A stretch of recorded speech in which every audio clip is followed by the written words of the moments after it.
10th Man, a play by Somerset Maugham. Adapted for radio by Peggy Wells, with Clifford Norgate in the part of George Winter. The 10th Man.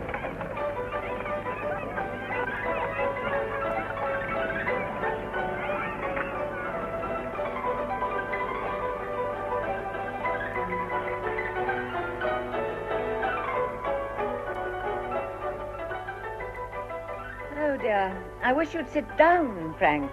You make me quite nervous prowling round the drawing room like that. How do you think I feel, Angela, to have news like this sprung on me without any warning? Oh, for heaven's sake, shut that damned barrel organ out. As if I hadn't got enough to bear. All right, my dear, I'll close the window. There. Now sit down, dear, and let us talk things over quietly. I can't think why the dickens you didn't tell me last night, Angela. I had no wish to disturb my night's rest. Upon my soul, I don't know what you mean. It's incomprehensible to me that you should have slept like a top. I couldn't have closed my eyes the whole night. I know, and you'd have taken excellent care, but I shouldn't close mine either.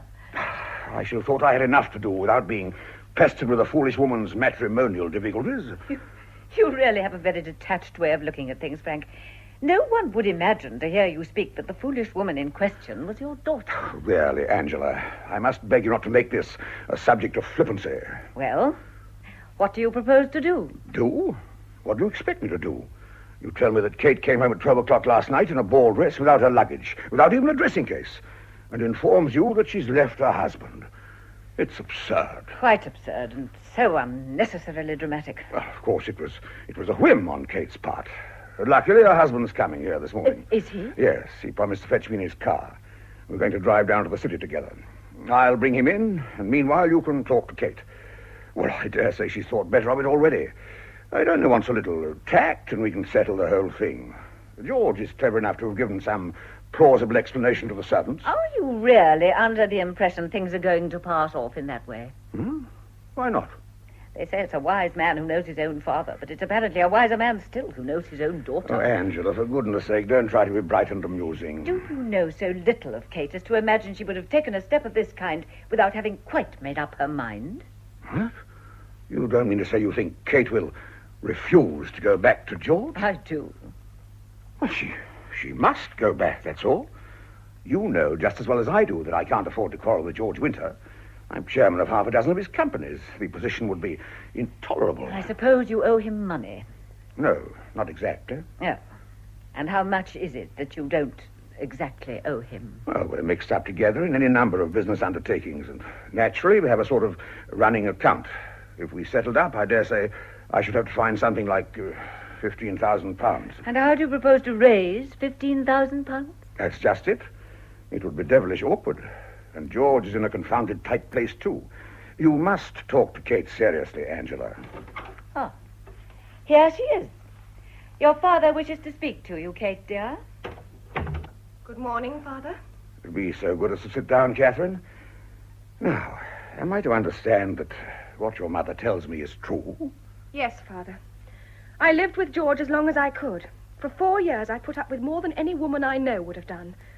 There are some things no one should suffer who has any self-respect. You've never complained before of George's behavior? No. Why have you never said a word to your mother about it? I can't imagine why you shouldn't get on with George. I don't suppose you've ever expressed a whim that he hasn't gratified. Your allowance is princely. Your pearls are the envy of every woman in London. Oh, yes, he's generous. My pearls have been a splendid advertisement. Then what have you got to complain of? I dare say my mother knows what half London is chattering about. Well, Angela? Oh, my dear, I hoped it was idle gossip. A man as much in the public eye as George Winter, the most prominent financier of the moment, certain to be talked about. Kate, we aren't living under Victoria these days. This is 1910. You know what men are. You must extend a certain degree of license to a man of George's temperament. You don't understand, Father. I bore my life till something happened which I couldn't endure. I've left him fully decided to divorce him. Nothing you can say will move me. There are always two sides to every question. I wonder if you'd go into the library, Frank. I should like to talk to Katie alone. Oh, very well. Perhaps you can do something with her. Tell her what it means if she persists. No, my dear. Oh, Mother, you'll stand by me, won't you? You know what I've gone through. You must have some pity. Why have you chosen this particular moment to leave your husband? There are limits to human endurance. Are you in love with someone else? You have no right to ask me that, Mother. Your indignation is almost an answer in itself. It's Robert Colby, isn't it? Well? Yes. And you made your arrangements, I suppose, to be married as soon as the decree is made absolute? We haven't discussed the matter. But still, I may take it that is the intention. Yes. Your father wishes me to tell you that if you quarrel with George, you will ruin him. He could hardly keep the positions that George has given him on his various boards. You'll be no worse off than before I married. Except that it appears your father owes George £15,000. Do you want to cheat me again out of the little happiness that seems in store for me? I want you to do what is right in your own eyes. How can you be so cruel? May I come in? George! How dare you? Now, Kate, you mustn't look like that. Good morning, George. Good morning, Lady Frances. Well, Kate? It's infamous that you should come here. If you had any decent My feeling... dear child, I had a business engagement with your father. It's unreasonable to expect me not to keep it because you had temporarily abandoned the conjugal roof. Father, you might have warned me. My dear, I was hoping that after a talk with your mother... What can I do to show you that I've made up my mind for good? Even after one's made up one's mind, it's not too late to listen to reason. I think for all our sakes you should listen to anything that George has to say, Kate. Do you understand what my mother means, George? I dimly suspect. My father owes you a lot of money. He thinks that if I divorce you, he'll have to pay that money. I'm sure his sense of delicacy would prevent him from remaining in my debt. And you'll make him resign his directorships of your companies? I know him well enough to feel certain that he would never wish to retain them. It's vile. Or is it common sense? Now, look here, Kate, listen to me carefully. You know that all our interests are in Central America. The Lewishams had it all their own way out there till I came along. They owned the railways and the mines and the trams, everything that was worth having. I've been fighting them tooth and nail for 10 years. They've done all they could to smash me, but they haven't succeeded. And now I can force them to come to terms. All this is nothing to me. The Lewishams got onto a big thing, a mine called the Campo del Oro. But that earthquake the other day queered their pitch, and they offered bills when hard cash was the only thing to do the trick. Well, I found the cash and bought the mine last week. It doesn't interest me. It will. I sent MacDonald out there. MacDonald is George's expert. He's the soundest man in the profession. I'm expecting his report any moment. Then I shall get to work. I'm going to float the mine as a company with a capital of $500,000. Your father will be chairman, and he ought to make close on 50,000 out of it. For a reason I needn't tell you, we can't afford to wait. We must have ready money, and that means floating the company at once. My only chance is in Middlepool, where 3 parts of my backing have come from before. We shall soon be in the middle of a general election, and you know how uncertain my seat in Middlepool is. I keep it only by my personal popularity.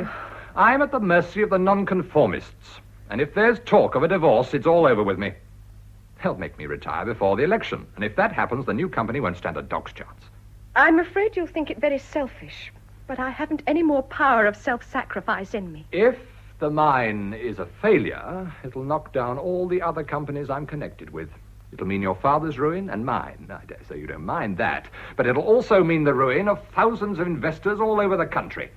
3/4 of the population of Middlepool will lose their savings.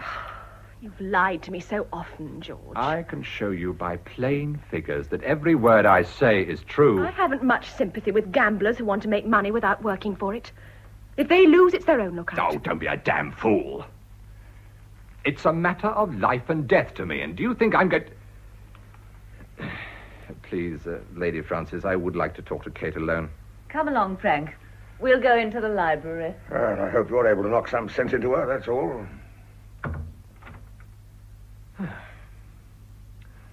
I don't think your elopement receives the unqualified approval of your parents, Kate. Surely we said all that we had to say to one another last night. You know, I wouldn't have fooled about with other women if you hadn't shown me very clearly that you didn't want to have anything to do with me. I'd rather not discuss that. Well, after all, it isn't as if I cared a tinker's cuss for the whole lot of them. And you think that makes it any better? I think I could have forgiven you if you'd had any love for them. You exposed me to all that humiliation merely to gratify your vanity. If you like, I'll give you my solemn word of honor that you shall have no cause to complain in future. It's too late. You've given me my chance of freedom, and I mean to take it. You're not keeping your part of the bargain. What do you mean? You didn't marry me because you were in love with me. That's not true. Think. A year ago, I'd have said again that it wasn't true. I didn't know what love was. You married me because I was rich. No, I was dazzled by your success. I mistook it for love. And I married you because I wanted a wife. You happen to have an uncle who's a duke. And aristocratic connections are devilish useful in England to a radical politician. Yes, I found out soon enough why you married me. It was a business arrangement on both sides. And you've had your full share of the profits. Oh, how can you? Oh, you'd always lived in a poky way, and I gave you magnificence. If you bought an article and it hasn't turned out worth the money you gave for it, that's your lookout. You see, you've taught me something after all. And now surely you have nothing more to say to me. My dear, knowing how important it is to me that you should return to the conjugal roof, you don't imagine I've come without some means to persuade you. I assure you, you're wasting your time. You seem to be under the delusion it rests with you to make conditions. I have here a copy of a letter which you may remember. The original was so crumpled that I can't help thinking you were romantic enough to sleep with it under your pillow. It begins, "My very dear friend." How did you get hold of that? I can never understand why people are such fools as to write love letters. I never do. I only send telegrams. You broke open my dressing case. When I made you a present of your dressing case, I kept the duplicate key in case you lost yours.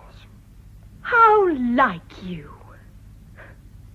Well, there's nothing in any of my letters that I'm ashamed of. I wonder what a clever counsel would make of this letter. I can imagine it read in such a manner that those vague words should gather form and substance. What do you mean? My dear, I'm going to bring a counter-petition, that's all. You want to wash your dirty linen in public? Let's have an entire spring cleaning. Oh, my dear George, if you only knew how indifferent I am to such a threat. We haven't done anything with which we can reproach ourselves. You astonish me, my dear Kate. Surely it can't have slipped your memory that Robert Colby, snatching a brief and well-earned holiday from affairs of state, made a tour of North Italy last Easter, and you accompanied him. That's not true. You know it's not true. I went with Barbara Herbert. And a maid. It's always a little unsafe to trust maids. I went to Italy with your consent. I wrote and told you that I'd met Robert. Chance threw us together in Venice. We found we were making practically the same tour, and we joined forces. We had nothing to be ashamed of, therefore we had nothing to fear. And do you think you will be able to persuade a British jury that you and Robert Colby travelled through Italy together merely to look at churches and pictures? George, I promise you on my word of honor that I've never been unfaithful to you. My dear, it's not a question of convincing me. I am the most trusting, the most credulous of mortals. But of convincing the 12 good men and true who form a British jury, I give you your choice. If you bring an action against me, I bring a counter-petition. My choice was made long ago. I'm innocent. You'll ruin me and your father. But you'll ruin Colby as well. What do you mean? You're surely not so simple-minded as to imagine he can do anything but resign his seat if he were made co-respondent in a divorce case. They say if we get in again, he's to be given the Ministry of War. Robert and I have nothing to reproach ourselves with. Nothing. You sent a note to him last night. What did you say? I asked him to come here at 12 o'clock. It's nearly 12 now. I'll wait. And you shall talk to him. Hello, Kate. Anne! Good morning, George, dear. How are you today? Oh, in my usual rude health, thank you, Anne. This is Teddy O'Donnell. I want to introduce him to you. How do you do? How do you do? My brother-in-law is the Napoleon of finance, Teddy. He owns 17 companies, 5 gold mines, 2 railways, a house in Portman Square, 2 places in the country, a yacht, 5 motor cars, the family of Atchison. Stop talking such nonsense. It's quite true. Now, Anne, what is it you want? You're an old dear, George. Oh, I thought so. Well, what is it? I want you to give Teddy a job. Anne. I say, you needn't put it so bluntly, Anne. It's no good beating about the bush with George, is it? Not much. Now sit down and let me talk sensibly to you. Anne, I'd rather you didn't just now. George and I are busy. Is anything the matter? No, nothing. Kate's a little under the weather this morning. Now, tell me why you want me to give Mr. O'Donnell a job. Because we're going to be married. Are you, by Jove? I offered her my hand and heart. And being a practical person, I promptly inquired what were his worldly possessions. They're not only nil, they're astonishingly nil. Ah. In point of fact, if you reckon debts, they're positively minus. So, I fell into his arms and said, let us put up the banns at once. And that's where I come in. Well, I thought he might manage one of your railways or be your chauffeur. What? Or if you didn't think he was good enough for that, you might make him director of one of your companies. Anne, you don't know what you're talking about. Good heavens, if Papa can direct companies, surely Teddy can. No, I didn't mean that. But there are circumstances that you don't understand. Mr. O'Donnell can't ask George to do anything for him. Mr. O'Donnell... Really, Kate, you might let me answer for myself. George always said he'd help me when I wanted to get married. Mr. O'Donnell, I presume your idea is to go into the city. Yes, more or less. Educated at a public school, I suppose. Yes. Then may I take it that you tried to get into the army and failed? Yes, I suppose I did. Yes, and you hadn't got enough money to go into the diplomatic. How on earth do you know, George? When a young man of family and education tells me he wants to go into the city, I know it's because he's too incompetent to do anything else. Well, 50 years ago, the fool of a good family went into the church. In 1910, he goes into the city. You're not very flattering. Well, I dare say you'll suit me all right. Oh, George, you are a darling. Anne, give me a kiss and I'll find him a job. I'll give you two. There. Well, I shan't find him two jobs. I can't imagine why everybody's so afraid of you, George. You're an old dear. A heart of gold. That's what I always tell Kate. Now, come and see me tomorrow morning, O'Donnell. We'll have a talk about things. It's awfully good of you, sir. You know, you'll have to do as you're told if you come to me. I dare say I shan't mind that. Well, it's not always pleasant being at the beck and call of a damned bounder. How do you mean? Of course, you look upon me as a damned bounder. I know that. I wasn't educated at a public school. My father was a hatter at Middlepool. I went to sea when I was 14. When I was your age, I was earning 25 bob a week as a clerk in a bucket shop. Of course, I'm a damned bounder. Now, George, don't be disagreeable. Well, run along, children. Oh, have you spoken to your father about this, Anne? No, we're going to leave you to do that. Are you? Well, you see, Father's sure to kick up a bit of a row because Teddy's so absolutely stony. But if you say you're giving him a job... Father may object, Anne. Oh, he wouldn't dare if George said it was all right. Are you really very keen on marrying? Awfully. Well, I'll see what I can do. Run along now. Goodbye, darling George. Goodbye, sir. See you tomorrow. Bye. Bye. George, you're not going to take him into your service. You must understand it's impossible. Why? We can accept nothing from you. This disinterestedness is rather a new trait in your family, isn't it?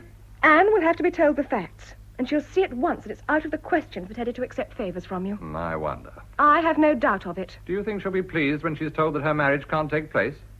Are you sure she won't say that she has no quarrel with me? I should make her understand. And what will you say?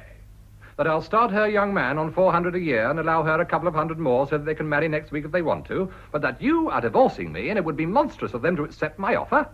Oh, it's wicked of you. Each way I turn, you bar my way. In the agitation of the moment, you seem to be mixing your metaphors, my dear. Mr. Robert Colby has come, madam. Oh. I've shown him in the morning room. He said he would wait until you were disengaged, ma'am. Ask him to come in, Thompson. Very good, sir. I'll go through to the library and discuss the weather and the crops with your excellent father, and you shall discuss the situation with Colby. For goodness sake, leave me alone. Suggest a counter-petition and see how he takes it. My own impression is that he'll run like a rabbit. And if he does, you know whose arms are open to receive you. As the library adjoins the drawing room, I shan't be far away if you want me. Mr. Robert Colby. Robert, how good of you to come. My dear, you look as if you were surprised to see me. You must be frantically busy. I thought you might not be able to manage it. Ah, Do you know what I've done? I suspected what your note meant. I'm seeing my solicitor today, and the petition will be filed as soon as ever it's possible. I'm so glad. You had no right to go on with that degrading life. Robert, tell me again that I'm right. You'll know how much I love you. Yes, I do know. You've shown me in everything you've done how much you cared. You realize that I've never even kissed your hand, Kate. I'm very grateful to you. Now more than ever, I want to feel quite sure that we have nothing to reproach ourselves with. Were you angry with me when I wrote that letter to you? I read it till I knew every word by heart. Sometimes I wonder how I could have borne my life at all except for the knowledge that you cared for me. You've never once told me that you love me, Kate. I love you with all my heart and soul. And after it's all over? It shall be as you wish. You've meant so much to me, Kate. I owe all my success to you. It makes me so proud to hear you say that, Bob. Did you read the speech I made yesterday? No, I'm afraid I haven't yet. Tell me all about it.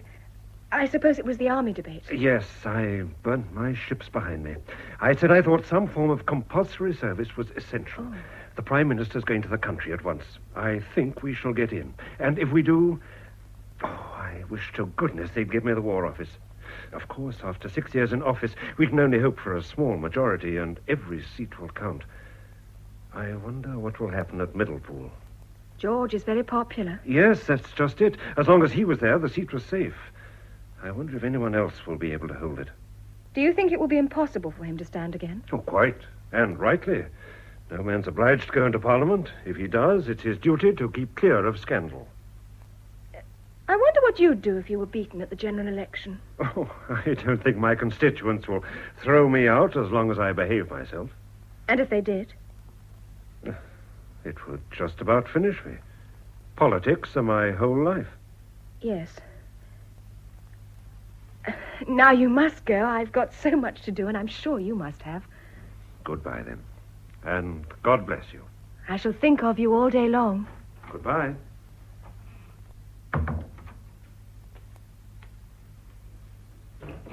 The great man has taken his hook. Yes. I thought I heard him go. Well, Catherine, I hope you've thought better of things. Well, You think every man is a rogue, George, don't you? certainly not. I think 9 men out of 10 are rogues or fools. That's why I make money.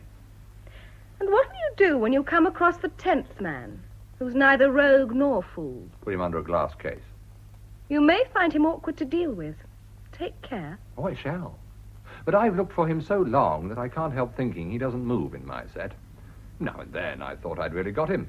But while I was wondering how the deuce I was going to manage, I've seen an itching palm steal softly out, and I knew it wasn't the 10th man after all.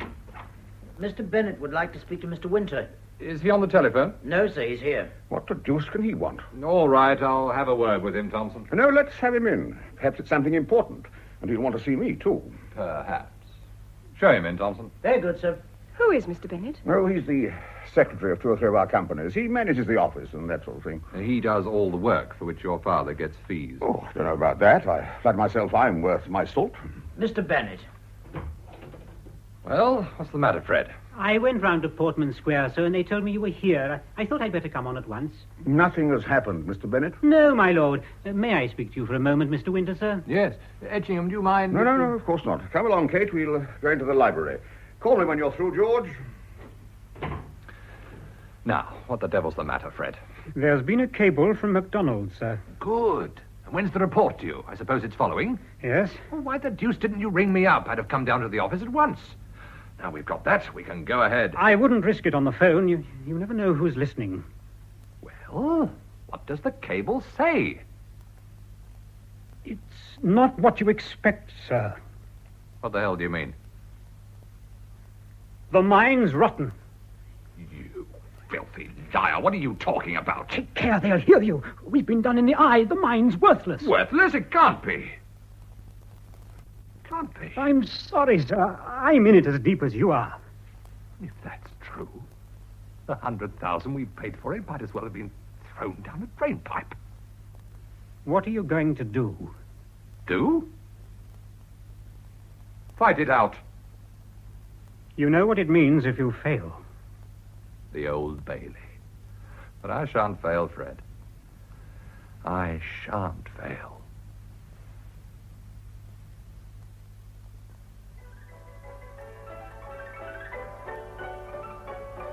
The doctor says your father will be well enough to come downstairs tomorrow, Kate. Oh, I'm glad of that, Mother. This is the second attack of gout he's had this year. Poor old thing. Close the window, will you, my dear? Very well. Do so wish that barrel organ wouldn't always play the same tune. It quite exhausts me. Oh, What's the matter? George's carriage. They must have let him in. I suppose he's come to see your father. He mustn't come in here. I won't see him. It's monstrous that I should have to put up with My this. dear, don't worry. George hasn't made any attempt to see you for a fortnight. Good afternoon, ladies. George, what do you want? You've got no right to force yourself upon me. I've just been served with this paper. Well, what else did you expect? Your father told me that nothing was going to be done about the divorce for the moment. I can't help what Father said. It's my business. What is that paper, George? Oh, would you like to look at it? It's an interesting document. It's the divorce petition, Mother. Wish I had my glasses. I've never seen one before. You've been lucky. Or virtuous. Kate, you've got to withdraw this. Surely you must see that from now all communications between us must pass through our lawyers. Listen to me, Kate. There have been references to a dispute between us in the Middlepool papers. And the Herald, the conservative rag, has stated in the current issue that you are divorcing me. The Middlepool papers are singularly well informed. That's where you're mistaken. The Argus is printing a special edition with a complete and authoritative denial of the whole story. I've issued a writ for libel against the Herald. One lie, more or less, on your conscience can make no great difference to you. But that's not enough. The Middlepool people are nervous about the whole thing. You know Swalecliffe? He's the nonconformist minister. He's on my committee. He and Ford control the dissenting interest between them. They've got it into their heads that they want the truth from you. Me? Who is Ford? The richest man in Middlepool. He's one of my directors on the Middlepool Investment Trust. Shrewd as they make them. But I don't understand. What do these men want Kate to do? They're coming here at 5 o'clock to ask Kate if there's any truth in the rumors. But it's outrageous. Of course it's outrageous. And what do you expect Kate to say? She's going to say it's the first she's heard of it. Then they're going to ask her if she's divorcing me, and she's going to repudiate the suggestion. I refuse to see these people. Do you? Or do you want me to tell them before your face that every word they've heard is true?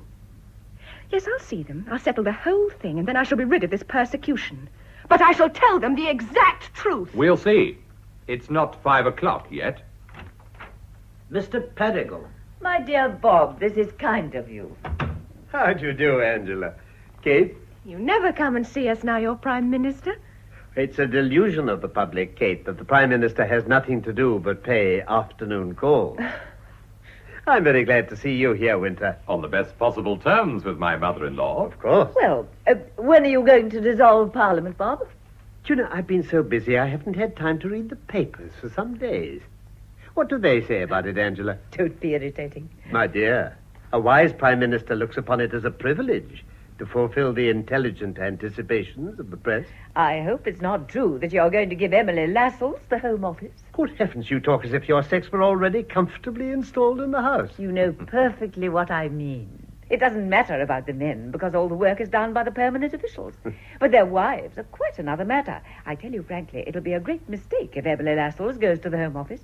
Why? She can't entertain. She doesn't know a word of French. She dresses abominably. That settles it. Emily Lascelles shall not go to the Home Office. That is how history is made. Oh, George, Frank bought a print of Napoleon the other day he wants to show you. Do come up, will you? Of course. George collects things about Napoleon, you know. Ah, the Napoleon of finance. I'm sorry to hear that Frank's laid up. Oh, he's much better today. We shall only be 5 minutes. Come along, George. Right. How naturally your mother did that. It almost took me in. Have you come to see me by arrangement? I'm up to my eyes in work. I'm afraid I could hardly find time for a chat in the middle of the afternoon without a rather special object. I suppose not. But your husband's presence leads me to suppose that your common sense has made my errand unnecessary. Haven't you heard of the life we led together? My dear, I make a point of never believing the disagreeable things that are said about a man who subscribes so handsomely to the party funds as your husband. Then I have you against me, too. My dear child, I've known you all your life. Your mother's my first cousin. We all desire nothing more than your happiness. George was served with the divorce petition this morning. Ah. It appears that two prominent supporters of your husband are coming up from Middlepool this afternoon to get from your own lips a denial of the rumors that have been circulating in the constituency. I can promise you that they're not going to get it. I wish I could persuade you to pause before you take such an irrevocable step. But why should you care? My dear, we've been in office for 6 years. We're dissolving Parliament at once. I don't know if we shall get in again. It'll be a very close shave. We can't afford to risk a couple of seats. A couple? The Chief Whip tells me that your husband proposes to lodge a counter-petition. If it weren't so odious, the idea would be laughable. I promise you that Robert... Oh, yes, of course. Neither you nor Robert Colby has anything to reproach himself with. That's obvious. But, well, I gather that the evidence is such that a prima facie case could be made out. It would be awkward just at this moment for all of us. I myself could wish that my relationship to your dear mother weren't quite so close. Do you mean that if my husband drags Robert through the divorce court, you'll throw Robert overboard, even if his innocence is proved through and through? My dear, no one is so innocent that there's not occasion for some people to shake their heads and say, one never knows. I don't suppose any Prime Minister would invite a man to enter his cabinet who'd been co-respondent in a divorce suit. He's set his heart on getting the War Office. Well, you have it in your hands to give it to him. Does Robert know that George has made certain threats? No, I think not. Oh, what a responsibility you put upon me. That generally goes with power, and at the moment you have that too. Robert and I have never hidden anything from one another. He wouldn't wish me to decide upon a matter that concerns us both without consulting him. Do you object to my putting the whole thing before him? Oh, not a bit. But I can tell you at once what his answer will be. He'll say he loves you. And if he must choose between you and everything that has seemed to make his life worth living, he chooses you without a moment's hesitation. But while he's in the very act of renouncing the world for your sake, look in his eyes. And perhaps you will see in them the shadow, the merest shadow of regret. And perhaps in 10 years, when I bring an ill-spent life to a close, you will say to yourself, if I hadn't sacrificed him, he might be standing now in the shoes of that poor, old, incompetent Peregrine. I don't believe Robert is ambitious. You have to be a shrewd observer always to know the difference between ambition and patriotism. I could think the world well lost for love. Ah, yes, but you're a woman. Do you think a man can? Now, may I ring and ask if my carriage has come back? I asked Colby to fetch me in it so that we might run down to the house together. Mr. Colby. Oh, there you are, Colby. I thought I'd come up for one moment, sir, just to say how do you do to Kate. I should have been furious if you hadn't, Robert. Well, I'll just go up and see your father, Kate.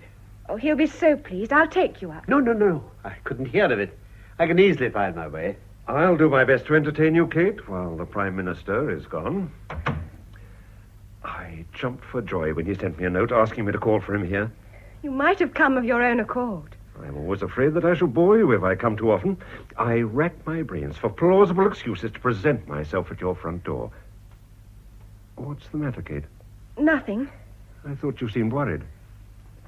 Do you know that you haven't shown the least desire to kiss me? My dear, I was obeying your strict commands. If you really wanted to, you wouldn't have cared 2 straws for my commands. My darling. No, stay where you are. If you didn't think of it of your own accord, it's too late. What on earth's the matter with you? If you love me, why don't you say so sometimes? Good heavens, it's on the tip of my tongue every moment of the day. Oh, forgive me. It's just that I want to know that you love me. Come here, Kate. Oh, my darling. Now, do you understand? You're all I have in the world. I don't know what I should do if I lost you. In a very little while now, dearest, we shall belong to one another for good. I wonder how much you love me. With all my heart. Do you love me enough to... What? Nothing. I'm being silly and sentimental. Let's be as well behaved as we generally are. I want to put a purely hypothetical case to you. Supposing you had to choose between me and your career, which would you choose? You, of course. How glibly you say it. Well, fortunately, I shall never be forced to make such a tremendous choice. Of course not. Then why the dickens do you suggest it? Because I'm nervous and restless and rather bored. I wanted to hear you say that you wouldn't hesitate to sacrifice the world for my sake. Oh, you silly girl. Bob, hold me in your arms again. Bob, darling. Why, darling, you're shaking. Something is the matter. Tell me. No, let me go. Someone's coming. Your father insisted on coming downstairs, Kate. I really can't stand my room any longer, and I can walk quite well now. I thought Dr. O'Farrell said you were to stay upstairs till tomorrow, Father. Oh, O'Farrell's an idiot. Oh, it certainly looks as if you're better when you start abusing your doctor. I hope I haven't kept you waiting, Colby. No, sir, not a bit. Lady Frances has been showing me an old photograph. I looked at it blankly, and then she said, "Don't you remember? It's so-and-so." It gave me quite a start. Really? Yes. It was the photograph of a young lady I'd been so madly in love with that I asked her to run away with me. Married woman and all that sort of thing. And would you believe it? 30 years have passed since then, and upon my soul I didn't know her from Adam. Or Eve. You must congratulate yourself, sir. I do. I'm not a high-minded, quixotic fellow like you, and I don't mind telling you that I find it very agreeable to be Secretary for Foreign Affairs and Prime Minister. And yet, at the time, if anyone had given me the choice between my present position and a trip across Europe with the object of my affections, I wouldn't have hesitated. A merciful providence evidently had you under its care. Well, we must be off. We mustn't let even this charming lady interfere too much with the working of the British Empire. Goodbye. You must get your mother to show you that photograph, Kate. 30 years ago, I thought the little hussy more attractive than that. Goodbye, Frank. I hope your foot will be all right in a day or two. Yes. Come along, Colby. Goodbye. Goodbye, Kate. Goodbye, sir. Goodbye, Colby. Yes, I remember that little woman quite well. Not much to look at. I wondered at the time what Perigal saw in her. You don't want me just now, Father, do you? No, dear. Are you going out? I'm only going to my room. I want to be alone for a little bit. Oh, are you not feeling well, my dear? Mr. Bennett. Ah, Mr. Bennett. Forgive me if I don't get up. Very well, Kate. Run along, dear. I'm glad to see you're better, my lord. Is anything the matter? I thought your lordship expected me. You telephoned. I? Perhaps Mr. Winter... Ah, yes, of course. George didn't mention it. I suppose he wants me to sign checks.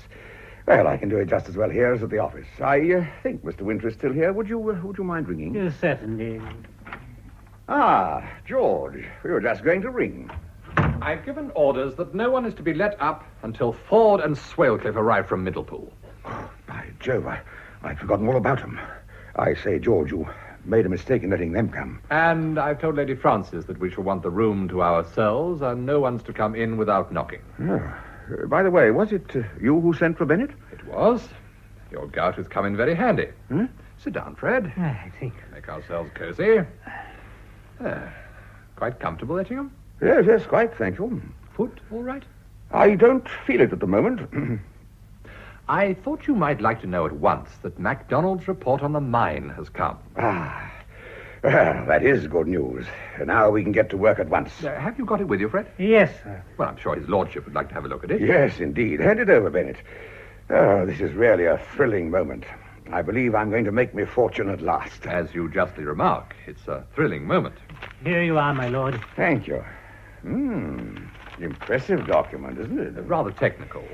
Yes, indeed. It's upon my soul, I don't know why MacDonald can't put it into plain English. I'm thankful he didn't put it any plainer. I must honestly confess that I don't quite grasp what he means. I thought you wouldn't. The long and the short of it can be told in a dozen words. Ah. Well? The mine was practically worked out when we bought it. What? There's no gold there worth speaking of. We've been done in the eye, and we're £80,000 to the bad. You're joking. Read the report. Then... Your fortune is beginning to look rather silly, isn't it? So's mine. Is this true, Mr. Bennet? I'm afraid it is, my lord. My God. What's to be done now? What do you think ought to be done? You're chairman of the syndicate. Your opinion can't fail to be valuable. Oh, we must just pocket our loss, I suppose. With things in their present state, a loss like that is about as much as we can stand. But the slump must come to an end soon. We've been saying that for the last 2 months. Then what the deuce is to be done? That is what we're asking you. We've got the Lewishams to reckon with. Now's their time to make a raid on us. I've put all my eggs in this basket. I thought I was going to be rich at last. I wanted to get out of the whole thing. I wanted to live quietly and comfortably. What are you going to do, sir? Suppress the report. Go ahead as if we believed in the mine. We've got the government expert's report in which we bought the thing. We'll put that in the prospectus. But isn't that dishonest? Very. George. It's an axiom in mining circles that when you've got hold of a rotten thing, the proper course is to pass it on to the British public. But the public will find out there's no gold there when you pay no dividends. Oh, we'll pay dividends for a year or two. By then we shall have turned the corner, and we'll find another carrot for the British public. But you say yourself it's dishonest. There's another point you seem to have forgotten. What is that? We paid for the mine with money that didn't belong to us. What do you mean? Has it escaped your memory that you and I are directors of the Middlepool Investment Trust?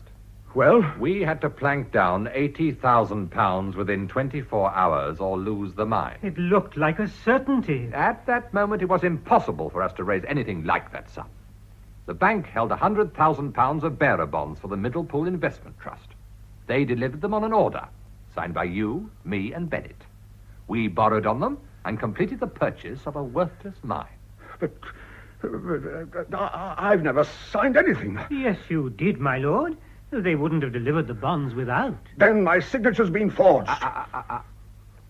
Don't you remember one day after an excellent luncheon, I asked you to come up into the office and sign some papers? But I never looked at them. I didn't know. I saw you sign them. I added my signature without hesitation. That's your affair. You've tricked me. You're a common swindler.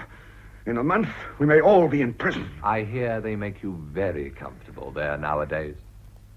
Well, I see my duty before me. I didn't know. But now, there can be no excuse for me. I must go to Scotland Yard at once. I shall make a clean breast of the whole thing. No, don't be a fool. Listen to me. If we go under, you go under too. Let there be no doubt in your mind about that. I must do my duty. Your duty is to keep your head and help us out of the mess as best you can. But nothing can be done. The mine's worthless. How are we to raise £80,000? We've got 6 weeks before we need replace the bonds. If we can do it by then, no one will ever know they've left the cellars of the bank. There's no more chance of replacing them in 6 weeks than there is the day after tomorrow. Yes, there is, if we can float the company. That's where you come in. I've got to keep my seat in the House. I want all my prestige. I can't have a divorce. You must go to Kate at once and tell her that the only way she can save you from prison is by telling these men who are coming from Middlepool that she has no cause for complaint against me. Good God. I'd forgotten, Kate. If you want me to go and tell my daughter that I'm a thief and a swindler and throw myself on her mercy? That's it. I'll see you damned first. The alternative is prison. It's not very nice, penal servitude. Is it, Fred? You know all about it. You can tell him. Sir. Mr. Bennet, what does he mean? Fred's a solicitor who was struck off the roll. What? He was sentenced to 3 years for misappropriating a client's money. Good God. Is that true, Mr. Bennet? Yes, my lord. I never knew. Of course you didn't. It's not the kind of thing you'd expect him to brag about, is it? But it'll go worse with him if we're found out because he's been at it before. Tell him what it's like, Fred. Oh, sir, don't. I knew him before he went in. His name was Feltman then. And when they let him out, I took him because I felt sure he had everything to gain by sticking by me and everything to lose by giving me away. Good heavens. Oh, who the devil's that?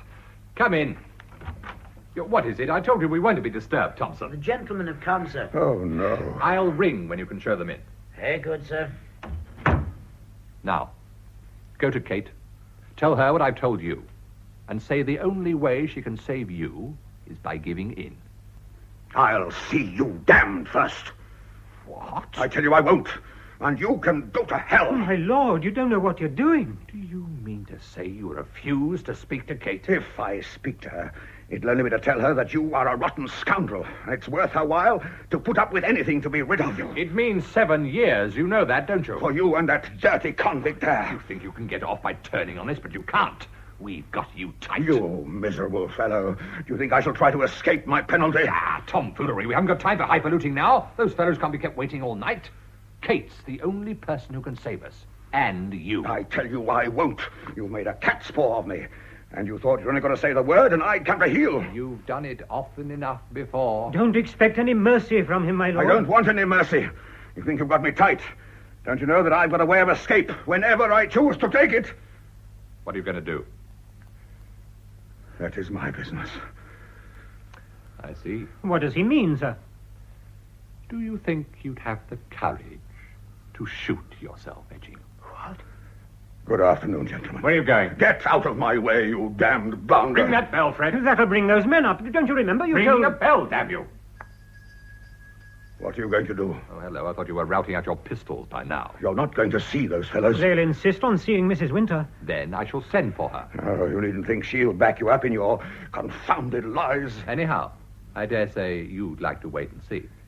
Have you got something up your sleeve? My dear fellow, our sex would be at an impossible disadvantage in its dealings with the other if it were not for the most obstinate of all their passions, self-sacrifice. You're counting on that. You've given Kate such a training in it that I can't help thinking it's become a habit. I won't say a word to move her. Like all great men, I leave as little as possible to chance. Perigal. That's it. Do you think there is a chance, sir? We must risk it. It's the only thing left. Mr. Swalecliffe and Mr. James Ford. How do you do? I'm delighted to see you. I hope I haven't kept you waiting. Not a bit. It's of no consequence. Let me introduce you to my father-in-law. Mr. Ford, Mr. Swalecliffe, Lord Francis Etching. How do you do? Pleased to meet you, Lord Francis. It's very kind of you to say so.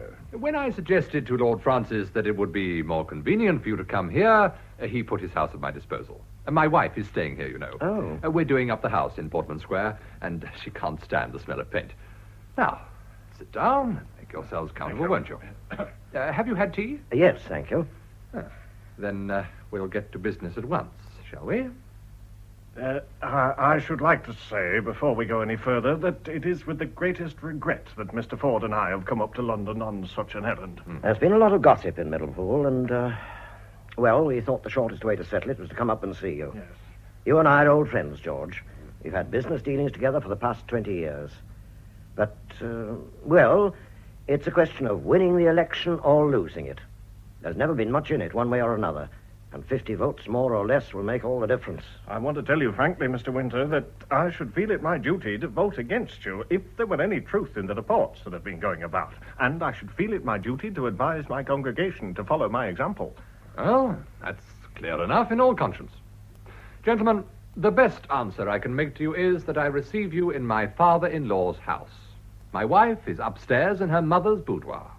I give you my word of honor that there is not the smallest shadow of truth in any single syllable that you have heard. We don't doubt your word, Mr. Winter, but we came to London with a particular object. The committee discussed it at length, and the majority agreed Of course, that... of course.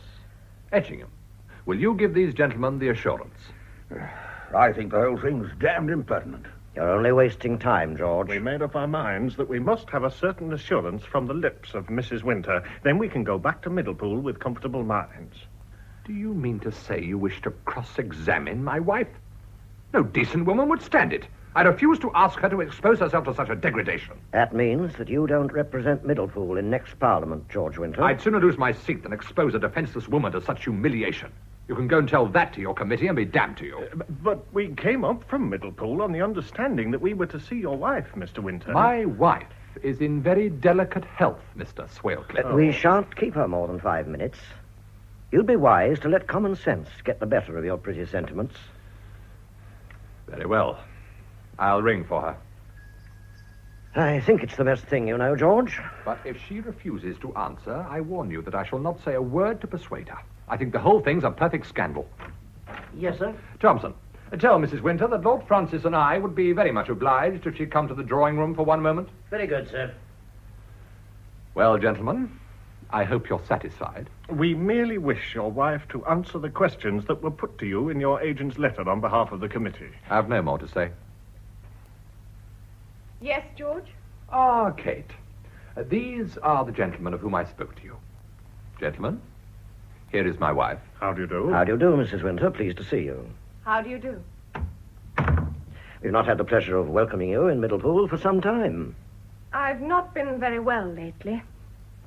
Mr. Winter, will you ask your wife the question? No, Mr. Swalcliffe. If you're not ashamed to ask the question, you may ask it yourself. I am a stranger to Mrs. Winter. The matter requires some explanation. No use making any bones about it, Swalcliffe.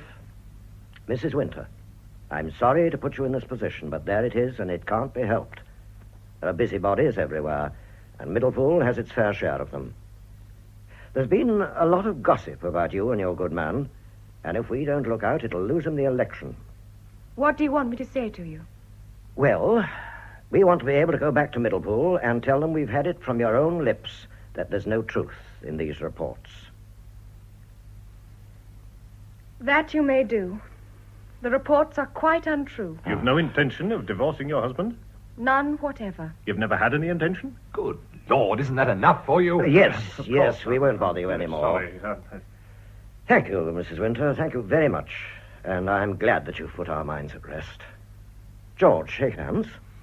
I'll shake hands with you, James, but I can't help saying that I could have expected more charity, more confidence in me from men who make a practice of belief in the Christian church. That's all right. I can understand your vexation, Mr. Winter, but we were in a very difficult position.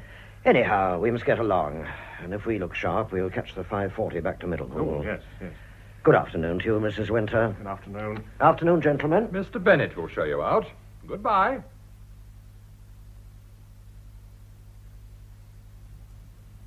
Haven't you any idea where Winter could be, Boyce? As his election agent, Colonel, I should have thought you'd know his movements, particularly on election day. He's booked to speak at a meeting at 10:30, but you know what he is. Half a dozen places at once. Have you sent down to the meeting? Yes, Mr. Ford, of course I have. I've sent Teddy O'Donnell down to tell him to come to the hotel at once. Oh, confound those trains. Why did Winter have to pick an hotel right on top of the station? 3 weeks of it, too, we've had. Worst place in Middlepool for a hotel. Glad I didn't put any money into it. You're sure he won't go to the committee rooms, Colonel? If he does, Mr. Swalcliffe, he'll be sent on. I thought it would cause a lot of gossip if we had a meeting there. That's why I suggested meeting in his sitting room at the hotel. I wish to goodness you wouldn't look so depressed, Mr. Swalcliffe. You're a businessman, Mr. Ford. Do you think there's any truth in this article? You'd better ask Lord Francis here. He's chairman of the new company. I'm only an investor. Good Lord, I wish Winter would come. I've applied for 10,000 shares. You don't suppose I like it when an article comes out in a financial paper on the day of issue that the mine's practically worked out, and Winter's expert has reported that the ore's not worth the cost of crushing? Everybody who's got a penny to spare in Middlepool has applied for shares. The damnable thing is that it should happen on the day of the election. Here are the London papers, gentlemen. Good, Mr. Bennett. Now we shall know the worst. The financial news. Yes? Come along, No, man. that's got nothing. Here it is, the Financial Standard. Give it to me, Mr. Bennett. I wish to goodness I'd never thought of stocks and shares. I knew it was wrong. Oh, what a punishment. Oh, Steep, isn't it, Mr. Ford? if the Tories print this, it'll about bust us. The whole thing's a pack of lies. It's scandalous that such methods should be used to influence an election. But what does it say? Merely what they phoned down from London, Mr. Swalcliffe. But it puts it about as hot as I've ever seen a financial You article. think it'll interfere with the issue? It'll bust it. But can't something be done to find Winter? All we can do is to wait.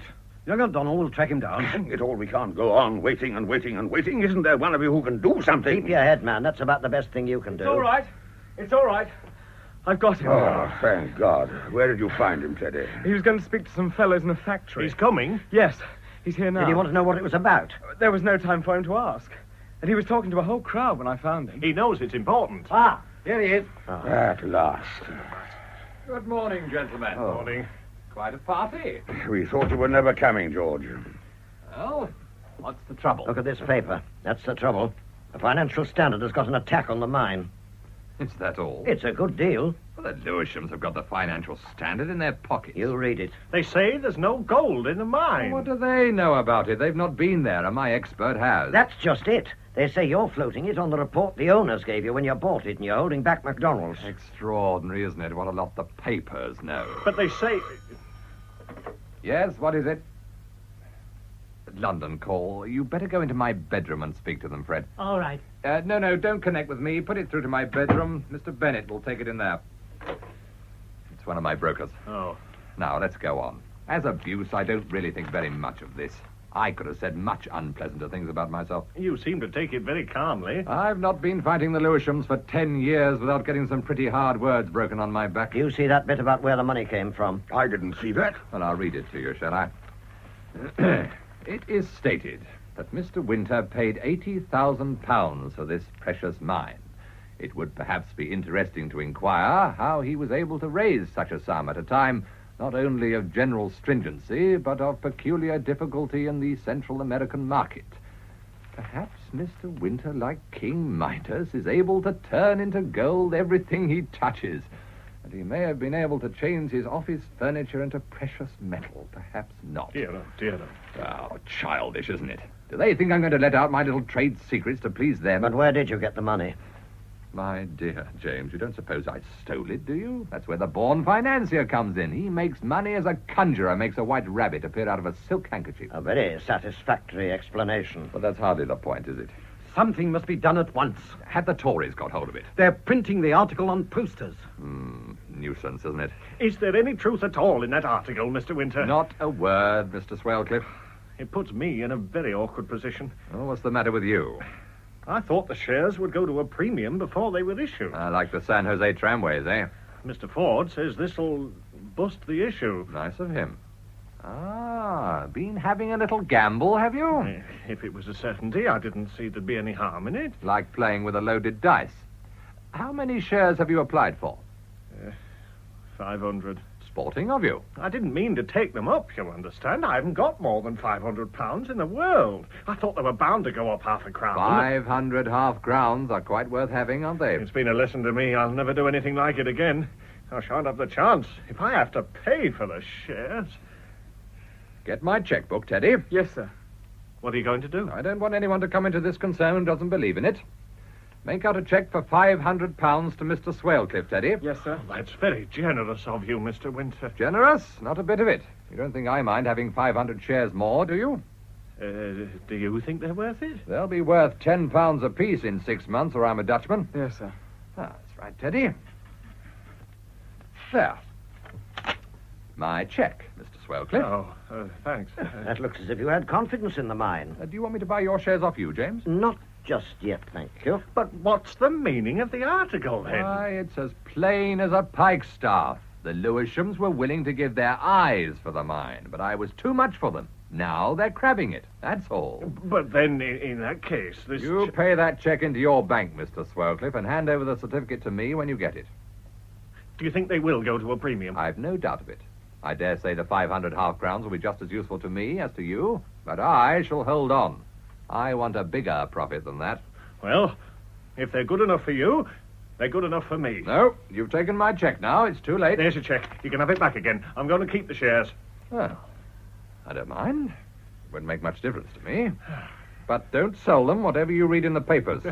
What's a profit of half a crown? Wait till you've got a profit of £5, and then you can think of selling them. £5? That'd be 2,500. Wait a minute. Boyce, get on to Bishop and Jones. The printers? Yes, we must answer this article. I've just been thinking what we'd better say. What's the number? 703, isn't it? That's it, yes. That's the exchange. Get me 703, you know. I'm going to make it hot and strong. Isn't there anything I can do? Bishop and Jones? Yes, tell them to have everything ready to print off a couple of thousand posters at once. You're just coming round in the car. Right. Hello. Will you get What do you think of this, Ford? Let's have a look. Etchingham? You see, we've got the advantage that they have to print a whole article and we only need a couple of sentences. Yes, that seems all right. Couldn't be better. Now, make a copy of this, Teddy. Right, sir. And make it sharp. We haven't got any time to lose. The car's at the door. You can get hold of the bill posters. Oh, can't you? yes, there'll be no bother about that. Have you finished, Teddy? Nearly, sir. There we are. Right. Take it, boys, and hurry up. Trust me. Teddy, Sir. jump into a cab and go round to the newspaper offices and tell them to put that in their next edition. Biggest type they've got. Then go to the committee rooms and wait. I'll ring you up there or come round. Right. And hustle or I'll sack you. You're taking it better than I expected. What do you expect me to do? Bang my head on the floor and tear out my hair? I can't afford it. It takes me all my time to keep my hair on. Here's Bennett. Ah, well? Nothing much has happened, sir. And they're a bit excited in the city. No bad drop in anything. Nothing to speak of. Oh, that's a relief. Everything's sound. No one would be such a fool as to do a bear. I'm getting on to McLaren and Hewitt. Oh, that's all right. I wanted them. Are they brokers? Yes. Look here, James. I'm due to speak in the cattle market now. I wish you'd go down there and keep them going till I turn up. I shall only be 10 minutes.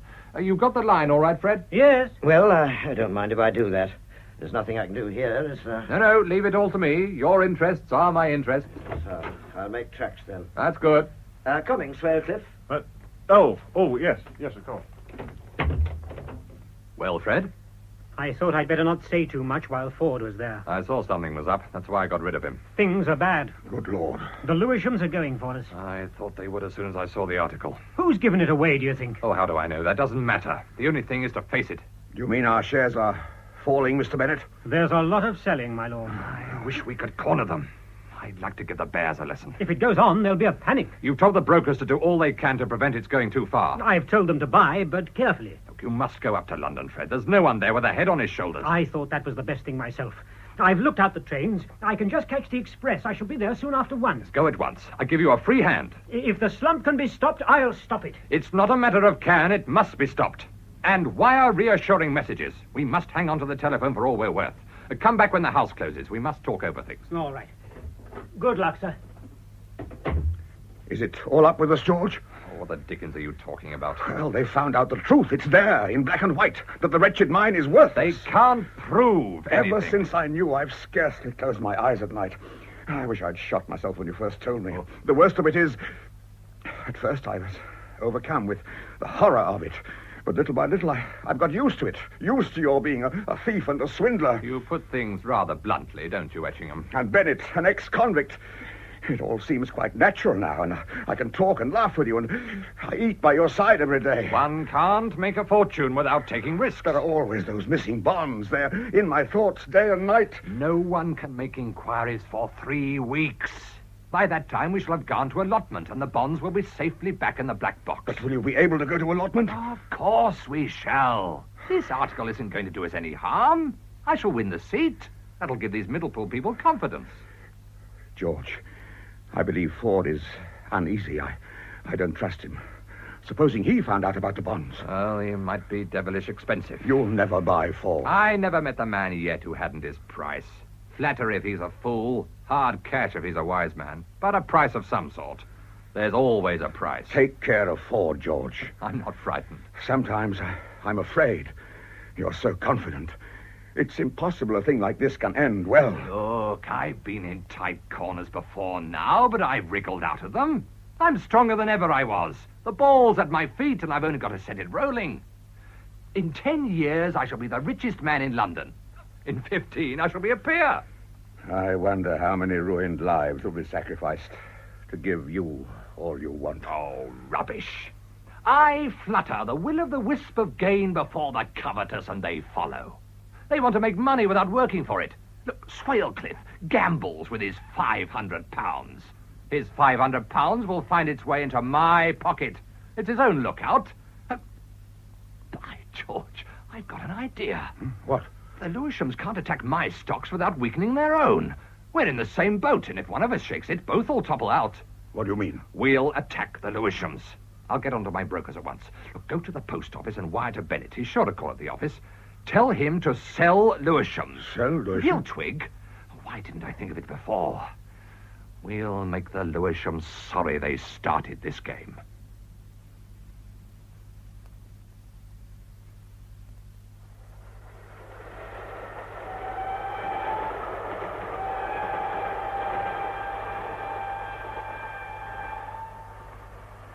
you see to sew, Kate, dear?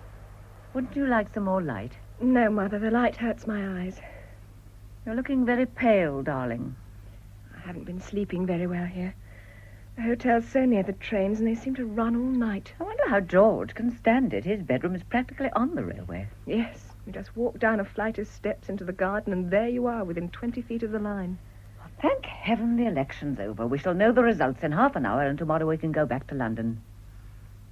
What are you going to do, Kate? Nothing. I'm afraid you're very unhappy. Please don't think that, Mother. You've given up everything for our sake. I wish I could think so. I gave up my divorce because I was afraid. I couldn't risk the regret that Robert might feel later. What did you tell him? I wrote and said I found it impossible to go on with my action. I begged him not to try to move me. I told him I was very unhappy. Poor child.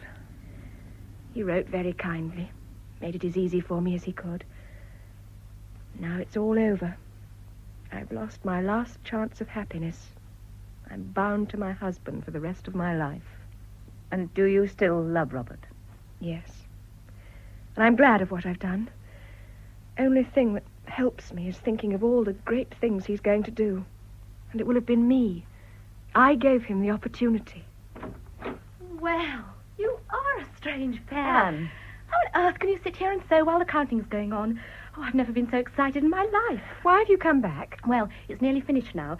Teddy said there'd be rather a scrummage when the result was known, and I'd better get out of the way.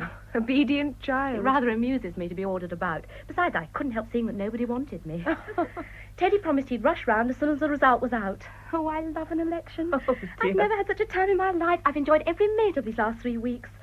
I hope Teddy will go into Parliament. On 400 a year. Oh, George will give us a rise. He says Teddy's awfully useful. George is good, isn't he? I'm glad you're so happy, darling.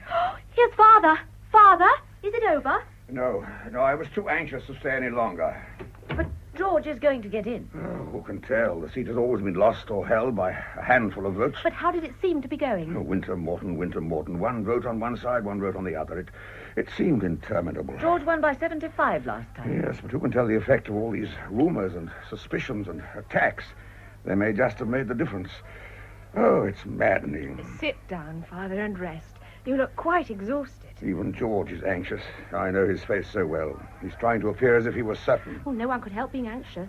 I thought I heard some shouting. Oh, I wish I hadn't come away. Open the window, Anne. Perhaps we shall hear something. Yes, I'm sure it's cheering. It's cheering. Come on the balcony, Mother. I expect they're reading out the figures. Oh, Kate. My dear, will you ever forgive me? Oh, Father, don't. It was very noble of you not to tell me anything before I decided. Now that I know the whole truth. But if it was all in vain, if he's not able to float the company and the truth comes out, then I shall have sacrificed you for nothing. Oh, don't think of it, Father. He's in! Oh! He's in! Oh, thank God, we're saved. Oh, Katie. Father, dear. Teddy, what's the majority? Oh, isn't it wonderful? I knew he'd do it. He had a majority of 27. I say, what a narrow squeeze. Well, just at the end, I thought we were beaten. It was Morton, till I almost screamed. Never mind, George is in. By Jove, it was a moment to live for when the figures were read out. You never heard such shouting. Where is he now? When I left, he was making a speech to the crowd, but no one could hear a word because everyone was shouting at the top of his voice. I simply bellowed. Aren't you glad, Kate? Yes, Anne. Very glad. But how can you take it so quietly? Is George coming here? Yes. Oh, I forgot to give you his message. He sent his love to Kate, and he said he'd be here almost at once. Oh, I wish he'd hurry up. Isn't he wonderful? George Winter's the greatest man I've ever known. I don't know what there is about him, but you can't help believing in him. And he was so splendid this morning about those confounded lies in the paper. All the rest of them were like frightened rabbits, but he never turned a hair.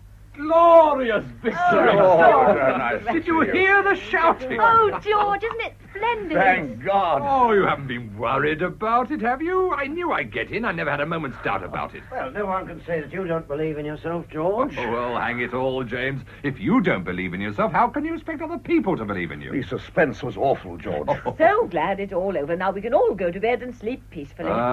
George, Yeah? I'd like to have a word with you when you can spare me a few minutes. Oh, as many as you like, James. I'm ready now. now. Well, if you're going to talk business, we'd better leave you. Come along, Anne. Say good night. Good night, George, dear. Good night, my chick. Mm. You're wonderful, George. Good night, George. I congratulate you. It's been a great triumph. Oh, it's only the beginning, Lady Frances. I've got the world at my feet.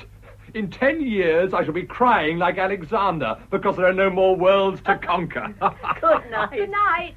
You don't want me anymore, do you, sir? No, Teddy, you go to bed. You're young and you want your beauty sleep. I'll be bound you're not worried by the train. No. Where's your room? It's just above yours, but I sleep like a top. Ah, that's a good sign. You'll be as great a man as I am one of these days. Good night. And you better go up to Etchingham. You look tired out. It's been an exciting day for all of us. Oh, it's been one of the days that make life worth living. Good night. Good night. George, I won't say good night to you just yet. If Mr. Ford's not going to keep you waiting long, I should like to speak to you afterwards. Oh, it'll be 10 minutes at the utmost, Mrs. Winter. I'm at your disposal, my darling, now and always. Good night, Mr. Ford. Good night, Mrs. Winter. Well, James, what can I do for you? You haven't forgotten that article in the Financial Standard. Oh, is that what you want to talk to me about? Well, I tell you, that shan't disturb my night's rest. By the way, that reminds me. If I have won the election, it was through no help of yours. I asked you to go down and speak in the cattle market, and when I got there, I found there'd been no sign of you. It might have been devilish awkward. Well, it so happens it didn't matter. Where did you get to, after all? I went up to London. Did you? I was struck by one of the paragraphs in that article. The one about where you got the money from. Then it struck me that the Middlepool Investment Trust has got a large batch of bonds lying in the bank. Well, they're lying there still. Will you take your oath on that? Yes. The more I thought of it, the more nervous I was. I went to the bank. They showed me an order for delivery of the bonds, signed by you, Etchingham, and Bennett. Have a cigar, will you? No. What have you done with those bonds? If they're in their place when the auditor makes his examination, no one has any question to ask. You had no more right to touch them than my office boy has the right to take a sovereign from the petty cash. And what the devil do you mean by that? I'm a director of the Middlepool Investment Trust. I insist on the bonds being produced at once. They shall be produced in a fortnight. No, my friend, that won't do. Oh, don't be a fool, James. You know as well as I do. Business is business. Yes, and not theft. Dare you speak to me like that? It's no good trying to bluster with me, George. I've seen you do it at shareholders' meetings, and very effective it is sometimes, but this isn't the time for it. All right, then. I knew the mine was a good thing. I pledged the bonds to pay for it. I shall get them back as soon as the money comes from the issue. Now you've got the truth. It's theft. Pure and simple. I suppose you want to come in with me. I'll give you your shares for nothing. That means £10,000. And if you hold on to them, they'll be worth £50,000 in a year. Thank you. I'm not going to risk a lifetime's honest work for a few £1,000s. Then what do you want? Nothing. Come, James, we've been good friends for 20 years. You're not going to push me down now that I'm almost at the top of the tree. Look, if you'll only give me a month, I can put everything right. A minute ago, it was a fortnight. I don't believe it. These things don't come right. When a man has crossed the line that separates honesty from dishonesty, he never gets back. If you give me away now, it'll mean a general smash. The only chance of saving things is to go on. The money's gone. You won't get it back by giving me up to the police. I must take my chance of that. After all, if I don't speak, it makes me a party to the crime. It can be proved that I went to the bank today. Ah, now you're saying something I can understand. Now, if I can show you by plain figures that I can put everything right if you only give me the time... I tell you I can't. I've got my wife to think of and my boys. It's theft, and I must do my duty. What are you going to do? I must consult the chief constable. Oh, you wouldn't do that.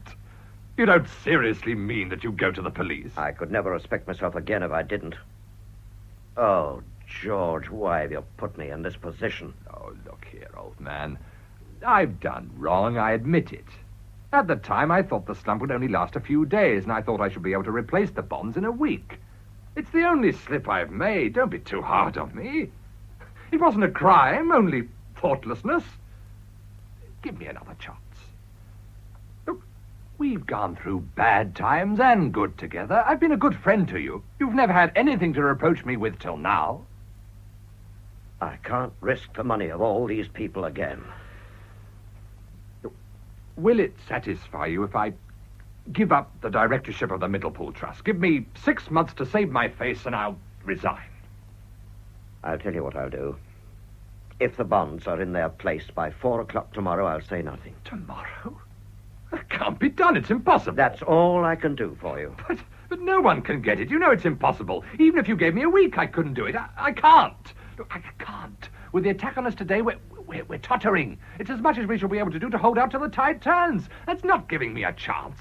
Tomorrow? It's absurd. That's my last word. Now you might as well send for the police at once. If the money is not there by the time the bank closes, I shall apply for a warrant. Do you know what that means? A trial. And then prison. I can't do more for you than I'm offered. You damned hypocrite. It's infamous. It's damned hypocrisy. You don't care if I've taken the money or not. You're afraid of your own skin, and you're jealous of me. You with your damn Christianity, your parrot cries of honesty. Damn you! Damn you! Damn you! You see, you've gone too far, George. I shall never make you understand. You can't realize that a man may be honest even if he loses by it, just because he's made straight as some men are made crooked. You've got on in life through knowing that 9 men out of 10 are rascals. You've forgotten that the 10th man must cross your path at last. Who said that to me before? Goodbye, George. My promise holds. It's no good to me. I'm like a rat in a trap. You can get what fun you like out of seeing me fight for my life.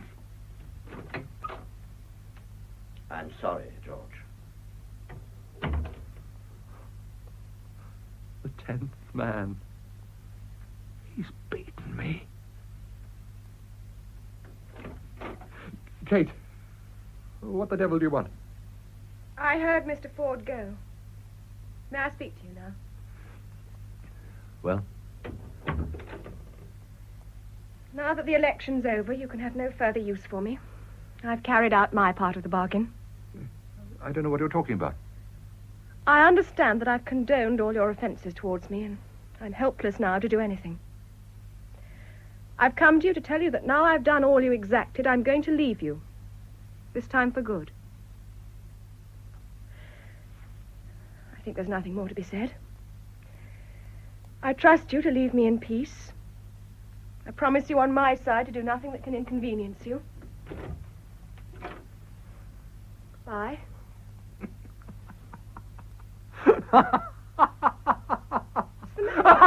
George, stop! Stop! George, what is it? George! Oh, for God's sake, give me a drink. Here you are. Oh, that's rich, that is. Rich. What is it, George? It's not because I'm going away. Your going away doesn't matter a damn to me. It means that I've been done in the eye. Those swindling rogues, the Lewishams, have got me at last. That article's done the trick, and I'm dished. You can go your own way now, Kate. You got the better of me after all. I don't understand. Ford knows that the bonds have gone, and he's going to Scotland Yard. Oh.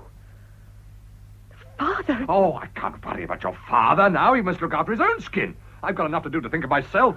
What shall I do? Ford will give me till tomorrow to replace them, but I can't. It's impossible, and he knows I can't. Damned hypocrite. I always distrusted him. Sanctimonious prig. He's jealous of me. He wants to kick me off my perch so that he can take my place. And I know him. I know him inside out. He'll do what he says. It's his duty. Can't we sell things? There's my jewellery. Oh, a drop in the ocean. How can I get £80,000 in a falling market? Do you mean to say they'll arrest you? No. Think I'm going to stand that? And a trial and all the rest? Is there no chance that you may get off? Oh, even Bennett would give me a way to save himself. I know him. There's not a man I can trust. The only thing's to have done with it at once. I must get out of it while I have the chance. Do you think there's any hope of your getting away? My way. Yes. George, you wouldn't do that. What else do you expect me to do? Do you think I'm going to bolt to America to be brought back in 6 months by a couple of detectives? Wouldn't it be better to stay and face it? They won't have mercy on me. It'll mean 10 years, and when I come out, it'll mean hiding, doing odd jobs like Bennett, dirty work for other men who won't risk their own skins. And what do you suppose a life like that is worth to me? I've aimed too high to be content with anything but the highest. Oh, it's horrible. Oh, come, Kate, honestly. If you loved me, wouldn't you wish me to make an end of it? Oh, don't ask. Don't ask me. Will you do something for me? It's the last thing I'll ever ask you. I'll do anything I can. I want half an hour to myself. You must let no one come to me under any pretext whatever. Not going to do it now. Well, perhaps tomorrow I shouldn't have the nerve. Oh, it's awful. Oh, why? It's your freedom. You'll be ravishing in black, darling. It always suited you. I'm going to my room. Will you promise to prevent anyone from disturbing me? Yes. In half an hour, you can go to bed. I hope you'll sleep as soundly as I shall. What shall I do? What shall I do?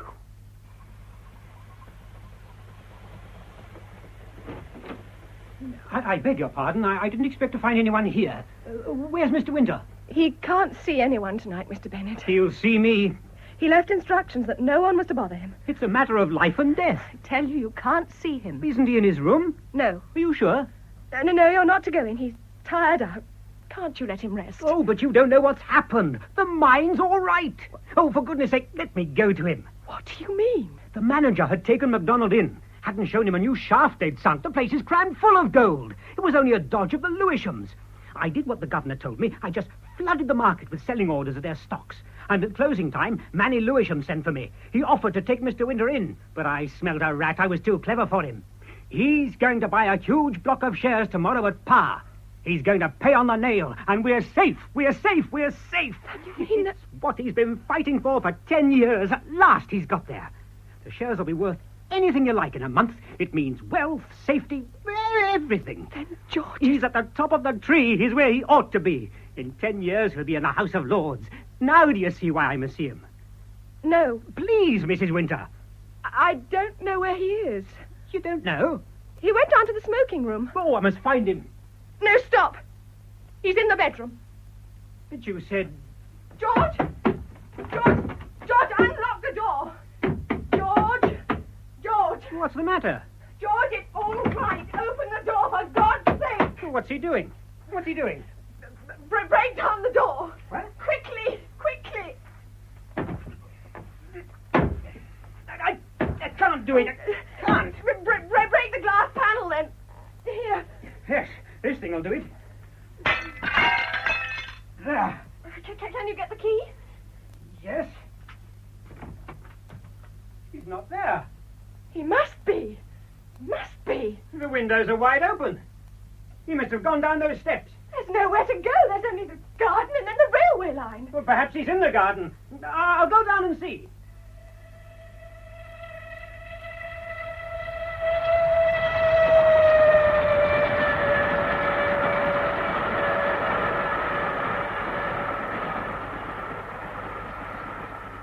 I say, what the devil's all this row? Bad enough to have the trains banging under one's window all night long. Upon me soul, I never heard such a noise. Father, where's George gone to? Where is he? George? How the deuce should I know? I thought we'd all gone to bed. Mr. Bennett wanted to see him urgently. We broke open the door and found him gone. Father, I know something terrible's happened. No, my dear. You mustn't get silly ideas into your head. He's probably gone for a walk. Along the railway line. Kate! Kate! Good heavens, Teddy, what's the matter? I've just seen the most awful accident from my window. No.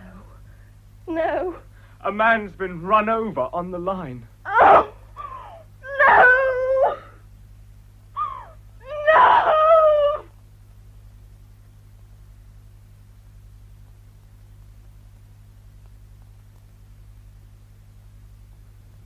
In that revival of Somerset Maugham's play, The 10th Man, Adapted for radio by Peggy Wells, the part of George Winter was played by Clifford Norgate. Catherine Winter was played by Patricia Gallimore, Lord Francis Etchingham by Hector Ross, and Lady Francis by Joan Matheson. Martin Friend played Frederick Bennett, Carlton Hobbs, the Prime Minister, Peter Williams, Robert Colby, Gerald Cross, Mr. Ford, Michael Kilgarriff, Mr. Swalecliffe, Charles Simon, Colonel Boyce, Patrick Tull, Thompson, Venetia Maxwell, Anne Etchingham, and David Robb, Edward O'Donnell.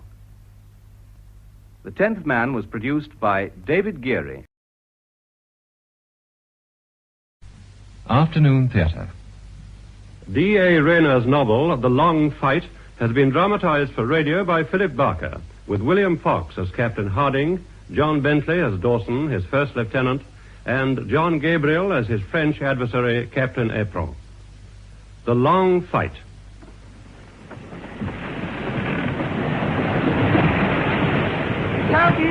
Captain Harding, sir. Dead ahead. Storm center, dead ahead. The yards, Mr. Donovan. All round the yard. Lanyard hole. Awful hole. Lanyard hole. Awful hole. Get that yard. Pull that drifter around. Turn the levers move. Get drifter around. Quick thinking, Mr. Dawson. That swinging mainyard could have sheared us clean. Yeah, that last big sea. Donovan was down. We all were, number one. If you hadn't been quick in grabbing that rope... She's running up into the wind, sir. With the foresail gone. Get a fourth man on the wheel. Aye, aye, sir. Bosun, the wheel. Hang to the wheel. Bring out the mainsail, Mr. Donovan. Aye, aye, sir. Mainsail haul. Move to it. Loose the mainsail. This will take anything. If her timbers were only as young as her heart. Must be one of our oldest frigates, sir. Yes, if my guess is right, she and I were launched in the same month. That'll make her 27 in April. Yeah, Carpenter approaching, sir. Well, Carter? She sprung a butt, sir. Where, man, where? Starboard, sir. Starboard side. Starboard it would be, of course. Been her weakest ever since we took her from the French in Corsica. Can you handle it? Oh, we're doing the best we can, sir. It ain't possible to make a proper job of it. Not on this tack. On this tack? The wound's well underwater, sir. And it'd be above water on the other, eh? Oh, aye, sir. Now that we can get a sheet of lead over it for a tingle, not till the sea eases. It wouldn't be pouring in like 'tis now. Man the pumps, Mr. Dawson. Aye, aye, sir. Thank you, Carter. Man the pumps! Man to the pumps! Do the best you can for now. Once we're in Gaul, you must repair quickly. Aye, sir. And well. Very good, sir. Looks like a long spell of pumping, Mr. Dawson. You'll not put her on the other tack, sir? No, Mr. Dawson, I'll not. In all conscience, this gale has delayed us enough. Aye, sir. There's a risk. You could wear her round for long enough. No, Mr. Dawson. Not a question of seamanship. If we're to save that convoy from Napoleon, it's a risk we've got to take. Aye, aye, sir. We have no idea when the merchantman left Bombay. But one thing, they're certainly at sea by now. Aye. 3 fully laden East Indiamen. And with a Frenchman on the prowl, probably the Piedmontese are there. Looked at that way, sir. What other way, Mr. Dawson? None, sir. Keep the pumps going. If I can keep her afloat, I'll pump the San Fiorenzo into Gaul.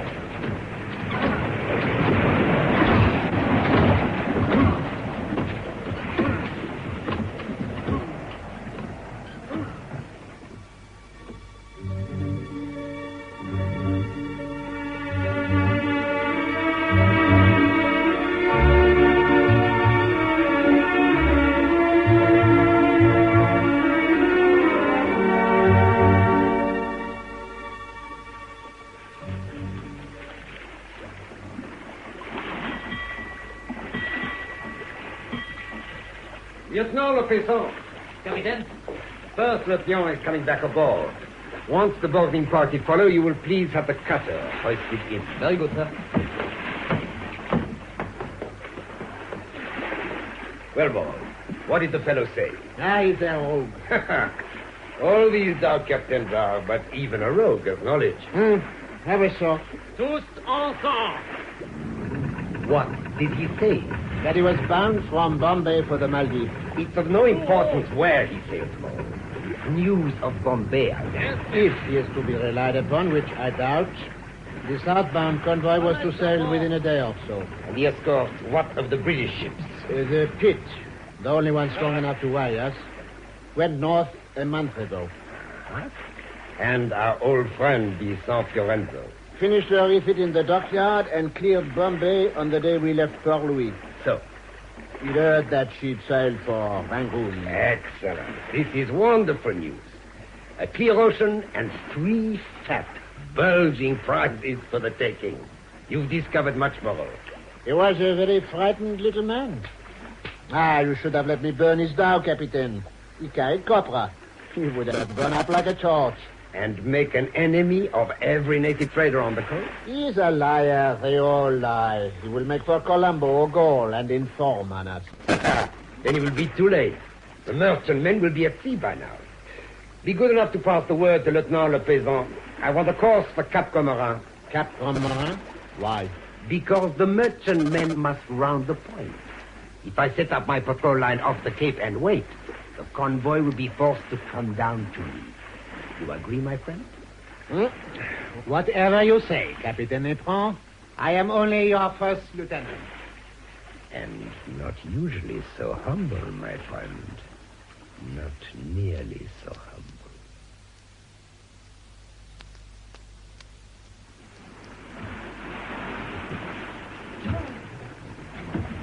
That's more like it, Mr. Dawson. Aye, sir, she's come to life again. I doubted once whether we'd ever get this much sail on her again. Log, Mr. Donovan. Calling him now, sir. Men are bearing up well. Yes, very well, considering they've been pumping 8 hours of the 24. What, so many sick? Deck havoc to clear after the storm? I imagine I'm not very popular at the moment. Oh, they understand the urgency, sir. I wonder. 2 hours of daylight, a French frigate could gobble up that convoy. Even now it may be too late. True. Log line, sir. Sailmaster? 4.5 through the water, on course and increasing. That's better. Thank you, Mr. Donovan. Sir? Much better. At this rate, we should make our port by dusk.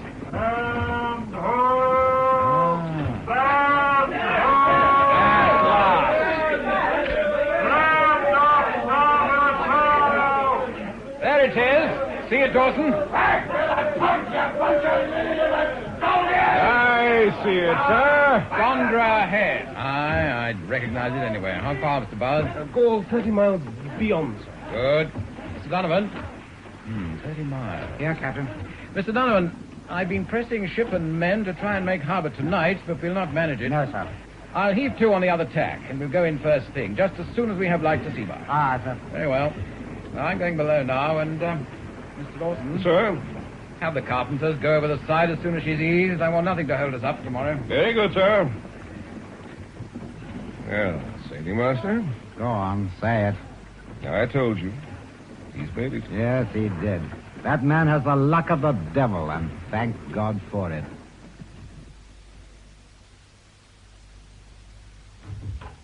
Captain Harding, Your Excellency. Ah, Harding. Welcome back. Come in. Thank you, sir. Sorry to recall you. Couldn't help it, you see. Had no choice. Had I, Russell? No, sir. What with the pit up north and the Frenchies moving in so early. So I understand, sir. You'll take sherry before luncheon? Thank you. Russell, will you see to it? Certainly. Yes, damn shrewd of the Frenchies moving in now with a fleet 1,000 miles away in Surabaya. Sounds like good intelligence, sir. Too damn good, eh, Russell? Admiral Pellew expected to have the fleet back before they arrived. Difficult to keep a fleet sailing secret. Captain? Thank you. What of the Terpsichore? Well, sent her east. Once we knew you were on your way back. The convoy from Calcutta. Is that what's on your mind, sir? Aye. If the Piedmontese is out there, the Semillante will be off the other coast. Certain of it. Piedmontese?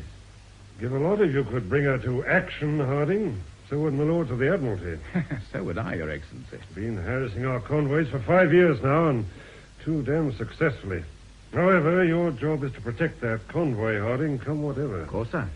There's enough provisions on those 3 merchantmen to feed the Ile de France for 6 months. Don't want that.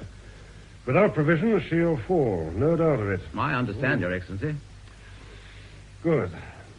You can sail immediately? Well, we shall be undercrewed, but yes, we can make the tide. Undercrewed? Malaria, mainly. Lieutenant Dawson seeing 70 of the men ashore now. Can you get replacements? Well, I think the fleet took most of the able-bodied, Your Excellency. Oh, we shall manage, sir. I sincerely hope so, Harding.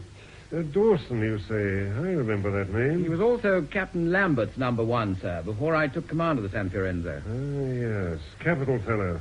Long service, too. Should have been promoted. Bitter at all, is he? Resentful of serving your younger man? Well, if so, he doesn't show it, sir. He's a first-class officer. Good man. A good number one, eh? Yeah, that's what their lordships felt at the time, I remember. Too resigned to his subordinate position. Unambitious. Is any man that? One needs ambition, great conceit even, for the natural power of command. Nevertheless, if command were thrust upon him, That would be the real testing time, eh? Well, anyway, what about luncheon? Russell? When you're ready, Your Excellency. Good. Well, then let's go in, Captain. If you are to catch the tide, you'll want to be back at your ship.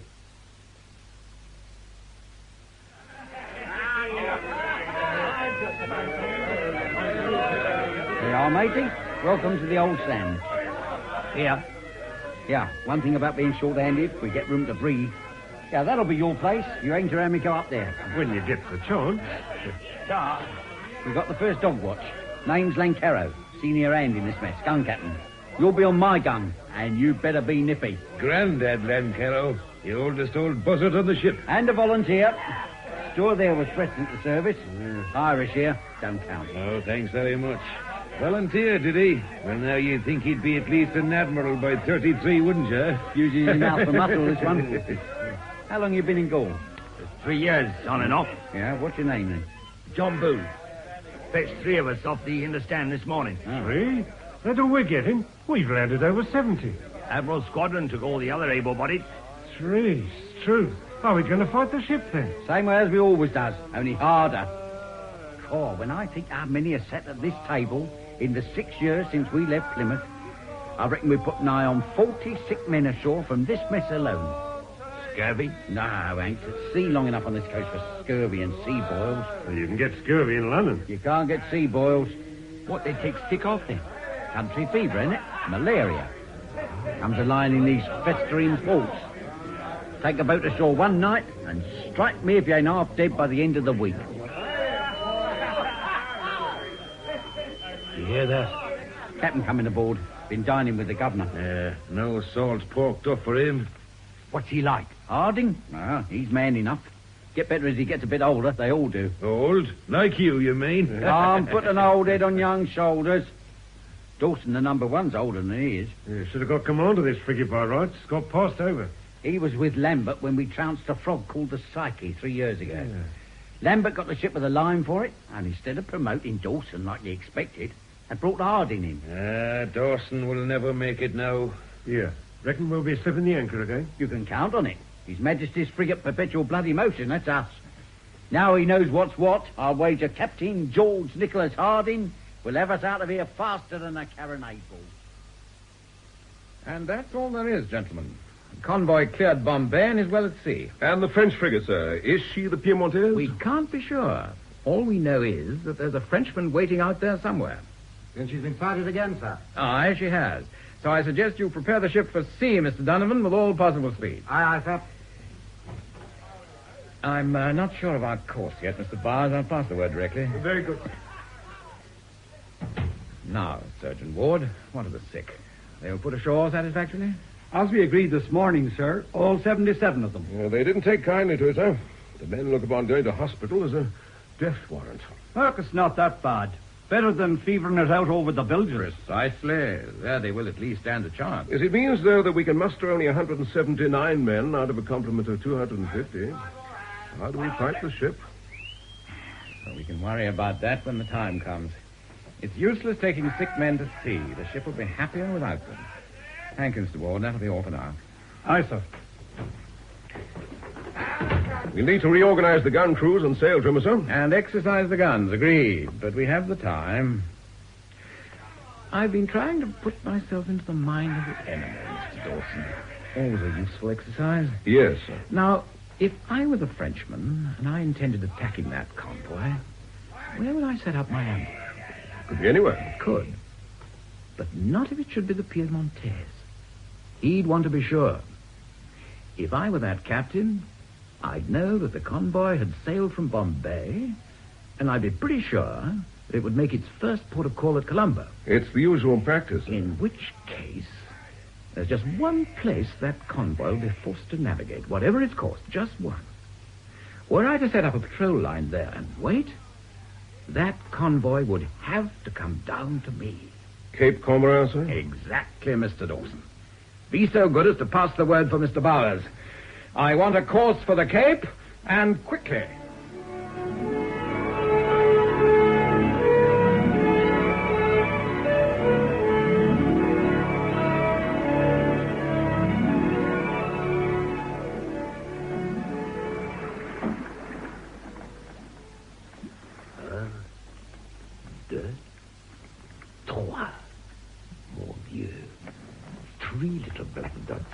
Three little fat ducks in full flight. Oh, don't they make your mouth water, Moreau? It's a pity the moon's gone in. Otherwise we could... No. A night attack is always a chancy affair. We'll wait until daylight. You did well to sight them, Lieutenant Choy. Oh, it was Pierre, the gun captain, sir. He picked up their silhouettes as they crossed the setting moon. But for that, we might not have spotted them in the dusk. You see, Moreau? Did I not tell you if we wait till the captain will come over? It is to be up they have not sighted us. No, it's not likely. They are 5 miles off the port quarter and we have no moon behind us. You're sure there were just the 3 sails, right? Just the 3, sir. Yes, an escort could hardly have beat through our patrol lines without being sighted. Be so good as to find Pierre, Lieutenant. I would commend his alertness. Certainly, mon capitaine. Your doubt, Captain, was right, Moreau. It's as he told you. It would appear so. We know their destination and their course. It will be better left until dawn. You agree? Certainly. The wind will stay in the same quarter for the few days. So tonight we play the wolf and stalk the sheep. We'll maintain a position some miles astern and to the east. Then at sunrise, we try the governor's plan. Governor Durcan and his confounded Lascars. Oh, I agree with you entirely about the Lascars, my friend. Look at them sprawled all over the deck. They're not seamen or soldiers. Bah. What does a general of cavalry know of sea warfare?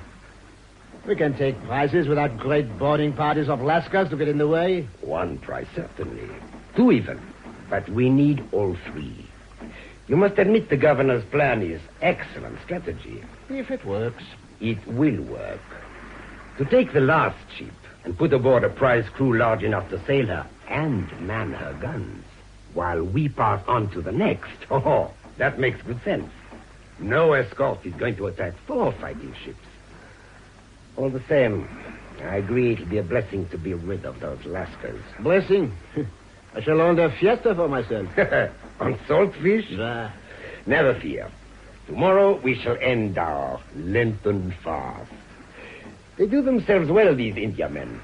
Now, how does a nice thick steak whet your appetite, huh? 3 fat prizes and riddance of these Lascars would suit me better. Then you shall have both. Tonight, course southwest to half south. At dawn, we attack. Then we will soon have the tricolor flying over those 3 fat ducklings, whatever their sacred British names may be. Devonshire, Charlton, and Metcalfe. Laden with all the riches of India, and Plymouth bound with a fine northerly wind behind them. And 9,000 miles to home. Colombo first, of course. But they'll see England long before we do. Makes you think, after 6 years. Look more like ships of the line the way they're keeping station. Captain gone below? Gone to finish his shave, and feeling much relieved. Sighting that convoy safe and sound, had him on deck double quick. And in his dressing gown, too. Bare feet. Never seen him in properly dressed before. You brought us in pretty close, dummy. Near enough to shake hands. Almost. Disappointed the yeoman. Had his semaphore poles all set up to signal. Captain's orders. Close haul on the starboard tack, standing to northwest. That's what you got. No signals of an enemy sighting from them. So far, they must be in the clear. Bowie? How far are we from Cape Comorin? From the Cape?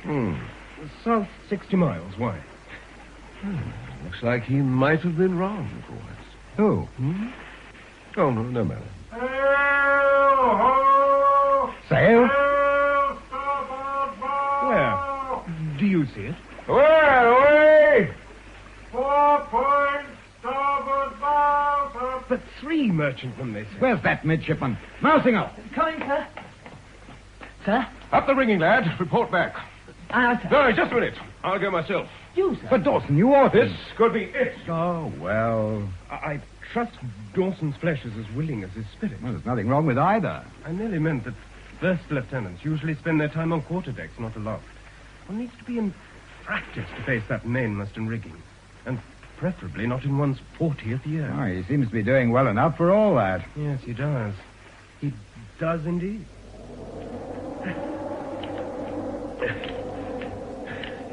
Can you still see her, Lookout? Plain as a daisy, sir. You like this here, too, from where you are. I see her now. Big ship, too. Thank you, Lookout. About time you were relieved, isn't it? I'll send the man up as soon as I'm down. Thank you, sir. Thank you.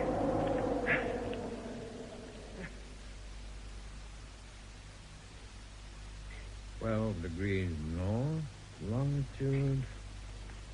Come in. Dawson, come in. Ship 4 points off the starboard bow, sir. Steering the same course as the convoy. Indeed. Then tack ship, if you please, Mr. Dawson. Aye, sir. You've called the hands? No, sir, not yet. I thought I'd report to you first. Might have saved valuable minutes. Please by both watches. Right away, sir. I'll be up immediately.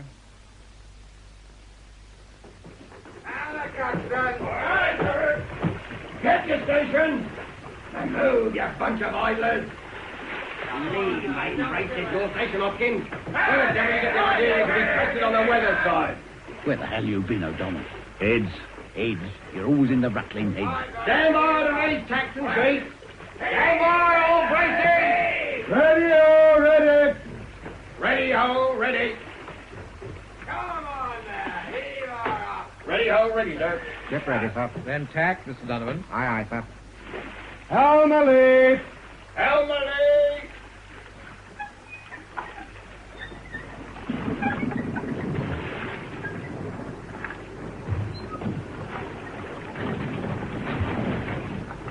Helm's a-lee! Raise tacks and sheets! Leg out your bowlings! Raise tacks and sheets! Leg out your bowlings! All over boom! All boom!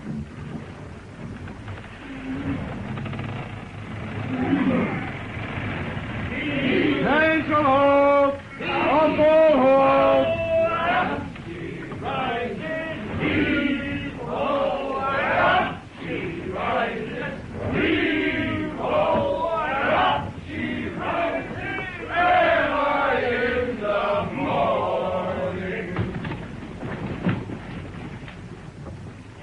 Back your staysails!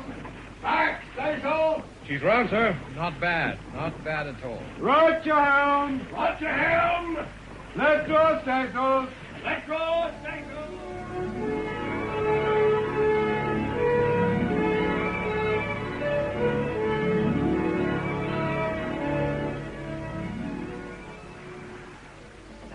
Northern deep.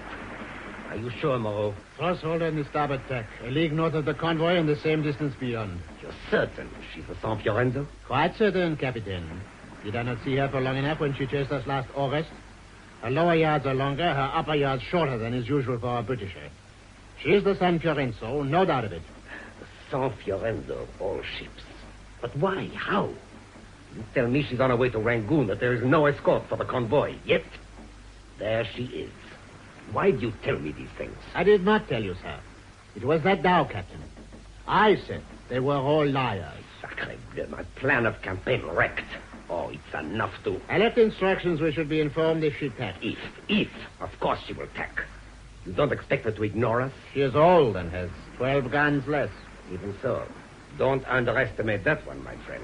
We know her reputation. We should press the attack regardless. No. Rather, should we proceed with even more guile? To fight our way through to the merchantmen by force, that would be stupid. Sometimes you speak like a fool, Moreau. Had not your advantages of education, Captain. As a boy, I ran barefoot after the tumbrils in the streets of Brest, crying, "Abat les aristos!" While you... But tell me then, what would a wise man do? Draw the San Fiorenzo away from the convoy. Run away? We did that last year. We need those 3 Indiamen, not one old frigate. We shall lead her away, then turn back toward the convoy and get there first. Once we put our prize crews aboard, not even the San Fiorenzo will attack 4 ships. I suppose she outpaces us. Remember, we've had no chance to careen our ship. The weed has been scraped from her cutter in dock. In that case, we shall have to fight her. But with half as much again in weight of broadside and double the number of men, I doubt if her captain will... Enemy frigate backing now, sir. So, now you will have to act. Patience, my friend, patience. I shall do nothing until I sight her sails from this deck. If we alter course now, we'll not know who has the edge of speed or when to turn back for the convoy. Wait, and she'll be on top of you. I shall not wait that long, I assure you. Once I see her sail appearing over the rim, then that will be the time to go. How's the head now? East-northeast to half south, sir. Should probably lay a point nearer the wind, sir. Not necessary, I think, Mr. Donovan. If Mr. Dawson's returning, we'll see what he makes of her from aloft. Yeah, Frenchman, all right, sir. Frigate by the look of her, and if I'm not mistaken, it is our old friend, the Piemontese. Is it, by heaven? I can't be absolutely certain. She's still all of 10 miles away. The Piemontese, well. When we chased her last August, sir, she'd 3 or 4 new clots in the bunt of her fore topsail. They've weathered a bit, but I could still see them. All right, Mr. Donovan, as you suggest. Lay her a point to windward. Aye, sir. Steer east to half north. That puts the convoy on the starboard beam and the Frenchman on the port bow. East to half north it is, sir. Good position to intercept any direct attack, The sir. best. Meantime, we'll close on him as fast as we can. Single ship action, sir? An experience not granted to many of us, eh, Mr. Dawson? That's it. No grand battle strategy or senior officer signals to intrude on pure tactics. No, sir. A pity we couldn't be more evenly matched, though. The French's broadside must be at least a third heavier than ours. And we're woefully short of men, I know. Even so, I believe us to be the faster. Our copper is comparatively clean, whereas I have the feeling the Piemontese has not been docked in months. She showed us a clean pair of heels last August. Since when? Her captain has taken a number of prizes and been back to the Ile-de-France. True. 2,000-mile trip. Barnacles grow fast in these waters. They could slow his ship, make her sluggish to handle. What do you think he'll do, sir? I know what I'd do in his place. And I go straight for the convoy. Of course. But whatever he chooses, it'll be some hours before we can hope to be close enough for action. Then you'll go to division, sir? No reason to change our routine, I think. Mr. Donovan, I want her kept sailing to the utmost. Aye, sir. Perhaps after divisions, Mr. Dawson, you'll be good enough to come to my cabin. Sir? We must reorganize the gun crews, make up for the sick. After divisions. Very well, sir.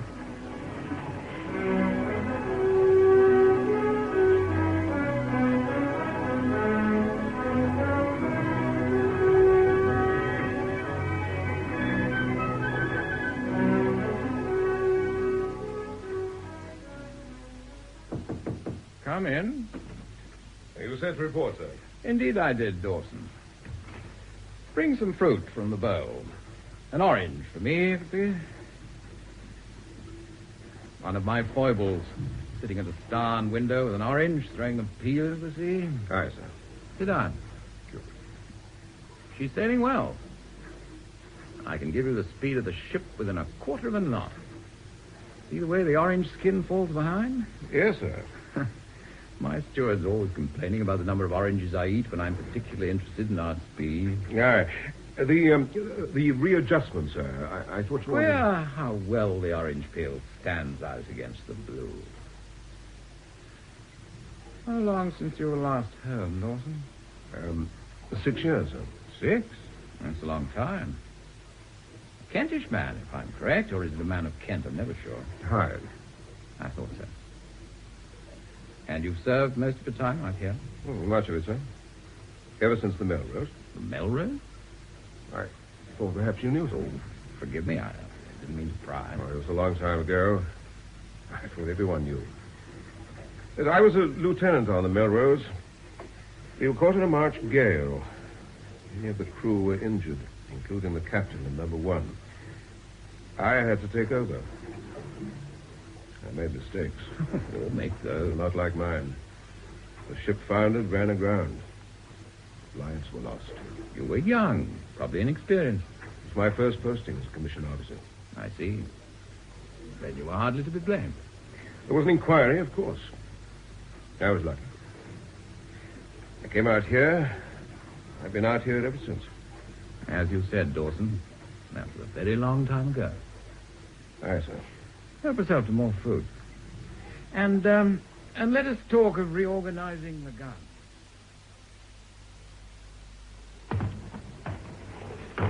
All right. We'll try running her out again. Half a minute. There's only one of me on this side of the perishing, Now, stop griping and come on. You heard the orders. There's a man short on all 13 deck guns, and this one's going to be best. Understand? No men in the magazine.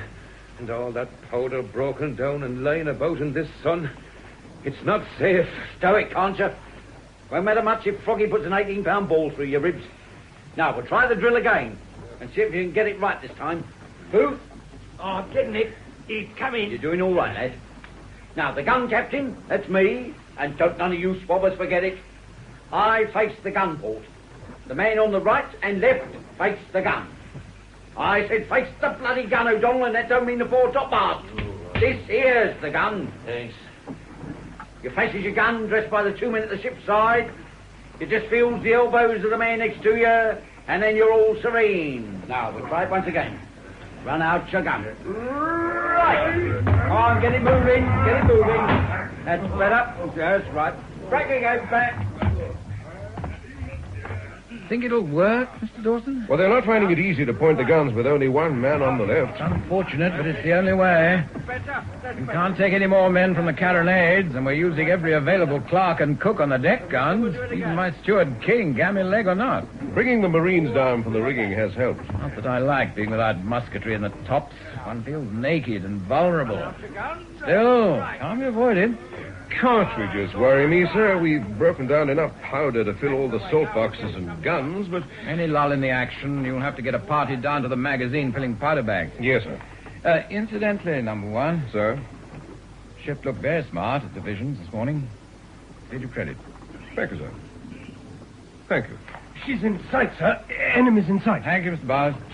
2 points on the port beam. I have her. Yes, that's the pie, all right. She's not taking in our stunsail, sir, steering east. By gad, so she is. So he's not going for the convoy. But why the devil not? Perhaps he gives us credit for more strength than we possess, Mr. Dawson. Either that or... Yes, that's more his way. Draws us away in pursuit, then beats back for the convoy. You must imagine he's fast. I think he's banking on a repetition of last year's performance. Well, that was last year, sir, when we needed the refit. For my money, our Frenchman has lost his moral advantage in not going directly for the convoy. As it is, we shall both now be drawing further away from them, and if we are the faster, as I believe we are, we have every chance of intercepting when he turns back. In which case, he's going to have to take us first, sir. I'm quite sure he's prepared for that, Mr. Bowers. On the other hand, I have no intention of waiting for him to try. Mrs. Donovan? Sir? In these latitudes, I'd expect the wind to ease about midday and freshen again towards sundown, right? Without any doubt, sir.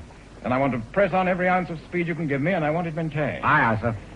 We'll give him his wish, gentlemen. Chase him we will, but not on his terms. We shall pursue him and take the fight to him.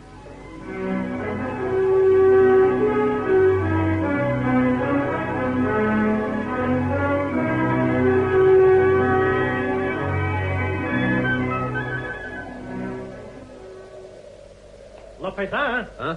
Have you seen Lieutenant Moreau? That I have been spared, thank God. He should be here by now to relieve me as officer of the watch. Oh, no doubt he is below, haranguing the good Captain Epron. As usual. Well, without reason, perhaps. Look at that British frigate. Less than 4 miles away now. Since when has our amiable first lieutenant required reason to wear his disagreeable views? No. Be fair. This time he is right. It is obvious we should have attacked the convoy at once, not turn away as we did. I am content to leave the strategy to Captain Epron. I have sailed with him for many years. I know his worth. Unlike Moreau, he is a gentleman. Moreau gives himself authority much beyond his due. Even this morning, he orders me to run out the guns. Him, the first lieutenant. It only looks that way, Sean, my friend. Beneath all his pepper, Epron is a good-natured, easygoing man. He has no objection to Moreau doing the Capitain's work. You see, he is also just a little lazy. But it is Captain Epron who makes the decision. Have no doubts about that. Perhaps in this case, the wrong one. It would have been simpler taking the convoy. Now we must fight this frigate first. We shall see. We shall see. Oh, here they come now. Oh, then I shall make myself scarce. Lieutenant Shoy. Yes, sir? We were discussing that bomb of yours up there on the main yard. Sir, I am You sure are it will... relieved to watch, Lieutenant Shoy. Perhaps very shortly you may have a chance to drop it onto an enemy deck. Everything in order? Oui, mon capitaine. The fuse is attached. The bomb will be ready when required. Excellent. That bomb. Another damn fool contraption. That drum holds 500 pounds of powder, my friend. And dropped onto a deck, it will make much havoc. Provided it explodes. Ah, rascals. Bombs. It will explode, sir. I have 2 good cannoneers. One to light the fuse, the other to release the latch on the metal You know, cradle. it may seem an inhuman method of warfare, but it could save lives if it brings about his capitulation that much earlier. If the damn thing is mistimed and falls between us, it could do the same for us. Oh, yes. It would blow both our sides. Have no fear, mon capitaine. The bomb will be dropped firmly onto the enemy's deck. When the time comes, I shall, with your permission, station myself in the tops. I will give you good warning when and if I think we can use the thing. Thank you, sir. That will be all, Lieutenant Shoy. Aye, aye, sir. Yes, there's no way to fight running before his sails. I can well understand your sentiments, Moreau, but he who makes the first hit is not necessarily the victor. Any fool knows that. Then any fool should also know that haste could lose us more than a convoy. Unless the garrison is supplied with food, the Ile-de-France, Mauritius as the British call it, must surely fall. This convoy could supply its needs for months. One ship is not sufficient. We must take the lot. And we should have held our course and gone straight for the convoy. If the British had interfered, a few broadsides of chance shot would have winged him. Suppose he'd had time to repair himself before we'd captured all 3. It would have saved us having to finish him off later on. We should have held for the convoy. Perhaps. But we didn't. And now the situation is very different. I'm tired of this waiting. You should be patient, my friend. In 6 hours, the moon will have set. It will be dark. Very dark indeed. So? You know, along this coast, there is a haze blows off the whole length of India. The horizon ends below the tip of your bowsprit. Once the moon has set, that will be the time to turn for the convoy. In 6 hours' time? We shall find them at daylight. The San Fiorenzo has been reducing the distance between us all day. You do not think she might overtake us first? The wind is falling. The lighter it falls, the slower he will be to catch up. But who can tell? Who can tell where he is likely to be by that time?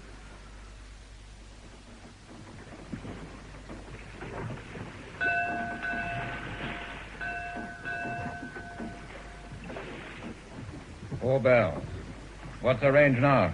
Range, 2 degrees, 5 minutes, sir. I guess we've got him. We're close. Much closer than I hoped for in the time, Sergeant. Wedgwood? He's checking the scale, sir. Mr. Martingo? Sir, the masthead height of 151 feet gives a range of 1,385 yards. Less than a mile. Less than a mile. I trust you gentlemen are prepared for action. You'll beat to quarters then, sir? I think so, number one. The men obviously can't rest. They may as well start preparing the ship and stand round the deck. Marine drummer, to beat for port side action. Aye, aye, sir. A night attack, sir. Drummer, beat to quarters. Foolhardy, you think, Mr. Ward? Oh, no, sir. I wasn't suggesting... You've heard it said so, I'm sure. We took the Atlanta by night? Indeed we did, Mr. Donovan. In the same way, that may hold us the prize for our friend over there.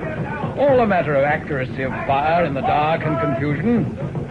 Even so, Surgeon, let us pray that you and your lovely boys are not kept busy in the cockpit this night. Indeed, sir, let us pray not.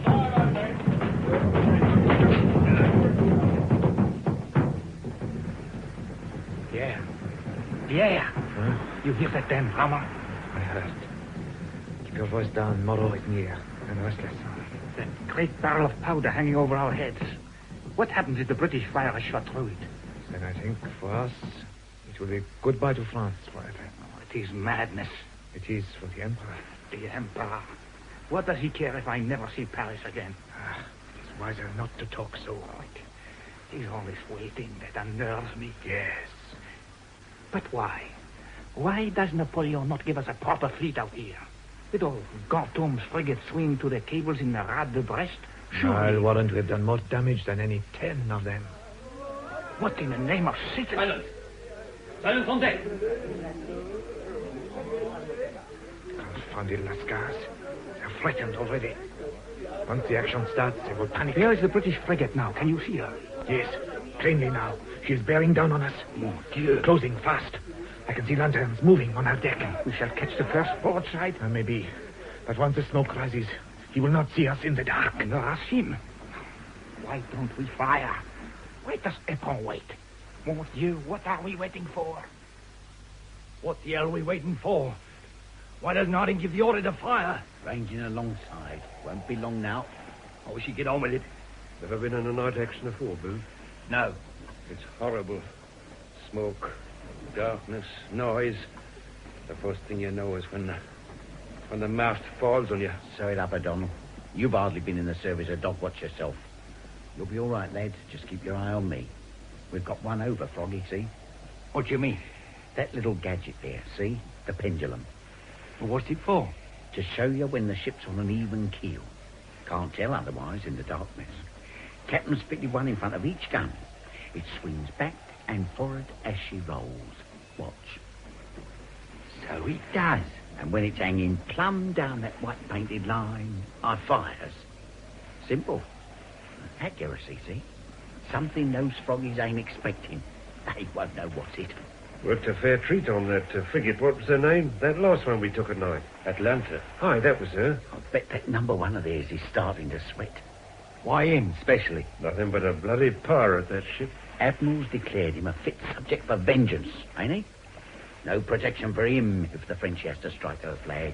Outlaw, he is. Why him? Their first lieutenant. What did he do? Spitted 3 of the officers of the Warren Hastings with his sword after she'd struck her colours.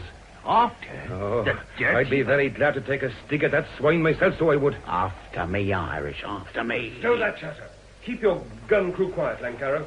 My crew, sir? I haven't said a word, not a word, sir. Quiet, I said.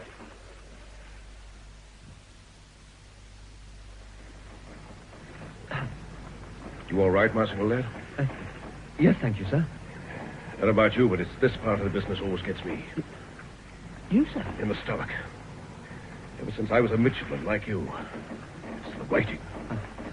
I know what you mean, sir. It's the thought. 2 great ships coming together in this vast ocean, maneuvering for the express purpose of blowing each other out of it. Yes, sir. It's any consolation. It's the same for them over there. I never thought of it like that. Yeah, just the same. Now remember, do your job. Keep close to the owner. Conveying his orders, whatever may happen. And make it quick. Yes, sir. Now come back to the quarterdeck. When he does, stick close by his side. Aye, sir. But why is he kneeling by the carronade? Sighting the target through the gun port, he always does so. When he's satisfied...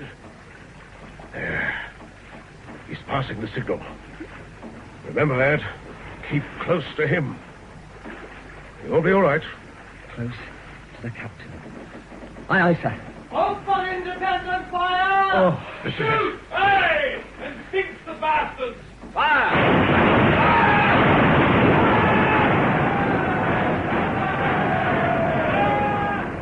Mr. Martingal, get me the name of the man who called out just then. Aye.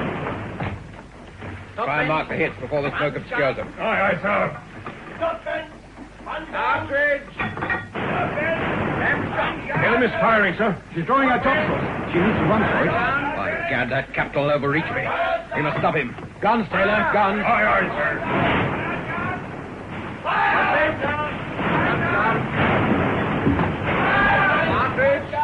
God's sake, keep those lasses quiet. What did I tell you about those confounded natives, sir? Nothing I did not know for myself, Lord. I'm amazed how little the British has fallen behind. Before the moon sank, I could see the damage we did to his sailors. Yet there he is, still close on our tail. What has he done to us? We've been hulled by over 20 shots. Mon Dieu, so many.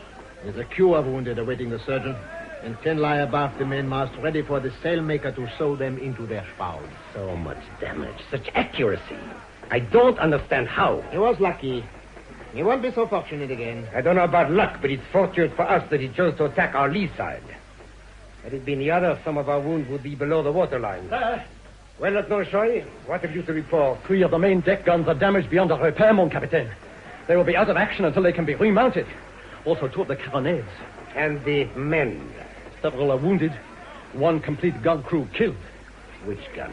The 6th port, sir. Pierre's gun. A direct hit. Oh, no. Pierre has been with me for many years. Yes, he was a good gun captain. Well, we can be ready within the hour, sir. Thank you, Lieutenant Shoy. And ask Lieutenant Le Pisan to return. Oui, mon capitaine. Pierre was a good man. It's damnable, this war, my friend. More damnable when we do not win. Perhaps. But this affair we have to win. So much is at stake. So far, we do not seem to have had much success. Devilishly persistent, this British captain. I fancy he's lost little distance in the last 10 minutes. And if he can hold us now, he'll be gaining on us again when his repairs are finished. And still we cannot turn for the convoy. Not yet. But I don't think he will attempt another night attack. So? So we wait until dawn. I think I'm beginning to know the way this captain thinks. He will continue to dog us, and if he does, then we will make those Lascars do some useful work for once. Not as you will, my friend, but with their help, we can utilize 2 crews. Handle our sails with a speed you will not be expecting, particularly if we wear sheep. Then you'll fight him here? I think we could be upon him before he knows what we are about. Now, you are talking. For me, we should fight him to a finish and have done with it. You, my friend, don't have to explain to Governor Descamps why you've allowed 3 fine merchantmen to escape while engaging an old, valueless frigate. If you think so badly of her, why not turn straight for the convoy now and let her do her worst? Moreau, you are a fool. All she may be, but her guns are not as rotten as her hull. Also, I have increasing respect for her captain. No. We will put her properly out of commission this time, then come back for our prize later. Mon capitaine? Le Paysan, your orders. I'm about to outline my plan. For the convoy, sir. But first, the frigate. Wait, Moreau. You will need to hear this. I thought I already had. Only my intention, not the method. Now, tomorrow, at first light, we shall wear sheep.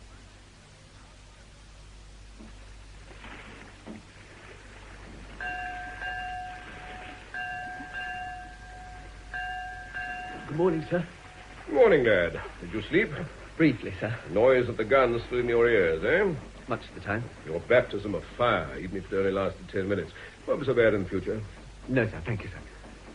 You seen her over there? Seen what we managed in the dark last night? I know, sir.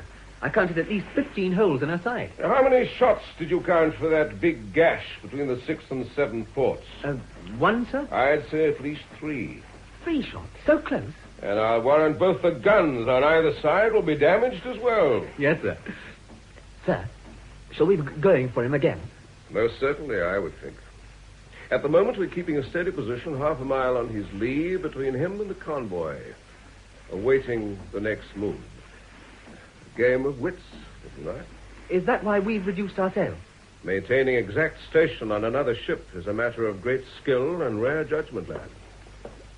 All well, Mr. Dawson? Position maintained, sir. And the casualties? Only the 3 I told you of, all slight, all from falling yards and rigging. And no hull damage at all. Remarkable. Oh, Mr. Martingale. Sir? Wonder if you'll do me a service.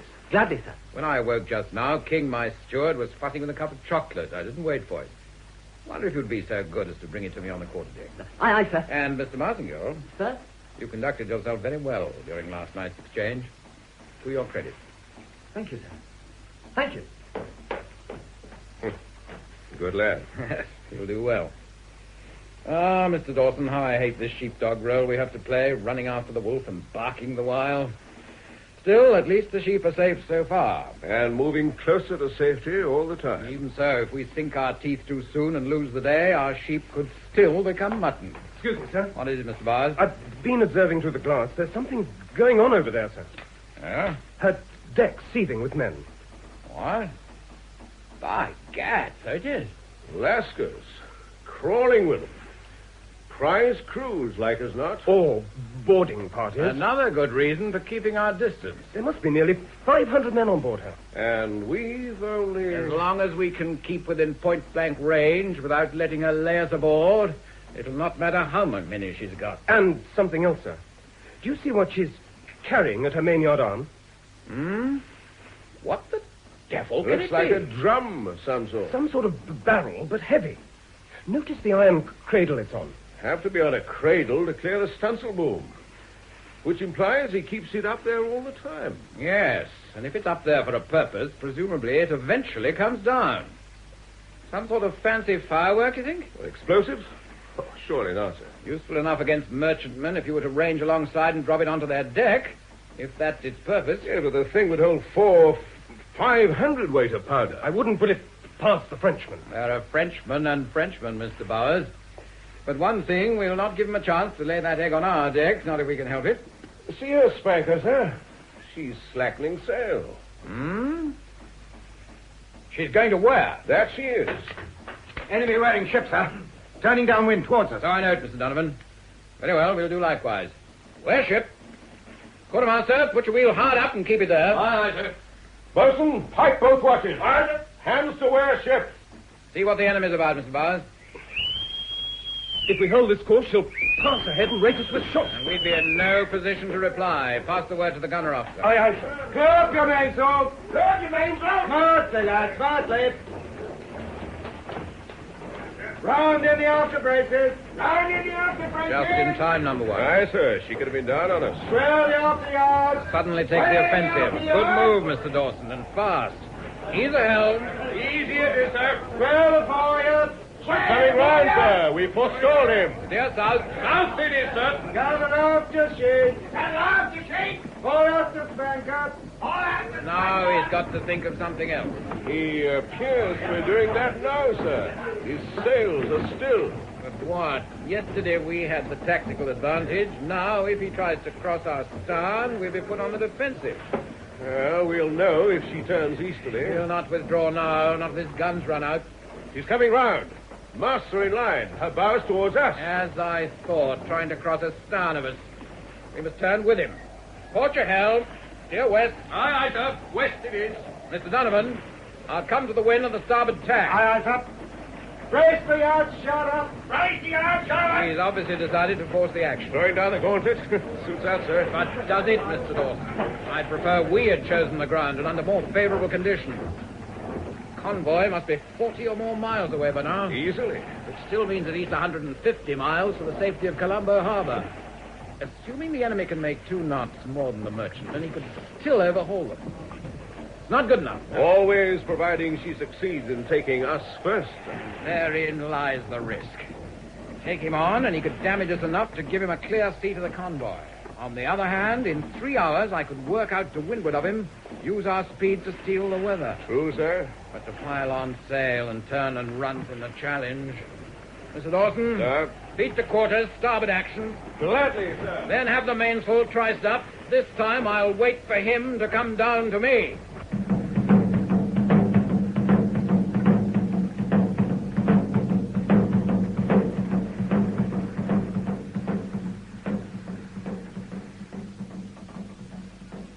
Sacre no. Every move I make. What will you do next? You will crowd on sail and leave us. Yes, that's more than possible. You brace up as sharp as you can and work out to windward of it. So much for the plan, mon capitaine. How was I to guess he could evade us so quickly? And now we sail away from the convoy, and it's the convoy that matters. We should have gone straight for it yesterday. Yesterday was yesterday when we thought we had the faster ship. And you agreed with me. Captain Epron, I am merely your first lieutenant. A fact you seem to remember only at convenient times, my friend. But that's of no importance now. Oh, Captain, she's tightening her mainsail. What? You're right. He's going to wait for us. He must be a very foolish or a very confident man. Perhaps just a very brave one. Le Paysan, have the sails trimmed. I'm altering course to beat down on the enemy. At once, sir. Moreau, prepare the ship for action on the port side. Oui, mon capitaine. Did you hear that, Lieutenant Choice?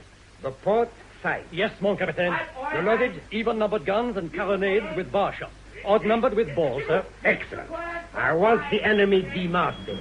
And properly demasted. Ball to aim between the base of the mast and the chainsail. Bar shot at maximum elevation at the tops of the lower mast. If we are to sail 1,000 miles as prize, we need easy repairs, not hull damage. It is understood, sir. Then to your station. Oh, and sorry. Fuse your bomb. This time we will put an end to this situation once and for all.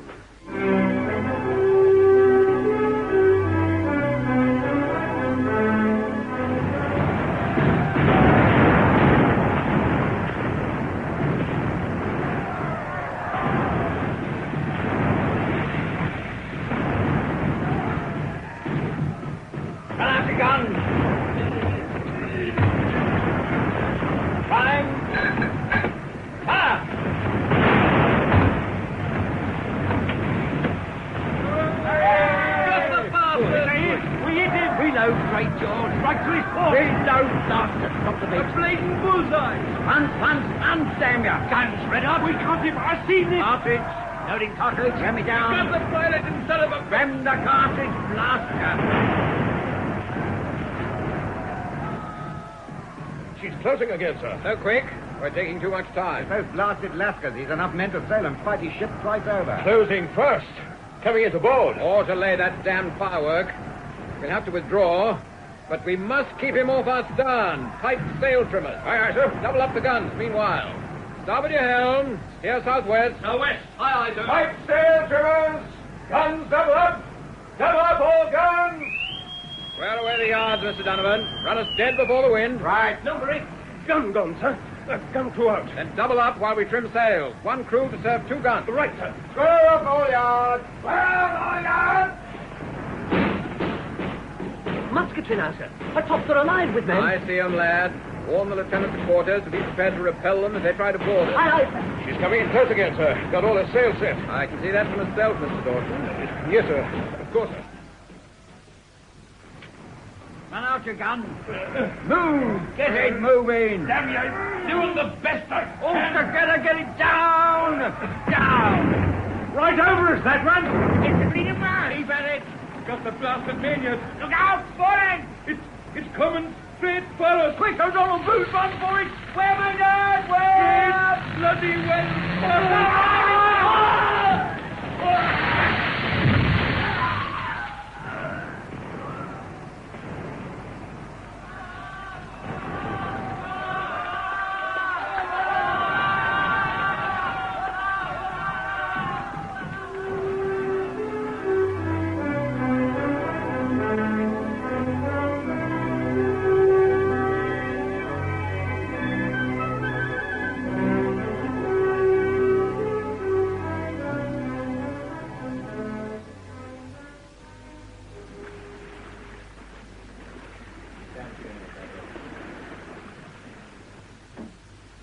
Where's Captain Harding?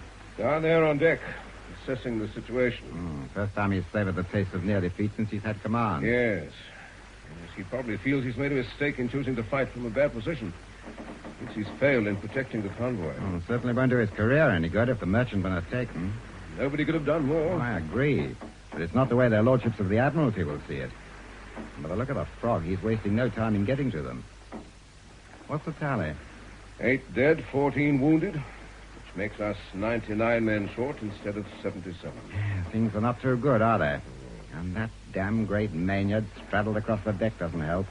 Shot through in the gears, came down in 2 halves, all 1.5 tons of it. Crushed, O'Donnell. And that new man, Booth. O'Donnell's dead. Yeah, so I learned. Ship will miss him, rebel Irish that he was. Yes. I've got the bosun's parties getting up ropes to repair the rigging, but the men have lost heart. Look at them, just standing around the guns waiting for the owner to make up his mind. Who'd be a captain? There are disadvantages. As you'll no doubt find out one day. Me? Not now. Captain Harding's compliments, gentlemen, and would you be good enough to join him on deck? Oh, both of us? That's what he said. What's the captain been doing? Just looking things over and talking to the men, sir. Has he been below? To the cockpit, sir, to see the wounded. Ropes coming up, bosun. Aye, sir. Keep at it. Aye, sir. Ah, gentlemen. Thank you, Mr. Martingale. Sir? I have been assessing the situation. Yes, sir? Sir? We have not been holed and are making no more water than usual. Most of our damage is to the mast, spars, and upper deck, including the damage to the gun, of course. Yes, sir. Nevertheless, had our Frenchmen not been so preoccupied with the convoy, it's probable that by this time we should all be on our way to a French prison. More than likely, sir. But we are not, and I think our Frenchmen's greed may yet give us a reprieve. Reprieve, sir? Our damage is mainly superficial and repairable. Well, there is the mainyard, sir. That's hardly superficial. Without The that... mainyard, yes. We shall have to clear it and repair it, won't we?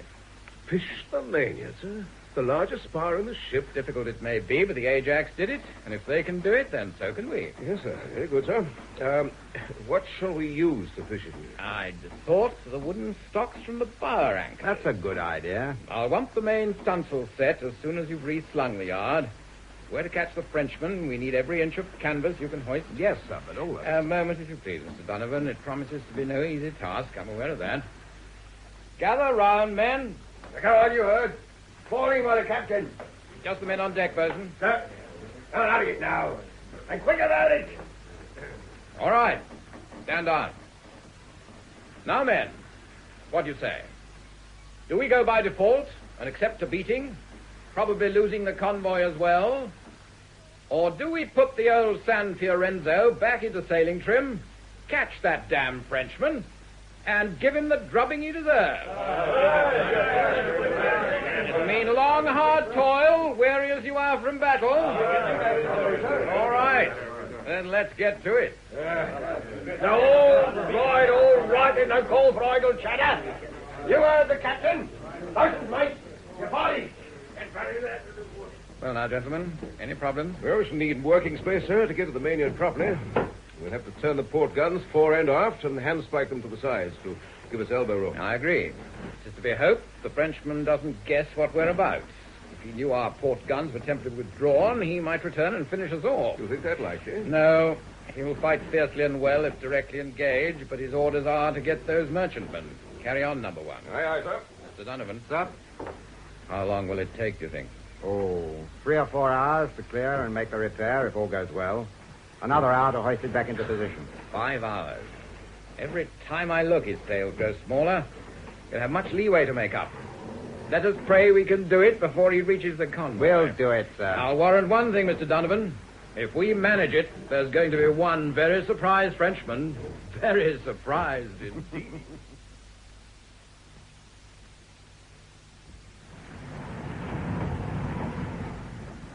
Elfin? Oh, there. Wake up, boy. Oui, lieutenant. What were your orders? To call the captain. It is nearly dawn. Oui, mon lieutenant. Wait. It is not necessary. Good morning, Lieutenant Lepizan. Morning, sir. Anything to report? Only a change in the wind, sir. Coming in from the northwest now. You've not sighted the enemy. Not since that last brief glimpse in the moonlight. He appeared to be bearing down on us. Would not have believed it possible. With my own eyes, I saw his mainyard shot through. I saw it fall. He must have repaired it in some way. But in so short a time. Oh, he's a devil. He must be very young, the chances it takes, the rashness. Never have I spent so much time looking back over my own wake. And all afternoon, there he was, overhauling us. He may have lost us as darkness fell. Altering course these 4 points would have made it more difficult for him. Well, it lost us a little distance, too. I'd give half my prize money to know if the ruse worked. Lieutenant Morrow has been up on deck, sir. Has he? An unusual man, our first lieutenant. But none more conscientious and loyal once the battle starts. No, sir. How much longer must we wait for daylight? We're sailing closer to land, sir. The offshore clouds are masking the sunrise, but they are clearing in a few moments. The paysan. Sir, you see? Well, there, at the starboard bow, shadows. Three tall, dark shadows, like silhouettes against the... Three? The convoy, sir? It could be. Ensign! Sir? Ensign, call the first lieutenant. Oui, mon capitaine. Well done, Le Paysan. Your calculations were correct. We've got them. They're getting clearer every second. Now we will see. We can be amongst them within the hour. Mon capitaine. To port. Look. To port. Sacre bleu. The British frigate, but it's not possible. I've seen him then, mon capitaine. I don't believe it. So nothing has been solved. We're back where we started, the same triangle. He has the luck of the devil. What are your orders, Captain? Orders? I don't know. Twice I forced him to withdraw. Twice he's been defeated. It is only unfortunate that he does not seem to realize that. For us, he's in the worst possible position. If we stand on for the convoy, it's certain he will intercept. If we haul our wind on to the port If you order to port, you will run onto the coast of Ceylon. You think I don't know that? Let us have no more. Let us run down for the convoy. Run down for the convoy. Exactly. That is precisely what he wants me to do. The Frenchman swinging his mainyard, turning to port. Quartermaster, put your helm down. Let a head come up to the east. Aye, sir. Steer east. But he's running on to Colombo. Exactly. In this season of northerly winds, there's often a strong southerly current near the coast. He might get into that a long time before we could, and with a big advantage to himself. I'd say he's counting on the local wind to help him. That would be westerly, sir. Yes. That seems risky. Yeah, it's a chance I'd take in his place. But he'll be moving away from the convoy. He could catch them more easily by making this big half circle to the eastward. And if the winds don't work for him, if they should change? Then Colombo is going to have a ringside view of the battle, Mr. Dawson. In about 6 hours from now. You see the way the clouds are shifting? Drifting to the southward all the time. And seemingly getting less heavy. Aye, I've been watching them. I've seen the same thing over the Andalusian coast, Mr. Donovan. Clouds on the mountain flanks moving before the surface wind shifts. I reckon the wind will bear smartly to the nor'ard, sir. Then we'll have him. He's gambled on local winds staying steady, and he's lost. Quartermaster, let her come up half a point. Aye, sir. He realizes it too, sir. He's turning. He has no choice now. He's too close to land. Course east to half north, sir. Mr. Donovan, I'll have the stunsails also, please. Smartly as you can, for I'd not like him to guess how short-handed we are. Right up. Here it comes, the true wind. See it starting to ruffle the water already? You may take the full sail trimming watch from the guns, Mr. Donovan. He can't surprise us now. Aye, sir. Bosun, fight full watch. All hands to sail. Aye, sir. If this wind holds, Mr. Dawson, we'll have a fine breeze with which to handle her. The old Stan could always sail like a witch so long as her copper was clean. And this time, sir, we have the draw. Yes, and I can choose whichever side best suits me when she turns at bay. No fears for the convoy now. No, she's heading safely for Colombo, thank God. This time we can concentrate on our Frenchman. Will we beat the quarter, sir? If you please. And then pass the word to the gunner and his mates. When the Frenchman comes at us, we'll pass on opposite tacks. I want this time to fire a controlled broadside. All guns together. At a signal from me. The range will be very short, I'll see to that. It means holding fire until the last possible moment. Right. This time, number one, I intend to try and finish him. Finish him once and for all.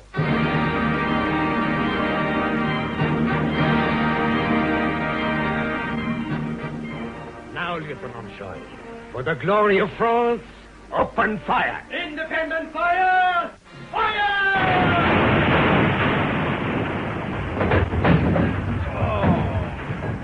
Sweet mother, that was close. For God's sake, what's Harding up to? Why don't you give the signal to fire? Easy, lad, all in good time. It'll be too late. The French will have passed us. Come on, fire, blast your fire. Easy, lad, easy. You've got to wait for the captain's signal.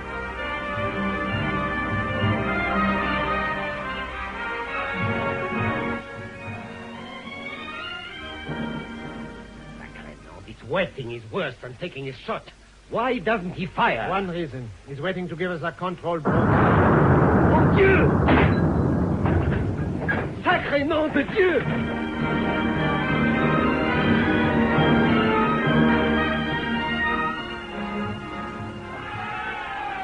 Well done, men. Well done. We couldn't have hoped to hit him more fairly than that, sir. Indeed not, Mr. Dawson. I'll be surprised if he doesn't find himself well held below the waterline when he comes back on the other tack. And they're changing tack. Make ready for action on the other side. Aye, aye, sir. Port action! Port action! Watch your steering there. Aye, aye, sir. We'll give him the same medicine as before, number one. Pass the word to the gunners. Another control broadside. As before, when I give the signal. Aye, aye, sir. Here he comes, Mr. Donovan. Once we've passed and fired, I want as quick a turnabout as you can give me. Aye, aye, sir. We'll keep at him.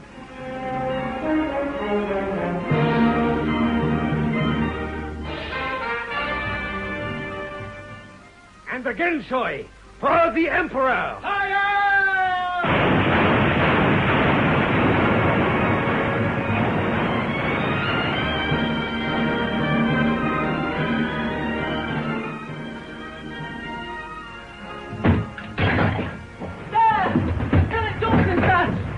Deck. What is it, boy? Speak up. The captain. Yes, what about him? The captain's been hit, sir. Hit? Yes, sir. He's fallen. Signal, the captain signaled fire. On the quarterdeck, you say? Yes, sir. Mr. Donovan's with him. We must fire. Where's Captain Harding? We've got to fire. Very well, Mr. Bowers. Give the signal. Fire. Aye, aye, sir. Fire!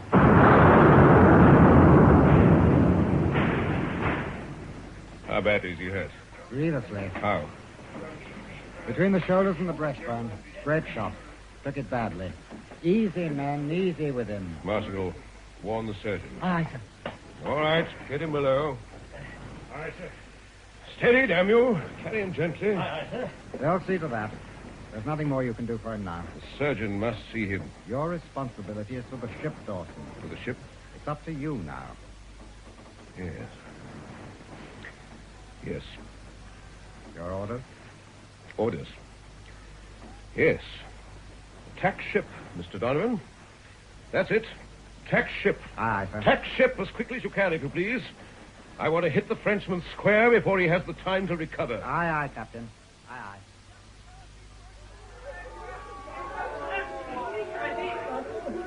Those damn lascars, they're panicking.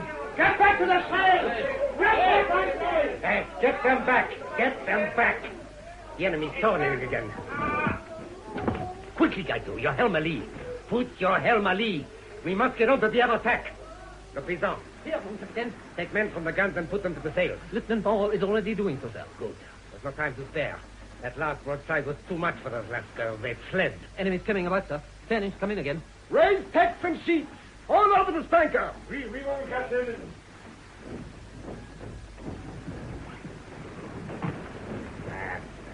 That's better. Good Frenchmen know how to handle sails. Oui.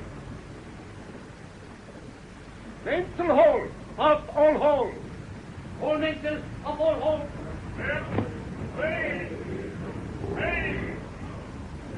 Hooray! The enemy is round. His sails are filling. If he catches us again on the same tack.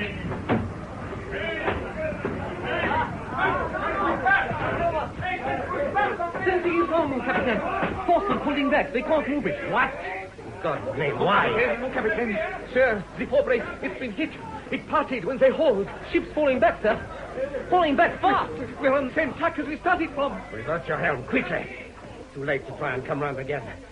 We have no choice. We must meet him as we are. She can't get round. She's fallen back on the same tack. The last hammering we gave him must have petrified those lascars. Useless for manning the sails or anything else by now. Have you seen? She can't get round. Now she's braiding foresail and spanker. They're waiting for her. An assignation I'll be delighted to keep. Make ready for action on the other side, Mr. Bowers. Another full broadside. Aye, aye, sir. Captain, I mean. And double shot for all guns. One round ball, one grape shot. Upon my signal. One ball, one grape. Carronades as well. You even sound like a Captain Dawson. I don't mind confessing to you, Dunny, much as I've waited and hoped. I've been worried for years it might happen like this. Worried? All guns, double shot. Frightened them. Double shot. Myself. One ball, one Now grape. that it's happened, quartermaster, let her off a point. Steer west by south. Aye, aye, sir. Keep a fine on the port bow. Line on the bow. Aye, aye, sir. Oh, the same. I just wish it hadn't happened this way. Harding's the finest captain I've served. Keep him lying down there. We're closing up fast. We'll have plenty else to think of in a matter of minutes. Yes, all right. Where is Mr. Martingale? Sir? Stay close, boy, in case I need you. I'll be here, sir. Enemy firing! Guns, stand by for signal.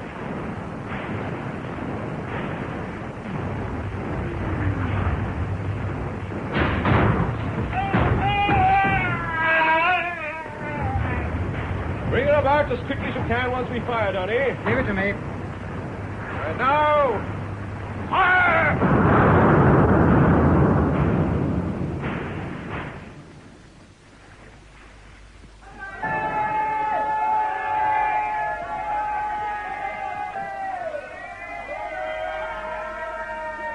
We've done it, by gad, we've done it. Everything's down above the foretop. I've never seen such a mess. A main and missile masts have gone, and look at that foremast. Swaying from side to side. He'll never dare fire with that lot hanging down masking his guns. He'd set her on fire. Port watch, tech ship. Get around, Danny. We'll cross his bows. Take him from the other side. No need. Look, that fella climbing up into what's left of the spanker boom. He wants to signal us, I think. Edmond! Get down! You are not to surrender! You hear?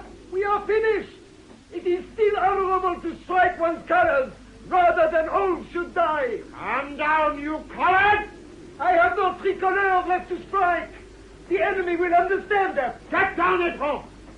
We'll make as much as a gesture across to them. And I shoot. Don't be a fool, Moreau. Put your pistol away. No surrender. I want you. Your blood's on your own head. I think not, Moreau.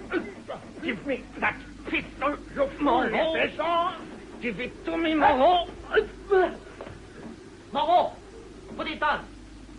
Moreau.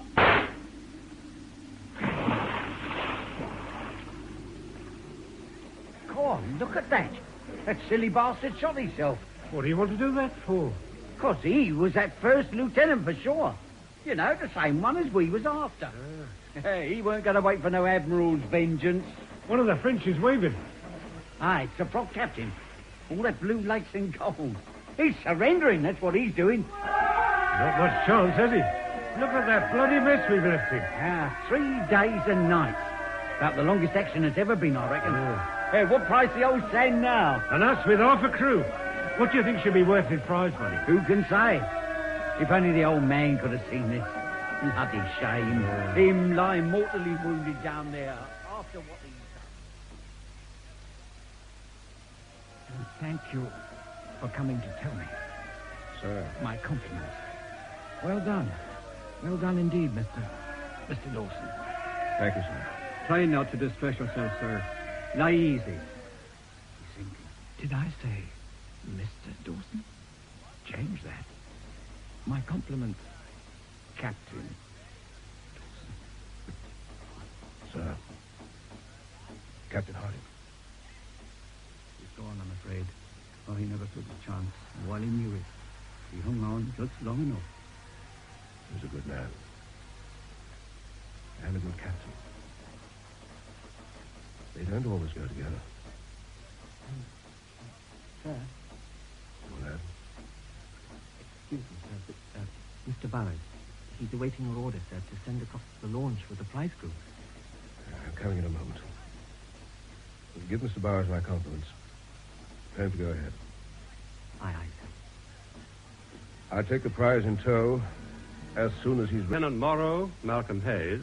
Lieutenant Choi, Nicholas Amer. Lieutenant LePaysan, Michael Deacon. Pierre, Peter Baldwin.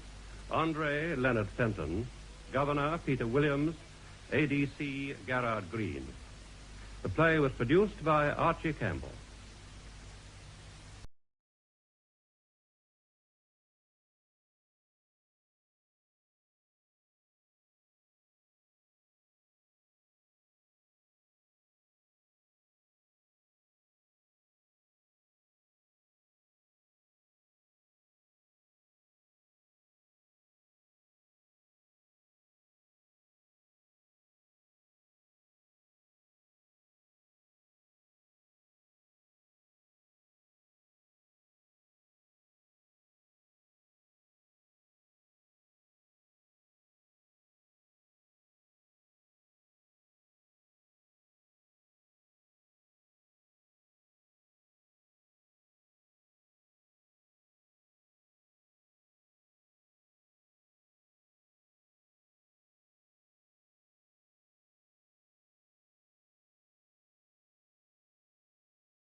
Theatre. A Pretty Little Gift Horse by T.D. Webster, with John Hollis as Eddie Jackson. A Pretty Little Gift Horse. Come in. I've brought Jackson's file, sir. Oh, good. Thank you. Edward Jackson. I don't think I know him, do I, Mr. Reynolds? I shouldn't think so, sir. He keeps out of trouble. Moved here from Wakefield? Yes, sir. A spot of bother there, but he's been very quiet here. Have you had any contact? Very little, sir. He's not one to open out. Something of a boxer in his younger days, I see. Ah. Done time for GBH. Hard case, is he? He could be. The others give him a very wide berth. He's well respected, as they say. In for breaking and entering this time. He's well known as a burner, sir. Yes. An expert with oxyacetylene equipment. I do know, Mr. Reynolds. Yes, sir. Well, if they caught him with his gear this last time, he'd have got a lot more than 3 years. I see he goes to art classes. I understand he's very good, sir. The Padres bought several of his paintings. Must have a look at his work. Painting by a prisoner would look quite well in my office. Yes, sir. Oh, I hate this sort of thing. How will he take it, do you think? Well, it's very difficult to say. It's almost a year since his wife last came on a visit. Usual trouble, I suppose? Very likely, sir. Although anyone who's been playing around with Jackson's wife is asking for trouble, he gets out next month. Yes. No children, that's a blessing. Yes? Ah, yes. Send them in, please. Thank you, Mr. Lewis. If you'll wait outside. Yes, sir. Now then, would you like to sit down, Jackson? No, thank you, sir. I'd rather stand. As you wish. I've sent for you because I've just had a phone call from the police. They've asked me to pass on some information. Yes, sir. I'm afraid it's rather bad news. I'm very sorry to have to tell you that your wife died last night. She was found by a neighbour in the early hours of the morning. You're sure you wouldn't like to sit down?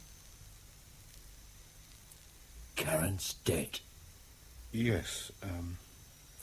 You would have been sent for, of course, but she was dead by the time they got her to hospital. What happened, sir?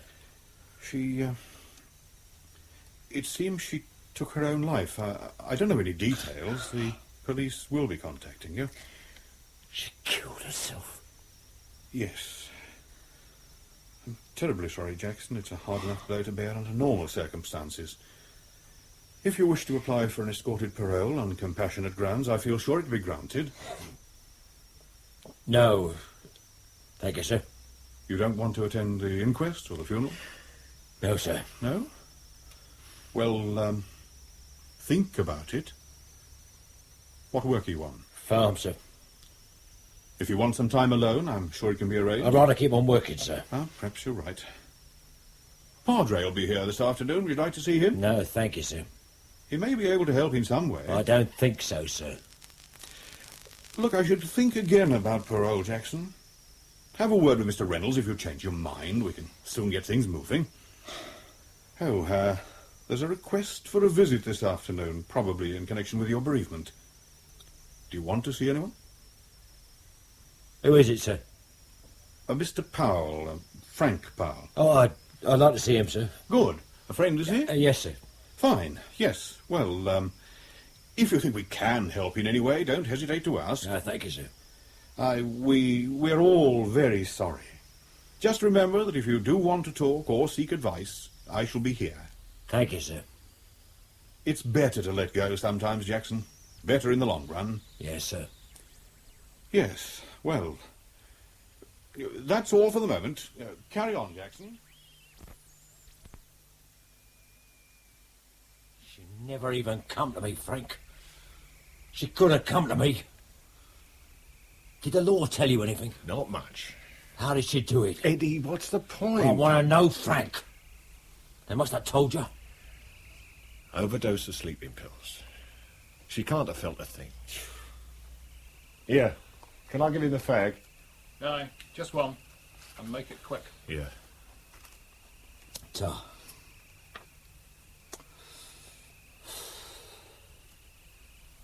If only she'd come to me. Was it money? No, I don't think so. She just couldn't cope. Look, Eddie, it was always on the cards, you know that. Not suicide. The way Karen was, anything was possible. What was she on? Heroin. Bloody hell. When I first knew her, she didn't even drink. I heard it was heroin. I've not seen much of her recently. Didn't she ever come to see Betty? Not lately. Well before Christmas, when we last saw her. When we went in a pub, she used to drink tomato juice. Now, listen, Eddie, don't start blaming yourself. Or kidding yourself. Things weren't all that great between you and Karen before you come in here. She was already taking stuff. Yeah, only pills, though, not bloody heroin. You wouldn't have stopped her. She was already on the way. She wouldn't have done it if I hadn't been in here. No, there's no way of knowing, Eddie. Who was it, Frank? I've told you. I've hardly seen her. Frank, I'm not stupid. Stands to reason she found someone. She stopped coming to see me. One or two of the lads in here have dropped hints, but I've not pushed it. I've not asked them, and I've not asked you, because I knew that once I did know, I wouldn't be able to think of anything else. And that's enough to send you round a bend in here. But I'm asking now, Frank. Who was it?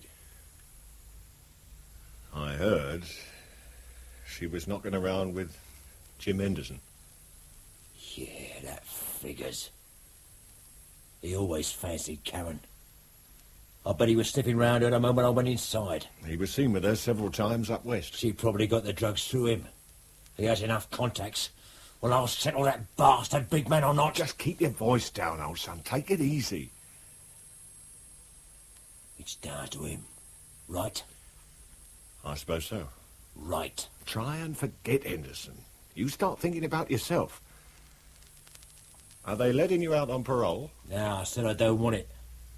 I couldn't face Karen's family. And I reckon I might clear off after him. I'll wait. That's sensible, for a change. No point in messing things up with only 3 weeks to do.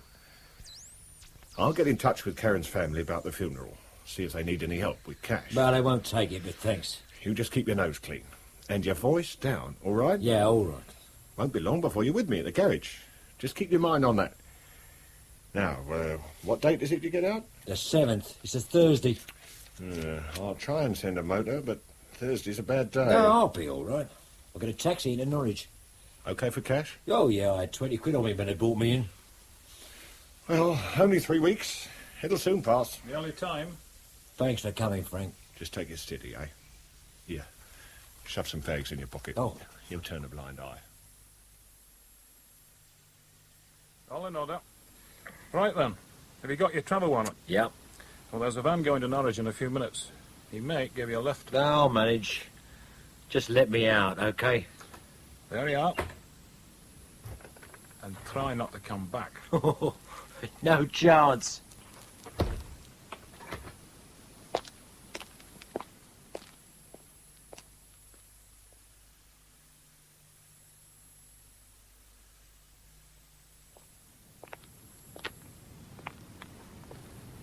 Well, that looks like trouble. You could say that. I must have driven over some glass. Nasty. Did you happen to notice a phone box back that way? No, the nearest one's in the village. You got a jack and a spare? In the boot, I think. I couldn't possibly expect you... That's no trouble. I couldn't walk on and leave you now, could I? Got the keys? Oh, yes. Here. Oh, it's very kind of you. No, it won't take long. How am I fixed for a lift when I've changed it? That's the least I can do. Right, you're on. Can I help? No, I'll be all right, thanks. I'll watch and see how it's done. I can't really thank you enough, Mr... Jackson. Eddie Jackson.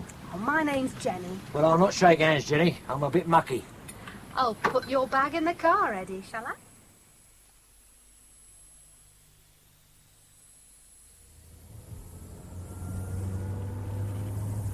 It's a nice car. New? Yeah, I only got it last week. Ah, you drive it well. Thank you. I was lucky you came along when you did. I could have been there for hours. Nah. Garage in the village would have sent somebody out. Maybe. Where are you heading? London. You going that way? Yeah, eventually. I've got to call somewhere first. Are you in a hurry? All the time in the world. You can come along if you like. It isn't far out of the way. We're picking somebody up. No, I've just got something to collect. It's quite near. A launch on the Broads. Well, how about stopping for a drink on the way? They'll be open soon. There's plenty of drink at the launch, if you can wait. I don't mind waiting. Do you want another? If you are. Yeah, I think so. You better keep clear of the law driving down. Wouldn't fancy your chances blowing up the little bag. I always feel that afternoon drinking shouldn't count. You know what I mean? Yeah. Suppose I'd better stay here and sober up a bit. No tearing hurry, is there? No. I'm very comfortable. I can stay in this any time. Tom. Is this yours? The boat? No, friends. I like the way you said the law. Oh, yeah. It sounded very, professional. Oh, yeah. Don't keep saying, oh, yeah. When you picked me up, where do you think I come from? I didn't really think about it. I just come from the Nick. Wenderby prison. Really? Yeah. And I'll tell you something else. Yeah? I ain't had a drink or a woman for a long time. So drink up and let's go. Or pour me another. Same again.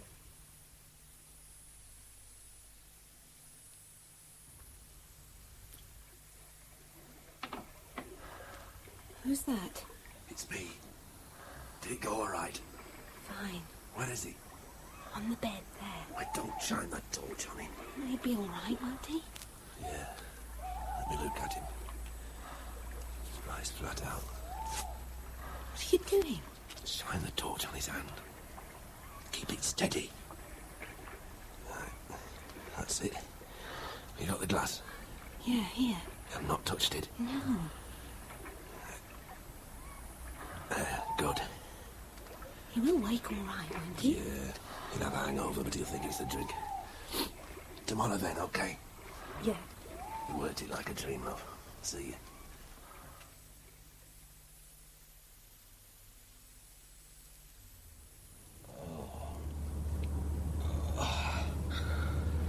How much did I have? Well over a bottle. And I feel rough. You're not in training. I didn't hear any complaints. I meant the drinking. Yeah. I did go at it a bit strong. Didn't help being dragged out of me pit at this time. Oh, I'm sorry about that. I had to make an early start. I did tell you. Yeah. Made a day of it, didn't we? Yeah. You married? Don't ask personal questions. No. Where are you going to in London? I'm not going right into town. Will it be all right if I drop you off at Upminster? Upminster? Yes, I can drop you there without going out of my way. I'm going through the Dartford Tunnel. Upminster, that district line. You'll be able to get a train into town. Well, where are you heading? Only Mile End. Do you live in London? No. I'm sorry. I'd take you in, but I'm late as it is. No, it's all right. I just wondered, any chance of meeting you again? Yes, I should think so. You leave me your phone number and I'll give you a ring the next time I'm in town. Well, I don't know where I'm staying yet. I'll give you the Vic's number. That's a pub. They'll know where to contact me.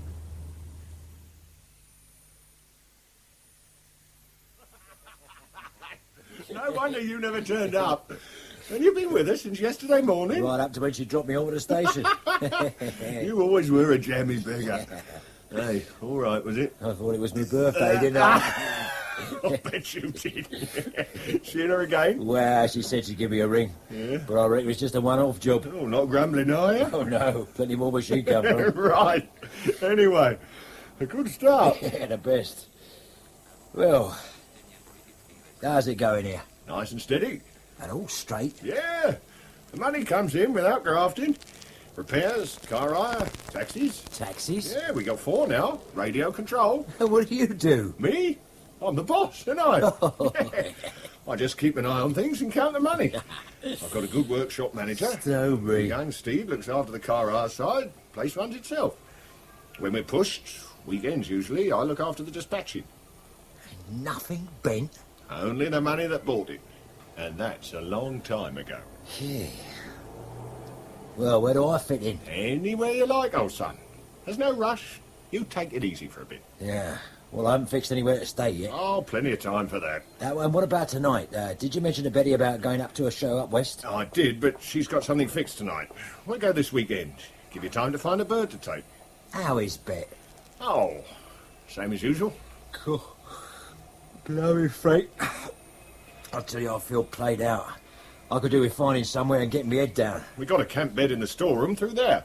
Go and have a lie down. Yeah. You've 3 hours before they open. Oh, look, no, I don't fancy a booze up, Frank. I had a skinful last They're night. all expecting to see you down at the Vic. John, Harry, Stan. They were all looking for you yesterday. Just a steady drink and a few games of snooker. No, look, I don't... You go and have a kip.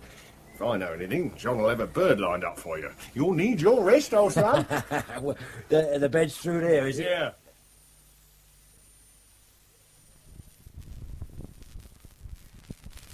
Nearly ready? Yeah. We're wasting drinking time. Oh, right. Oh, wow. Cash. That should see you all right. Now, I only want what's owed me, Frank. That's all it is. Plus a bit of interest. Well, thanks. Right. Just one thing before we go, Frank. Yeah?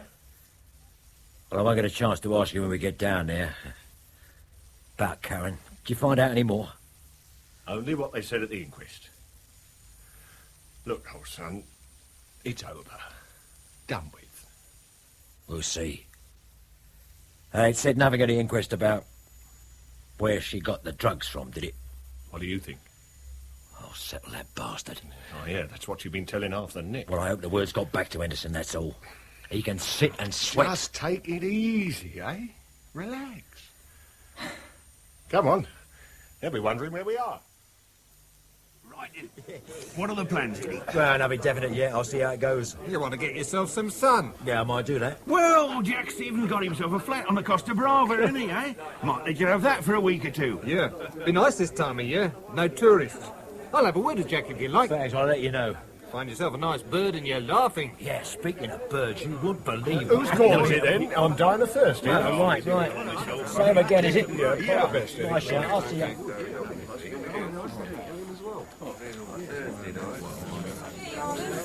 £5 whiskies, £3.60 for you, Eddie. £3.60. Oh, have one yourself, Doris. Oh, Tar, I'll have it later if that's all right. Yeah. No time to turn around here. Like a tray. Oh, Tom, yeah. It's nice to see you back again, Eddie. Oi, Doris, come on, girl. Coming. All right then, Eddie. Huh? Oh. Hello, Billy. How's things? Oh, up and down. Here, I reckon you put weight on. How you reckon? All that good living. You come across old Taff inside, didn't you? Not to speak to, no. He was in the other wing. Yeah. Bit of news that will interest you, Eddie. Yeah. Ain't got round yet. What's that then, Billy? Jim Henderson. What about him? Shot dead. Early hours of this morning. Where'd you hear that? Mick Andrews, he works for Henderson. He just heard an hour ago.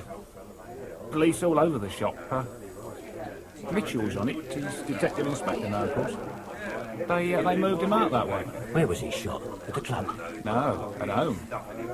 Wife was away. He was there by himself. Shotgun. Both barrels. Cleaning woman found him this morning. Shot a mess. Where does Henderson live? Well, he bought this big place last year. Where was it now? It's Farside Horn Church. Upminster? That's it. Yeah, Upminster. Bit of a turn-up, eh, Eddie? You sure about this, Billy? Sure as I'll stand here. All over the papers tonight, you'll see. And the telly. Yeah. Here. Get yourself a drink, Billy. Well, that's very good of you, Eddie. All the best, mate. Doris, sharp. Try this chip. And about time, Eddie. Look, Where you lads, been? Since you'd emigrated. I'll leave your drinks on the bar, near Billy Cochran there. There's something private I've got to discuss with Frank. Just come up, all right? Yes, fine, Eddie. Well, don't be too long, old man. I'll meet you about them birds. I'll be here soon. Just a couple of minutes, okay? Okay. Right. What's the big secret, then? Jim Henderson is dead. What? Killed early hours of this morning. Shotgun job. Who told you that? Billy Cochran. Just now at the bar. He'd tell you anything for a drink. He knows better than to have me on. He heard it from Mick Andrews. Mick's reliable enough. All right, so it's true. Not shedding any tears, are you? No, not for that bastard. It's me I'm bothered about. How do you come into it? Mitchell is on the case, that's all. So? As soon as he realises I'm out, he's going to be looking for me. You and how many others? Eddie, there's a queue of blokes waiting to do Henderson from way back. Besides, what are you worrying about? You were with that bird, Jenny. Jenny. Well, no problem then. I don't know nothing about her, Frank. Not even her second name or where she lives, nothing. So when Mitchell comes asking, what's he going to say? Sounds like a fairy story. All right, so Mitchell doesn't like you. But he's straight. You tell him about her, he'll find her. For a start, there's the launch. Have you ever been to the Broads? There's thousands of bloody launches and everywhere looks the same. You must have some idea where you went. I wasn't clocking the road, was I? Well, Mitchell will find her. If he ever gets round to He'll you. come as soon as he knows I'm out. Don't get your knickers in a twist, old son. For all you know, they may have got somebody. It stinks, Frank.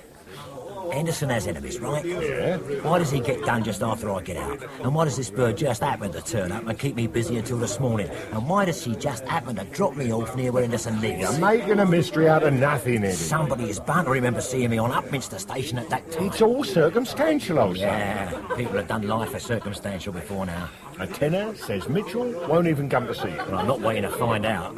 Well, what are you going to do? I'm going to keep out of the way until I see what's happening. That makes it look even worse. I'm not spending the weekend in stir, Frank. It's going to look bad at the filth, old son. Sweating it out in the interview room with Mitchell looks bad to me as well.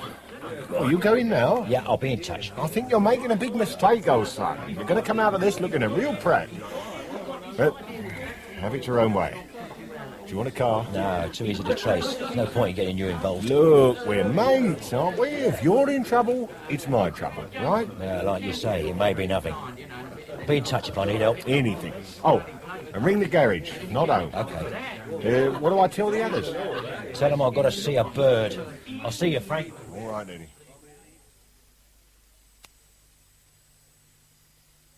What about Viv Granger? Emigrated 2 years ago. Australia. How the hell did they come to let a villain like that in? Phillipson. Died of an heart attack last May on holiday abroad. Did he? Detective Inspector Mitchell's office, Sergeant Fox speaking. Yeah? What about the ones on the desk? And the glass? Right, as soon as you can, please. The prints on the door handle are the cleaners. Yeah. Anything on the others? No, not yet. Right. Who else have we got? We've cleared Nolan. There's Jackson. Eddie Jackson. Thought he was inside. Yeah, so did I, but he came out on the 7th. Yesterday. Ah. Where was he? Wenderby. Right side of the country. Less than 2 hours from Henderson's place. Motive? Word is, Henderson was knocking off Jackson's wife up to a few months ago. Jackson's bound to have heard. Yeah, a shotgun, not Jackson's style, is it? He's violent, quick-tempered. He's never used firearms, as far as I know. Still, there's always a first time. Yeah, it's worth looking at. Get on to Wenderby and find out what they can tell us about Jackson, the exact time of release and so on. Are we fetching him in, Guv? Yeah, I think so. 1:45. Where does he drink? The Vic, usually. Right. Find out who's nearest and tell him to look in. Come on, Mr. Cairns, time to go home. Oh, time for another, surely. Not tonight. We were warned last week. Closing time, and life looks bleak, Maureen. It'll look better tomorrow. Well, only if a check arrives, which is doubtful. Oh, like that, is it? Afraid so. A nice big story coming up for you, surely. Eh? Oh, Oh, yeah. Henderson. Just up your street, I would have thought. Ah, yeah. In former times, yes. Not now. I cannot write copy for oblivion, Maureen. Oh, yes, that's quite impressive. Don't you think? Copy for oblivion, a good title. Did I ever tell you about my book? Yes, Mr. Cairns, several times. No. Drink up, please, That's right. gentlemen. Definitive work on crime and criminals, and who better to write it? Who better? Yes, there's no more in that glass, Mr. Cairns. Can I have it? What about visions through an empty glass? How do you like that, Maureen? Lovely. Come on, gentlemen, Good. please. Haven't you got any holes to go to? Oh, you touched a nerve there, Maureen. You touched a nerve.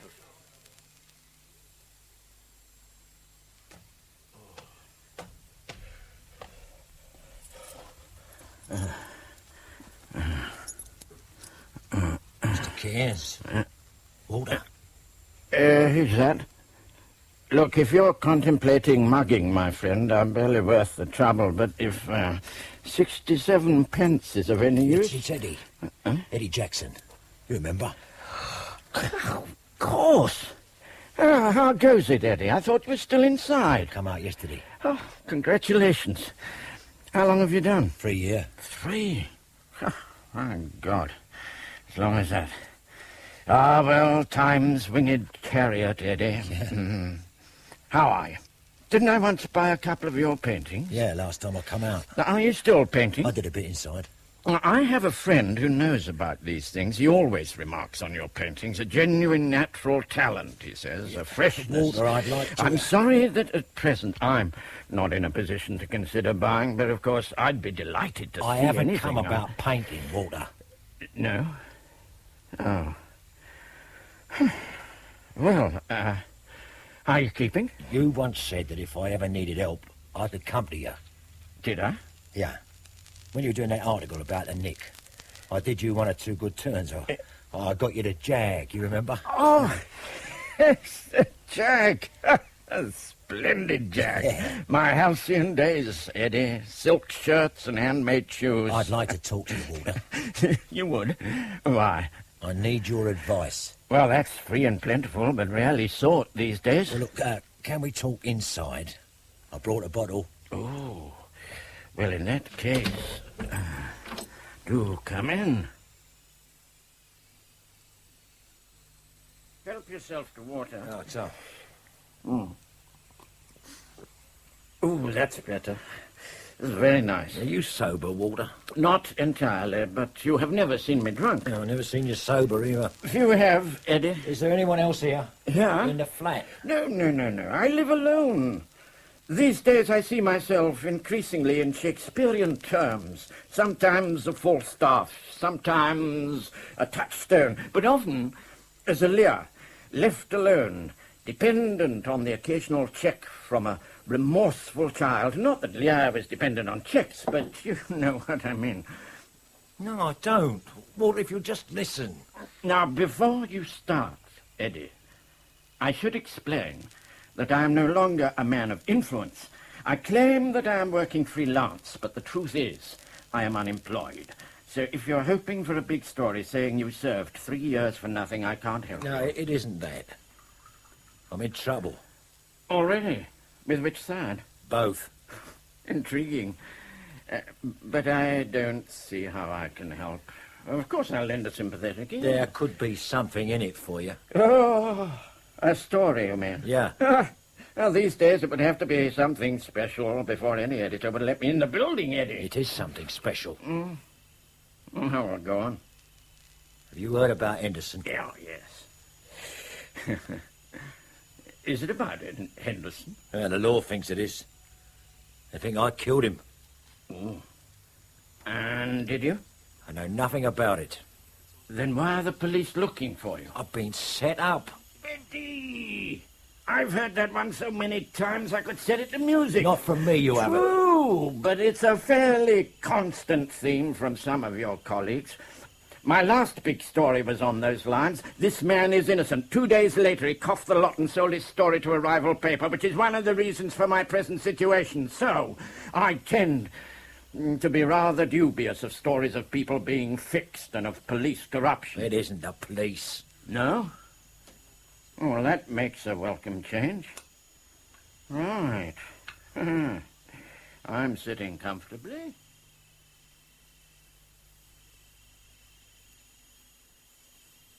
Billy is talking, it suddenly hits me. I'm not covered. It's only my word. The girl's gone, no name, no address, nothing. And the more I think about it, the more I can see it's all been planned. Somebody who knew me well enough to know I couldn't resist a bit of skirt popping up from nowhere. Oh, she must have said something about herself. Yeah, well, perhaps she did. I wasn't taking notes, was I? Well, what do you think? Oh, well, a bit about the girl. Sounds like one of my more inspired fantasies. It's true. I'm not saying I don't believe you, Eddie. I've had my share of bizarre experiences with the ladies. It's your, interpretation I question. The girl may have her own reasons for wanting to remain anonymous. Now, there's more to it than that. Whichever way you look at it, you can see what Mitchell would say. Oh, the recently elevated Detective Inspector Mitchell is in charge, is he? Yeah, so Billy Cochran said. And he's not going to give me the benefit of any doubt. Oh, no. You sure the police are looking for you? Yeah. I rang the Vic. They turned up asking for me just after I'd gone. Have you told anyone you were coming to see me? No. Didn't even ring Frank at the garage. Too many people there I don't know. What do I do, Walter? I suggest you contact a lawyer and go with him to the police. I'm not turning myself in until I know what Mitchell has on me. Well, he's got plenty already, motive, opportunity. That isn't enough. Could apply to others. Yeah, but they're not going to come up with a story that sounds like a bleeding fairy tale, are they? I'm sorry, Eddie, but I really don't see how I can help. You're welcome to the sativa of the night, but that's all I can offer. I've given you my advice. I thought you'd be interested. Well, I am fascinated, but I... Look, Walter, tomorrow you could nose round and find out what's happening. I need to know where I stand. Ain't you still got your press card? I don't need a card. People still know my face. Well, you could ask around. The law would think you're covering the story. I suppose I could. Put out a few feelers. I still have a good contact at East Central. I can pay. Expenses, you mean? That's right. Expenses. I must admit the story has possibilities, unless, of course, you did it. I've told you I didn't. I suppose it has potential, even if you did. So you can't lose either way, can you? You know your man, don't you, Eddie? Now, until we know what is what, you contact no one. Understood? Understood. No one. My old friend Mitchell would love to end my career by charging me with aiding and abetting. Now, there are blankets in the airing cupboard in the bathroom, I think. Do you mind if I take the bottle with me as an aid to thought?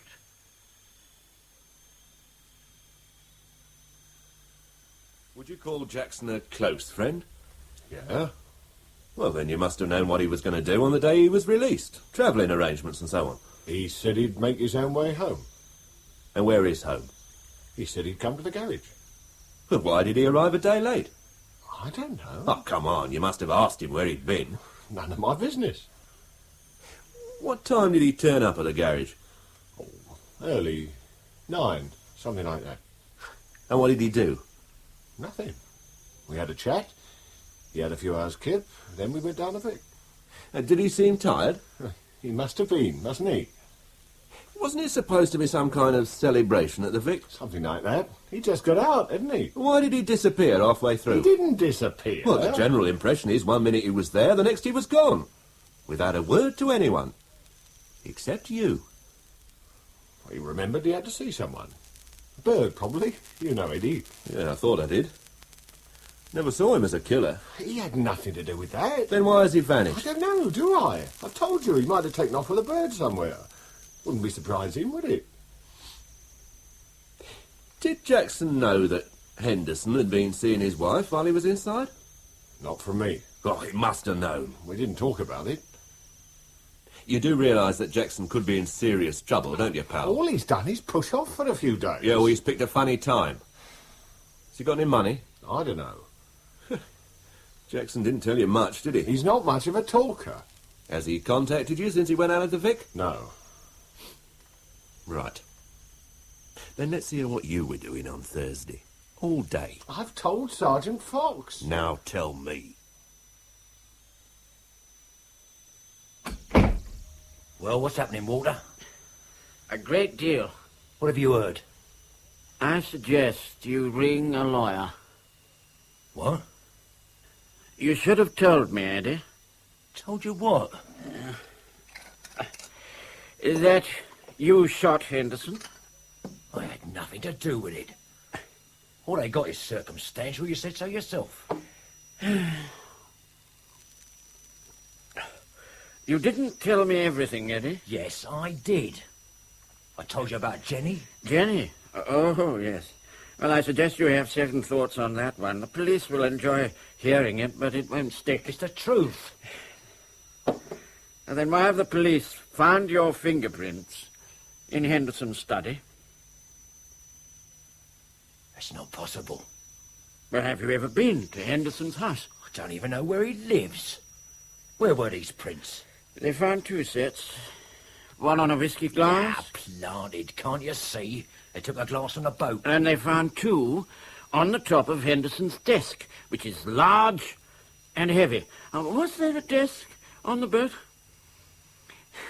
Eddie, look, I'm not making moral judgments. As far as I'm concerned, you can gun down as many Hendersons as you like, but I don't want to be involved. Well, I didn't do it. I tell you straight. I think you'd better ring your lawyer, Eddie. Look, if I wanted to get rid of Henderson, don't you think I'd have gone about it better than this? I'd have covered myself. I've got half a dozen mates who'd alibi me. I must admit the same thought occurred to me, and I felt that you were telling the truth. But what about the prince? Oh, I don't know. I can't understand it. But I swear I was never there. I've never used a gun in my life. I'm sorry, Eddie. I didn't do it, Walter. Then how do you explain the fingerprints? I can't. Yeah. Where will you go? Oh, I don't know. There's a mate in Bristol who might put me up, or I could get somebody to alibi me. Except the law will have been round everybody I know already. If I'd fixed somebody in the first place, I would have been all right. I just thought you were the best bet. Wait a moment. Wait a moment. Assuming that you have been set up, why you, particularly? Everybody knows that I got a score to settle with Henderson. If the law had me banked to rights, they wouldn't look any further, would they? What the Americans call a fall guy. Yeah, right. Well, they've gone to a great deal of trouble. Can't be someone merely working off a grudge. They want more out of it than revenge. It has to be someone inside Henderson's family. More business. He remarried a few months ago.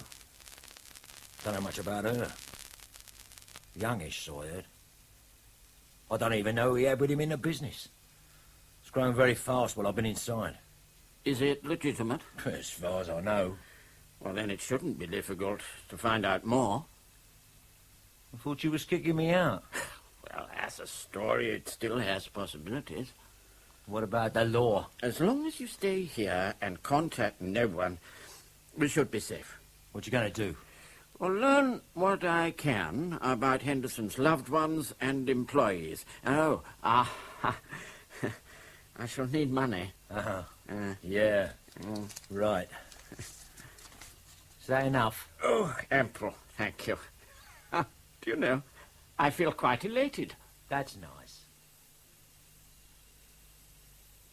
Who's watching the garage? Robertson. Well? Nothing. Powell hasn't been out all day. Even sent out for sandwiches at lunchtime. No, Jackson won't be fool enough to go there. Powell will have to go to him, if he knows where he is. Well, I don't think he does. No, but he'll help him if he can. They've always been close. Although I don't think Powell's involved in the shooting. He's too wide to get mixed up in a killing with nothing in it for him. Jackson's the wild one. Yeah, well, Jackson could be well clear of the Met by now. No, I doubt it. He's just the same as the rest. Put him more than 5 miles from the Mile End and he stands out like a sore thumb. Yeah, but he's probably got cash. Henderson's wallet was empty. He always carried a fair amount. Well, he's sitting tight while somebody makes transport arrangements. Well, we've checked every associate on a file, and there's no family. Yeah. Right, then. We better step things up. I'll see the press again and contact the telly people. They can put out a picture.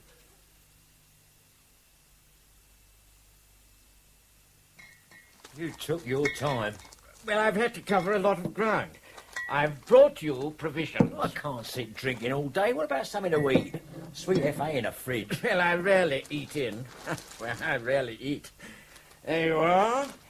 Cold chicken, French bread, salmon, soup, pate. Where'd you go for this lot? Harrods? No. There's a very good little shop on the corner, run by a foreigner, needless to say.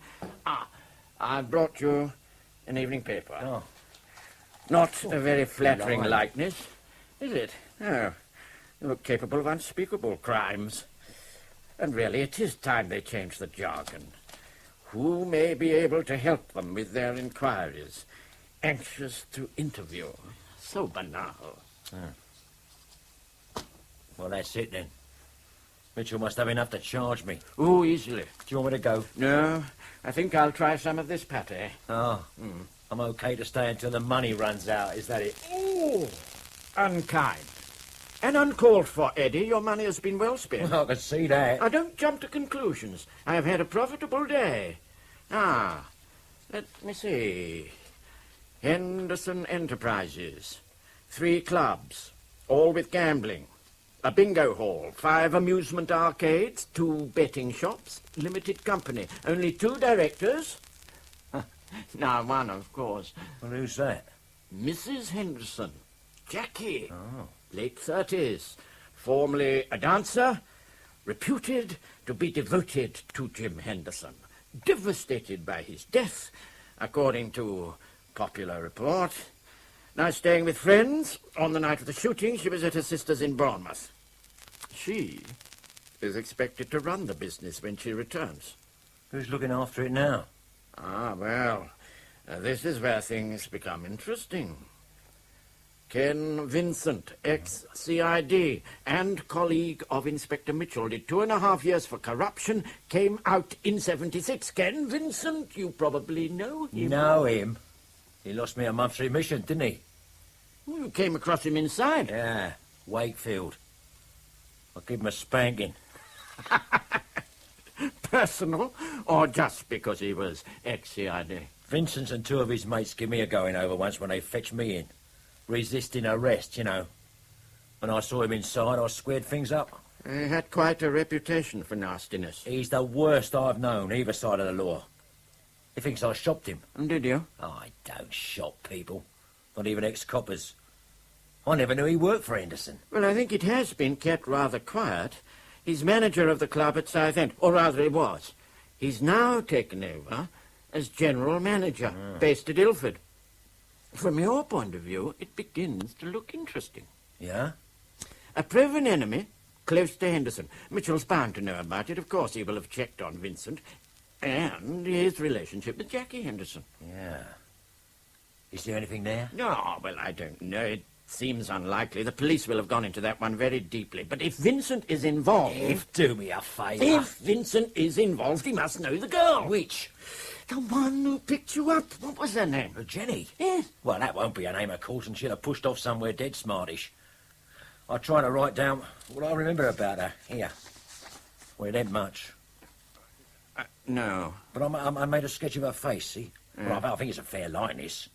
She's not very tall, about 5'2". Oh, well, that's better. I can see now why you stopped her. Pretty little gift horse, isn't she? She's a lying cow. Yes, but pretty. Yes, she must be very close to Ken Vincent to do that for him, and she must have quite a nerve. Not to mention dubious morals. Yes. I'll keep this. No, you won't find her. Nevertheless, I shall try. She's worth looking for. Where will you start? The club at Southend. Tonight? Yes? Vincent is such a lovable character that someone there's bound to want to tell me about him. Ah, yes. I shall have to take a taxi, of course.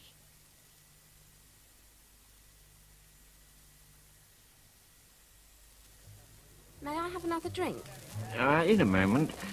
I don't suppose we could slip outside for a real drink. I'm sorry, it's not allowed. I know. I know you're supposed to sit with me and see that I keep buying, but you sip cold tea and I drink what tastes like watered-down Algerian whiskey. You know all about it, do you? I'm afraid I do, Elaine. Are you the police? No. I hope I don't look it. No, I just thought... Well, you haven't come here to enjoy yourself, have you? Does anyone? No, I'm looking for a girl. Oh, yes? Yeah, purely business. This girl. Oh, that's good. Did you draw that? Yes. It's a sketch from memory of a girl I once met here. At least I think it was here. It was rather a heavy night. Do you know her? Why do you want to know? I'm a commercial artist. She's just what I need for some drawings I have to make, fashion drawings. Honestly? Oh, yeah. I did discuss it with her. She gave me her name and phone number, but I lost them. I feel sure I met her here. Do you know her, Elaine? Yes, I think so. I'm almost certain. It looks like Judy. Judy Pearson. She used to be an actress, of course. Lovely poise. Judy Pearson. Oh, that's it. Oh, dear. Is she still around? No, not at present. But normally she works here. Yes, behind the bar. She here tonight? No, she's on holiday. Oh, that's rather early in the year for a holiday, unless she's gone abroad. Oh, no, she's staying in a cottage on the coast, Norfolk. Do you have her address? I do, but she said I wasn't to tell anyone. She only told me so as I could forward any letters. Her mother writes to her a lot. Well, Judy would hardly mind my knowing. It could be very important to her career. I don't know. Well, she was very enthusiastic when we discussed the project. Well, I suppose she would want to see you. I've got it written down somewhere. Oh, here. May I? Yes. Here. Yeah, look, I'm most grateful. Has, Judy contacted you at all? Oh, she rang last night. Oh. Sounded a bit fed up, actually. Oh, she's on the phone. Oh, I don't think so. She was ringing from a pub. I think she wanted to chat. Did she say if she was alone at the cottage? Oh, she didn't say, but I think she is.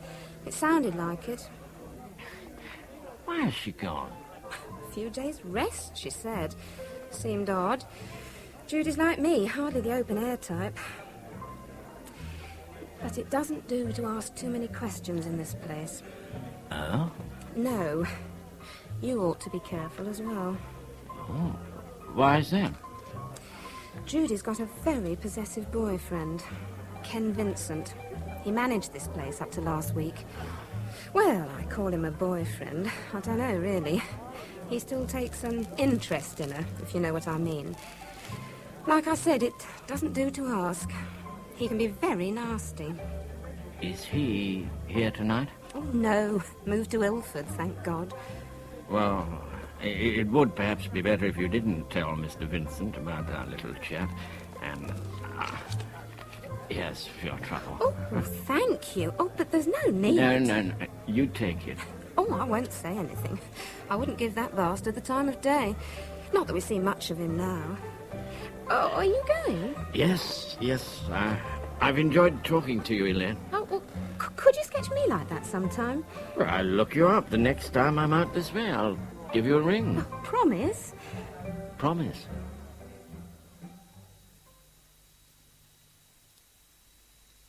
That's it, then. It's got to be her. It certainly looks like it. Right. Let's go and find out. Where'd you keep your car? It's parked in the forecourt, but look, just slow down a little, Eddie. We need to think. Look, it's obvious. She's Vincent's bird and he used her to set me up. If it's so obvious, all we need to do is tell the police. Oh, not yet. Why not? If the police turn up at her door, all she has to say is she knows nothing about it.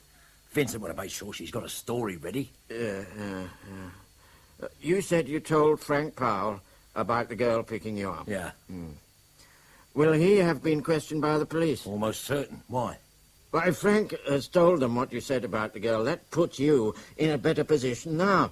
We can tell the police where she is and let them get on with it. You reckon Mitchell's going to go swanning round Norfolk to clear me? Well, he will. If he already knows there's a girl involved, when he finds her, he'll know what kind of questions to ask. Can't you see that? Yeah, but I don't think Frank would have told him.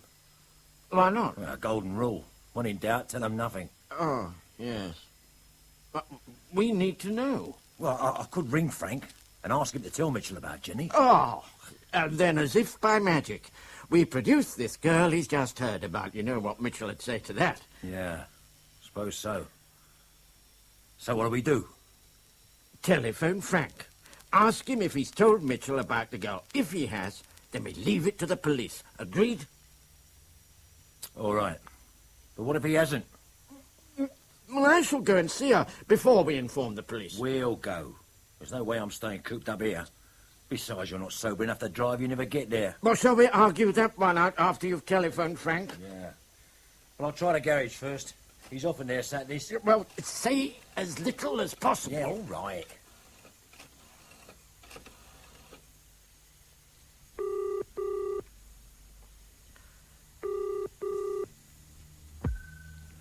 Old taxis? How's the weather that end? Clear at the moment. I've been waiting all day for you to ring. Do you need any money or a motor? No, I'm all right. All right? You're in it right up your eyebrows, old son. Yeah, well, I think I've got it sorted. Sorted? How? I'm onto something. I'll be in touch. Where are you? I'm on the move soon. I'll see you, Frank. Eddie! Frank hasn't told Mitchell about the girl. So we go and find her, right? No, Eddie, we need to go into this. If we're picked up, I forced you into it, OK? It's almost midnight now. It'll be 3 in the morning before we get there. We'll have to wake her up then, shan't we? You got the car keys?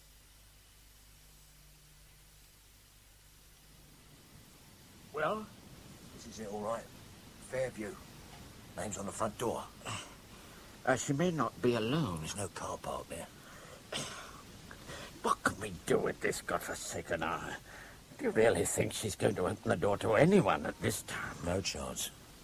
I'm going in. No, listen, Eddie. There's a window round the back, only needs a push. Look, I think I should see her first. You just said she won't open the door. If we sit and wait until morning, the odds are somebody will see us and get on the blower to the local Nick. And if you do see her, she'll just deny everything and then go straight on to Vincent. She can just as easily deny everything to you. You think so? No, I won't condone violence, Eddie. I won't need to touch her. She can admit what she likes to you. She needs to tell it to Mitchell of her own free will.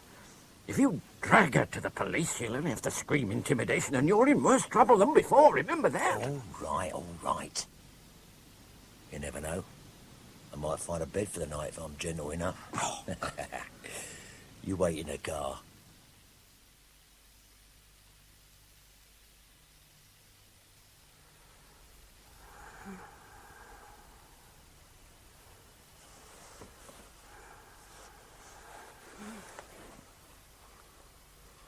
Judy.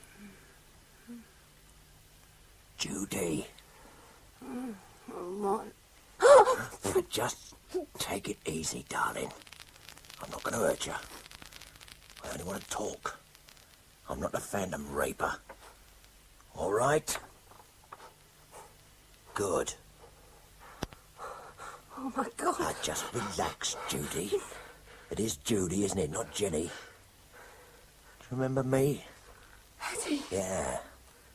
Oh, how did you get in? I think you've got some explaining to do. I swear I didn't know what it was about, Eddie. I didn't know until later. No, I wouldn't have done it. All right. I believe you. No, I thought it was some kind of practical joke. Well, that's what he told me. Who? Ken Vincent? Yeah. Judy, I want to know exactly what he told you to do. I was to pick you up, well, just the way it happened, and take you to the lounge and keep you there until early morning. Then drop you off at Upminster. What would have happened if I hadn't stopped to help you? I'd have to find a way of picking you up in the village. Yeah. I went out like a light on the boat. Did you put something in my drink? Yeah, it was something Ken gave me. He said it was harmless. Why was I given it? Ken came while you were asleep. He did something to your hand. What did he do? I couldn't see properly. He was doing something to your hand. He had some sellotape. What? That's what he looked like. I couldn't see. All right. He never told me, Eddie. I didn't know. What about when you heard about Henderson? Oh, I didn't know I had anything to do with that. No, not until I saw the papers. Well, then Ken told me I had to stay here. He said it would be all over in a week. I didn't know what to do. You could be charged with accessory to murder. Do you know that? Oh, Eddie, I didn't know. You know now. Look, all you've got to do is tell the police. If you tell them first before they come for you, you'll be all right. They'll waive charges. All you've got to do is pick up the phone. No, that isn't a phone here. You'll find a phone box. Well, I'm not leaving here. All right. Judy, I'm giving you a chance.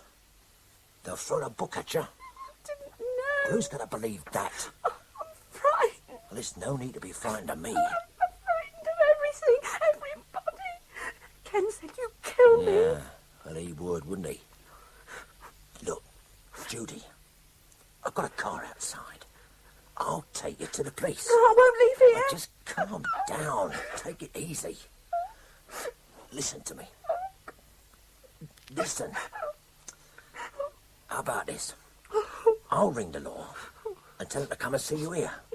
All you've got to do is to tell them what happened. That I was with you all night. Okay? Yeah, okay. Look, now, why don't you come with me? It could all be over. No, you phone them. Will you tell them the truth? Yeah, I will, but please go. But I won't be long. Sure. Afterwards we can have a good laugh about all this. Please go. Right, I'll find a call box. And just sit and wait, all right? Good. All right. All right, I'm going.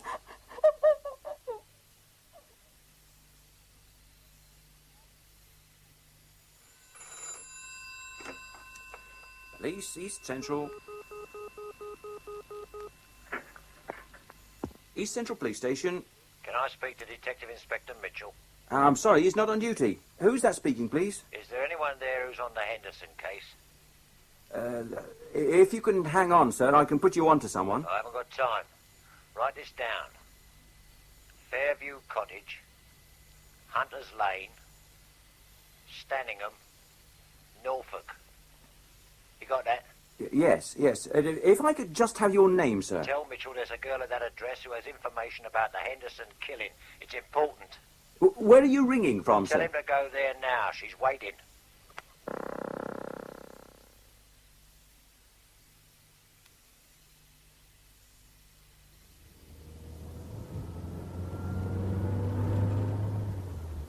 We should have stayed and watched. And that would have been impossible without making ourselves conspicuous. You could have stayed in the cottage with Judy. She wouldn't let me. She was nearly having hysterics as it was.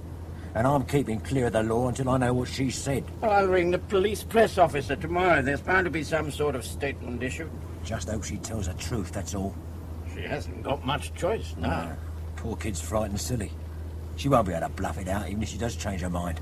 Mitchell will get it out of her. Especially after he's been dragged out of bed at 3 in the morning. Yeah.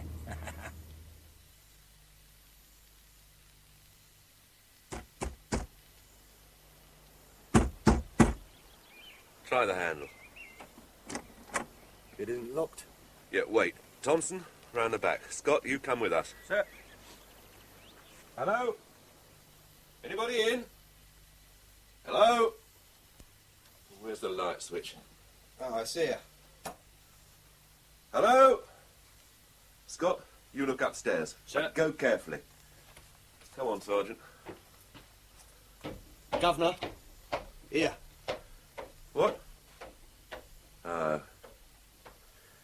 Yeah, well, don't move her more than you have to. Yeah, she's dead. Rigor mortis just started. Let's see. Yeah, she's gone. Blow to the face. She could have fallen. No sign of bleeding. All marks on the throat. Could have been smothered, I suppose. Plenty of cushions about. There's one there beneath her chair. Yeah, leave it where it is. It looks as if she was expecting somebody. Fully dressed, makeup on as well. Get back to the car and put a call through.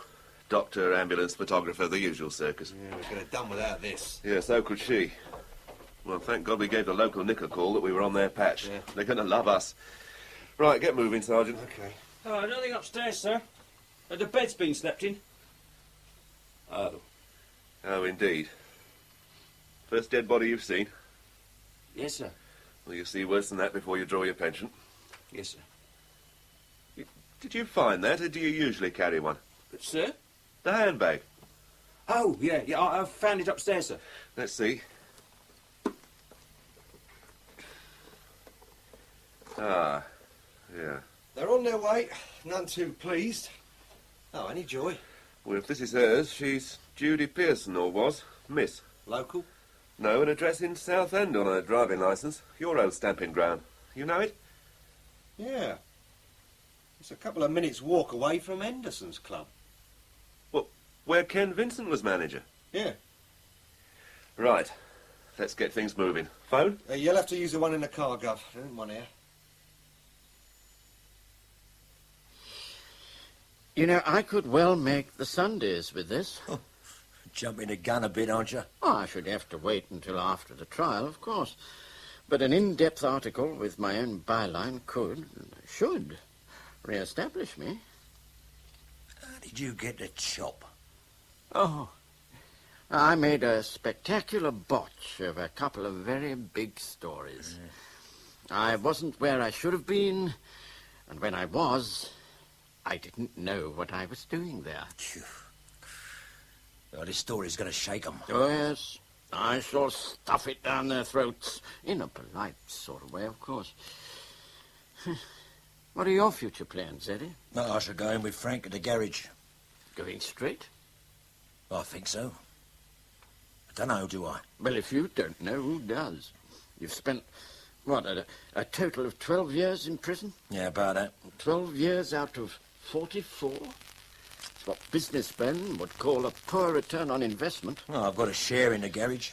You could also have some very dubious friends. This business should have taught you one important lesson. No? What's that?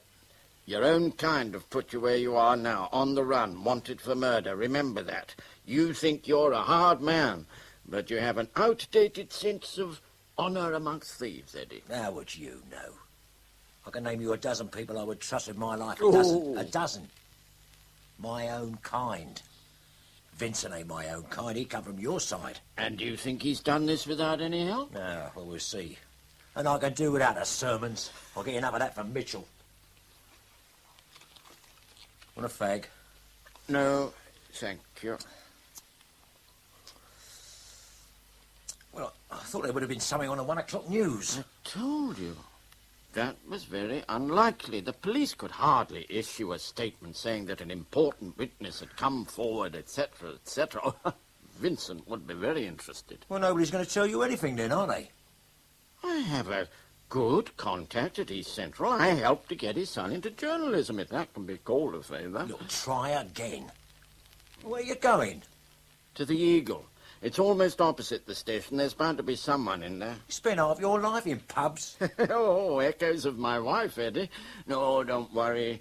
Truth is right and shall prevail. You sound stoned even when you're sober, do you know that? Just try the phone again first. If you get in a pub, I won't see you again till chucking out time. Oh, all right.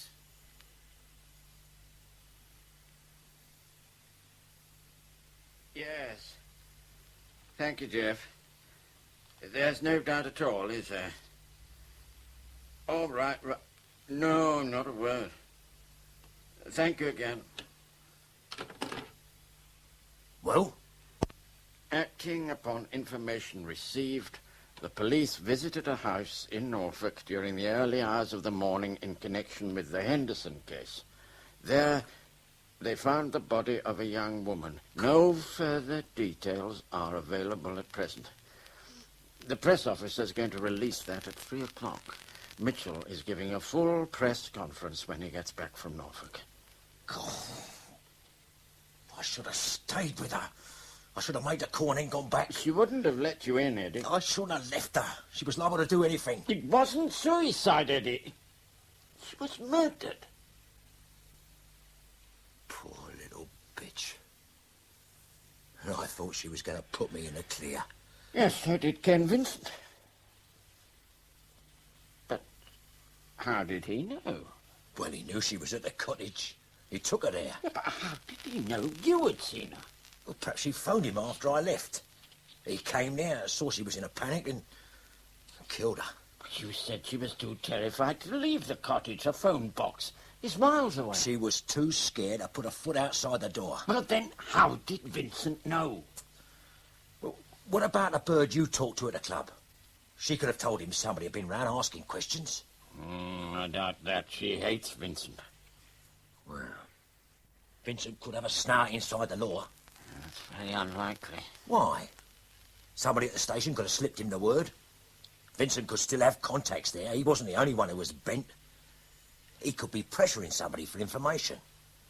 But it must have taken some time to get the word on to Mitchell. By that time, Vincent could have been on his way. It's possible, but at the present time, academic. I mean, deeper than I was before. Yes. Well, what are you going to do? Clear out. What else can I do? Mitchell will soon get onto that bird you talked to at Southend. She'll put them onto you. Mitchell knows you know me, and I probably left Dabbs at the cottage. Elaine may not be able to give the police much of a description. Walter, you're the sort of bloke people remember. She'll remember enough. Your voice for a start. Mitchell will soon be onto that. The law will be round here before the day's out. Ah, I'm sorry, Walter. I've landed you right in it. Eddie, your only chance now is to go to Mitchell yourself and tell him the whole story. No chance. I shall be able to substantiate some of what you say. Not the bits that matter. You'll have to say that I was at the cottage and I was alone with Judy. That could put me away my life. But the police are bound to establish a connection between Judy and Vincent. They may come up with something there. Vincent will have an alibi, watertight. Look, Walter, give me a couple of hours. Then go to the law and clear yourself with Mitchell. Tell him I conjure. Tell him anything you like. Where can you go? Well, clear of the Met for a start. Once I've got some more money in a car. Just give me a few hours, OK? Middle-aged, heavily built, well-dressed, greying hair. Well, it's not much to go on, is it? Well, the girl didn't get a very good look at him. The light was poor. Well, he doesn't fit any of the known associates in Jackson's file. Well, he said he'd done the sketch. No, it was Jackson's. This character was hawking it round for him. But why a drawing of this particular girl?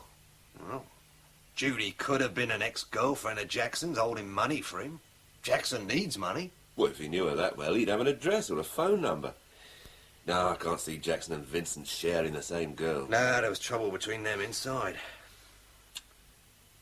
You sure Vincent's clear? Looks like it. And Jackson left prints all over the cottage. We even know how he got in. Why should he kill her? To shut her up. Well, what could she say that will put him in a bigger mess than he's in already? Well-dressed, greying hair, cultured accent. Well, she actually said cultured. Yeah. Sounds like a con man. Well, I'll have another look in the file. Hold on a minute. Well, it's Cairns. Walter Cairns. Cairns? Does he know Jackson? Well, yeah, before your time. Walter was always on about Jackson's paintings. I've seen Cairns recently. When you talked to the press. Right, let's have him in.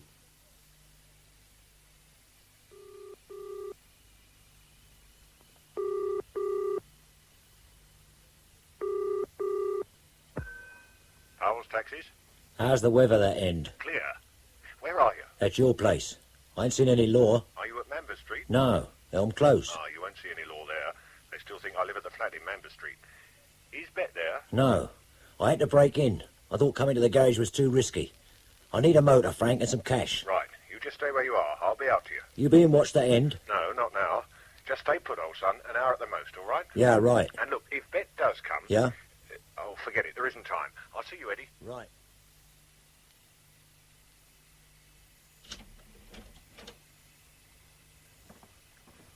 Hello, Bet. Eddie, what are you doing here? I didn't mean to scare you. Afraid I had to break in. Well, that's all right. I thought you'd be miles away by now. Yeah, I will be as soon as I can. I'm sorry. You can stay as long as you like, Eddie. You know that. Well, Come through the kitchen. I'll put the kettle on in a minute. Right. Or would you rather have a spot of brandy? Oh, no, tea will be fine. You look done in. Yeah, I had a rough night. Can I get you something to eat? Ah, no, thanks. Frank should be here soon. He knows you're here. Yeah, I rang him. He's bringing me a car and some cash, I hope. You didn't kill Henderson, did you, Eddie? No. Oh, I thought not. It didn't make sense. Look, why run? It only makes it worse. Well, I can't prove I didn't do it, Ben. And the filth can prove I did. Ain't Frank told you? No. There was a girl who would have cleared me. She's dead. That one's down to me as well. Somebody set me up good and proper. Do you know who? Ken Vincent, for one. You won't know him. I've heard of him. Eddie, before you see Frank, there's something you ought to know. Yeah? He's changed. Well, he seems just the same to me. You've hardly seen him since you come out. Well, he's going straight. Perhaps that's it. You were always on at him. You think he's going straight? Well, it looks like it. I never see him, Eddie. He's never at home. Well, the garage is a full-time business, bit long hours. He's never there. I rang him last night. And half an hour ago he was there both times. Only because he had to be there in case you rang. What's wrong, Bet? Don't trust him, Eddie. What? I've known Frank since we were kids. Longer than you've known him. He's not the same man. Oh, there's a lot you don't know. All this business, Henderson getting killed, you getting blamed. Frank's mixed up in it. Only because he's helping me. I don't mean now. I mean before you come out. Bet you're not making sense. He's here now. Don't say anything, Eddie, please. Bet, what are you on about? Be careful. Don't go with him. I didn't think you'd be home yet. Ma's over at Bob's. I didn't fancy going there. I've only just got in. Eddie's going to need a change of clothes. I'll see what I can find him. He's near enough your size. I want a towel and a razor, Bet. Yeah, right. Be as quick as you can, then go over to your Madge's. You've been there all day, right? Yes. What she doesn't hear can't hurt her. Well, Bet knows how to keep her mouth shut. Yeah, well, I'm out of favour these days. She been here long? Well, like she said, only a few minutes. Right. Cash. I got together what I could. Yeah. There's about 300 there. Oh, all great. used onces. What about the car? I bought the van. I'll drive you out. You remember that lay-by near Epping? We used to use it? Yeah. There's a car waiting there. I've got an address in Liverpool. He'll get you over to Southern Ireland. Once you're over there... I think I should push off, Frank. Well, no choice, have you, old son? The filth's turning the manor inside out. Mitchell's got 2 killings down to you. 2? Henderson and the girl. Where'd you hear about the girl? Radio. 1 o'clock news. Haven't you heard? Mitchell's bound to put it down to you. Oh, I saw her last night. She was going to tell the whole lot to the police. Would have cleared me. What happened? Vincent got to her before the law. You reckon it's Vincent? I know it is. Right. Once I've got you away, I'll start asking round. There's no time to hang about, old son. We can talk in the car. I've put in what I thought would fit. Good. Right, you better get moving, Eddie. What about some sandwiches and a flask? There isn't time. Well, I shall need something. I'm not eating all day. I'll see to it. Won't be long. Oh, Tom. I don't think I should clear off, Frank. What else can you do? They've got your bank to rights. Have they? You ever hear of anything between Jackie Henderson and Ken Vincent? No.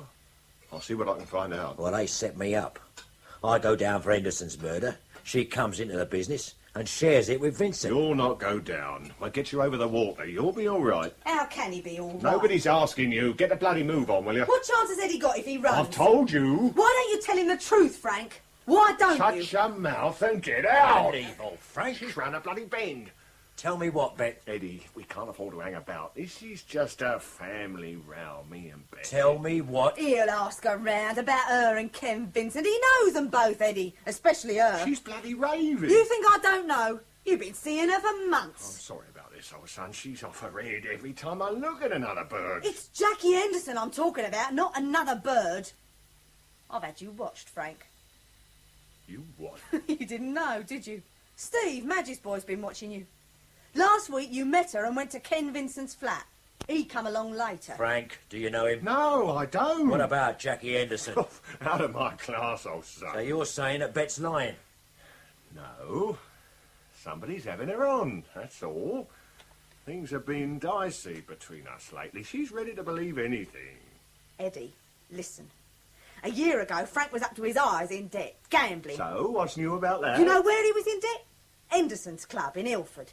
And a betting shop. I have to bet somewhere, don't I? Then suddenly, a few months ago, everything's all right again. Plenty of money about.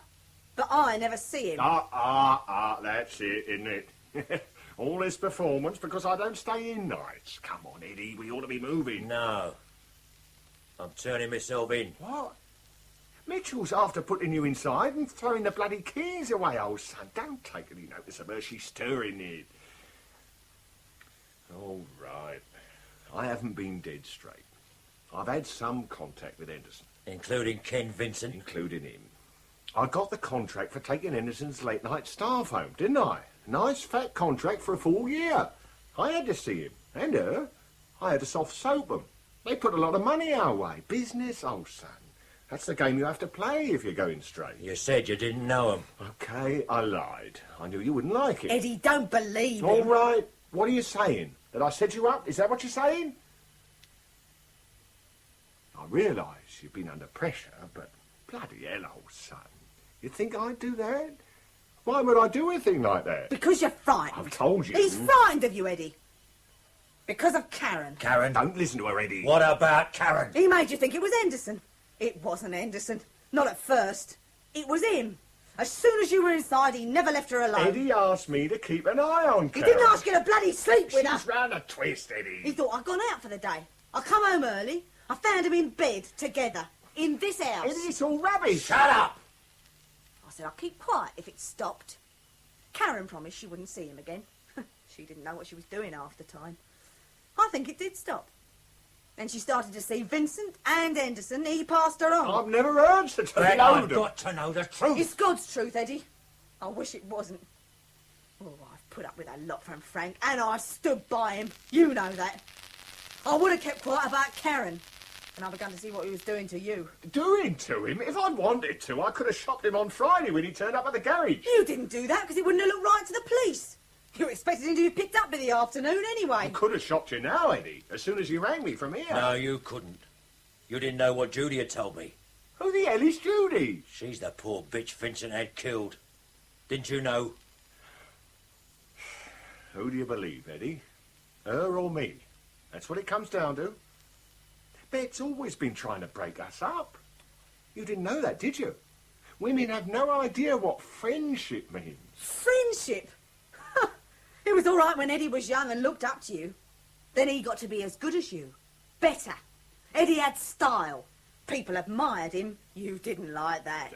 He's jealous, Eddie. He's been jealous for years. That's why he took Karen, because she was yours. You cow. You lying cow. You keep away from me and I'll use this. I will.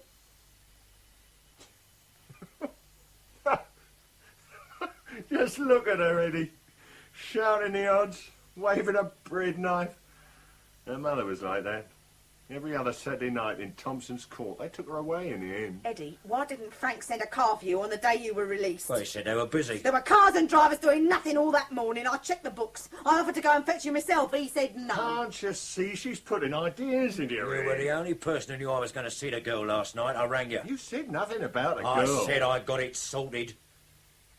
You knew that meant I'd found where Judy was. Eddie, if you'll just listen... No, I've listened enough, Frank. You couldn't have heard about Judy on the 1 o'clock news, Frank. Wasn't on. Who have you got waiting for me when I get out of the van? Prove me wrong, Frank. I don't have to. As far as Mitchell's concerned, it's all down to you. Not when he hears what I've got to say. And Bet. He won't hear Bet. You think I won't tell him? You won't get the chance. You once told me only mugs carried shooters, Frank. You carry one day you'll use it, you said. I said a lot of things. You fire that thing, somebody's going to dial 3 9s before you get to the end of the road. I don't need to run. You should have cleared off while you had the chance, Eddie. Bloody hell, Frank. Just keep back. You're finished, Frank. Why don't you just take the van and go? Finished? Not me, old son. You. You've been holding me and Bet at gunpoint because we wouldn't help you. I rushed you, you shot Bet, then I got the gun and used it on you. Self-defense. You or me. Number 1 first, old son. I told you that as well. What about me? You? You don't count. No. Keep back. No! I don't count. After 20 years, I don't count. God, Eddie! Get me something, Bet. A towel or something. He's bleeding. Are you all right, Bet? You hurt? I told him. Bet, get me a towel. Now, move your hands, Frank. I need another towel, Bet. Bet! He would have done it, Eddie. What you said. Get on the phone for an ambulance. Take it easy, Frank. Bet, the phone! Yeah. Oh, she's done me, Eddie. Don't talk, Frank. Just keep still. Oh.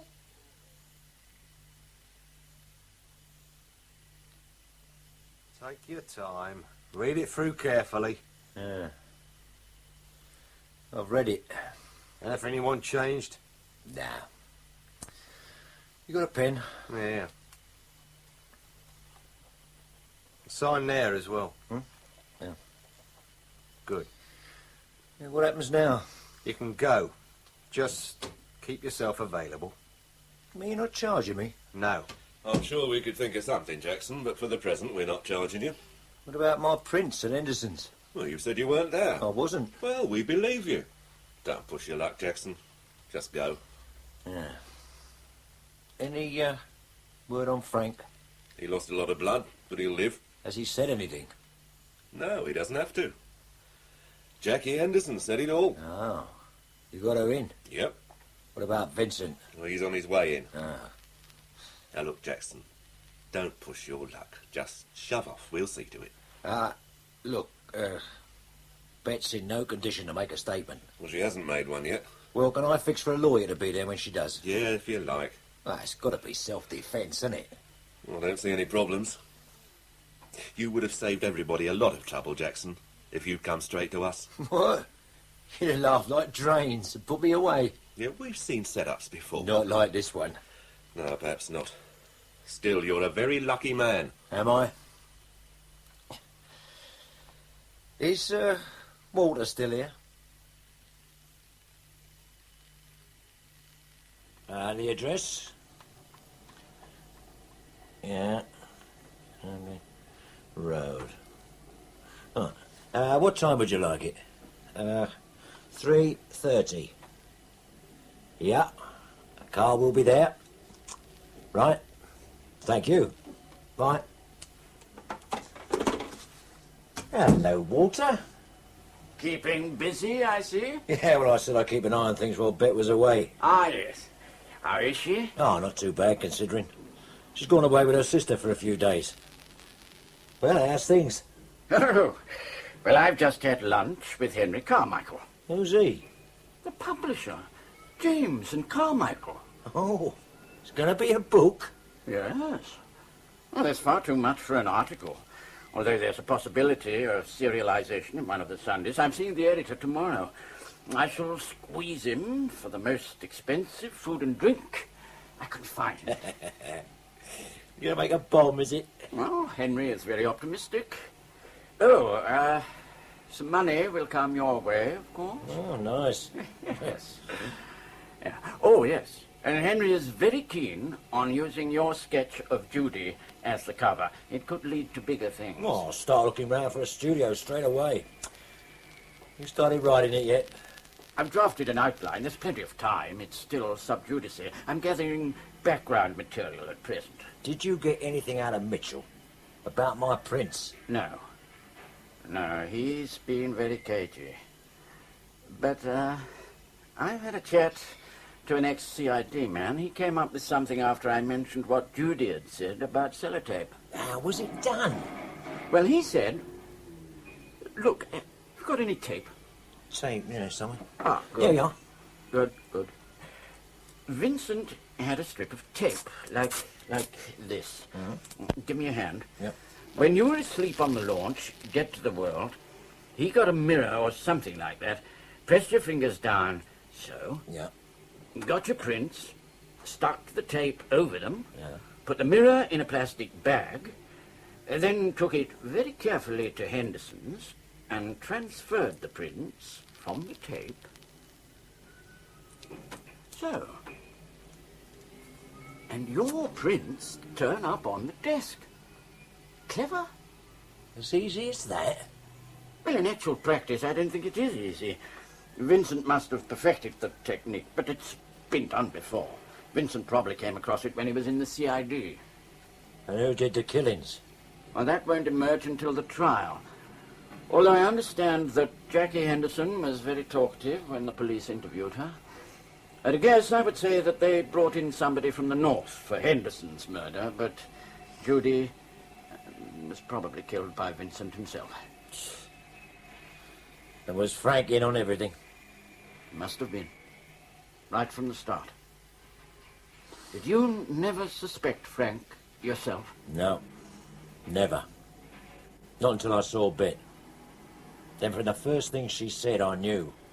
All kinds of things began to make new. But I wanted him to explain it away. I feel sick, really. I'd have given anything. No honor amongst thieves, Eddie. Yeah, you told me. Not much honor anywhere, is there? Let's go and have a drink. In A Pretty Little Gift Horse by T.D. Webster, Eddie Jackson was played by John Hollis, Walter Cairns by Hayden Jones, and Frank Powell by Michael Kilgarriff. Inspector Mitchell was Stephen Thorne, Sergeant Fox, Terry Malloy, Judy, Hedley Nicklaus, and Betty Powell, Maggie McCarthy. Elaine was Elizabeth Marlowe, the prison governor, Ralph Lawton, the chief warder, Andrew Staines, Billy, Adrian Bracken, and Detective Constable Thompson, Peter Brooks. The play was directed in our Birmingham studios by Roger Pine. Saturday Night Theatre. On a cold February morning in 1834, 6 poor farm labourers were arrested in the tiny village of Tolpuddle in Dorset and later accused at Dorchester Assizes of having taken an illegal oath, when what they'd done, in truth, was to band themselves together under the leadership of George Lovelace to form a trade union. 6 Men of Dorset, by Miles Mallison and H. Brooks, which we're broadcasting now to mark this, the centenary year of the Trades Union Congress, is founded on George Lovelace's own diary and tells the story of those 6 Men of Dorset, known to us now as the Tolpuddle Martyrs.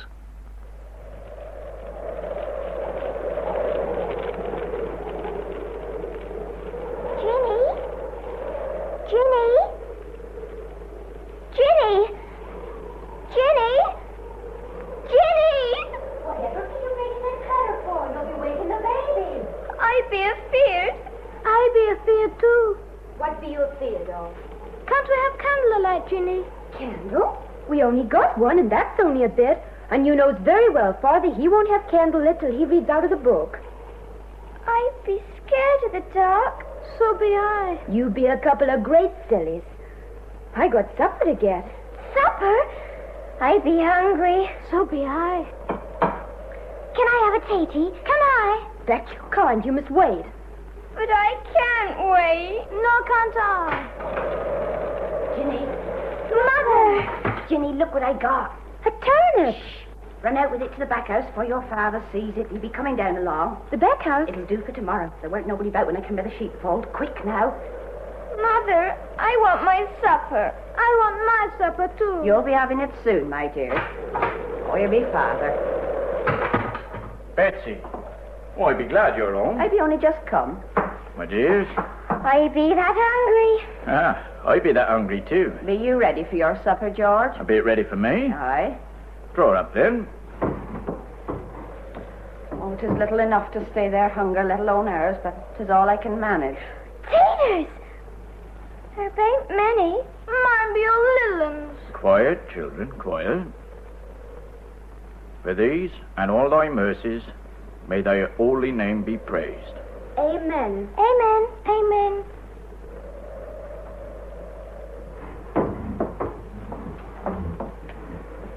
You get wet, Betsy? Been worrying about you all the afternoon since the rain came on. There'll be things I can do, George, and things I can't. To work in the rain without getting wet's one of them. Yeah, it's cruel bad weather. That's fact. Ain't there no more? Not tonight, Nellie. But I want some more. You'd best get off to bed, you children, as soon as you finish. You can get in together, all of you. Maybe you'll keep warm and sleep and forget. Not till I've read from the book, Betsy. Well, that won't fill their bellies, George, nor keep them warm. Bring me the book here now, Ginny. Now, what shall I read tonight, Betsy? I don't mind, makes no odds. Maybe I'll go on from where I was reading last night. Luke, 11th chapter, it was. There it is. Remember? A man had come at night and asked his friend for 3 loaves, and the friend wouldn't get out of his bed nor open the door nor give him any. That's where I got to. I say unto you, though he will not rise and give him, because he is his friend, yet because of his importunity he will arise, and give him as many as he needeth. And I say unto you, ask, and it shall be given you. Seek, and ye shall find. Knock, and it shall be opened unto you. For everyone that asketh, receiveth. And of which of you that is a father shall his son ask a loaf, and he give him a stone? Now then, children, to bed. Say good night to your father. Jenny, my dear, put him to bed for me, and you best get in with him yourself. You'll be tired. I'll see about supper things. It feels dark. Oh, I can feel my way. Take my hand.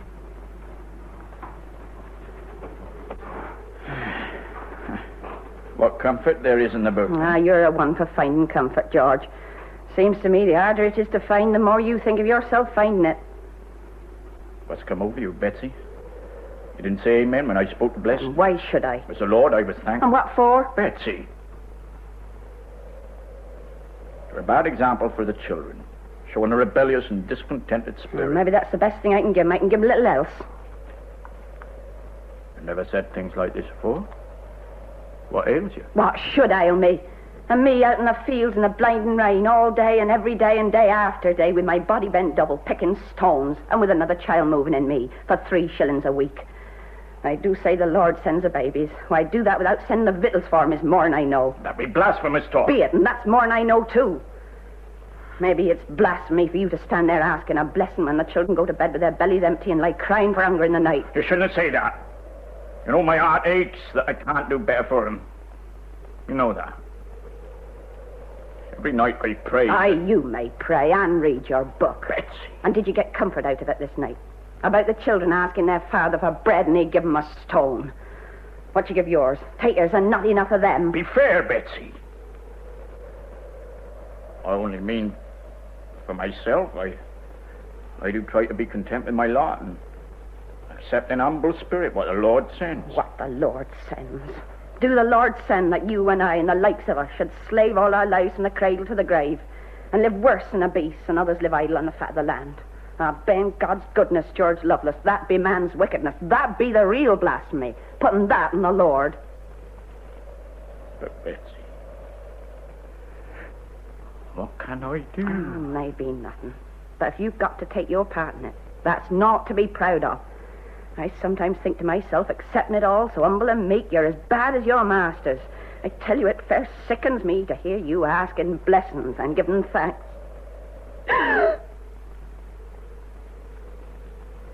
Maybe I've said more than I meant, though God knows not more than I feel. Be you coming to bed? You go, my dear. You'll be tired. What be you going to do? Oh, I'm best alone. You've given me something to get on with. Be Brother James coming? Yes. And young Broyd, constable's lad. And James Hammett. Oh, he won't say much. Oh, but he's a good lad. And Edward Legg, and Susan. Legg? Oh, yes, he'll offset Susan. She'll be headstrong. Them 5? Yes. And Bob Dominic? I haven't asked him. No, but he got wind of it and asked himself. Oh. Well, that's bad. Why shouldn't he come? Oh, Bob be a poacher. But no fool. I don't like the thought of him coming here. Leastways, not tonight. Oh, there they be. Oh, No, it'd be Bob Domney. Hello, Betsy. Well, George, you don't mind my coming in this evening, do you? Of course he don't, Bob. He'd be glad to see you. He paid. But your George can never tell no lies. Leaves you to tell him, don't he, George? Well, maybe I thought we was going to talk about wouldn't interest you, seeing as you do no work. No work? I work all right, George. But for myself, seems more sense in it that way. Well, leastways, high wages or low makes little odds to you. Ah, maybe you're right there. I reckon whatever wages you get, I'll always be better off, long as rabbits and partridges do grow in same field as turnips. Aye, Bob, but they're not yours to take, you know that well as me. But I can never remember it. I be very absent-minded about something. But it's again the law, and I... George, none of that preaching for Bob. Nay, don't stop him. They do say he be the best preacher for 100 miles round. That's what I come for, a good sermon. I ain't heard a fine, wrathful sermon since I were a lad, and I well remember the last. The preacher, he were a ploughman like yourself, George. He preached, the labourer is worthy of his hire. And I knew what he was getting. 7 shilling a week. Dang me, I says to myself, I be worth more than that, and I never went no more. Bob, that's the talk. You've got the spirit in you. 7 shilling a week, George Lovelace. I suppose that be what you think you be worth. Or maybe a bob or two more, if you can get it. Well, that be enough from you, Bob Domney. You leave my George alone. He be the best ploughman in this village. I ain't in Dorset. And what be you? A good-for-nothing, a bad man. That's all you be. Well, you women folk. You be queer critters. A man never knows where he is with him. I'd be glad I never married. And if half what folks say about you be true, there'd be more than one about these parts he ought to have married. Hark to that, George. Thy Betsy be saying I did ought to married more than one wife. Oh. And dang me, if thy precious laws allowed it, I would. They could loose off their tongues at one another and leave I in peace. Evening, Betsy. Ah, James. George, 'tis your brother. Evening, George. Evening, James. Ah, t'other's be just behind. Oh, hello, Bob. Oh, James. Come in, Susan. Well, Betsy, my dear, how be? As well as many be. Evening, George. Evening, Susan. Evening, Mrs. Lovelace. Evening, James Bryan. Oh, come in, young bride. Evening, Mr. Lovelace. Hey, come in, Ahmed. Don't be standing outside. Come in, James Hammett. You be welcome. Oh, aye. Well, sit down, friends. There be just about seats enough. Oh, thank you. Now, we be all here to... Lord's sakes, look what be you. Edward Legg. Be I late? No, Edward, come in. You're welcome. And sit down. Now, friends, we'll waste no time. I think I can best put it shortly and simply this way. It's come to me that 7 shilling a week be no fair wage for a man who works hard from morning till night for the whole of his lifetime. To keep himself and his wife and his children. Well, we seem to be agreed upon that, all of us. Hey, Hammett? Oh, aye. Can't you say some of Edward Legg? When time comes. Now, the first question be this. Can our masters afford to pay more? Ah, that'd be a question. Hold your tongue. I don't allow they can afford it. That's the sort of damn bull thing you would say. Now, Susan, bide quiet. Let be entitled to his opinion, same as rest of us. Opinion? He ain't got no opinion. He be a louse. A louse? She called I a louse. Sit down, Edward. We've been here to discuss what you are. We knows. George, allowing they can't afford it. They can afford it. And a sight more. Eh, James? Oh, aye. Have you anything in your mind as to how to set about getting it, George? I think of naught else, day and night. Well, I propose I should go to Parson and ask him that a few of us men should meet some of the farmers up at Parson's house. That lot you'll get out of Parson. Well, it's no more than his duty, Susan, to help his flock, and after all, church folk or chapel folk, and then there'd be neither for all that. We'd be all his flock. Brothers. Now, Parson, he'd be brother to the squire, he'll swear like a peacock. Tell him he'd be brother to you or I, he'll sing a different song. I don't think we should speak such things at Parson till we knows, James. George, have you thought if you do get to meet the farmers and ask for a rise, you may get more than you reckon for? What do you mean by that, Bob Dominie? The sack. The sack. Aye. I've thought of that, too. It'd be presumptuous, that's what it be. Presumptuous, asking for a rise. We ain't like squire, we ain't like farmers. We be poor folk. Our lot be hard, I know that, but we be born to it, look you. Edward Legg, if a worm was to stand upon its hind legs and open its mouth and let out words, it'd talk as you do talk. First I'd be a louse and a wormicle. I wish I'd never come. You bet the Holy Now, Gun. please, Susan, hard words between ourselves won't get us no further. Now, my own mind's made up. I shall go to Parson first thing in the morning and arrange, if may be, to meet the farmers. And ask for a rise. George, you be a godly man, but you ought to know better. It ain't safe to ask farmers. It'd be safer to ask the Lord. It's come to me, Edward. I'll ask the Lord for nothing. I'll not risk everything to get. That don't sound Christian, do I? Praying for something and then trying for it. You might get it for yourself, but that don't give the Lord a chance to show what he can do. You be worse than any squealing rabbit I ever tapped, Edward Legg. No, a rabbit! George, will he stop it? Maybe I used to think like you, Legg. But I come to think that God works through men. And he looks to us to do our part. So there's nothing for it but to strive after a more decent living, not only for ourselves, but for all them that labours. It be a duty. You be a good man, George Lovelace. Oh, I don't know about that, Susan, but I was never one to be happy escaping a duty, so my way's clear. Though I ask no man to follow me, all the same, I've written down some names of those that might come with me to meet farmers. There's Thomas Stanfield and his son John, and the rest be here. My brother James. I'm with you, George. James Broyd. Oh, yours, Mr. Lovelace. I'd be glad you wrote my name down. Good boy. James Hammett. Don't he go, James. Don't he go. You be warned in time. Well, Hammett, what do you say? I says, I. I shall go and see Parson after work tomorrow. And if we get to meet farmers up at his house, maybe you'll let me lead off with a talk. I'll tell them we beren't asking for this rise as a favour out of their charity, but because it be ours by right. Now so, gentlemen, we're not asking you for charity. We'd be asking for no favours. We'd be asking for this rise in the name of justice and humanity. And right. Well, the fellow can talk. Well, Brad, what do you think of all that? Well, just that, Squire. Talk. He seems to think us farmers are in the business for our health. We got to live, same as you, Lovelace. Aye, but you don't live same as us. And if we live same as you, who'll be paying your wages? If we paid more, there'd be no farms, and you'd get nothing. Then you might have something to grumble about. That's true enough, Mr. Bryant. That's true enough indeed. Of course it's true. Well, you never get fellas like them to see it. Cheh, waste of breath. Well, Lovelace, I'm enjoying this. Come on, man, you're not beaten yet. You must have an answer to that. I think you'll agree, gentlemen, that Dorset land be as good as any. Leastways as good as Hampshire land. And I'm not drinking with any man who doesn't agree to that.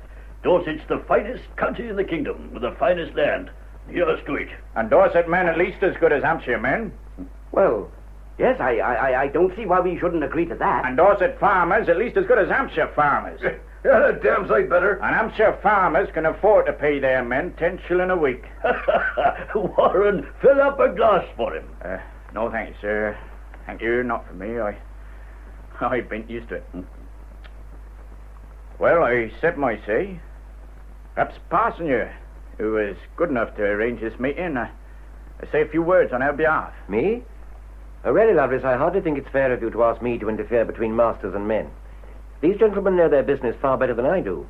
After all, it's the spiritual welfare of my people I'm concerned with, much more than the material. You're, Doctor. You're very sound. You took the words out of my mouth, Bryant. Did I? Seems to me folks usually put words into your mouth. Parson, can I ask you a question? Well? Would you work for 7 shillings a week, from early morning till late at night, and as often as not go hungry and cold? And worse, see your wife and children go hungry and cold? Would you, Parson? I don't see what that's got to do with it.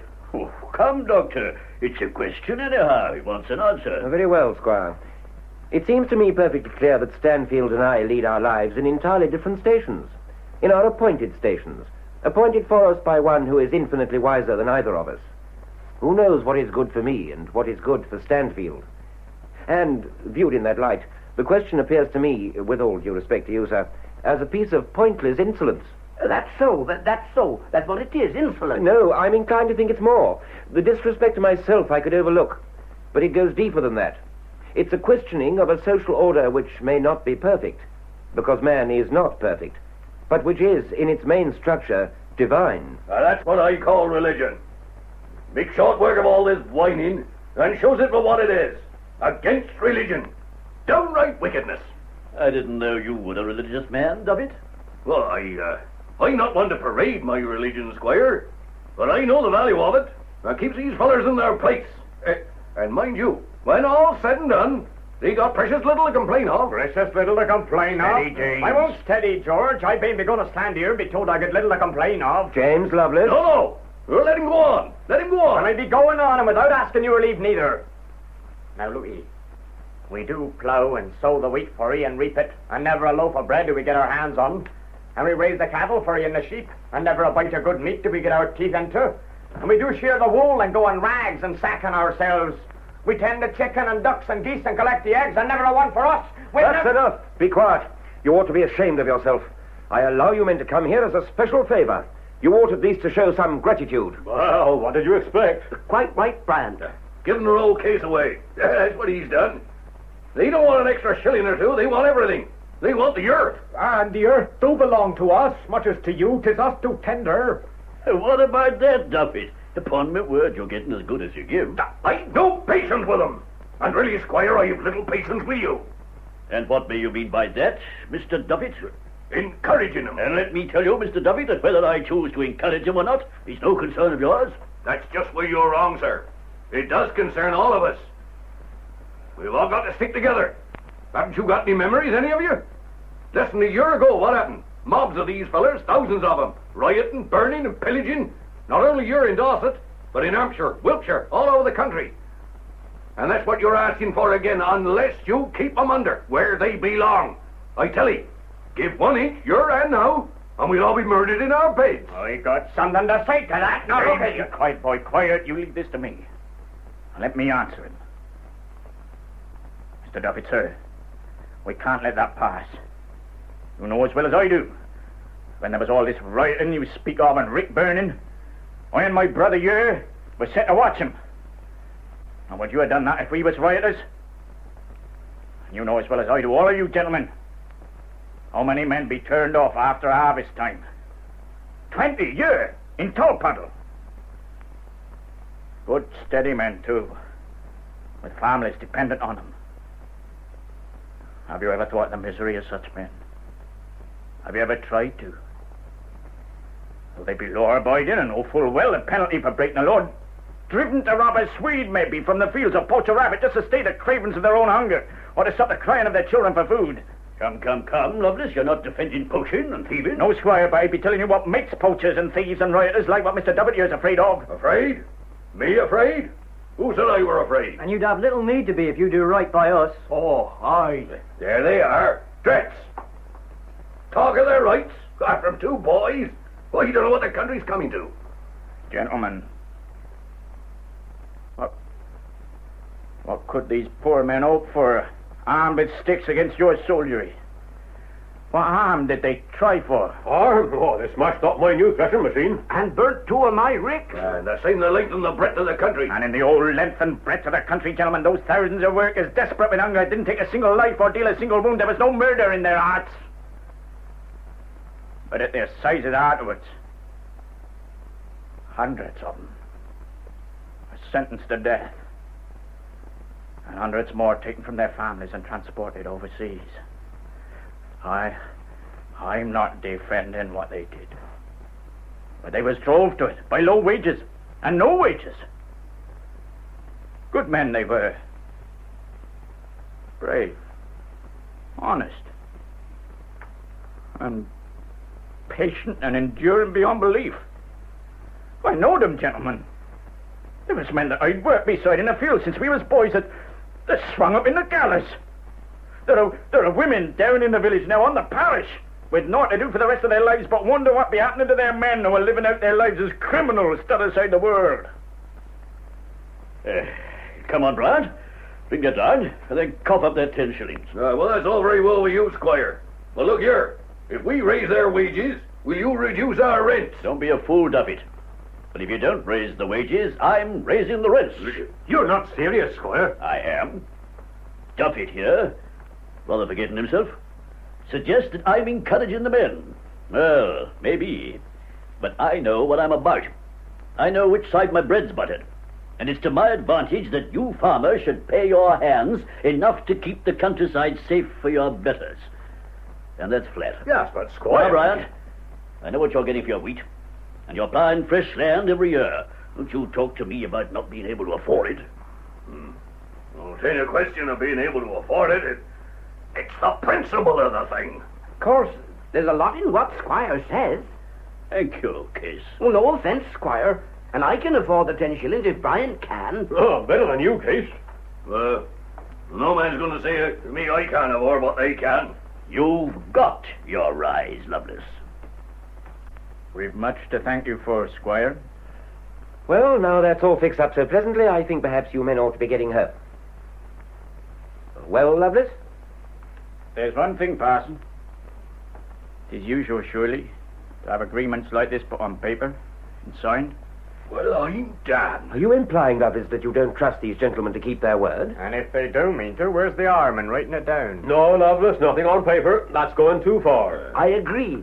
Quite unnecessary. Who do they think they are? That's what I want to know. You know very well, Duffet, if I'd promised to reduce your rents, you'd want it on paper. That I would. But hey, you're different, Squire. And what may you mean by that, Mr. Duffet? Now, look here, Lovelace. Frankly, I think you're presuming too much on our good nature, and it's time you went. After all, I've been a witness here tonight of what's passed, and if you'll go quietly now, you shall receive as much for your labor as any men in this or any other district. And if your masters should go back on their plighted word, I'll undertake to see you right. So help me God. Oh, you see, Parson. Dr. Warren, in my own way, I too am a servant of the Lord. And out of those words of yours, I can, and I do, thank you from the bottom of my soul. And there'll be many hundred of poor folk outside these walls that'll thank you and bless your name. Long after all we be dust. Good night to you, sir, and thank you again. And thank you to you, gentlemen, and Squire. Come, lads. In this very room in my cottage is where Mr. Cobb, 2 years ago, we decided to ask for a rise. And a few nights after that, we met 3 of the farmers up at Parsons. I understand they kept their promise and your wages went up to 10 shillings. No, never.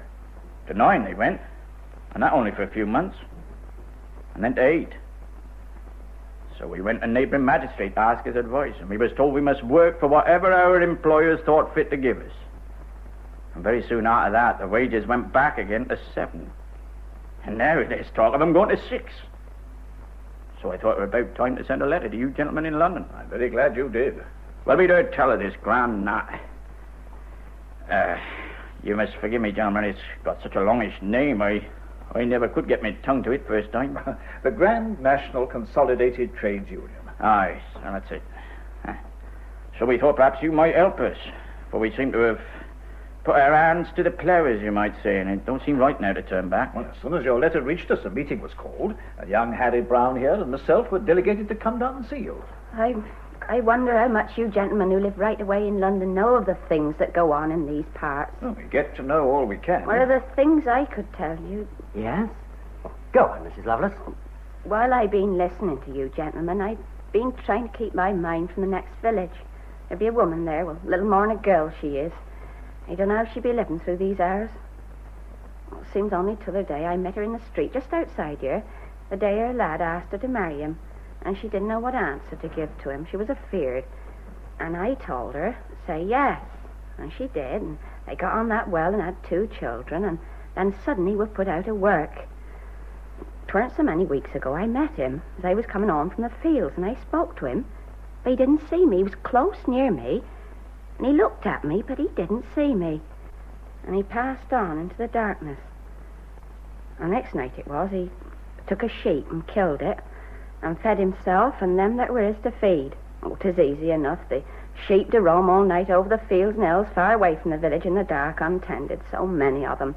Who'd miss one? But they caught him and hanged him. And she walked mile upon mile to where he was swinging from the tree and begged his body and begged to lift in a cart to bring her man home to bury him decent. This morning, she buried him. A life for a life, eh? Ah, they do kill us and break our arms for less than that. There was that fine gentleman from Parliament, Aye, George. Betsy, but let be. No, let her go on. Go on, Mrs. Lovelace. Tell us in your own way. From the London Parliament he was, and he was a judging on the bench here. And they brought before him a man, they said, had took a plank of wood off the gentleman's own land it was. And the gentleman sat there and made a fine speech full of tongue-twisting words about the enormity of the crime and sentenced him to be sent overseas for 14 years. And there was young Sutton, a boy he were, and down at pub they give him some beer, maybe fuddled the lad, and he took 4p. And him they sentenced to be hung. Hung? Aye. But in their great mercy they spared him and sent him overseas for life. Oh, I could go on and on. There's one thing that passes my comprehension. Well, what's that, Lovelace? The gentry. When they sit in judgment on some poor fellow, there don't seem to be no sorrow in them, let alone pity or mercy. Rather a queer kind of pleasure. At least there's righteousness, as if they was doing something fine. I think I can account for that. How so? Well, they're afraid, Lovelace. After all, it wasn't so long ago, over in France, these same gentry drove the workers too far and their heads came tumbling off like ninepins. Oh, but gentlemen, we don't want none of that. Yeah, an eye for an eye, why, we'd be as bad as they, and I bent one for going against the law. But to form a society or join a society is not illegal. Well, it was until recently, but it's not now. What you've been telling us, Mrs. Lovelace, it's terrible enough, God knows. And your hours of work and your wages. But at least you're out in the open under God's sky. But in the spinning mills, men and women are herded together in rooms and sheds 14 hours a day and locked in. And the air gets foul and their throats get dry and parched till it's torture. And even the rainwater is kept out of their reach in case they should steal it. 3 shillings a week. That's what they pay the children. Children? And little more than babies. They get them as soon as they can walk, as soon as they can crawl. The tinier they are, the better to crawl under the machines and pick up the waste cotton. And from 6 in the morning, they work them till 8:30 at night. And when the mills are extra busy, from 3 in the morning until 10 at night. Just as long as they can keep them awake, they keep them at it. But how can the parents allow it? Well, they get no relief from the parish unless they send their children to work. So it's that or extinction. I've seen a mother hurrying off her children to the mills at 5 in the morning. They probably hadn't been in bed 6 hours, and the poor mites were sobbing their hearts out. But so was she. Well, gentlemen, there'll be one of these union lodges in Tolpuddle just as soon as we can get it started. And that's what we've come all this way to hear. Well, Harry, we better be getting along. Good night, Lovelace, and we're meeting your friends here tomorrow evening at the same time. Oh, about this, what you call initiation ceremony, there ain't nothing illegal against the law in that, is there? Good gracious, no. Only I'd heard something of a lot of swearing that had to be done. The initiation oath? Oh, but that's only what the Freemasons do, and the Orange Lodges and the other societies that have their own rights and secrets. Yeah. I don't rightly see the reason of it. Well, Lovelace, you know some of your employers aren't going to be too pleased with you. That's true enough. And they'll put a black mark against any man who has anything to do with you. Black mark? Give him the sack right away. Probably more so in the country than in the towns. So we found it advisable to have these initiations, where the men take a solemn pledge to stand by one another and never give each other away. Oh, but I'll explain the whole thing tomorrow evening when I meet your friends. Yes, sir, thank you. They'll all be here. Good night, Mrs. Lovelace. Good night, sir, and I shan't never forget the things you said. Well, maybe this evening's been a fateful evening for Tolpuddle and you and your husband. Maybe. Good night, Lovelace. Good night, sir. A union lodge in Tolpuddle, that'd be good talk. And we got to make it more than talk, Betsy. Oh, George, I'd be so proud of thee. I do love thee. Betsy? I've so much to be thankful for. Well, I got you. There'll be happiness deep in me all the time. I couldn't live without thee, George. I couldn't. Betsy, lass, you'll never have to. You know, 'tis the same with me. I couldn't live without you. And now, Edward Legg, hold the Bible, kneel and swear. Say the words after me as I say them. I, Edward Legg. I, Edward Legg. Do voluntarily declare. That I will persevere in endeavouring to support a brotherhood. Known by the name of the Friendly Society of Agricultural Labourers. And I call upon God to witness this my most solemn declaration. That neither rewards, punishments, nor even death itself. Shall ever induce me. To give any information respecting anything contained in this lodge. Amen. Kiss the book. Rise and stand. Brethren, here we agree to strive for harmony. In this our cause made lovely these our laws, and may the secret be forevermore.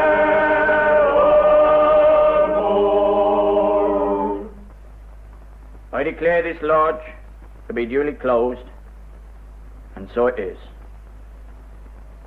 God save our noble King, William the Fourth, let's sing. Brethren, ere we depart, let us join hand and heart. May our next meeting be blessed with sweet harmony, honor and secrecy in this our cause. Well, Dr. Warren, as the poster, you see how we've worded it. Mischievous and designing persons have been, for some time past, endeavoring to induce and have induced many laborers in many parishes in this county to attend meetings and to enter into illegal societies or unions to which they bind themselves by unlawful oaths administered secretly by persons concealed who artfully deceive the ignorant and unwary. Guilty of felony, transported for 7 years. We've had that posted all over the place, and this morning I had 6 of the ringleaders arrested. They're here now in the next room with the constable. Before we have them in, Wollaston, I had another letter this morning from Lord Melbourne. I think perhaps I ought to tell you, Dr. Warren, before we go any further. Of course, this is all very confidential. Quiet. I've had a very considerable correspondence with Lord Melbourne. I considered it my duty to inform him of the very alarming and dangerous state of affairs down here. I mean this combining of the labourers. And Lord Melbourne was good enough to acquaint me with the fact that he himself considered that all these new societies all over the country were one of the most formidable difficulties with which he had to contend.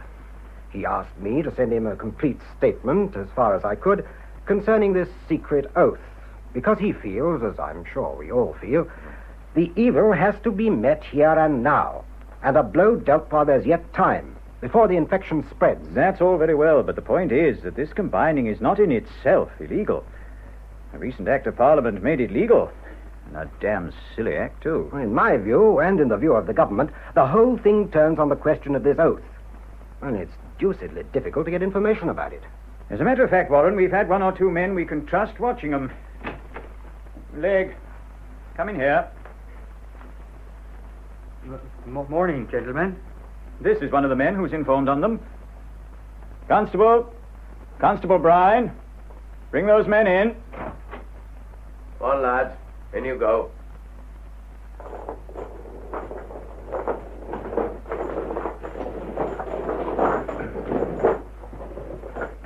Well, Constable, you arrested these men this morning? Yes, sir. Any trouble? No, sir. I went first to George Lovelace's house, and I said to him, George Lovelace, I've a warrant from the magistrate for your arrest. And what did he say? He asked what was in the warrant. And what did you say? I told him to take and read it for himself. You be a scholar, I said, George, more than I be. And when he'd read it? I gave it back, and I said, be you willing to go to the magistrate with me? And what was his answer to that? He said he'd come with me to any place wherever I wished. So I took him along with me and arrested t'other 5. And here they be. And no trouble with any of them? No, sir. George Lovelace, he told them all to come quiet. He told them they hadn't done naught to be ashamed of, and they hadn't broke no law, and they'd be back again in their homes by the evening. Did he? I shall be sorry to disappoint him. Legg, are you prepared to swear that these are the men who were present at the meeting at George Lovelace's cottage when you were compelled to take this oath? Yes, sir. These 6? Yes, sir. And as far as you know, no others? Mr. Wollaston, sir. Well, that being correct. We needn't go into that now. You'll have plenty of opportunity. But this being justice. You'll get justice, all right. James Hammond, boy, speak up for yourself. You weren't there when Legg was. Maybe I weren't, but I'm with you all the same. I wouldn't be nowhere else but here. But, boy, you... Let be, Mr. Lovelace. Constable, take those irons off his wrist.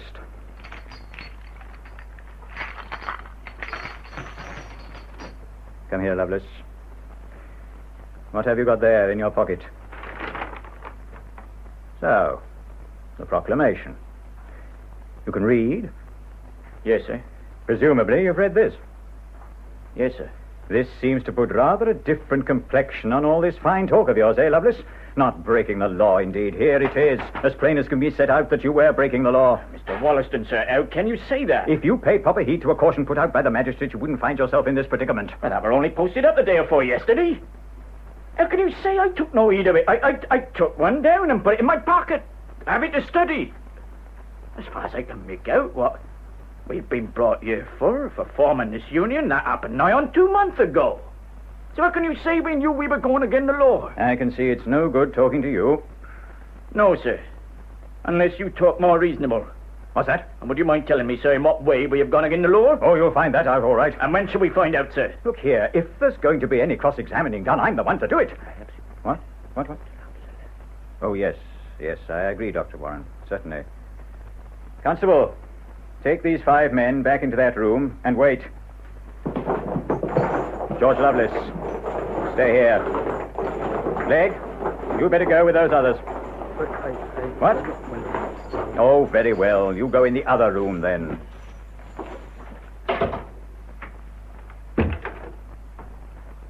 Well, Lovelace, we don't want to be hard on you.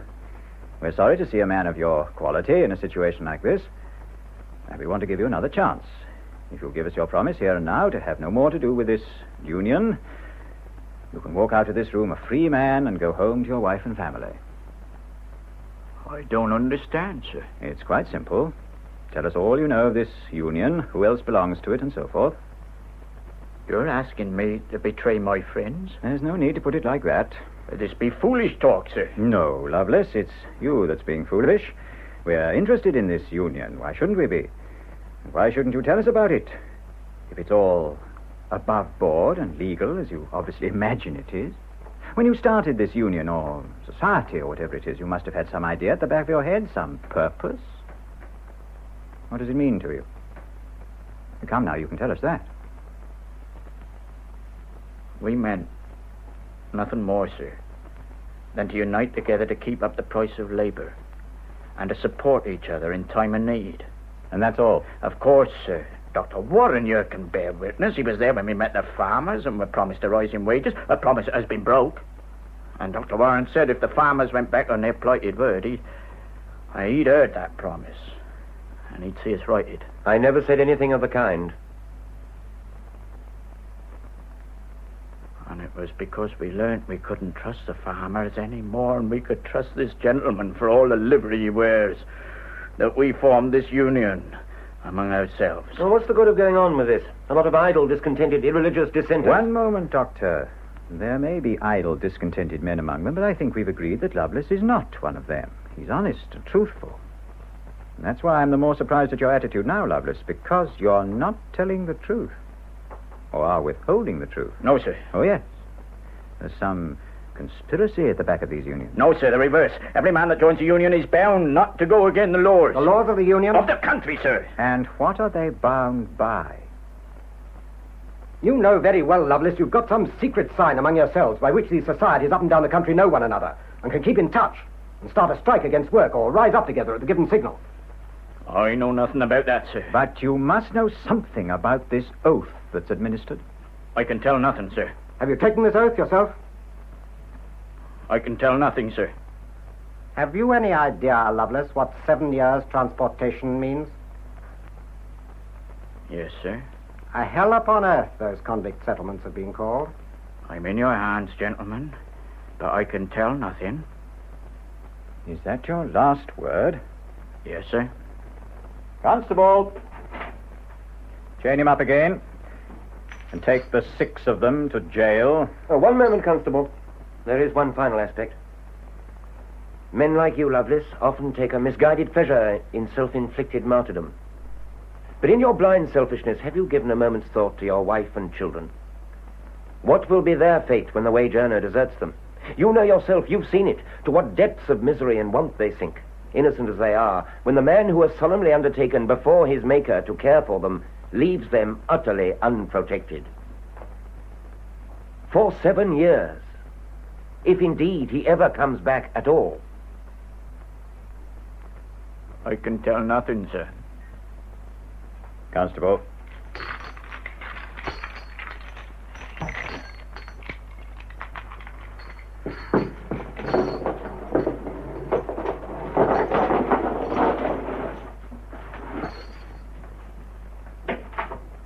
Well, I'm inclined to think it's all turning out for the best. That man has a large following in these parts. A jury might acquit him. The jury will be very carefully chosen, Dr. Warren. We've got 'em.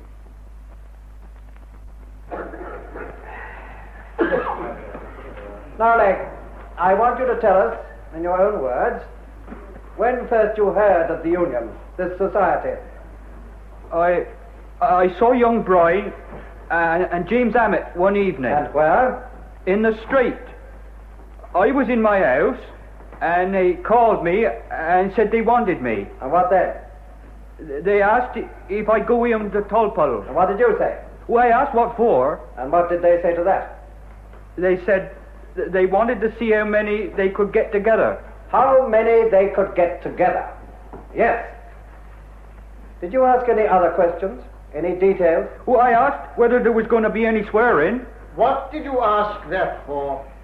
Well, I heard there was a lot of swearing going on.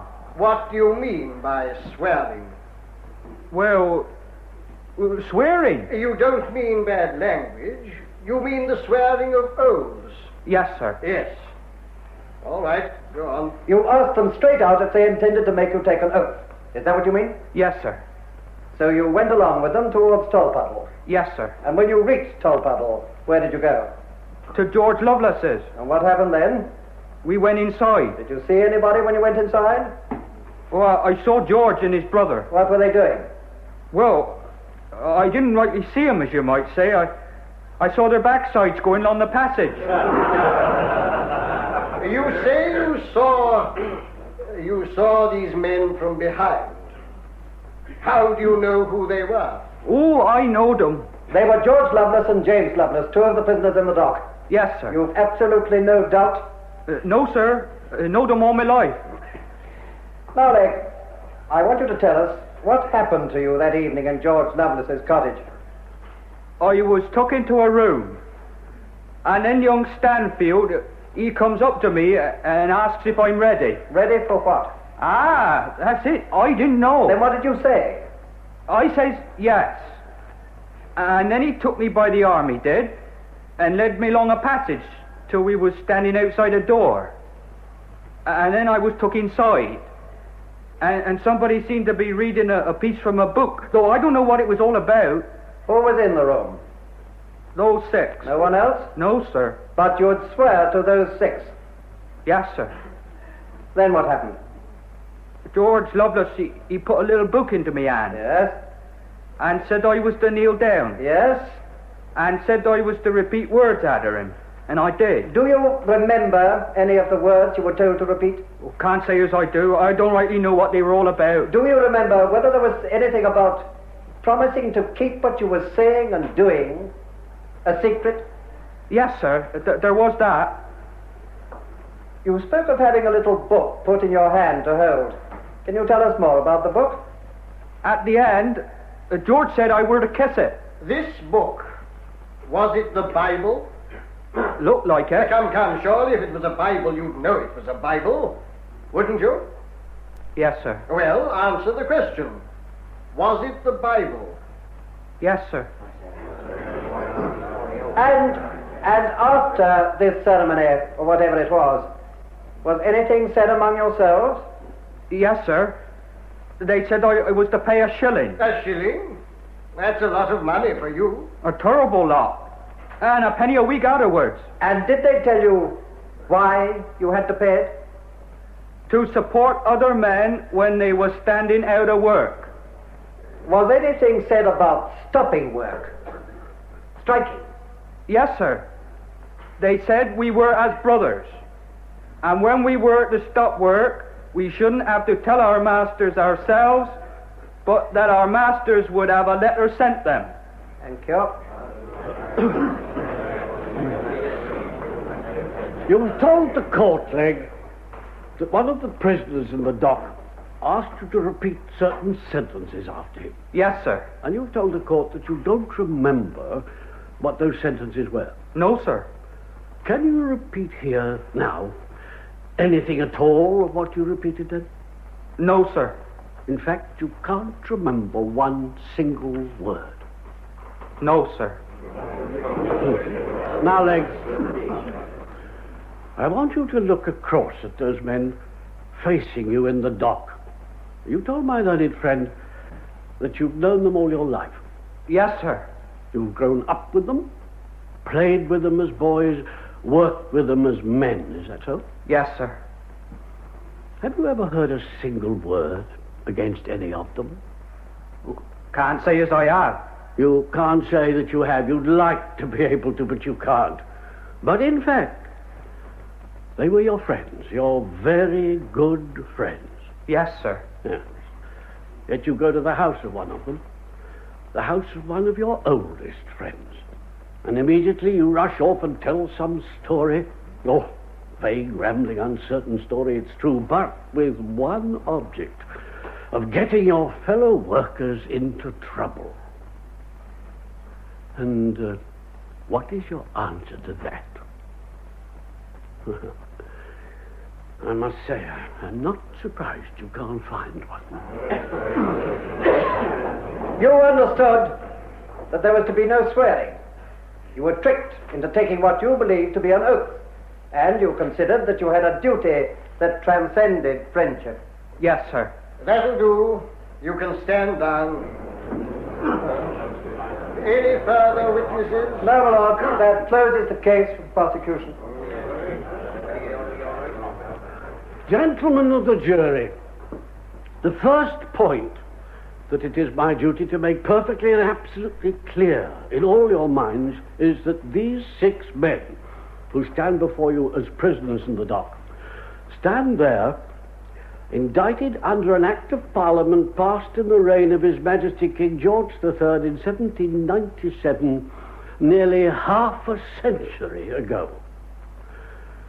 It was an act which dealt with certain evilly disposed persons who were at that time seeking to seduce His Majesty's forces by land and sea from their duty and allegiance and incite them to acts of mutiny and sedition, and were administering an oath in their attempt. Now, gentlemen, this act was doubtless very properly framed for the protection of soldiers and seamen against evilly disposed persons at a time of considerable danger. But I want to put it before you that it is a gross mishandling of fact to pretend that those 6 men are in any way the evilly disposed persons against whom this measure was designed. Indeed, gentlemen, here in this court today, for everyone who has any knowledge of his fellow men, the very opposite has been proved. These men are respectable, honest, hard-working, laboring men. And witnesses, mind you, brought here and put into that box not by the defense, but by the prosecution.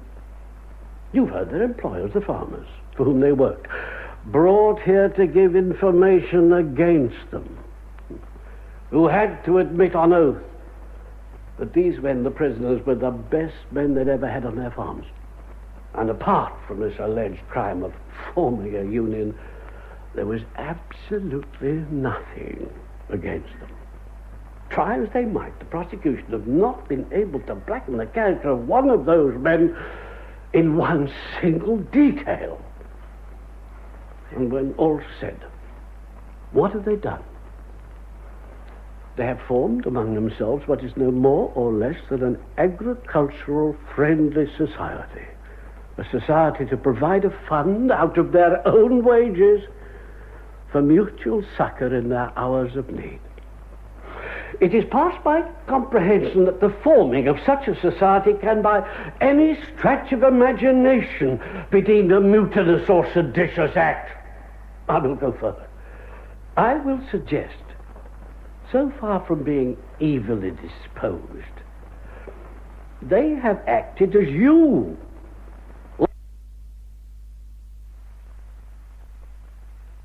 With this spirit of prudence and foresight. Oh, gentlemen, if you look honestly into your own hearts, you must find they're not blame for what they've done, but admiration. Now, before I resume my seat, one final word as to this oath to which the prosecution attached supreme importance. Now, even supposing that this Act of 1797 has any bearing on this case at all, which I most emphatically deny, but even so, that Act requires that the administering of an illegal oath should be explicitly proved. And has it been? Well, there's only one answer. As surely as I'm standing here, it has not. To prove this most vital point in their case, the prosecution have brought here just one witness. And a peculiarly stupid one at that. And what's the next story? That at a certain meeting, to which he obviously went of his own free will, some words were uttered by whom he didn't know, about something he didn't understand, and for what purpose he couldn't imagine. I most confidently submit that not one charge brought against any of the prisoners has been proved. And if here today they are branded before the world as criminals, there will be a most profound and disturbing dissatisfaction from one end of this country to the other. Never before in the whole of my legal career have I felt as strongly as I feel now that not only mercy and humanity, but truth and justice cry out for your verdict of not guilty.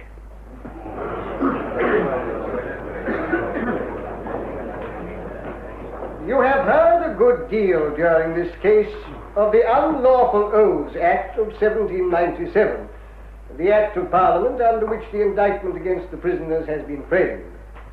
And the counsel for defence, in his very able handling of the case, quoted certain portions of this act that dealt particularly with cases of mutiny and sedition. But there is more to be said than that. You must bear in mind, and this is a vitally important point, that this statute extends to all societies the objects of which are illegal.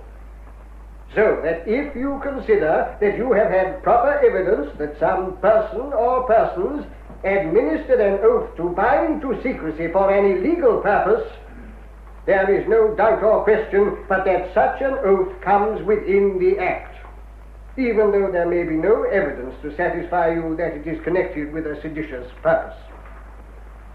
That is all I have to say.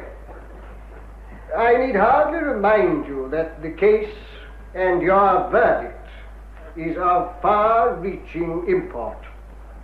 That such societies do exist is common knowledge, and if they are allowed to continue, there can be no doubt but that they will ruin masters, cause a stagnation in trade, and destroy property. Gentlemen, you will consider your verdict.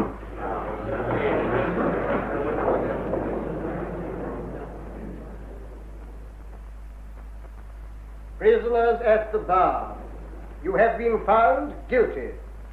Have you anything to say before I pronounce sentence upon you? I should like to say something. What's that? Did one of them say anything? Yes, my lord. One of the prisoners said he would like to say something. All right. Very well. Let him say it in as few words as possible. My lord, I should like to say this. If we have violated any law, it was not done intentionally. We have injured no man's reputation, character, person or property. We were uniting together to preserve ourselves, our wives and our children from utter degradation and starvation. We challenge any man or number of men to prove that we have acted or intended to act different from what I've said. The law punishes not for the sake of revenge. That is not of the view of those who administer the law, nor the intention of the law itself. It punishes for the sake of example. Having deliberated well and seriously upon all that has been said on your behalf, having deliberated well and seriously as to what is my own duty, I feel I have no discretion, but that I am bound to pronounce the sentence of the law which the Act of Parliament has provided. And in so doing, I have in mind not so much anything that you may have done, or indeed that can be proved you intended to do, but as I say, that your punishment should be as an example to others. The sentence is 7 years' transportation across His Majesty's high seas upon each and every one of you.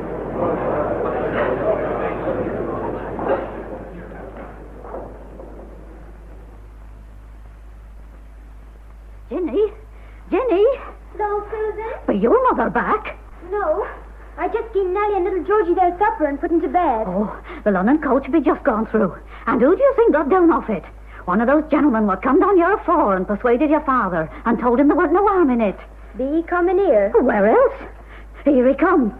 Oh, and there'll be 2 others with him. The one that told Father there were no harm in it. Ah. If Mother come in when he be here. Good day.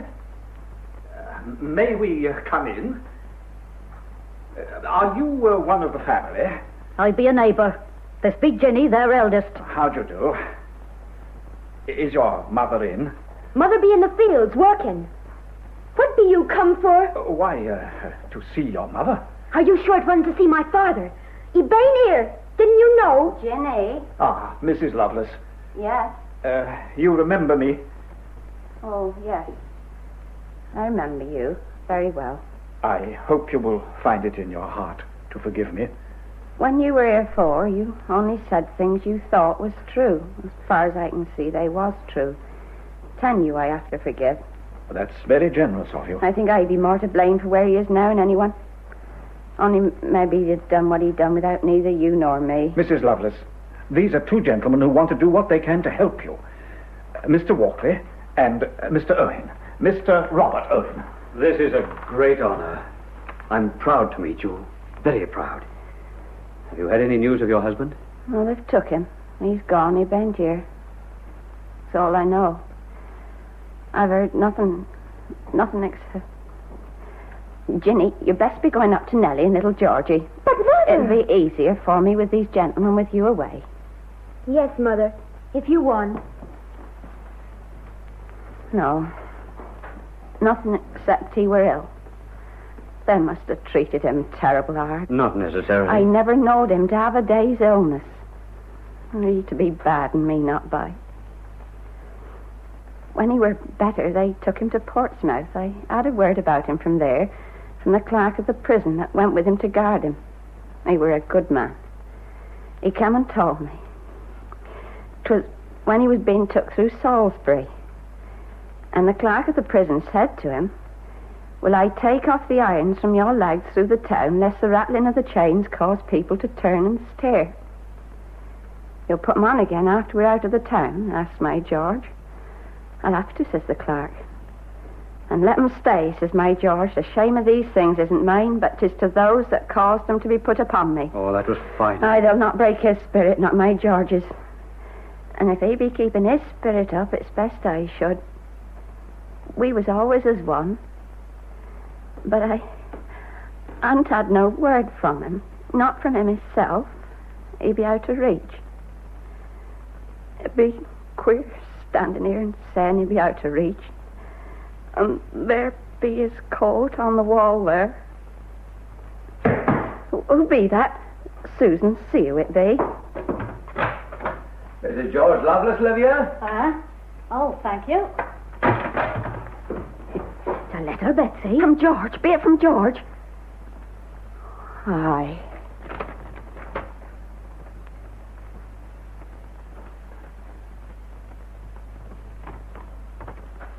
Well, may we know? You can read it, if you want. Take it, sir. Good God. Written from the ship. Ever been on a convict ship, Walkley? No, but I can imagine what it's like. Indeed you can't. Listen to this. Depend upon it, all will work together for good, and we shall yet rejoice together. I hope you will pay particular attention to the morals and spiritual interests of the children. Don't send me any money to distress yourself. I shall do well, for he who is Lord of the winds and waves will be my support in life and death. And here again. You may safely rely upon it. I shall never forget the promise made at the altar, and though we may part a while, I shall consider myself under the same obligations as though living in your immediate presence. Mrs. Lovelace, may I keep this letter for a day or two? Keep it, sir. You see, Mrs. Lovelace, I'm speaking in the House tomorrow evening. Yes, sir. Whose house, sir?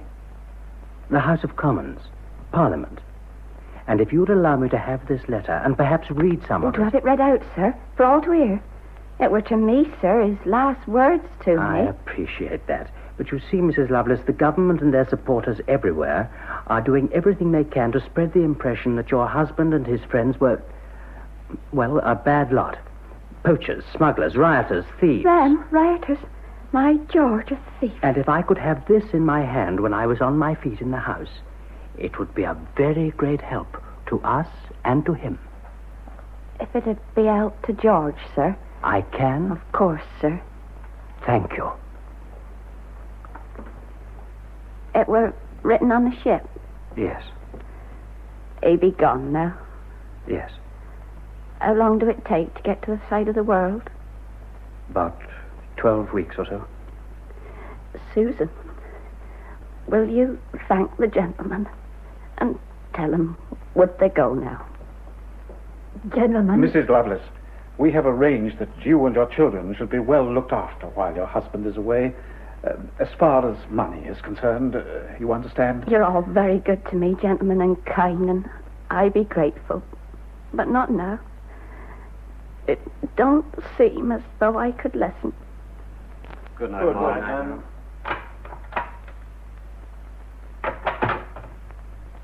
Leave me be, Susan. Good night.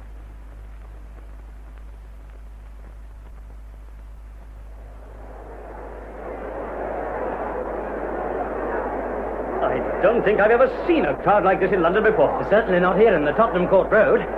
Well, the procession should be coming round that corner any moment now. Pray God there won't be any trouble. With these thousands of people out in the streets, anything might happen. Where's our Right Reverend Doctor of Divinity? Wade? Oh, he's leading the procession. But he said he'd leave them at Russell Square, cut round behind the British Museum, and join us here. Well, this way. Come along. And Mr. Owen. Mrs. Lovelace. Come, here's Mrs. Lovelace. Oh, I'm so glad you're here, and only just in time. Well, any further news of him? Nothing, sir. But Sarah had a letter from James, his brother. Close the window. Yes? 14 weeks on the sea they was. Oh, were a terrible letter. Chained up they was all the time with men the like of which they never knowed existed. More like beasts than men, and treated worse than any beast. The old time they was on that ship, the old 14 weeks, they wasn't able to stretch themselves out and lay down. Oh, sir, what be they doing to my George? What be they doing to him? Don't cry, Mrs. Lovelace, don't cry. We're going to get him back. We're going to get them all back. There's been such an outcry, such indignation from one end of the country to the other. And not only from the workers, Mrs. Lovelace, but from many thousands who don't even approve of these new unions, but are jealous of their country's good name. Protest meetings, demonstrations, processions all over the country. Almost beyond belief. Why, in the last few weeks, we've had resolutions from... Cobb, where's that list? Ah, yes, here we are. In the last few weeks, from Newcastle, Belfast, Cheltenham, Hull, Youthall, Liverpool, Leeds, Marylebone, Wolverhampton, Macclesfield, Loughborough, Sheffield, Nottingham, Walsall, Barnsley, Leicester, Bradford, Manchester, Halifax. Not so bad. It's the spontaneity of it that's so amazing. Not meetings of a few hundred, but thousands, tens of thousands. And today is our crowning effort. You saw the crowds as you came along. I didn't know there were so many people in the world. A great procession formed up this morning in Copenhagen Fields, right the other side of London, behind King's Cross. And they're marching now to Whitehall to deliver an enormous petition for a free pardon to the Home Secretary, to be presented to the King himself. The Reverend Wade's here. He's just come in. The procession's just round the corner. He's been at the head of it on a horse, in his full rig-out. By God, that parson's a great man. Here he is. Well, Wade, how are things going? Going? Magnificent, magnificent. Beyond all expectation. What a day.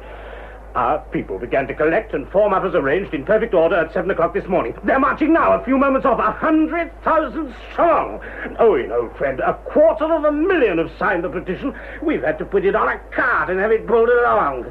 The household troops are out, 2 detachments of lancers, 2 of dragoons, 8 battalions of foot, and 29 cannon. And they swore in 5,000 special constables this morning. The city's like an armed camp. Is there going to be trouble? Trouble? Trouble. There's going to be trouble in the minds and consciences of the cabinet and nowhere else. Why, when we started, our own people themselves tried to stop the crowds who were lining the streets and the housetops all the way along from cheering. They know what they're here for. They know what it means that today should pass without any disorder, and they're determined, every man jack of them.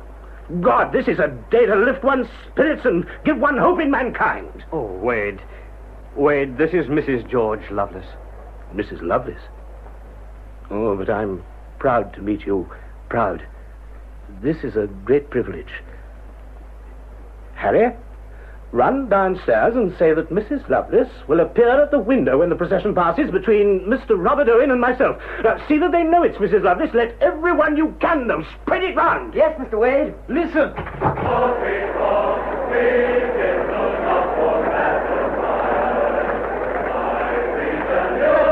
George's word. Yes, Mrs. Lovelace. There he is. They become a kind of anthem for the workers. Please, Mrs. Lovelace, you must show yourself.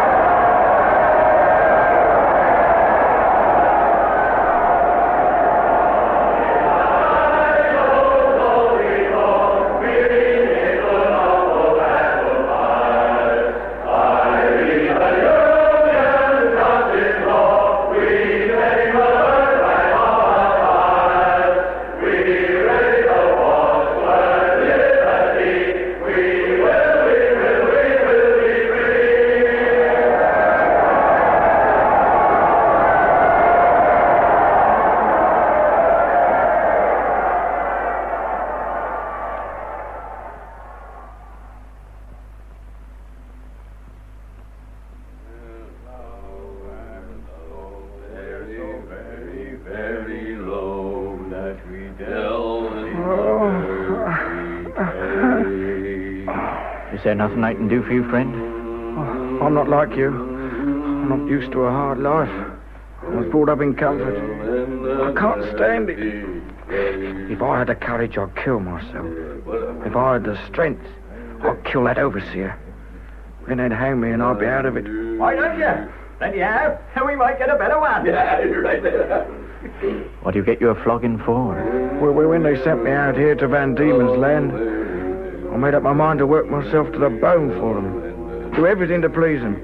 But there's no pleasing that overseer. The more work I do, the more he gives me. Till I can't move, let alone work. And half starved. Starved? Look at him. Why don't you go out one night and catch a stray dog or a cat and cook it? Well, like the rest of us, eh? And then, when I'd worked desperately from the time I got up till night, he said I'd done nothing. And he'd get me a flogging in the morning.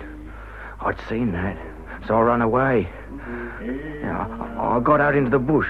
4 days I was, lost. And when I came upon some people, I gave myself up, and they brought me back here. And they strapped me and tied me up to the triangle and lashed me. 50. You ever been flogged? No. How long you been here? Nigh 2 years. You'll get it. Yeah, sooner than you think. Yeah, I heard the overseer only yesterday it was. He'd say he was sick of you. Always getting your work done and doing what you was told and being so well behaved. Hey, do your work too well and they frame you at the end of your term just to keep you. I've known that. I have many a time. Yeah, me too. We plow and sow with a very, very low, where we delve in the dirty clay, till he bless the plain with a golden... Stop that row! The master. Which is the man? This one, sir. George Lovelace. What's the charge? Neglect of duty, sir. What are his duties? Shepherd and stockkeeper, sir. And 9 of the wild cattle was taken to the pound yesterday, sir. He didn't miss until this morning. Seems a pretty good case of neglect. Never heard a better. Well? Tis true, sir. 9 of the cattle was in the pound, and I didn't miss them till this morning. A good flogging, sir, if I might suggest we're doing no harm. I've been having a lot of trouble with him. What have you got to say? Yesterday, sir, I was up before sunrise and took the sheep into the bush to feed, and I come back to farm here and had the cows. 10 of them to milk, and as many calves to suckle, and then I had to go out the sheep again, sir. There'd be a lot of dogs about just now, sir, and I get among them and worry them, and I was weaning some lambs, and the ewes were that restless, I didn't like to leave them. And it was night and dark before I had time to see about the cattle. That's how I came not to miss some of them, sir. Is what this man is saying true? Well, come on, man, you must know the sheep and the cows and the cattle, are they all in his charge? Yes, sir. We can't be in 2 places at once, can he? He wasn't minding the cattle, son. That's neglect of duty. He's got more than he can do, more than any man could do, so it's your fault more than his. What on earth did you want to drag me here for? You Lovelace. Get me into trouble, would you? Come along, I'll see you about it now. Funny thing, Lovelace. Just before he put his head in and they said your name, what do you think I was doing? Found myself looking at your name in the paper. My name? That's right. On what paper is it? This one, what I was reading. But what paper is it? It's a London paper, the London Dispatch. The master has them sent out. He gave me some to read. Here it is. George Lovelace, in print, in the paper. Just when they come in, I saw it. I ain't read what it says. See, there. I'll get you now. I've been waiting for weeks. I'll get you. And what's more, before the day's out, I'll have you screaming for mercy. I'll show you. Can you read? Read? What do you mean, read? Understand what's written down? What do you take me for? You can? Of course I can. Well, read that then. There. Well, what's all this about? You've read it? I can read, I tell you, but not this stuff. Then I'll read it to you. This be a London paper. And last night... I didn't come here to be read to. I warn you, it'd be best for you. Now, you listen. Warn me? Aye. Last night in Parliament, Lord John Russell gave notice that orders had already been forwarded to the colonies concerned that the Dorchester labourers were not only to be set at liberty, but also to be sent back to England free of expense and with every necessary comfort. Here, where you going? To Hobart Town. A night's walk, but I'll see the governor in the morning. The governor? It be dated March. And this be September. The order must have been here weeks. You stop where you are. You can't see the governor. Can't I? The law brought us here, but the law be going to take us back, same as it says here. Every man of us. Mother! Hello, Nellie. Can Robin come in? Well, considering he's going to be one of the family in less than a week, I suppose he can. That's all right, Robin. Come in. How do, Mrs. Lovelace? How do, Robin? You'll stay and have a bite of something to eat. Oh, I can't stay, Mrs. Lovelace, thank you. I promised to get back to the farm to help Father. It's a long way to come just to look in for a few minutes. It's been here all afternoon, Mother. Oh, I see. Well, you'll not go before you've seen George. He'll want to see you. He's out sitting in his chair down the orchard. Sit you down, don't mind me. I'll just put these clothes in the bedroom. She don't look the same to me anymore. It's as if I was looking at her with other eyes. The whole place seems different. I don't know what I'll do when I look at your father again. Oh, Robin. Well, don't you feel like that? I've known it all my life, Robin. To think Mr. Lovelace has been out here in Canada all these years, since you were a little girl. And we never knew, none of us, what he'd been through back in England. On that terrible place where they shipped the convicts. Or what your mother must have been through. Here she comes back. Quiet, Robin. How can I keep quiet? Oh, Robin, please. Well, upon my word, what's the matter with you two? Lost your tongue, Robin? Oh, bless the boy, you look as if you'd seen a ghost. Mrs. Lovelace, Nellie's told me. Told you what? Why, about Mr. Lovelace and him being taken and tried and sent over the seas. You're not angry, Mother? No. But I don't know what your father will say. Better knock me all of a heap. We've known Mr. Lovelace all these years. Here's a kind man and a good man, always ready to help a neighbour. Aye, and a learned man with his books. But now... And what now? I know it's silly of me. Now I know. I feel I want to go to him out in the orchard and kneel down. Oh, maybe it's silly. And maybe it's not. Anyway, if you feel like that, I'm glad Nellie told you, so there. But, Mrs. Lovelace, what I can't make out is why you've never told anybody. Oh, there's no great mystery to it. When they got back, they was made a great fuss of by their own people. When they landed in Exeter and again at Talpuddle. But not by the masters. They had no love for 'em, nor no work. So some of the good folk that had worked all the time for bringing him back subscribed some money so we could come out here. Right away out here to Canada. Canada. Who'd have thought in the old days I'd ever seen Canada? And out here for the sake of the children. George said we'd say nothing, and we never have. It must have been dreadful for you, Mrs. Lovelace, when they took him. Ah, lad, I can't tell you about that. I call it to mind sometimes, but it's as if it happened to someone else. Nellie's told me up to the time when he saw it in the newspaper about him having a pardon and the paper was near a year old. What did he do then? Ah, then he fought his way right to the governor of the island, he did. And what did the governor do? Oh, made a lot of excuses. They all did, so they didn't know where to find the men, but they knewed right enough. They didn't want to send them back and didn't mean to. But George, he'd written to the papers about it out there, so it all come out, and they had to send him back, him and the others. I couldn't beat my George. The part I liked best was when they took you to London and you heard all them people singing a piece that he wrote. Ah. Now you know. I'll show you something. There. That's the piece, that's the poem, just as he wrote it, on that piece of paper, after the trial while he was waiting to be took away. He's always seemed so gentle and so old. He's always been gentle, my George has, and we've grown old together, so I don't notice that. Ah, Robin. Good afternoon, Mr. Lovelace. Come over to see how Nell? Yes, Mr. Lovelace. How's mother and father? Very well, thanks. Ah, that's good. Tell him you know. Go on, tell him now. No, you. Hey, now then, you two, what's all the whispering about? George, Nellie's been and told Robin about Talpuddle and the Union and everything. Come here, lad. So she's told you? You don't mind, Mr. Lovelace? Well, she's told you, so maybe it's a bit late minding. Mr. Lovelace, I give you my word, my solemn word as one of the family. It shan't go no further. Yeah, good lad. I trust you. It's all right. And Mr. Lovelace? Well? I always was glad I was going to have you and Mrs. Lovelace for another father and mother. But now I think I'm more than glad. Oh, you're not marrying me nor Betsy, but Nell. But please. Oh, you know what I mean. Maybe I do. And maybe I'm pleased you feel as you do. And Mr. Lovelace, someday, now I know, you'll tell me more about it. I mean, all you've been through. Well, I don't know as I'm over fond of talking about it. They're all like that. I remember when I was a little girl in Talpuddle. Just after they'd all come back, I was asking James Ammer. He was never one to talk. No, but I remember I said to him, Uncle James... I used to call him Uncle James. Uncle James, I said, why won't you ever tell me about your adventures? Adventures, he said. You know the funny way he had it talking. Adventures. If you'd been put up and sold for £1 like a sheep, would you want to talk about it? Yeah, there are things you must talk about and go on talking about till they be banished off the face of the earth. I read a book about them. Seen the best I could do. But I can't put them out of my mind. But Mr. Lovelace... no more now, Robin. Oh, yes, all right. Well, I must be getting along, too. Good night, Mr. Lovelace.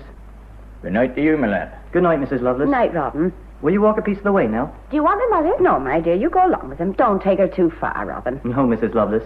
And if she should come too far, I'll walk back with her. Oh, get along with you. Do you ever think of Dorset, Betsy? Often, George. Down in the yard this afternoon, it seemed it was a Dorset sun sinking over the Dorset orchards. Wonder how they'd be getting on. I'll be sure one thing, Betsy, if the labouring people are ever to rise out their poverty and take their rightful share of their own toiling, they've got to do it for themselves. What you got there? A piece you wrote after the trial. Oh, that. I can see you now, George, as you was took away and there was chains on your wrists, but I saw you toss something to the crowd. Aye, and it was took straight back to the judge. I thought worse than a treason. Well, say it to me, George. There, now, if I haven't forgot how it begins. Read me out the first line. I can't. Why not? Not without my spectacles. Oh, where are they? I lost them. Well, what's the good of you having spectacles if you keep losing them? You read it. Can't. Why not? Why not without my spectacles? Where are they? I don't know. Well, you lost them as well as your own, and if that's what you've done. That I haven't. Here you are. God is our guide. No swords we draw. We kindle not war's battle fires. By reason, union, justice, law, we claim the birthright of our sires. We raise the watchword, liberty. We will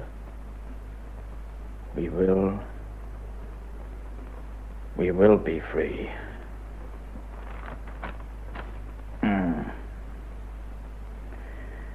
What we did was right, Betsy. I know that. That's something. But I'd be tired. Now it's for them that come after.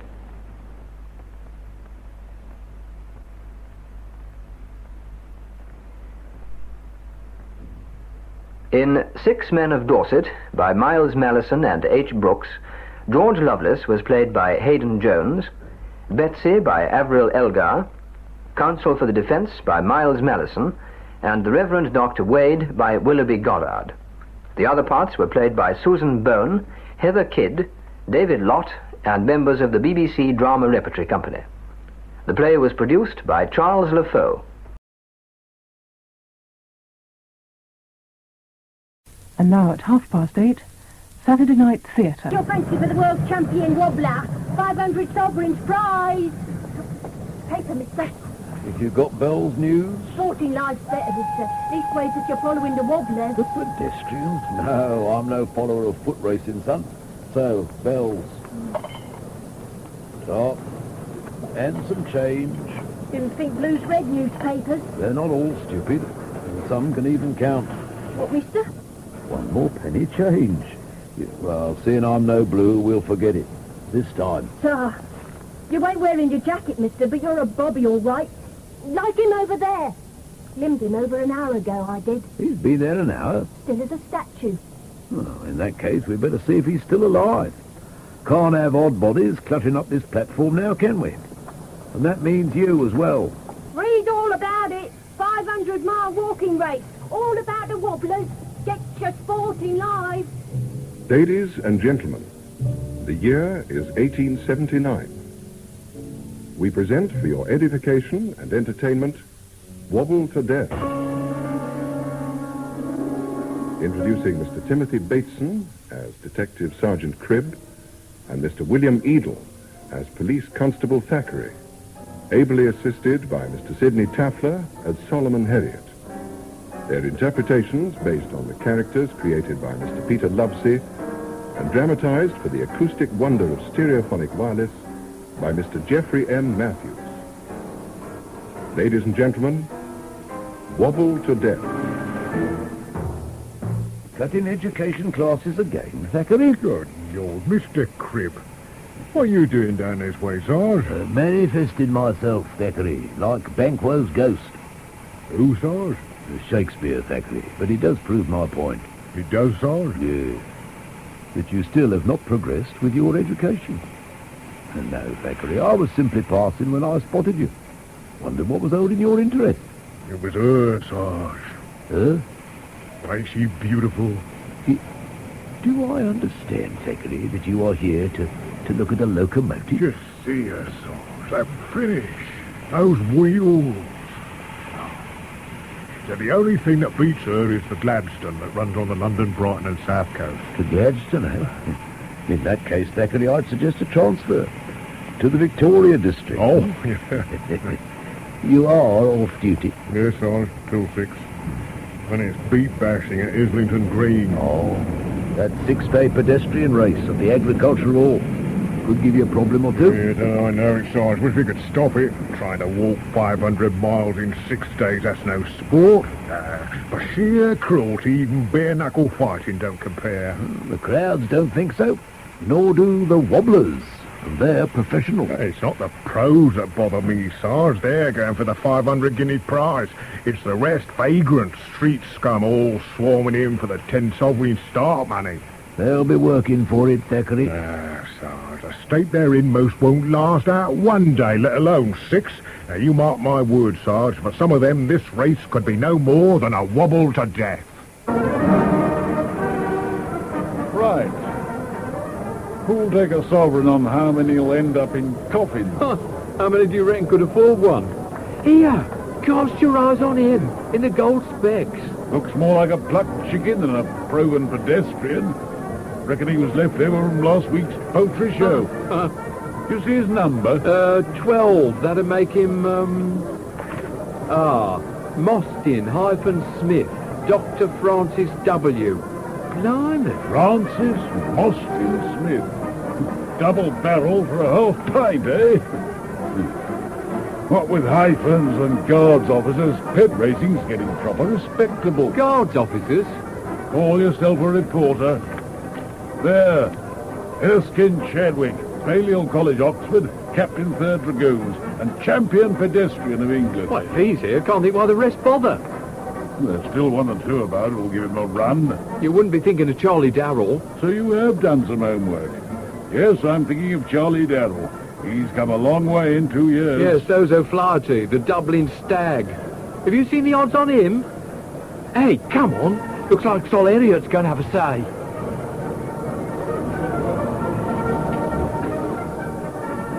Quiet! Quiet, all of you! Quiet! That's better. Now, for those contestants who are unable to read, so that you all know what you have signed, I shall recap on the main rules. Competitors may go as they please, walking or running, for the next 6 days and nights. Every contestant is allowed 1 attendant who may hand him refreshments, but only from the area marked on the track. Now, is that understood? Yes. Very well. The race will commence in 5 minutes. It will end at 10:30 on Saturday evening. The winner, in addition to the 500 guineas, will have entrusted to his keeping this belt, a fitting symbol for the champion pedestrian of the world. Now, if there are no questions... Excuse me, Mr. Elliott. An inquiry from contestant number 12, Mr. Mostyn Smith. Sir? Footwear. Are there any restrictions? I make none, but perhaps you, Mr. Darrell, as one of our more experienced contenders, would enlighten the gentleman. Rule 6, footwear. No contestant will wear spiked boots or shoes. While I'm at it, I don't want no one to forget Rule 7. Rule 7? It won't concern you, Titch, but I'm warning some of you others. Anyone who willfully jostles or blunders an opponent gets disqualified. Unless his trainer has nobbled a judge. I'll wager friend Mostyn Smith's the only one who ain't. I don't reckon Charlie Darrell needs to either. Not with his size. And trained by devoted ex-pig Sam Monk. Attention! Contestants are now under starter's orders. You can't do that, not yet. You have some objection, Mr. O'Flaherty? Now, if it's the rule book you're going by, Mr. Harriet, then I have. We await your comment, Mr. O'Flaherty, but I hope you'll keep it brief. I'll be brief, all right. Your rules state this race don't start till all contestants are present. And the way I see it, the favourite ain't appeared yet. You are referring to, Captain Chadwick. I'm referring to that stingy bastard in his specially warm tent. Still curling his moustaches, is he?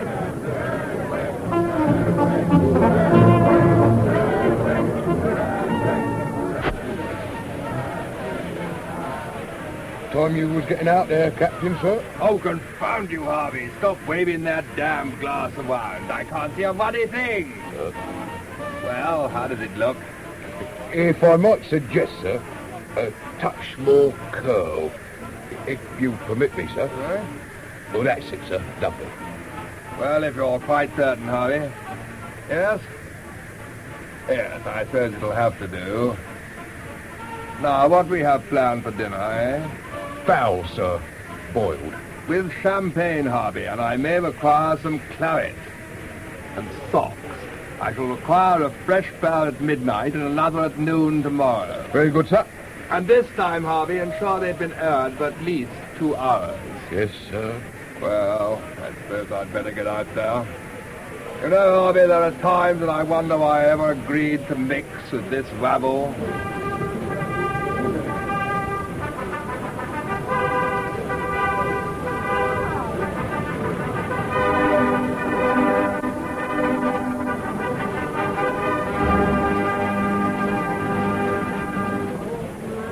On your mark! Ready? Then bloody good luck to you all!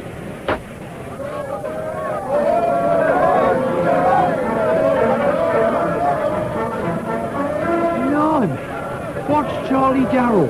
He's streaking right away from the captain. Just what old Chadwick wants. You'll bobble behind until Charlie busts his gut. That's when you'll see his real form. Now, my throat's a mite dry, so I'll let them get on with it.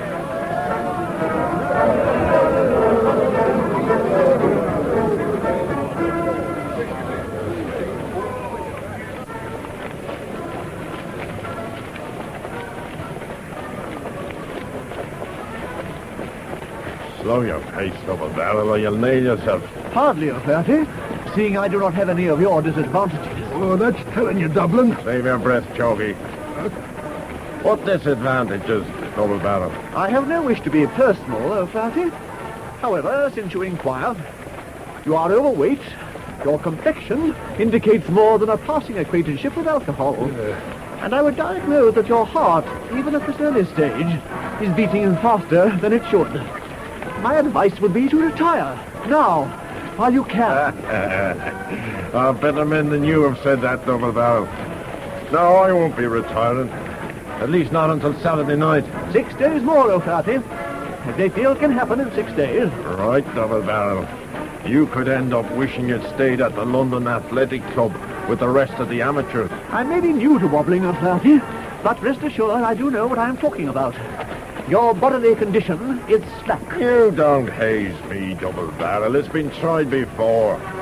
Now, if you knew anything about wobbling, you'd know it's weight that carries me. Ain't that true, Chalky? You're saying it, Dublin. I'd watch him careful, double barrel. Seeing as how you're sharing his tent. Watch it, Chalky. I am, but Astley's wobble last March, Dublin. Remember what happened there? Astley's wobble, Chalk? One more word out of you, Chalky, and I'll... Watch your elbows, Dublin. Oh, it was nothing, double barrel. Just a joke. Yeah, that's it. A joke. Right, Dublin? Right. So we leave it at that. Now I suggest we all save our breath and concentrate. I will see you later, gentlemen. You will, double barrel. You will. I never did trust dark horses, Chalky. So come on, let's make it a race. Yeah.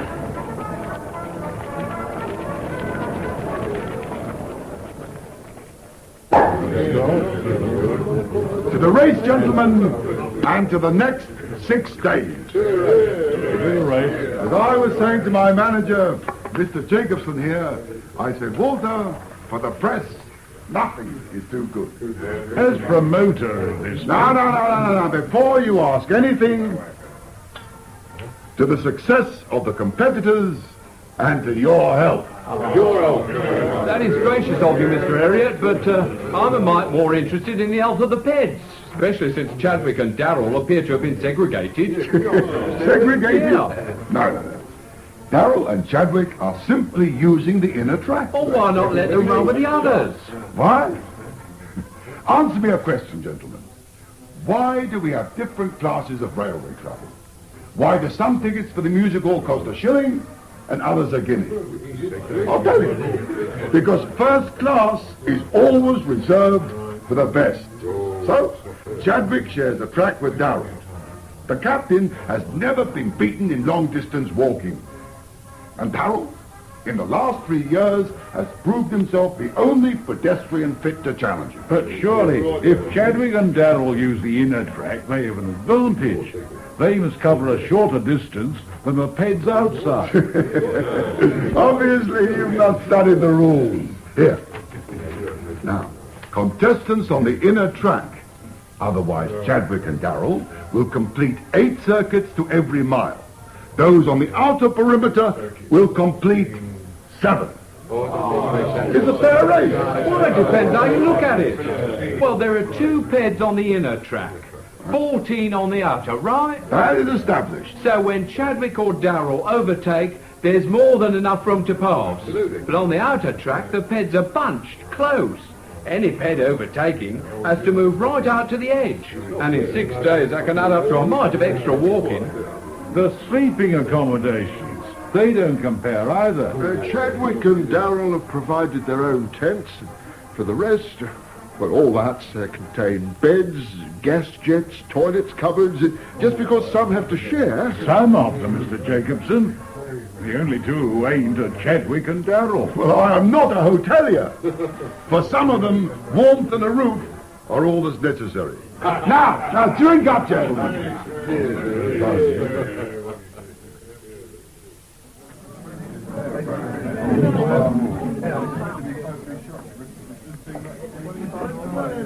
Public too crowded for you, Thackeray? Blimey. You startled me, Mr. Cribb.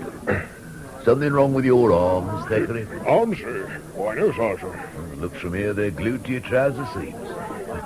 I reckon they'd be more comfortable wrapped round that tankard. East India, is it? Yes, Sergeant. Sit down, man. 2 more East Indias here, Ada, when you're free. Now that we're both comfortable, your health, Thackeray.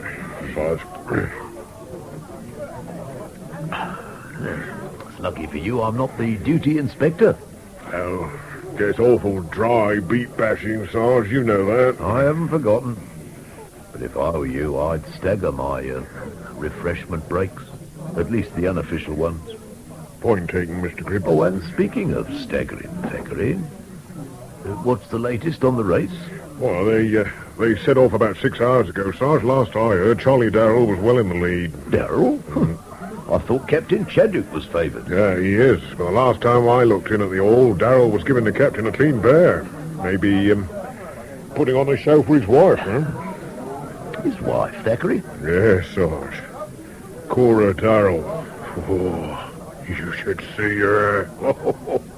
A real lady if ever I saw one. Your husband, Mrs. Darrell. Poetry in motion. Thank you, Mr. Harriet. It's a compliment which I'm sure Charlie will appreciate. Only 7 hours gone and he's 6 miles ahead of Captain Chadwick already. 6.5 miles. I'm concerned that my poor Charlie may be suffering. If he's suffering now, ma'am, God help him by Saturday. But no matter. There's one thing certain. Charlie Darrell isn't leaving that track. Leastways, not until I give the word. And as his trainer, I know when that'll be. Oh, pray do not misunderstand me, Mr. Monk. I know that but for your guidance, Charlie would not be where he is now. And neither should I, ma'am. Never forget that. How can I? No, I assure you, Mr. Monk, I have nothing but complete admiration for your methods. Your timing and attention to detail leaves nothing to be desired. Charlie faces very little competition. Oh, no, Chadwick's panicked. He'll run himself into the ground long before Charlie even gets his second wind. I do hope so, Mr. Monk. But I get chills simply watching the captain. He has such fine muscles. And even now he moves faster than Charlie. If Sam Monk says your husband will win, ma'am, then he will. Right, Walter. And since I've wagered a pony on young Charlie, I don't plan to lose it. Now, Mrs. Darrell, if you would accompany me, I should like to show you Charlie's sleeping accommodation. Oh, that would interest me greatly, Mr. Monk. And perhaps on the way, you would permit me to discuss a problem with you. It's of a personal nature, so I trust that you gentlemen will excuse us. Good night, gentlemen. Of course, ma'am. Of course. A very desirable woman. Hey, Walter? Now we too must talk business. Everything is going well? Forecasts all I don't make, but we should end in profit. We must end in profit, Walter. That you must never forget. Now, I have a dinner to attend at the London Sporting, so I leave everything in your hands. As usual, Sol. And don't send for me. Unless, yes, you may send for me, but only if the hall catches fire.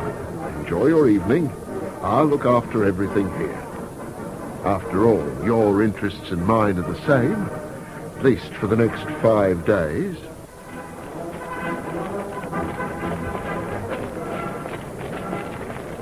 Only 5 more bloody days to go, so keep wobbling, Double Barrel. I don't count days, Chalk. Only left. Right. You know, Dublin, you've got to give Double Barrel his due. He's outlasted some sharp men already. Here is a doctor or something. Word is he trains on a elixir. Something special. It had better be, Dublin. He'll need it after a night sharing your tent. I wouldn't even wish that on the bloody captain.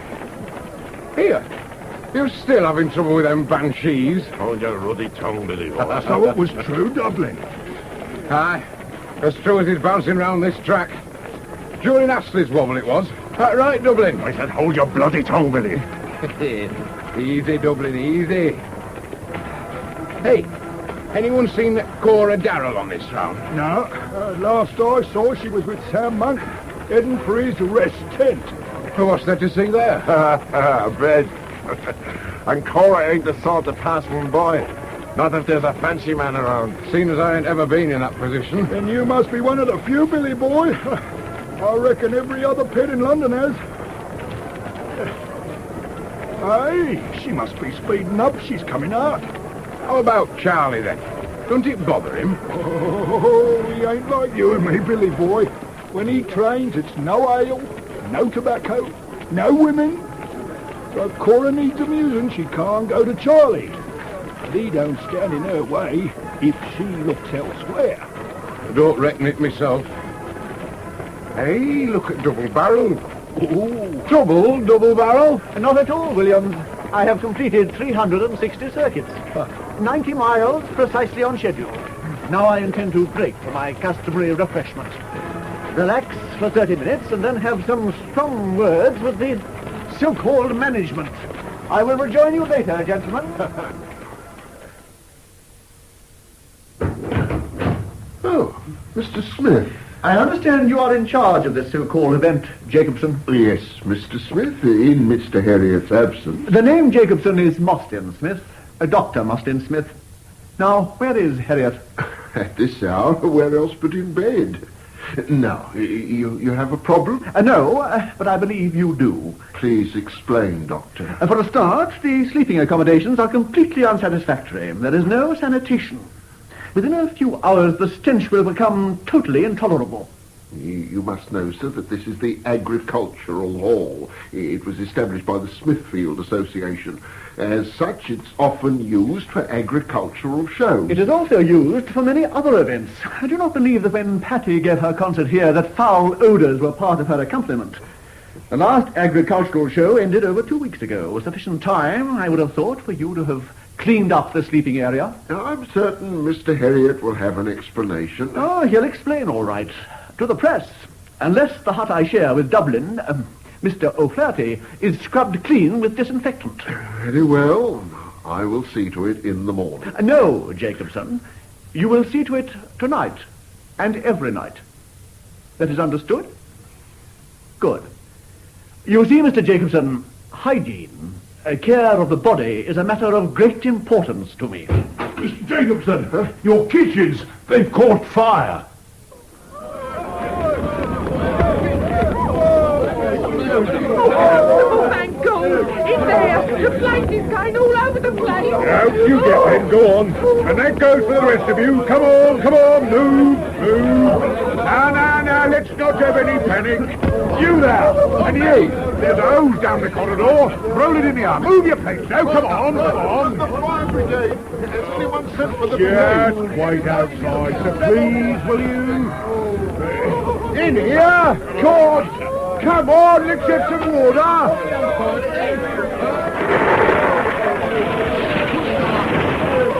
That's better. Don't, not there, in that corner. Right. Now hold it there. Good man.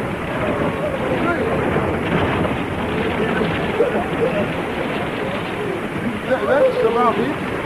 I reckon they can shut the water off now, Constable. Right. Turn it off out there. Someone shut that ready door before we all choke. The damage, is there much? Oh, it'll look better when it dries out, sir. No, I'd move back a bit if I were you. It's still a bit warm. You have discovered how it started? Not yet, sir. Been a mite too busy for that. Anyone here see what happened? Mary Foster, she started it. That's a bleeding lie! It was an accident. Just tell me what happened, miss, then we'll see. It was a bowl of dripping. I slipped and it fell on a stove. Well, it caught fire. It went all over the floor. I couldn't help it. Oh, no, if you haven't been looking out for your fancy man. Fancy man, how dare you? I'm respectable. No one here can deny it. Of course, I laugh. That's enough. That's enough from all of you. Now get in there and start clearing up. Hey, you there, Mary. I wish you to stay behind. Please, sir. It was an accident. Oh, stop snivelling, woman. You need have no fears for your employment. Now, how long are you on duty for? Until 6 tomorrow morning, sir. Do you live nearby? Very close, sir. Out there in Parkfield Street. Good. Then go to your lodgings and rest for 1 hour. And when you return, see me. I'll have a job for you in another part of the building. Very good, sir. And thank you, sir. And as there's nothing else I can do here, sir, I'll escort the lady home, seeing it's on the beat. Be safe, miss. Walter, I just heard.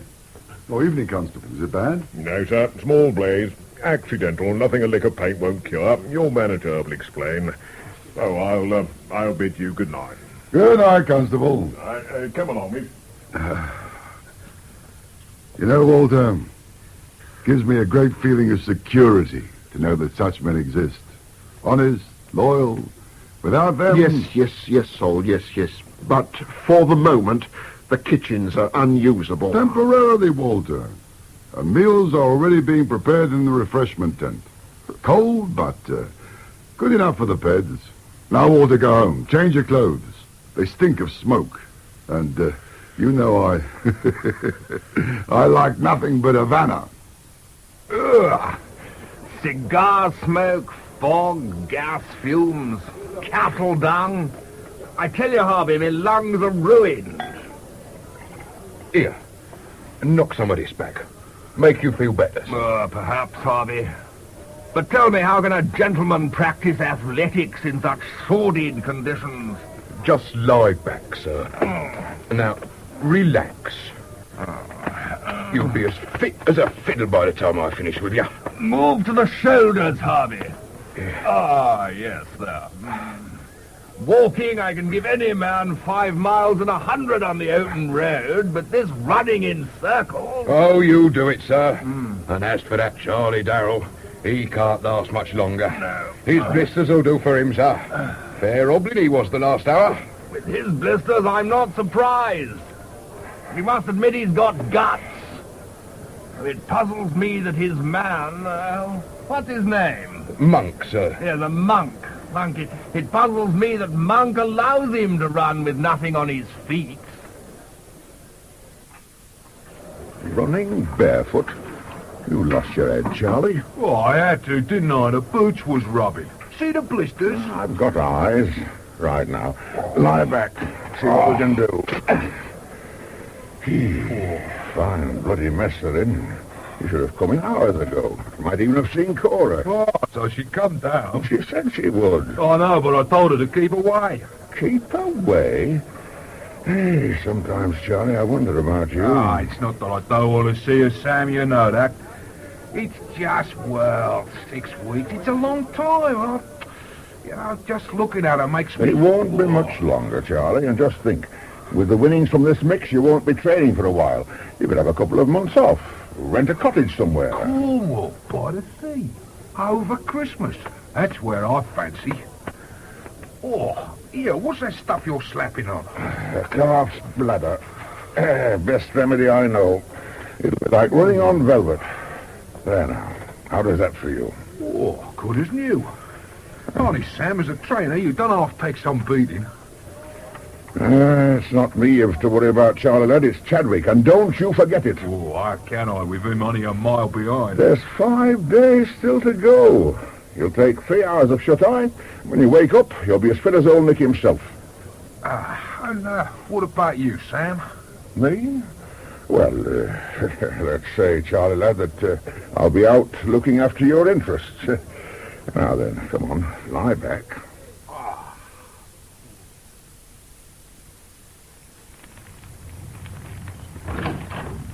Cora, you might have left the light on. Not at this hour, Sam. Come in and have a chair. Thanks, but I rather fancy that footstool by the fire. Ooh, it's perishing out. That feels more like it. Very punctual, Sam. I take it all's going well. I told Charlie he could kick till 4. You don't mind if I have a cigar? Of course not, Sam. Charlie, he is still leading. He is? And apart from a mite of foot trouble, fit as a fiddle. Chadwick's suffering, though, bad. It's only the first day. So, Charlie's doing well. I am pleased. You must wake him at 4? On the stroke. I've a cab coming at 3:30. Well, that doesn't leave us much time. Oh, time enough. Your supper tonight, did you enjoy it? The menu was excellent. The company could have been better. Maybe some night I'll persuade you to escort me. No, not me, Cora. Let them with the brass supply the wine. I'll provide what you don't want from them, eh? Oh, well, but how about a top first? I'm still chilled. Now, where's the glasses? There, by Charlie's trophy. You know, Cora, there's pet history in this belt. These names, Johnny White, Young England, and then Charlie Darrell. It made me proud. The day that Charlie won it outright. I believe you really mean that. I do, Cora. You see, by rights, there should be another name on that belt. Mine. 15 years ago, I ran against Johnny White. Oh, I could have thrashed him stupid, but, well, I was young, still wet. So when Johnny's man offered me 50 gold once to slow up, I did. Let Johnny walk it in slow time. And you never went against him again? No, Johnny held the belt until Young England thrashed him. Then it was Charlie. That's why when he's out there wobbling, I'm with him, every yard of the way. Except when you take his place here with me. Now, drink up.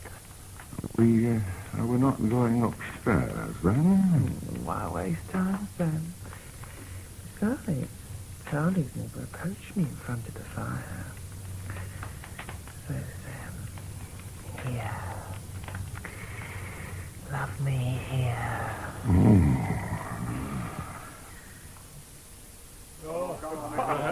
I tell you, this hall is haunted. I see you don't believe me. Of course we do, Dublin. But our readers will take some convincing. Banshees, Dublin, they're like leprechauns. Too many of them, especially after a paddy's had a nip or two. Oh, it's too bloody early in the race for that. Oh, I've me pick-me-up ready, all right, but I'll not be touching it before Thursday, and that's the God's truth. But you said you were asleep when it happened, Dublin. No, I just got in. I was lying back on the cot. Then I heard the scratching and breathing. Then the smell came. It was all about me. It was then I saw her, the spectre of death, cloaked in black and crawling straight for me. Her perfume like all the rotten corpses in hell. I knew I had to save my soul. I jumped up and shouted. The she-devil recognized the wrath of God. She screamed and ran out. A she-devil, Dublin, steeped in sin, and you couldn't catch her? Oh, for a vision like that, Dublin, I'd have surrendered my holy soul. The man who jokes at death risks his salvation. May the saints forgive you. Oh, they may, Dublin, but I'm not so sure about friend Mostyn Smith. Double barrel? He wasn't there. Well, perhaps that's why he's heading this way now. Good morning, Dr. Mostyn Smith. I'm glad you think so. Now, what the devil have you been up to, O'Flaherty? Me, double barrel? Such innocence, O'Flaherty. Gentlemen, I walk all through the night. I make up 28 laps. And when I come off to take a brief rest, what do I find? A shambles, gentlemen, instead of a clean, disinfected hut. Disinfected hut in this hall? Yes, in this hall. I spoke to Mr. Jacobson last night. I persuaded him to have our hut scrubbed and disinfected. I anticipated that O'Flaherty might prefer to relax surrounded by the refreshing aroma of carbolic. But instead, I find... The corpses from hell, eh, Dublin? Instead, I return to chaos. And a message from Jacobson to say that his cleaning woman is in hysterics, and that I have attacked her. How do you explain that, O'Flaherty? Golly, cleaning woman, if I get my hands on you, double barrel? No. Father, save me from committing a mortal sin. And there was Dublin, screaming at double barrel like one of his own banshees. One more scare like that and it'll be curtains for him. Right, Mr. Harvey? Could have put paid to Dr. Mostyn Smith's chances as well, Mr. Monk. Right, Mr. Harvey. But it doesn't solve our problem. Now, we're both reasonable men. We both know that neither Charlie or the captain can hold this lick. Look, if they burn each other off, what happens? Who gets the prize? O'Flaherty, maybe Chalk. Right. Second-raters, both. And neither of us would want that. Now, I'm not suggesting we fix the result. No. What I say is that your bloke and mine share the pace. That way, they'll both break the 600-mile record. Then, come Saturday, they can open up and fight this race out between them. Fair, Mr. Harvey? Not a chance, Mr. Monk. If your Charlie's as crocked as you say, then the captain ain't going to wait. But I'll give you some advice. Gratis. Switch some rhino onto the captain. That way you won't be cleaned out. Well, not completely, Mr. Monk. What happens if he drops out? Gentlemen, please, if you'll have your pencils ready, I can give you the positions. At the end of the first day, Charlie Darrell is still in the lead. He's covered 117 miles. And the captain? Captain Chadwick is just 1 mile behind. Oh, and I stayed awake for this. At that pace, they won't even break 500 miles by Saturday. Which means no record. My editor ain't going to like that, Mr. Chesterton. Gentlemen, it's still early, and don't forget, even if the two favourites have slowed down, Williams and O'Flaherty are going very well. They're only 4 miles behind Chadwick. Well, think of the excitement if there was an upset. Yeah, might make the bookies happy.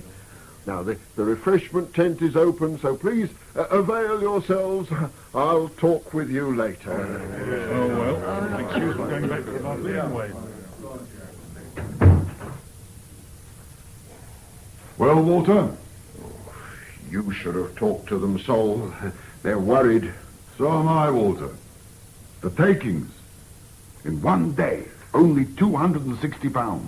So today the crowd is small. Wednesday and Thursday we fill the place. On the last 2 days it'll be standing room only. Believe me, Sol. Such certainty. I tell you, Walter, it cannot happen. Not now. Who would think that Chadwick, Darrell, the two best beds in England, would slow up?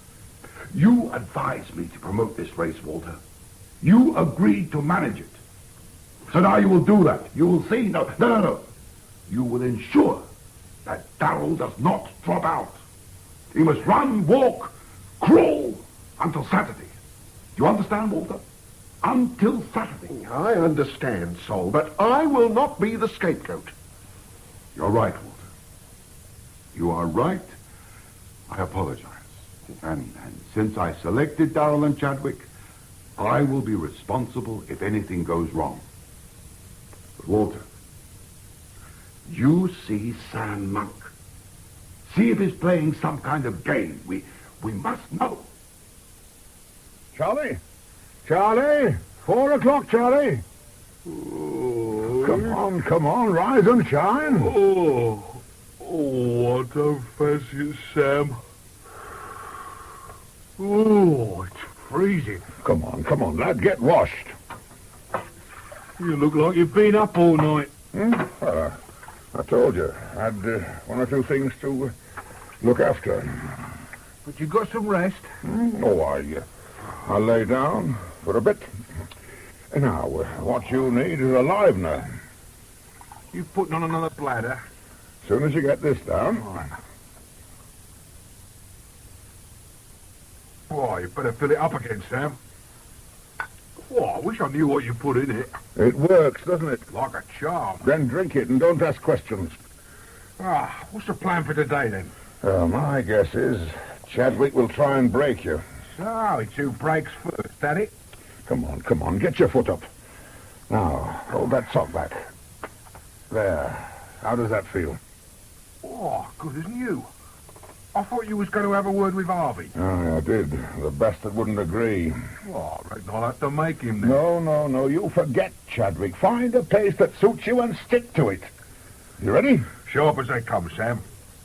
That captain had better look out. That stuff of yours works like bloody lightning.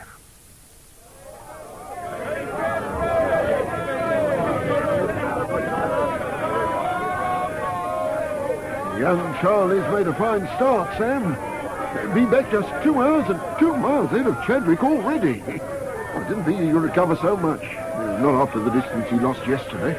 But he's going too fast. It's not right, Charlie. He knows you can't play about with pace. You didn't instruct him to warm up the pace? No. What the hell is he playing at? Maybe he heard you. He's slowing up. Good. Maybe he's starting to suffer. So, you'll call him in? No, Mr. Jacobson. If Charlie hasn't learned that you don't bolt like a goose at Christmas on the second morning of a race, then he deserves what he gets. And I'm not sparing him no sympathy. Not yet. He's blistered. Oh, I've seen worse. And Charlie won't give up on that account. I hope he won't give up on any account. It'd be disastrous for our promotion if Charlie and the captain don't last out the 6 days for their final duel. Then it's Chadwick's man you should be talking to. We're not going to stop.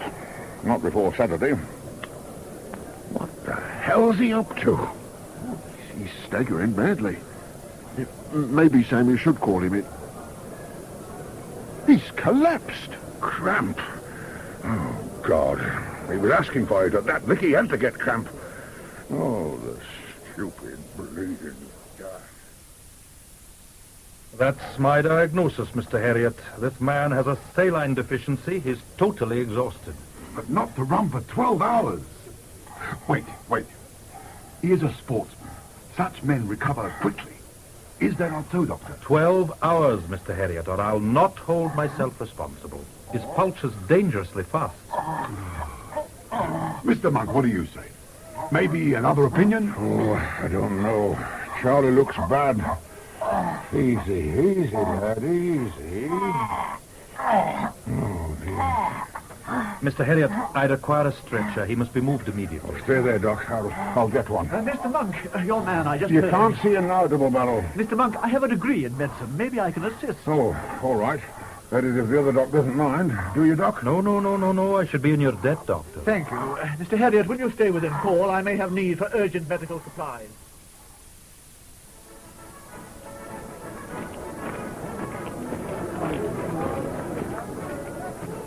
Hey, slow up there, Chalky. Double barrel's coming on again. Double barrel? Is Charlie all right? Is he coming back on? I fear not. I did what I could. You don't mean he's cropped out? No, Williams. I mean that Mr. Darrell died about an hour ago. What? By the I don't Lord believe have it. mercy. To think that poor Charlie wobbled himself to death. I did not say that, O'Flaherty. But you just said he was dead. Yes, but I believe the post-mortem will show that overtaxing his system was not the true cause of Mr. Darrell's demise. But you know what is. I have an idea. I feel I should warn you that Darrell may have died from tetanus poisoning. Tetanus poison? Well, a mate of mine died from that, but he was an hostler. Very likely. Stable and farm workers are prone to tetanus infections. But Charlie Darrell's no farmer. Perhaps he trained on a farm. No, he always took his breathings at Hackney Wick. Sammy Monk told me. That's as may be. But if there is one building in London where tetanus may be contracted... It's this bloody hole. You're right, Double Barrel. It's the biggest stinking cow shit in the country. Oh, I don't know about you lads, but I'm off. Right, Joe. There is no need to panic, gentlemen. No, we stay here, and we could end up like Charlie. That is unlikely, O'Flaherty. Our hut has been cleaned. The rest ought to be done immediately. No, I believe that Darrell was infected when he ran barefoot on Monday night. The open blisters would have allowed the infection to enter his body. So if we all retain our footwear and keep any cuts or abrasions covered, we should be perfectly safe. So you're all for carrying on, Double Barrel? As a doctor, I consider the risk to be small. As a runner, I shall make up for lost time by increasing my stride. And remember, if you withdraw, I could be among the leaders by Friday. With poor Charlie gone, Captain Chadwick, how do we hold the crown? Yeah, I agree that circumstances are tragic, but as a military man, one learns to accept death philosophically. Are you sure you won't have some champagne? Speaking frankly, Captain, the crowds are here only to see you and Charlie Darrell. I would agree that, Mr. Jacobson. So now we must consider how to rearrange the event. Unfortunately, there's no single competitor worthy to run against you. But I deduce you have a solution. Yes, I have. We dispense with the inner track. What? Dispense with my track? You dare suggest that I, Erskine Chadwick, appear on the same track as those donks and half-wits out there? Oh, many of them are well-known pedestrians. Oh, clowns and criminals, all of them. Gentlemen, do not forget that I hold Her Majesty's commission, so I am not unused to dealing with such rabble. One on the same path with them, never.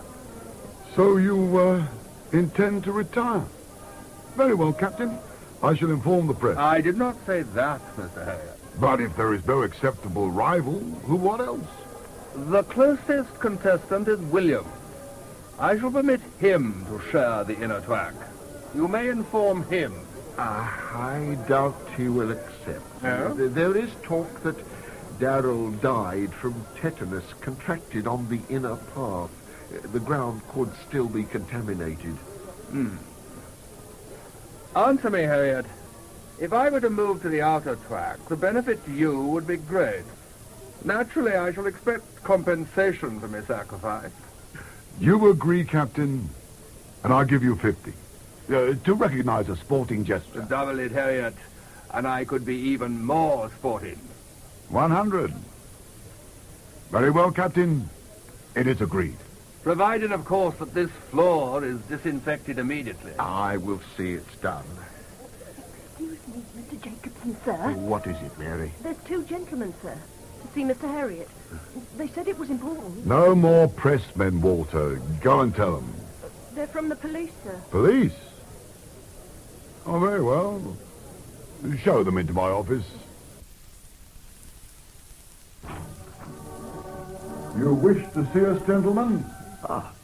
It's you're Mr. Harriet, the manager of this circus? Not the manager, no. I've promoted this race, yes. My manager is Jacobson here.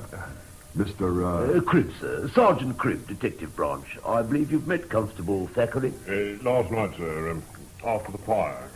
Oh, go on, the gallant constable. Now tell me, Sergeant, why is Detective Branch interested in a small fire? Oh, they're not, sir. What they are interested in is the death of, Charles Frederick Darrell, pedestrian. Darrell? But his death was accidental. Tetanus poisoning. Oh, he was poisoned, all right, sir. But tetanus, no. No. There was enough strychnine in Darrell's corpse to put down a brewery dray. What I'm interested in, sir, is, who put it there and why? The motive could have been church la femme, Sarge. French Thackeray? Who have you been mixing with? I'm beginning to doubt you.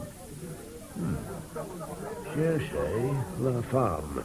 Yeah, I take it you mean Cora Darrell. She does have a way with men, Sarge. And Harriet seemed taken.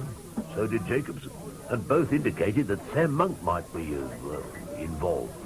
And he was seen taking her into the sleeping tent. Only for about 5 minutes, Sarge. It ain't for how long that's significant, Thackeray.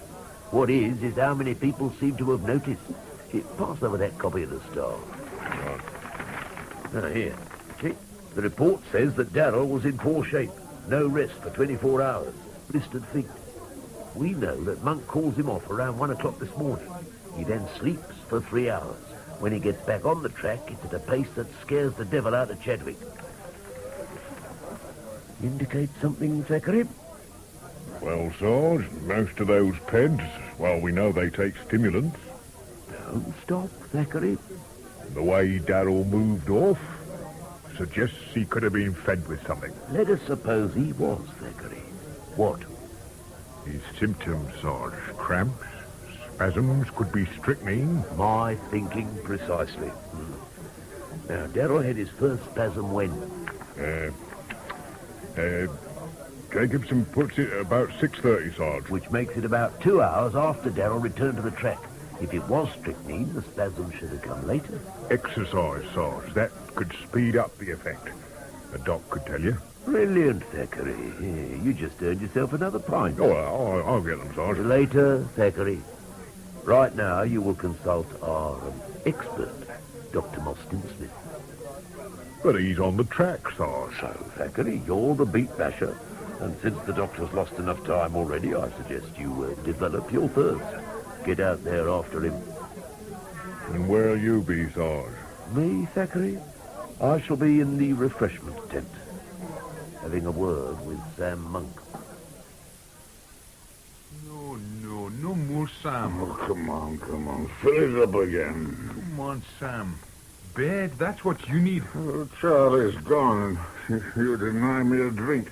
Now, come on, hand over that bottle. That's the last one, then. You know, Charlie and I were partners. I made him. He'd have been world champion. Your name, Monk? Yes, I'm Monk. Who are you? Cribb's the name. I'm a police detective. You ready to talk about Charlie Darrell? He's dead. He'd have won this mix and broke the record. That's not what I heard. His feet blistered badly. Oh, no, they was all right. I put the word out they was bad. Tell me, Monk, did Darrell have anything to eat? Eat? No, he didn't eat. Well, nothing at all for 24 hours. Well, he had the odd hunk of bread, while he went round. He ate nothing after you called him in? No, he just wanted to sleep. So you put him to bed? Aye. What did you do then? Me? I saw a friend. Here? No, I went out. I took a cab. Must have been a very good friend to make you leave, Charles. Well, he was asleep. I came back at 4 to wake him. This, friend, who was it? Oh, lady. Just a lady. You appreciate discretion. No names, please. You visited, a lady. Aye. You came back at 4. Did you go straight to the tent? Aye. No, I had words with Harvey, Chadwick's man, but the bastard wouldn't agree. If he had... You tried to make an arrangement with Harvey to pace set. That it? Well, that way we'd both have won, but The bloody lapdog wouldn't listen. Chadwick's lapdog, that's what he is. Only jumps when his nib's orders. So, you gave up on Harvey. What then? Well, I went back to the tent, woke Charlie. With a drink? Yes, I gave him a drop of something. Out of this? Aye. Here, that's mine. Where did you get it? I found it in the tent. Now, what's in it? Oh, it's a secret. Now, give it to me. Now, don't touch it, Monk. Now, what's in it? No, it's my recipe. I don't tell no one. You'll tell me, Monk. Now. Brandy, sugar, licorice. What else, Monk? Nothing, I swear. It's an elixir. It livens a man up wonderful. You mean the strychnine in it does? You knew all the time. How much strychnine did it take to liven up Darrell? Oh, half a crystal, same as always. Oh, you prepared the mix before, always for Darrell? Oh, I used it myself when I was wobbling. How much did you give Darrell? Well, the bottle was full, so work it out. What he took wouldn't hurt a fly, not with what was in there, no. Darrell's dead, and that monk says you could be up for manslaughter. No, Charlie died from tetanus. That isn't my doing. It's an illness. Artificial tetanus, isn't? What? They cut Charlie's body open. They found it was full of strychnine. But he drunk some. Then you must have dipped it in like sugar. So how much poison is in here, Monk? And where did you buy it? I told you. I mixed half a crystal. I bought 5, same as always, from a chemist, Hayward's, in Bethnal Green. I've still got the rest. Hand them over. Oh, they're in my lodgings where I made up the stuff. 4.5 crystals in the file. Address? Rupert Row, 118. Now, when did you bring this bottle to the hall? Sunday. Same day I made it. And you kept it where? Well, the tent in the cupboard. And you didn't use any before last night? No, there was no need. Oh, God, I feel sick. I'll let you go and rest, Monk. But I will see you again. Until then, you will not move out of this hall, understand? Thackeray. Looks like you enjoyed your stroll. Just as usual, Sarge. The doc says exercise could have affected the strychnine, speeded it up. Good work, Thackeray. Now, see, Mr. Jacobson, tell him to find Monk somewhere to sleep. Right, Sarge. Where are we dossing, Sarge? I've a cot in Harriet's office. And me? You, Thackeray, will go to the forensic laboratory. I want every liquid in Darrell's tent analysed. Results to me by the morning. You sure there's nothing you forgot, Sarge? Oh, well, Thackeray, since you mention it, you could wake me at 6 with coffee, and for heaven's sake, watch what goes into it. I have no desire to collapse before I visit Cora Darrell. I am surprised, Sergeant Cribb, that you should have chosen such an inopportune moment to visit. But since you are here, you may sit down. Thank you, Mrs. Darrell.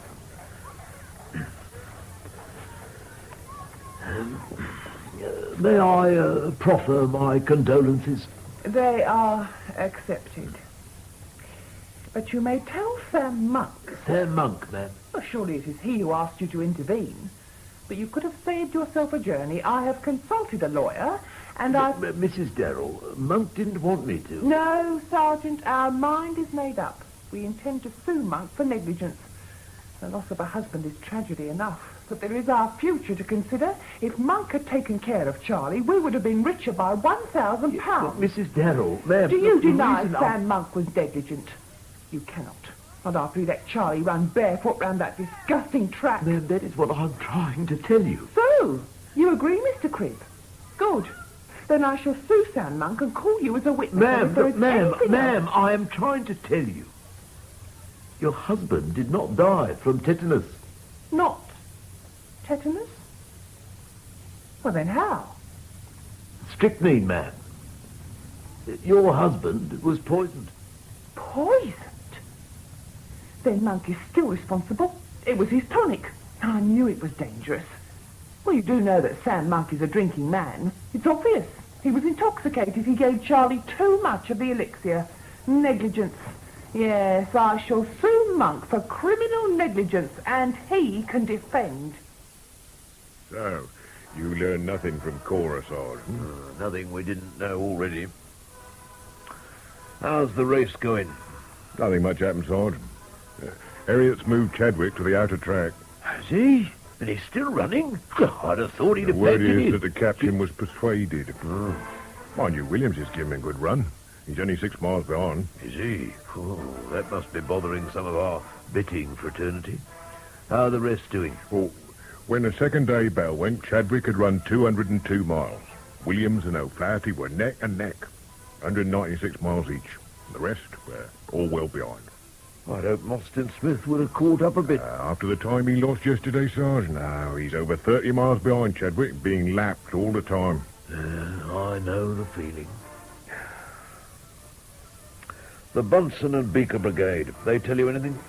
Only that there was enough strychnine in the elixir to do every pit in the race. Darrell didn't have hope. Makes it look bad for Monk. Get over to Bethnal Green, Thackeray. See the chemist, Haywood. Find out how much strychnine he sold Monk, then search his lodgings. Sorry. How is Monk, anyway? Still out of the world. In the hut next to Mostyn Smith. Snoring his head off. O'Flaherty. Dublin. I believe you should rouse yourself. Jesus, how do you manage to stay so fresh? Just my method. Well, what's doing out there? The crowd's grown, hoping for more blood, no doubt. It even made Harriet smile for a change. But Cora may have had something to do with that as well. Cora Darrell. Has she been here? Like a black widow in full mourning. They say she's out for Sam Monk's blood. Yeah, who isn't? With all the money lost on Charlie. Sam's done for this time. There's not a pen in London who'll touch him, not after this. We need washing water. You coming? When you put something on your feet. I may have been mistaken over Darrell's demise, but the risk of tetanus is still here. How's Chadwick shaping? Still leading, but very uncomfortable. I don't think he likes the outer part. No. Billy Boy and Chalky, they shin tapping him, or is it the elbow in the ribs? Bit of both. There's a smell in these latrines. Fatty, that doesn't smell like... It's gas, Double Barrel. They coming from next door. Some oaf's left a tap on. Come on. That bloody door. No, stand back, Double.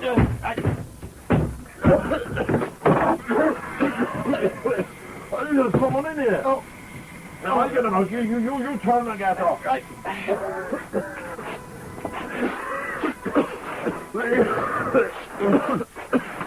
God. It's Sam Monk. Well, do something, Double Barrel. There's nothing anyone can do. He's been dead for hours.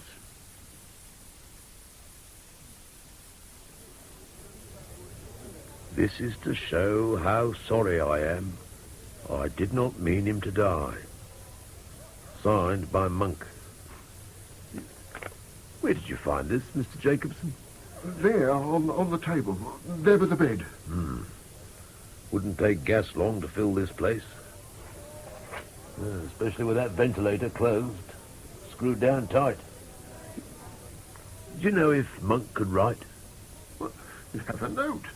It's signed by Monk. Don't prove he wrote it, but we'll verify that. Do you need me for anything else, Sergeant? Not for the moment, sir, no. Thank you, Sergeant.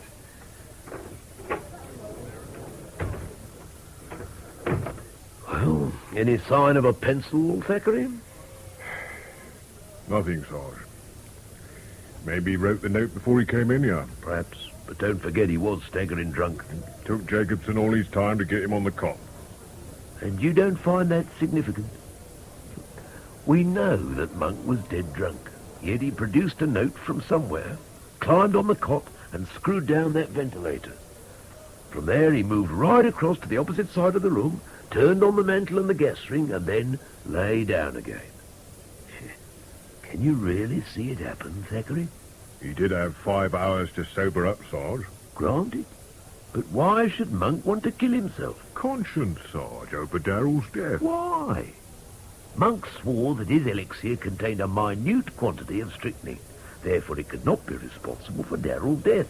So, why suffer conscience?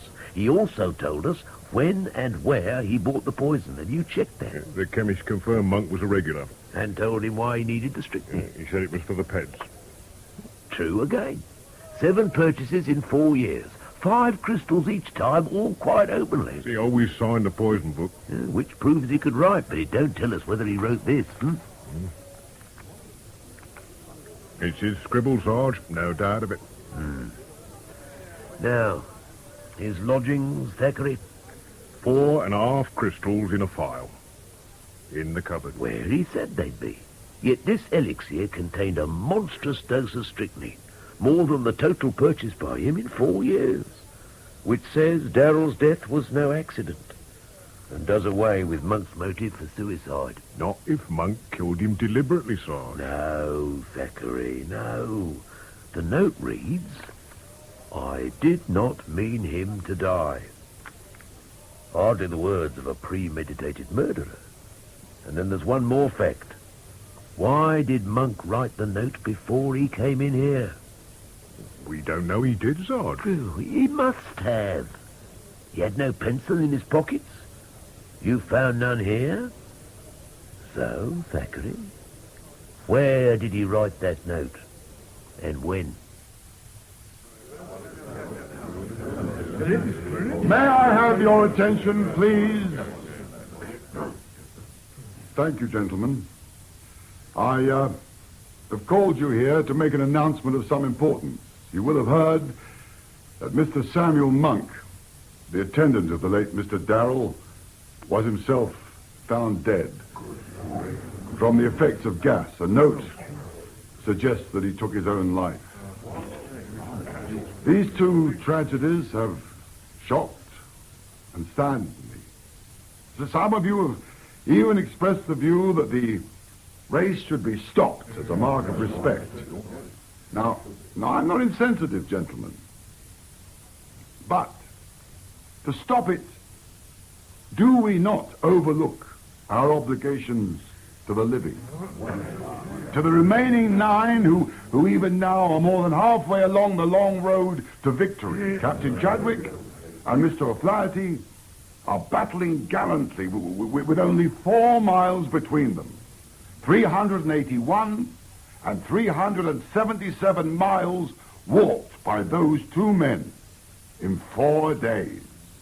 And let us not forget Dr. Mostyn Smith, who is even now less than 30 miles behind the 2 leaders.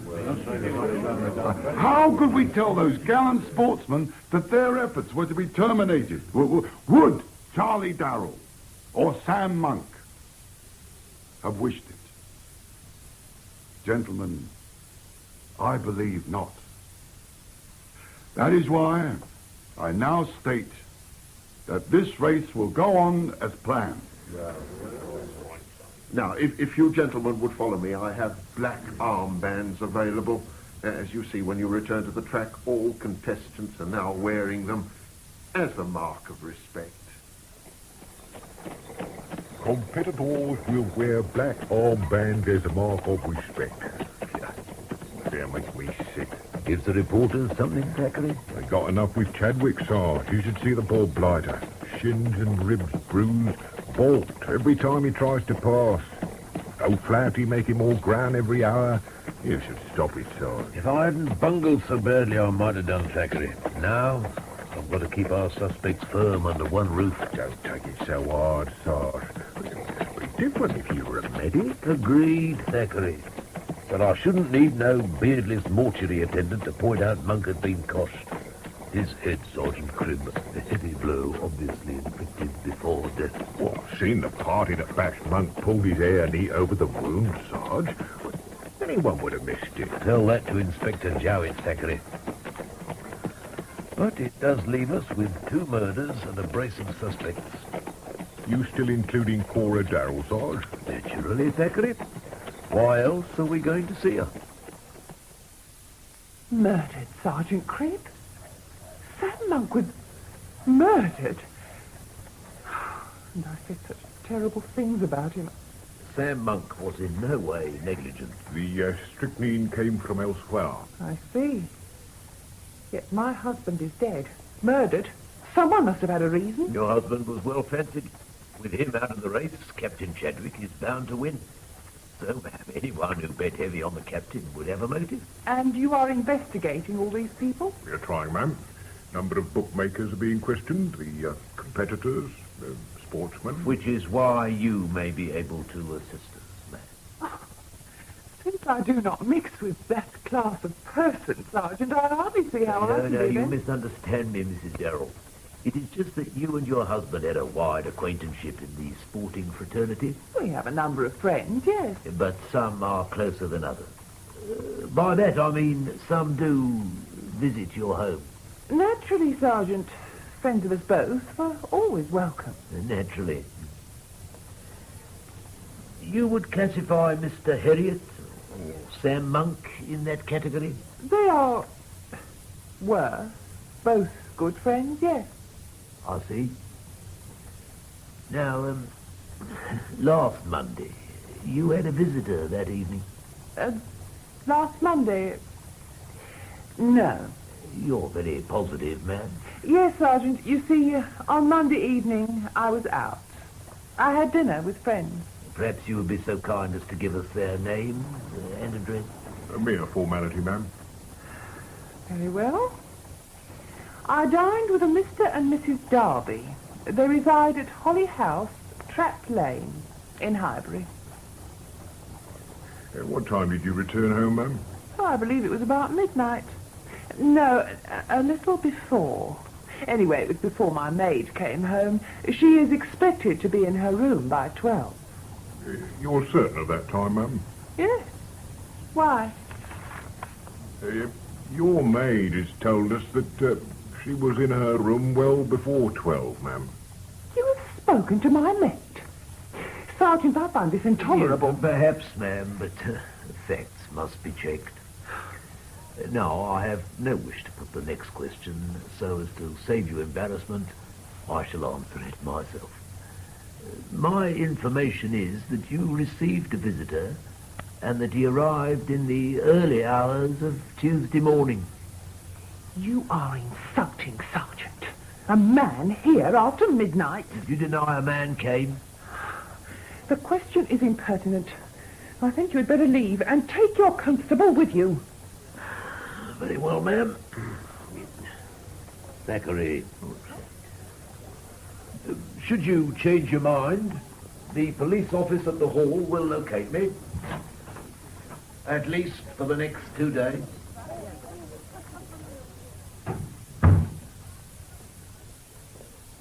She's hiding something, Sarge. Then let's prove it. Check with Mr. and Mrs. Darby first thing.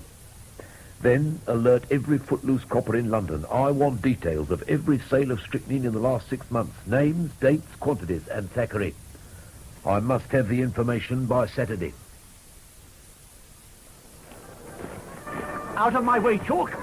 I must catch O'Flaherty. Well, then move to the outside, Double Barrel. I would if you'd allow me. Very well, Chalk. Since you forced me... You're learning, Double Barrel. But next time, try it with your elbow. It works better. I hope there will be no need for the next time, William. O'Flaherty, slow down, man. Just keep away from me, Double Barrel. I must speak with you. Despite your views about last night, I was not trying to nobble you. No? You woke me up 3 times, Double Barrel. And you still say you weren't nobbling? No. Now, for heaven's sake, listen.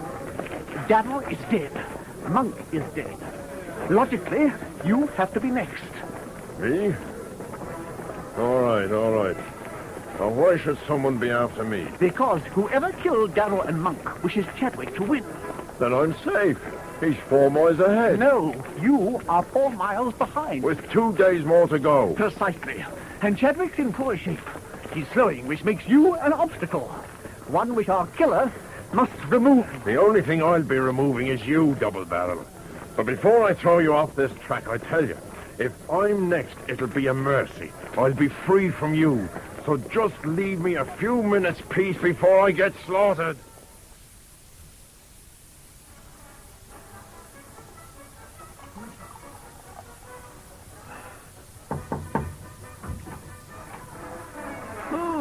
timed that well, Thackeray. You'll find a clean cup on the shelf. Tea? Oh, very welcome, Sarge. Sure.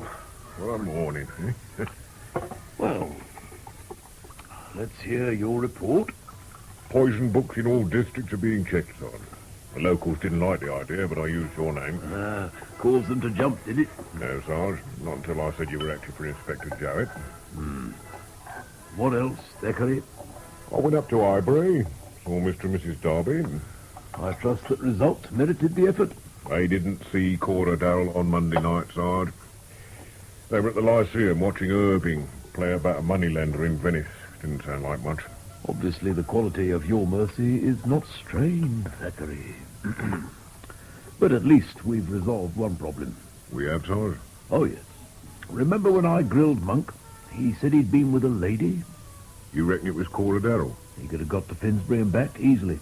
But that was after midnight. Cora was out before then. We need to know where. She stays on the list. For the moment. But if Cora doctored the tonic, it had to be on Monday afternoon. But she was with Monk, Sarge. That's the only time she went into the tent. Problem is, it would make Monk an accomplice. Except that we've cleared him, Sarge. Cora could still have killed him, Thackeray. Supplied us with a murderer to save herself from swinging. Possible, Sarge. But still only theory. So, let's get to fact. We know the elixir was poisoned after it got into Monk's tent.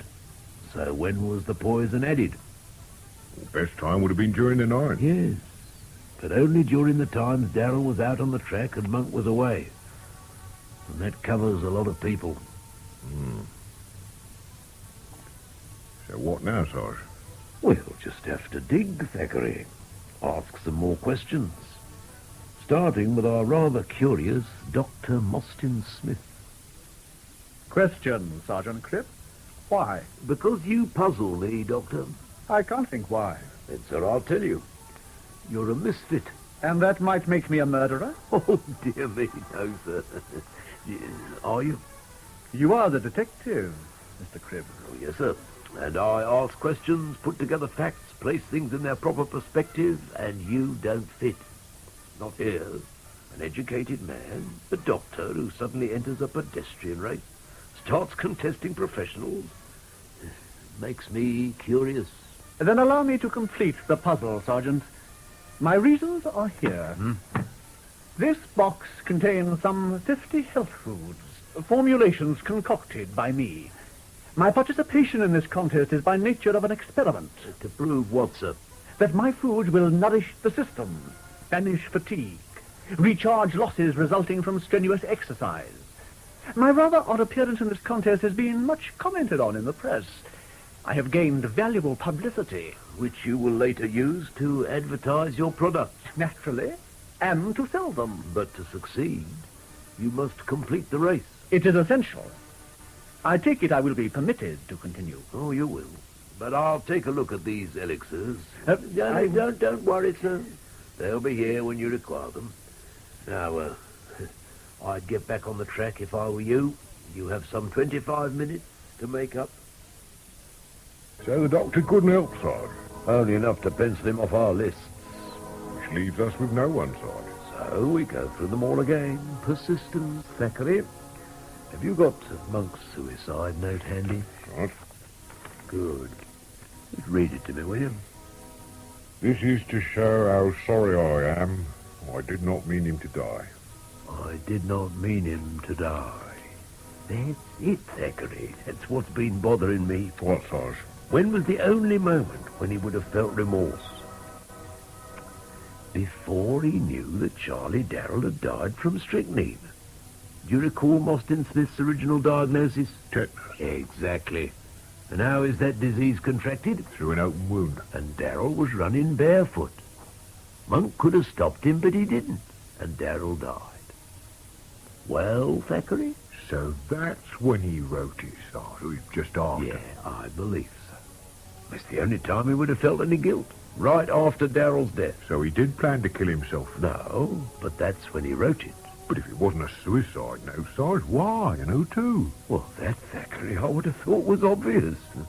Sarge? You know, I think we have caught ourselves a murderer. Oh. When do we arrest him, Sarge? There's no hurry, Thackeray.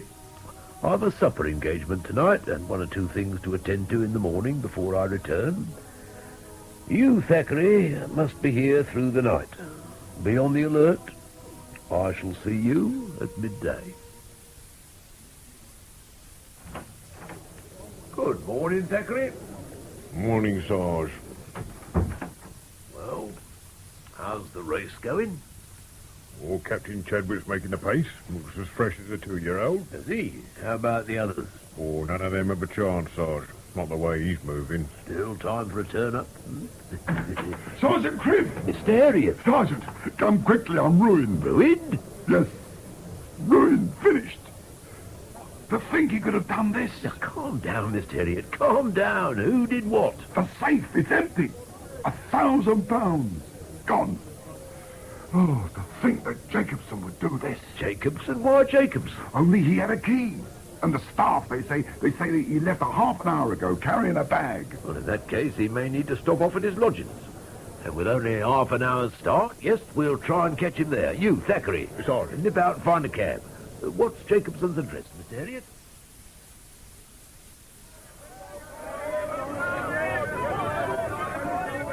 Trust Chadwick, running the last few laps in his regimental colours. Oh, for 500 quid and the rest of his winnings, I'd come out darkers. Last minute. O'Flaherty can't hope to catch him up now. Hit by 1 lap. Luck of the Irish. And I had to switch by Rhino to Mostyn Smith. Reckon with his elixirs he'd run O'Flaherty into the ground. 512 miles. The good doctor ain't done so bad, all things considered. Well, we might as well get to the finish and see Chadwick in, and Harriet's going to make a speech. My friends! In Captain Chadwick, we have had a gallant winner. The 600-mile record was not broken, but his 538 miles in 6 days, well, few could match that. And Mr. O'Flaherty almost did, to come a worthy second. And I would ask for a special round of applause for our number 3, Dr. Mostyn Smith.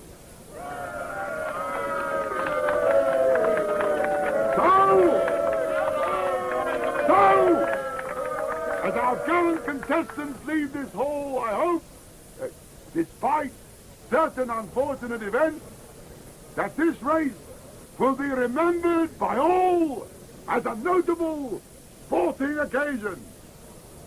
Thank you all, and good night.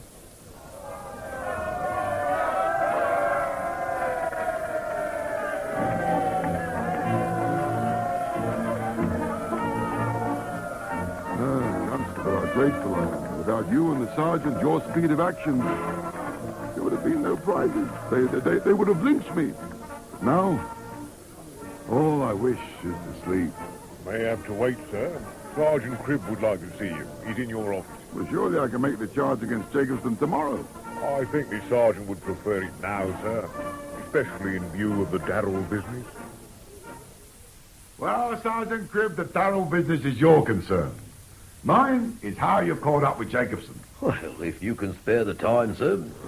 We arrived at Jacobson's digs only moments after he'd left. Fortunately, someone had seen him enter a cab. We arrested him as he was boarding a train at Fenchurch Street. Fenchurch Street? But how did... Well, why did you go there? Because Constable Thackeray here has an inordinate interest in our railway system. He recalled there was a boat train leaving within the hour. I see. But why steal from me, an old friend? He told us a very queer story.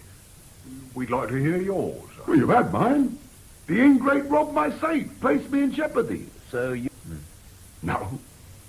And if we were not friends, I would consider your remark insulting. Now, I've had enough. I'm tired.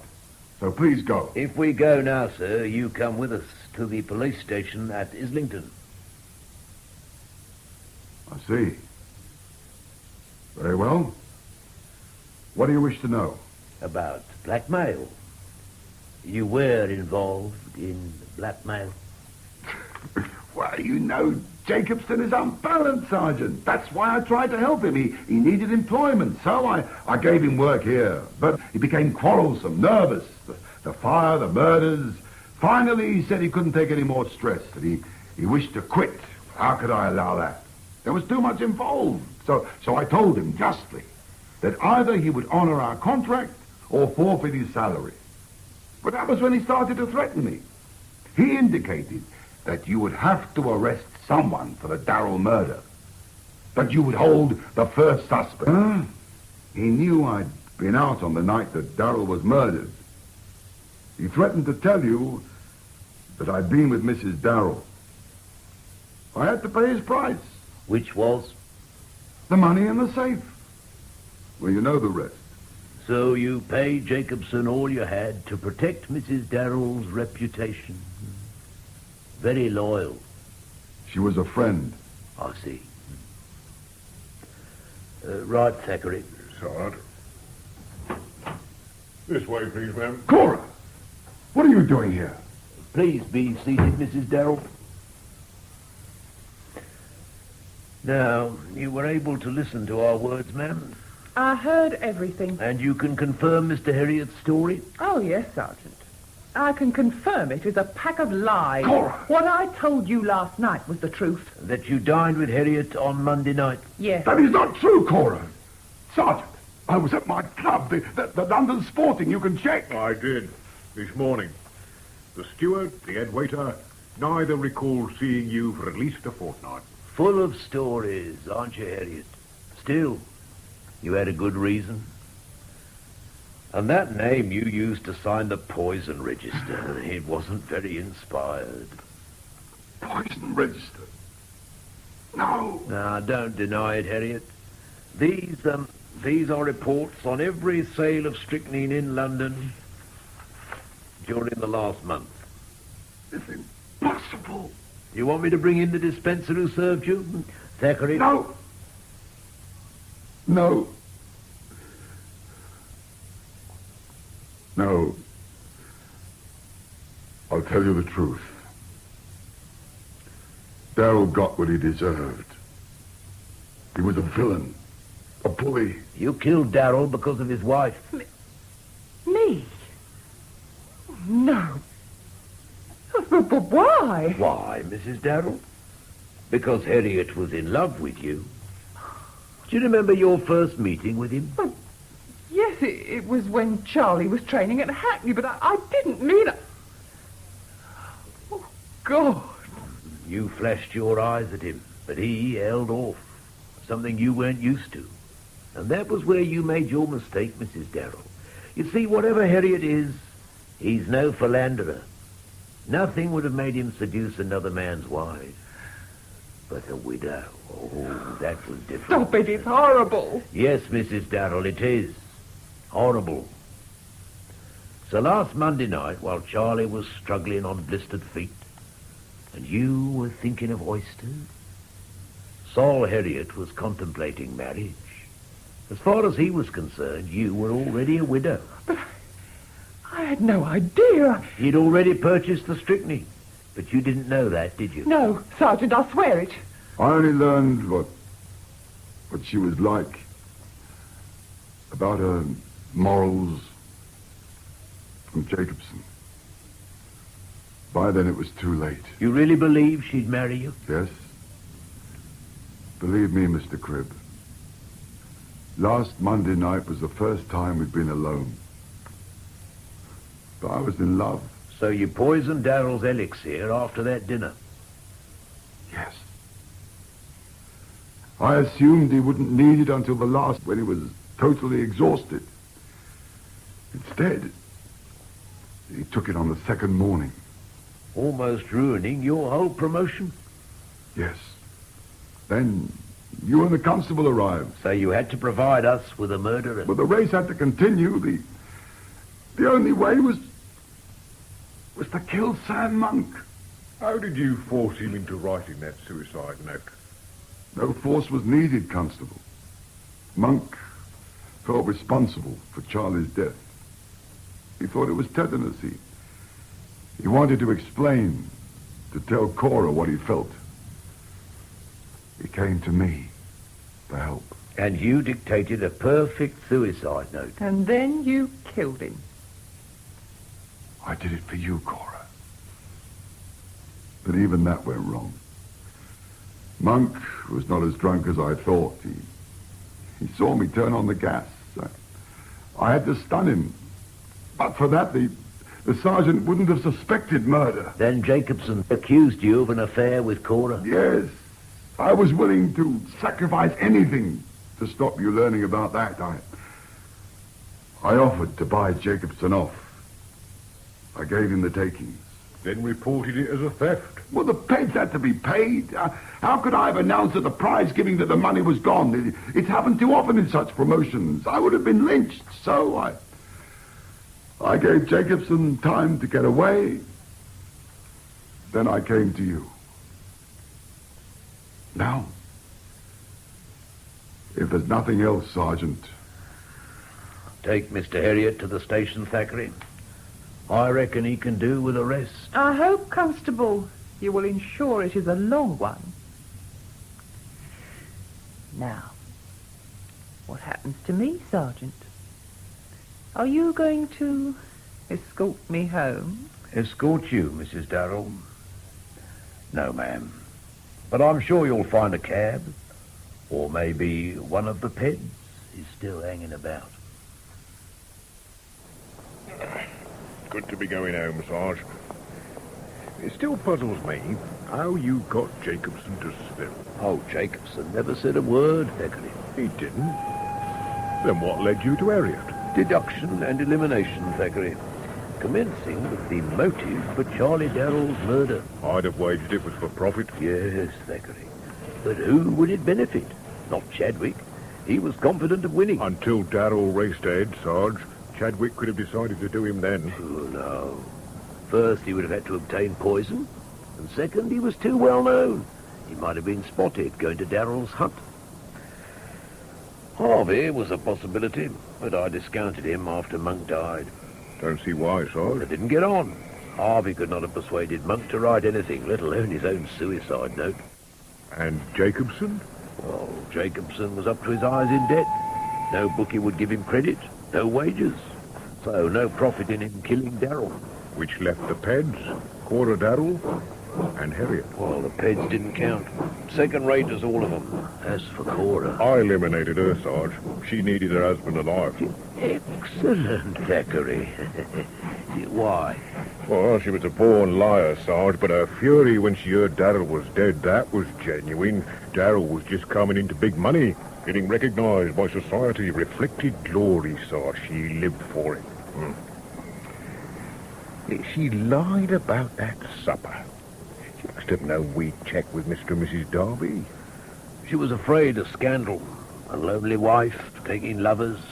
Don't look so good when the husband gets murdered. Could have ruined her chances in the future. Yeah. That left Harriet. Except he didn't need money. Which led to the only other possible motive. A crime passionnel. I thought that was the same as Church La Femme, Sarge. Yes, Thackeray, I suppose it is. Anything else you'd like to know? Yes, sir. You suspected Sol Harriet, but getting the proof. Oh, didn't I tell you? My supper engagement last night was with Cora Darrell. It was then I persuaded her to tell the truth. She admitted dining with Harriet. That added to his motive, but it still wasn't proof. So you got that from the poison register? No, Thackeray. Not even Inspector Jowett's name moved the local constabulary. I never did get the reports. But those papers, Sarge. A few forms from the statistical branch, Thackeray, and sheer bluff. But if you were so sure, Sarge, you could have confronted Harriet sooner. I mean, we could have been home last night. Well, we could have, but that would have ended the race, and I couldn't have that. You held off for the Peds, Sarge, to save their prize money. Yes, Thackeray. And for Mrs. Cribb. Your wife, Sarge? Yes, Thackeray, my wife. Now, you know, I'm not a betting man, but Mrs. Cribb, well, she had a 10 quid on Chadwick. And Thackeray, if she'd found out I'd nobbled her chances... Read all about it. Get your paper. World Championship race. Promoter charged with murder. Paper, mister. Bell's News, son. Sorry, mister, but this one's better. Tells you all about the wobble to death. We know all about that one, son. Do we, Thackeray? There are one or two things I'd still like to find out. There are, Sarge. Yes, Thackeray. And since you're so good at reading... Oh, no, Sarge. That's an order, Thackeray. Right, Sarge. Wobble to Death, a play for radio by Geoffrey M. Matthews, was based on the novel by Peter Lovesey. That's excellent, Thackeray, but a bit on the slow side. Now, try it like this. The part of Sergeant Cribb, that's me, was played by Timothy Bateson. Constable Thackeray was William Edel. With Sidney Taffler as Solomon Heriot. The other characters in the play were... Walter Jacobson, played by Geoffrey Seagull. Captain Chadwick, Charles Hodgson. Dr. Mostyn Smith, Jonathan Scott. O'Flaherty, Rio Fanning. Charlie Darrell, Eric Allen. And Cora Darrell, Carol Boyd. Sam Monk was Hector Ross. Harvey and Williams, Steve Hodson. Chalk and the Doctor. Trader... I beg your pardon. That's all right, Thackeray. Trader Faulkner. Mary Foster and the newsboy, Alison Golling. And the newspaper reporters were Dennis...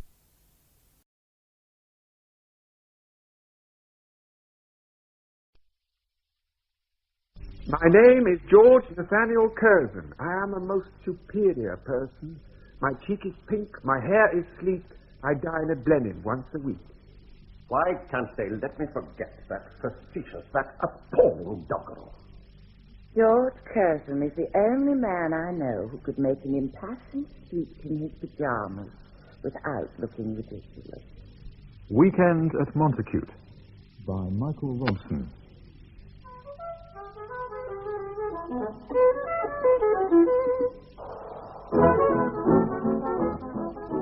In November 1922, Lloyd George's coalition government came to an end, and the Conservative Party under Andrew Bonar Law was given control of the country. 6 months later, Bonar Law's ill health obliged him to take a convalescent cruise. By Whitsuntide of 1923, King George and Queen Mary were at Aldershot. Stanley Baldwin, Chancellor of the Exchequer, was looking forward to a country weekend. And George Nathaniel, Lord Curzon, the Foreign Secretary, was at his London home in Carlton House Terrace. Paul Rogers as Lord Curzon, Mary Wimbush as Lady Curzon, and Alan Rowe as Stanley Baldwin in Weekend at Montacute. Fantastic. Oh, absolutely. The dress, the hat, the shoes, the boots, and so on. Oh, the Vulcan Paris has shoes. You do far better at Derry and Tom's, and at half the price. My money, darling. My money paid for the ensemble. Quite immaterial. You know how I abhor extravagance. Oh, I never heard such nonsense.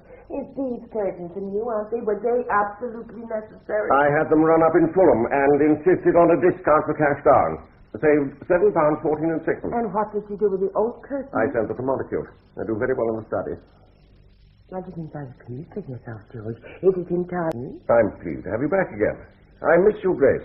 I do wish your tours of the continent be rather less extensive. Oh, but now it's so much more interesting than London. Everyone's more tuned out that you're young. Paris was so much more interesting. Presumably the focus has shifted. That's why you're back.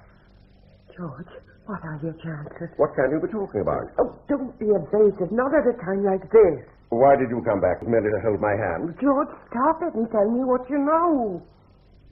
I know that the Prime Minister is presently aboard a Dutch liner, convalescing on the advice of his physician.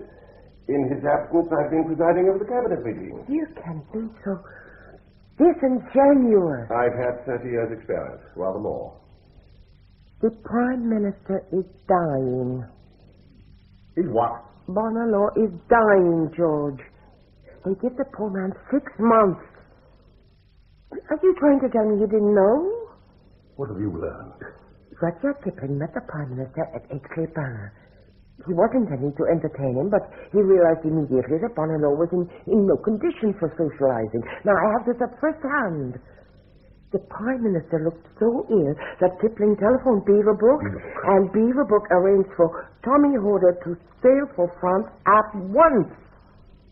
You have a remarkable intelligence network.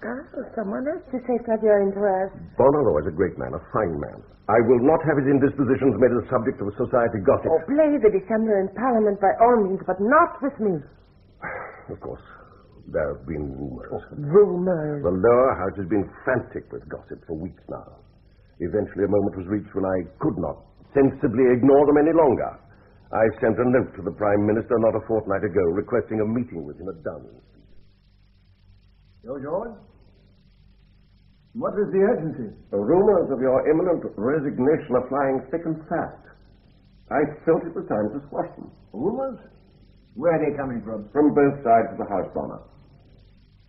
You believe them yourself? My one concern is to impose tranquility upon an excited cabinet.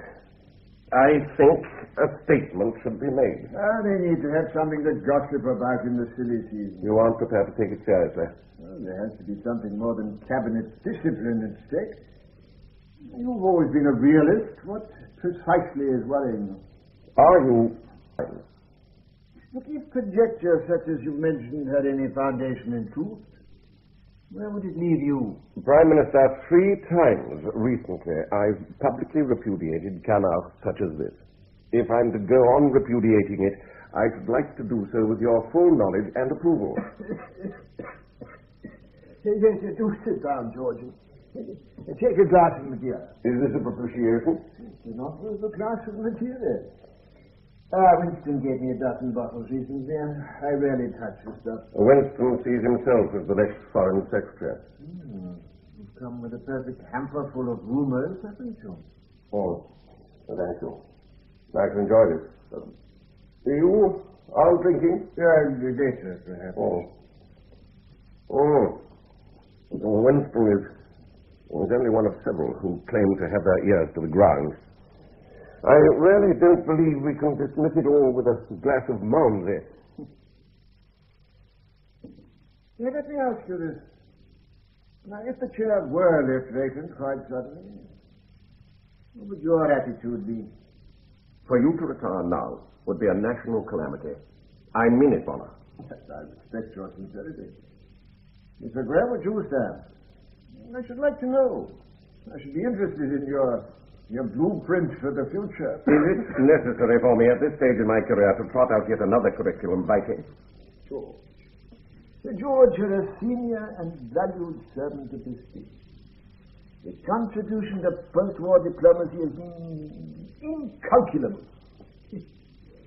Why are you so on edge? The king must know. Our colleagues must know. The nation must know. I must be allowed to know. Is there any foundation in these rumors? Or not?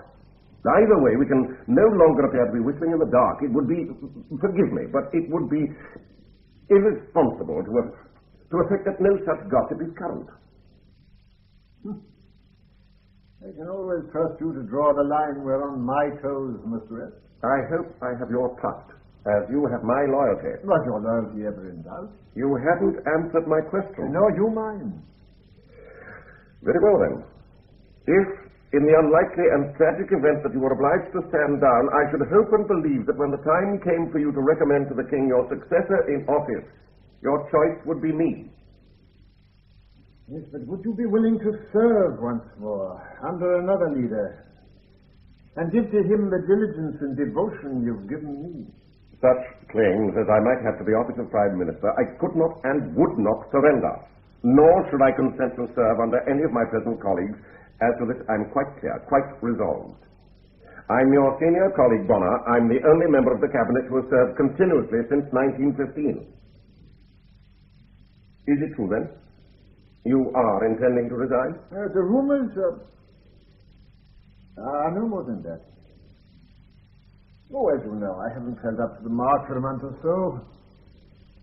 But a relaxed throat and a weary body are the occupational hazards of any politician. Mr. Thomas Hodder has advised a short cruise, and in this instance I shall take his advice. And when the time comes for me to sail, Baldwin must lead in the Commons, and I shall expect you to preside cabinet meetings. So God knows you could do with a rest yourself. So, I may repudiate the gossip immediately. Repudiate? Denounce it, George. Denounce it with all the vigor at your disposal. But you didn't believe him. You didn't entirely believe him. He was far from well. That much was evident. But I'd no idea matters were so serious with him. Beaverbrook certainly thought so. He shunted Bonner off to Paris, where Tommy Horner examined him. He told Beaverbrook privately that the trouble in the throat was malignant. He's unlikely to see the year out. This is a terrible thing. Terrible. I have the greatest sympathy for him, but sympathy isn't going to produce his successor. But Beaverbrook, what's he up to now? What candidate can he be lobbying for? It certainly won't be me. I know this much. Beaverbrook had a private audience with Lord Crewe in Paris only yesterday. Of what use can the ambassador be? He carries no weight in home affairs, nor would he expect to. Oh, I appreciate that. I also know that Beaverbrook does nothing without a very good reason for it. He saw Crewe, and they discussed the situation very thoroughly. How can you conceivably know what they discussed at a private interview? You forget my friends at court. Lady Crewe herself told me the substance of the entire discussion. My dear Max, what can I say? Does Sir Thomas hold out no hope whatsoever? I mean, is surgery not possible? Sir Thomas is as anxious as I am to keep Bonner in office. But he feels now that it would be cruel to expect him to continue working any longer. So what will the Prime Minister do? He means to return to London, set his house in order before tendering his resignation to the King. Yes, of course. Poor man. Poor man. But if ever we needed his courage and integrity, we need it now. But since he's been persuaded to give up office, I want to believe he can renounce the cares of office as well. And at present, it's not feasible. I don't follow you. Surely he can't mean to sit in the house as a backbencher. Lord Crewe, I haven't come here to indulge in mutual commiseration over Bonner. We both know what we feel on that score. I've come about something more immediate. There still remains an intolerable burden on his shoulders. And if it's to be lifted, I need all the advice I can get. I'm at your disposal, naturally. It's no exaggeration to say that Bonner is obsessed with the need, as retiring Prime Minister, to recommend to the King his successor in office. I fail to appreciate his quandary. There's only one possibility, Lord Curzon. And that's the burden on Bonner Law's shoulders. He has no wish to recommend George Curzon to His Majesty. But what alternative is there? Baldwin's leading the Commons at present. He must be regarded as a serious contender by some, not by me. Baldwin? Well, I know so little about the fellow. He's a Johnny-come-lately to higher politics in comparison with Curzon. He completely mismanaged the American debt settlement. Then what is the objection to Curzon? He's been leader of the Lords for 6 years. He's held high offices of state for over 30 years. He's a considerable administrator. But no one likes him, and no one trusts him. I take exception to that. When was Curzon ever untrustworthy? I'm not talking about his morals. I'm talking about his political expediency. The man's a trimmer. He'll stop at nothing to gain power and keep it. It's not my place or wish to argue Lord Curzon's merits. It's my belief he's the man for the job. But if Bonner Law cannot find it in his heart to recommend him, then there's nothing I can say that will alter his intention. Curzon and Baldwin. Scylla and Charybdis. Which way is Bonner to direct his sails? You believe there is no one, absolutely no one else, who might fill the bill? Non-entities, mediocrities, and charlatans. Take a poor view of our politics, Lord Beaverbrook. The nation lacks a leader. Curzon is the leader. But what does he know? What can he know of the wishes of the electorate? The man's lived in marble mansions all his life. He's an autocrat and a proven megalomaniac. You're overstating your case quite preposterously. Without Curzon's Fantastic application and diplomacy during the Lausanne conference. We might well be fighting a war in the Balkans even now.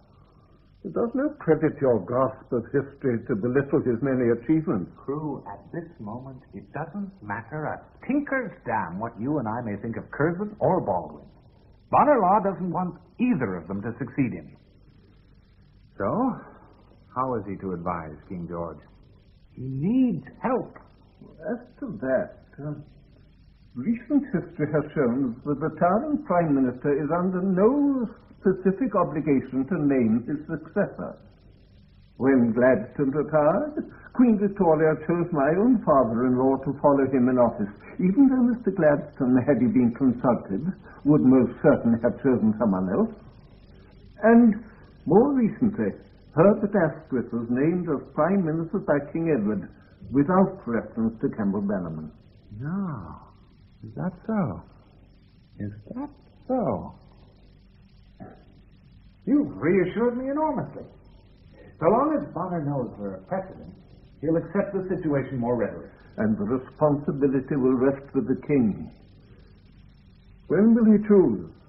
I think we may assume that His Majesty will seek informed opinion first. And the choice must inevitably be Lord Curzon. In politics, nothing is inevitable, except ultimate disillusion. And you had this direct from Lady Crewe? She is my ally, George, and therefore yours. As is Crewe himself, so far as he's able to indulge in caucus hunting. They both believe you must attempt by every means at your disposal to win Beaverbrook to your cause. It's far and away the most influential voice in Bonner-Law's ear. Can you imagine me groveling before Beaverbrook, that irrational colonial adventurer? How ghastly, absolutely ghastly. For once we're in total agreement. You don't need Beaverbrook. As far as the diplomatic service is concerned, you are the only contender. Well. And so you come back, prepared to play the active wife of a prime minister, if not of a foreign secretary. Now, George, you must never confuse me with the First Lady Curzon, as you're sometimes in danger of doing. True, Mary was American, and so am I. True, Mary was extremely wealthy, and so am I. True, we were both by no means reluctant to marry into the British peerage. True, we both brought impressive dowries to the Curzon exchequer. But there, the resemblance ends. Mary tasted power with you. She was Viceroy of India at 27. I could have settled for Viceroy, but nothing less. And since to be Viceroy is now impossible, I must set my sights higher.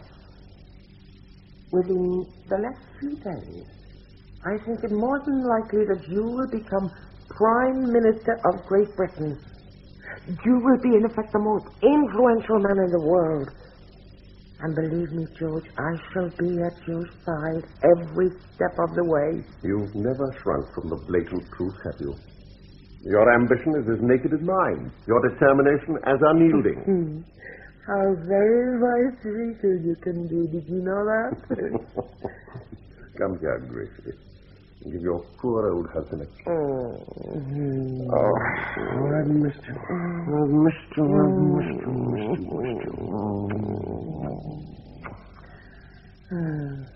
And what shall we do for Whitsuntide? Oh, Montacute.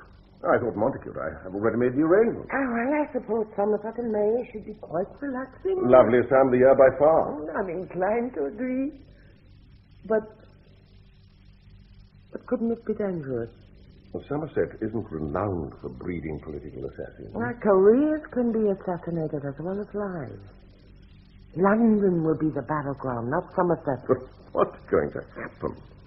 What can happen over Whitsuntide? Every politician I know will be house partying. London will be a wilderness.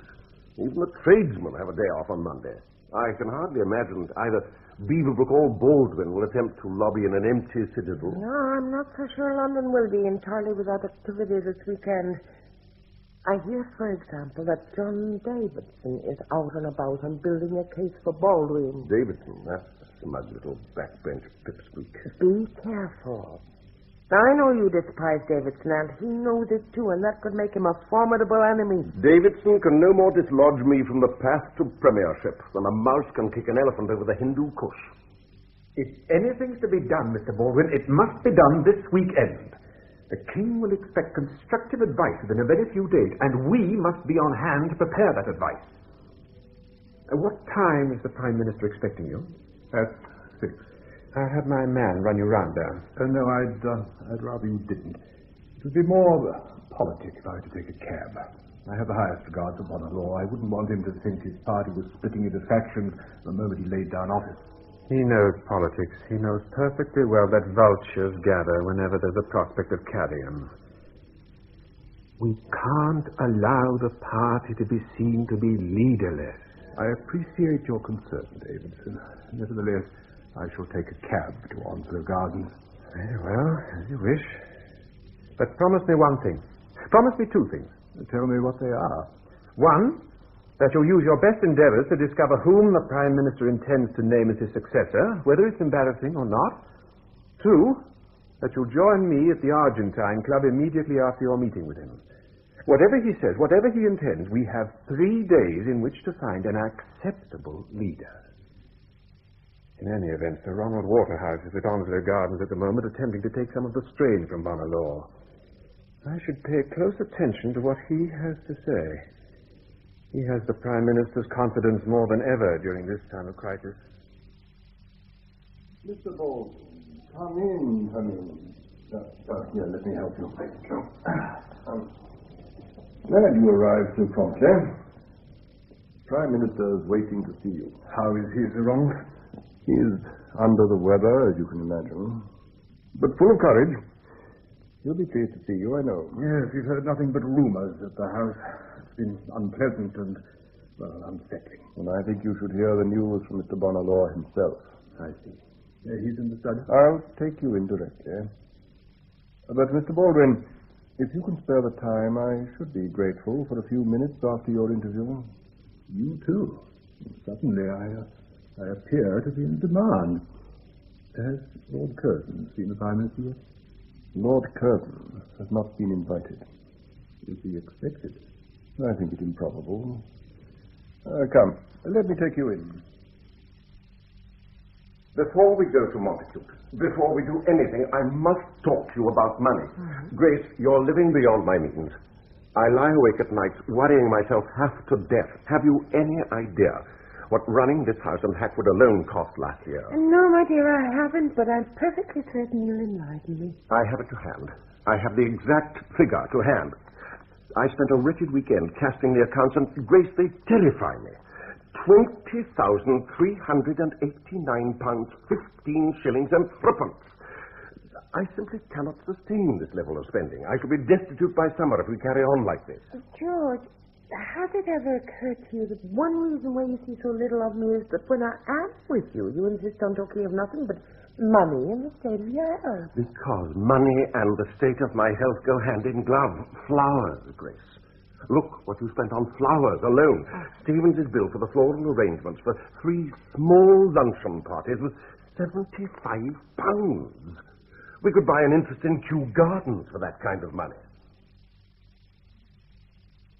Well, Stanley, here it is. Not the easiest of situations for any of us. But I must be frank. It would be impertinent and irresolute of me to be anything less. You're determined, then, to make no recommendation as to your successor? I cannot undertake that responsibility. Yet within a few days the Conservative Party must have a new leader, and the country must have a new Prime Minister. Is His Majesty to draw lots? I appreciate your concern. I understand your dilemma. But where is the choice before? I mean, we must absolutely know. You're learning aggression, Stanley. And that's not a bad thing for a rising star in the political firmament. Yes, so you forced me against the ropes. All I want is the truth. The simple truth. Very well. There are no rabbits in my hat, no aces up my sleeve, no dark horses in my stable. I admire your fund of metaphors. I'm glad you can smile. I'm glad you can still smile. Yes, the contenders are clearly George Curzon and yourself. Now, since you press me, I must tell you that I believe you are too inexperienced for the post. As I do. Believe me, as I do. Ah, you acknowledge that? Yes, but on the other hand, I believe Curzon's too autocratic to command the loyalty of the Tory party. How can I, then, truthfully, recommend either of you to King George? Well, Bonner, I asked for it and I got it. Thank you for frankness, at least. Oh, my dear boy, time plays pranks on us all. Learn patience and fortitude. You still have a lot of years to run. I have an insatiable curiosity. How do you imagine that the king will decide?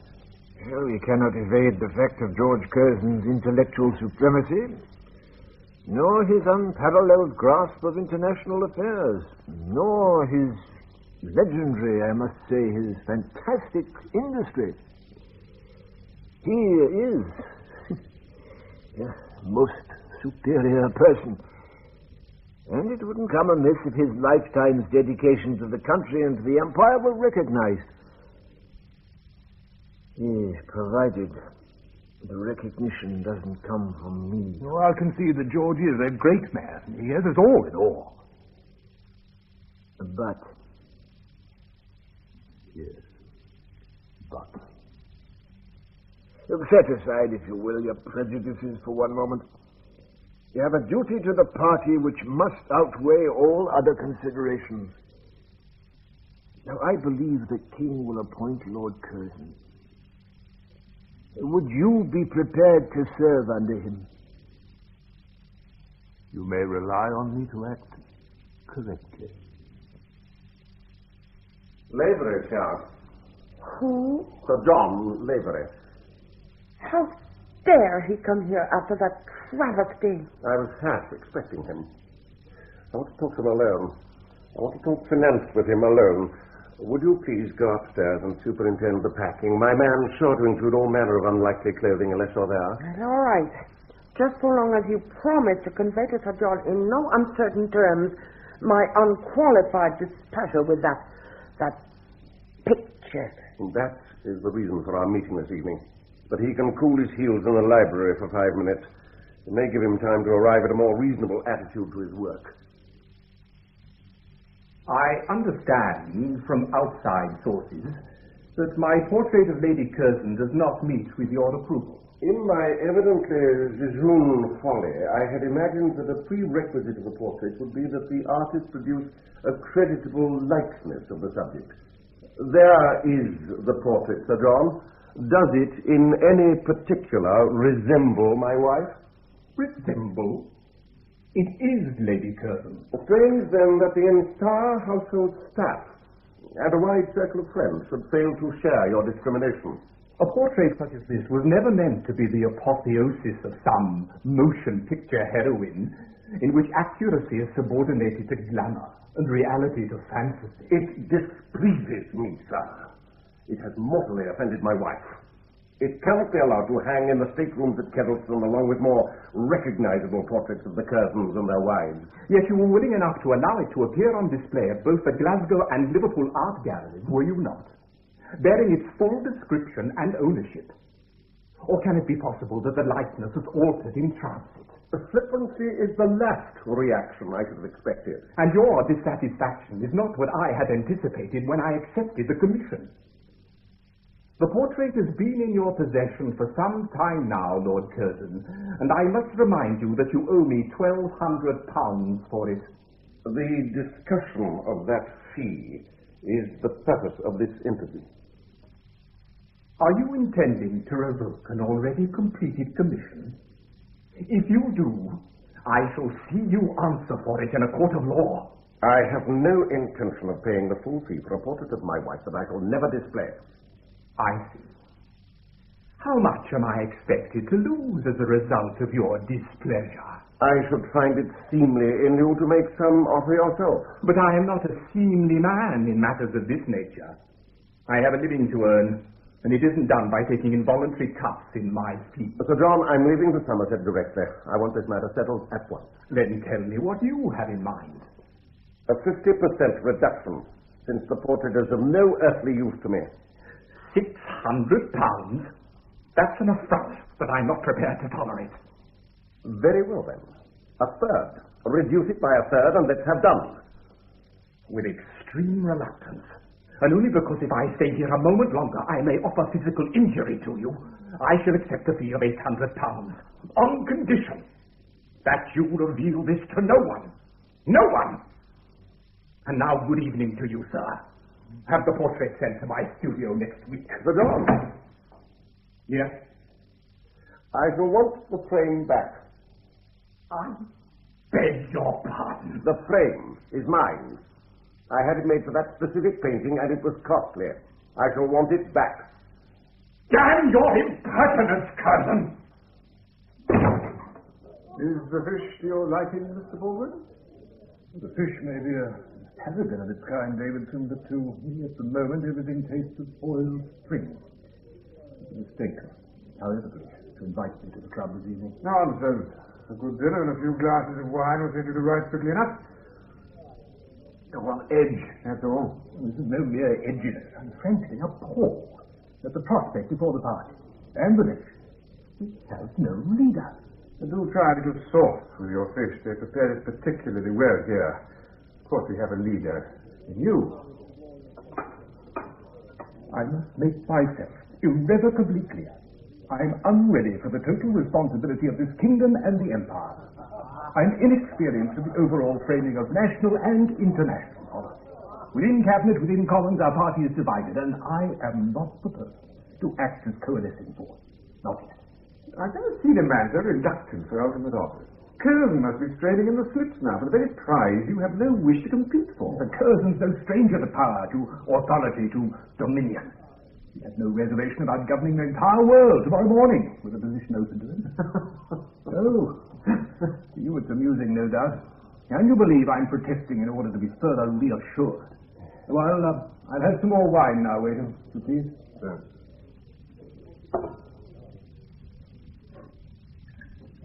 Thank you. What can I say to you, Davidson?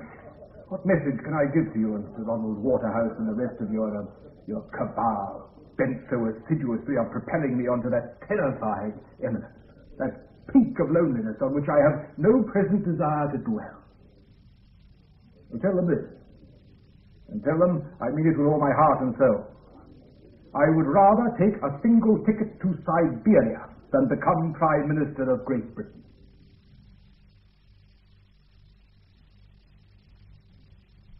So, Parsley, Campion, the white ash of the hawthorn.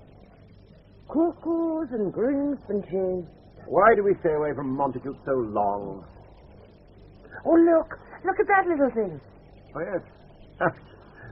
Yes, a white folk. Poor little beggar. What? He always seems to me the tatterdemalion of the hedgerows. So starved, so precarious. I prefer you like this. Like what?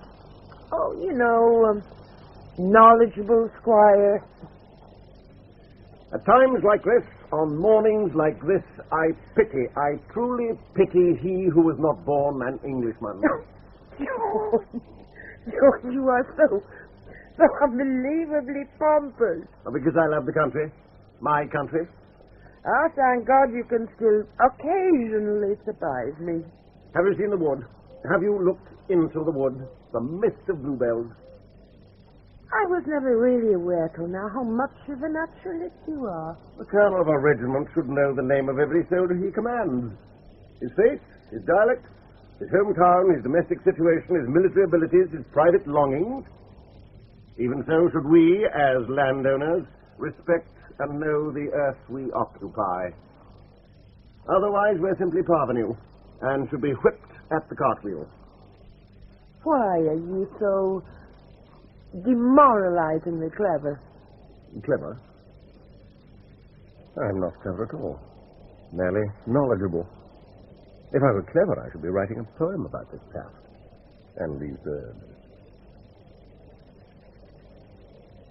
Those ringing cries, echoing from a green world full of shifting images, would be my benison on an antique world whose beauty we can never fully comprehend.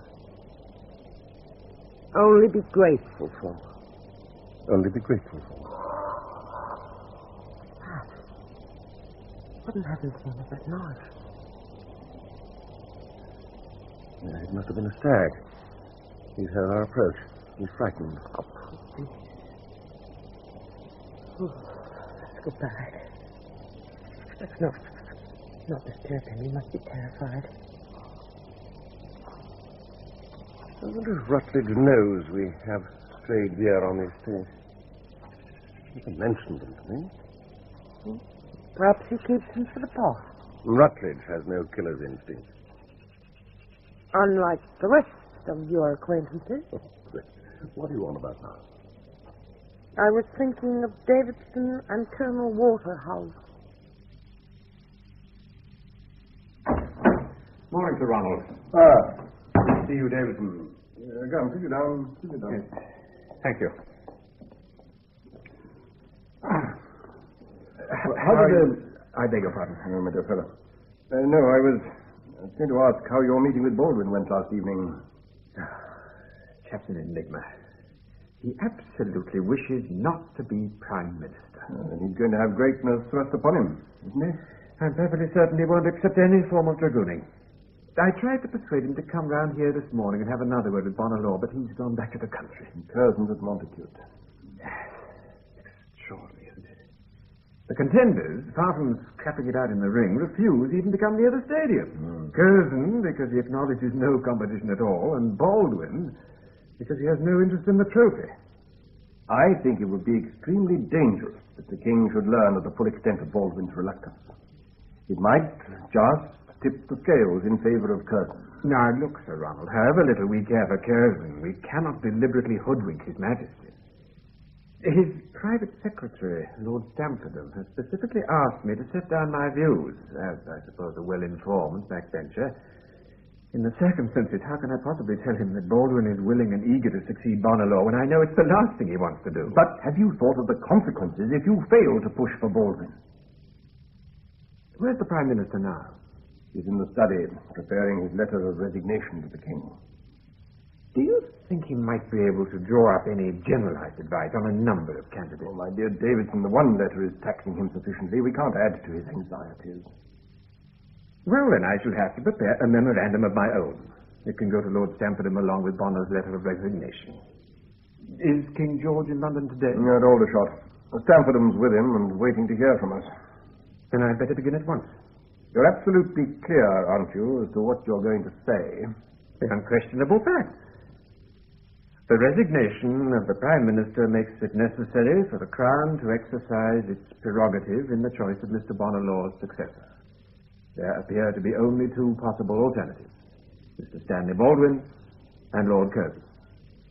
Oh, the case for each is very strong. And for this very reason, the King is being presented with an extraordinarily sensitive choice, the resolution of which could radically affect the future of British democracy. Get it done. Draw up the memorandum, and Sykes and I will take it to His Majesty and Lord Stamfordham at Aldershot directly. Your Majesty? This memorandum is the work of Mr. Davidson, I take it? He submitted it at my invitation, perhaps. And it's a very cogently argued document. It was, as I understand, prepared at Mr. Bonalaw's home. Yes, that is good. Solely by Mr. Davidson? Mr. Davidson's signature is appended. Yes, but did he ever consult with the Prime Minister before, or during, or even after the composition of this memorandum? I'm afraid I have no idea, sir. All the information I have was furnished by Colonel Waterhouse this afternoon. He and Sir Frederick Sykes both assured me that the Davidson memorandum practically expressed the views of Mr. Bonalaw. Yes, practically. I should like to have had that assurance from Mr. Bonalaw himself. Well, shall I arrange to see him? I can leave immediately. No, it would be wrong to exert any sort of pressure on the Prime Minister now. He's in great distress. We must shift for ourselves. Can we then abstract the chief points from the memorandum? The case against Lord Curzon is interesting, I think. And a very significant one for the House of Commons. The Conservative Party can't fail to be embarrassed already by the fact that of the 5 Secretaries of State, 4 are from the House of Lords. They are beginning to regret that composition, sir. So that if Lord Curzon were to become Prime Minister, the embarrassment would be greater than ever. Absolutely. Then what about the nuts and bolts of the operation as itemized by Mr. Davidson? He's suggesting that Lord Curzon would find it difficult to form a government without Mr. Baldwin's continuing as Chancellor of the Exchequer. Are we to understand by this that Mr. Baldwin would refuse to serve under Lord Curzon? I think the wording is ambiguous. There's an air of ambiguity about the whole provenance of this memorandum. However, Mr. Davidson sees it as quite feasible for Mr. Baldwin to form a government with or without Lord Curzon. Well, there's clearly no doubt in Mr. Davidson's mind that despite his careful tribute for Lord Curzon's brilliance, that Mr. Baldwin can be the only satisfactory choice. It's an intelligent yet partisan appraisal, and in that context alone is not without its uses. But we can't depend upon this entirely. We must invite further opinion. Arthur, would you mind? Of course not, sir. The electric telephone has never been a favourite device with me. Yes. This is Chesterton. Yes, Turnabout House, right? Would you thank the Prime Minister on behalf of His Majesty? Good afternoon, Sir Ronald. Apparently the Prime Minister has undertaken to summon Lord Salisbury to London to add an impartial voice in the matter. It's very civil of him to arrange this. I only hope he isn't overtaxing his resources. But Lord Salisbury impartial? Oh, I think he's aware of the peculiar difficulties of the situation, sir. We can count on good sense from him. Well, that I have no doubts at all. But we can't be unaware that Lord Salisbury's father was a major architect in Lord Curzon's early political career, and that Lord Salisbury himself is, allegedly, a close friend of his. It can't be much longer, surely, before you're here. A day or two at most. I suppose nothing could go wrong now, could it? There's nobody else. There is nobody else. Well, I'm sure you're right. I just keep just waiting, that's all. We might both do worse in the meantime than to occupy our minds with the problem of how we intend to make use of number 10. I've been thinking about that already. How successful the redecorations will be depends entirely on what you're prepared to spend on them. We can't be miserly, Grace. Not in this matter. I'm glad about that. In any event, we could always take some of the furniture from Carlton House Terrace to Downing Street. Anything would be more acceptable than the Gothic horrors cluttering the place at present. I think if we're going to talk seriously about this, then we should get it all down on paper. I want to be certain that you don't conveniently forget however much you're talking of spending now. Lady Curzon, difficult little creature that you are, this is the crowning achievement of our lives. Shall we work together for once, instead of being constantly in opposition? I'm very grateful to you, Lord Salisbury, for interrupting your weekend like this. I hope it hasn't caused too many difficulties. My one concern is to be of assistance, Lord Stamford. I had a long talk with the Prime Minister this morning. Ah, yes. I gather from Colonel Waterhouse that you were at Onslow Gardens by 8 o'clock. I took the milk train. Oh, very uncomfortable for you. How was Mr. Bonalaw? The change since I last saw him is very apparent. This illness of his is catastrophic. I'm afraid it is. I'm afraid it is. May I ask, what was the substance of your conversation? I could understand, and to a considerable extent share in, his misgivings as to a successor.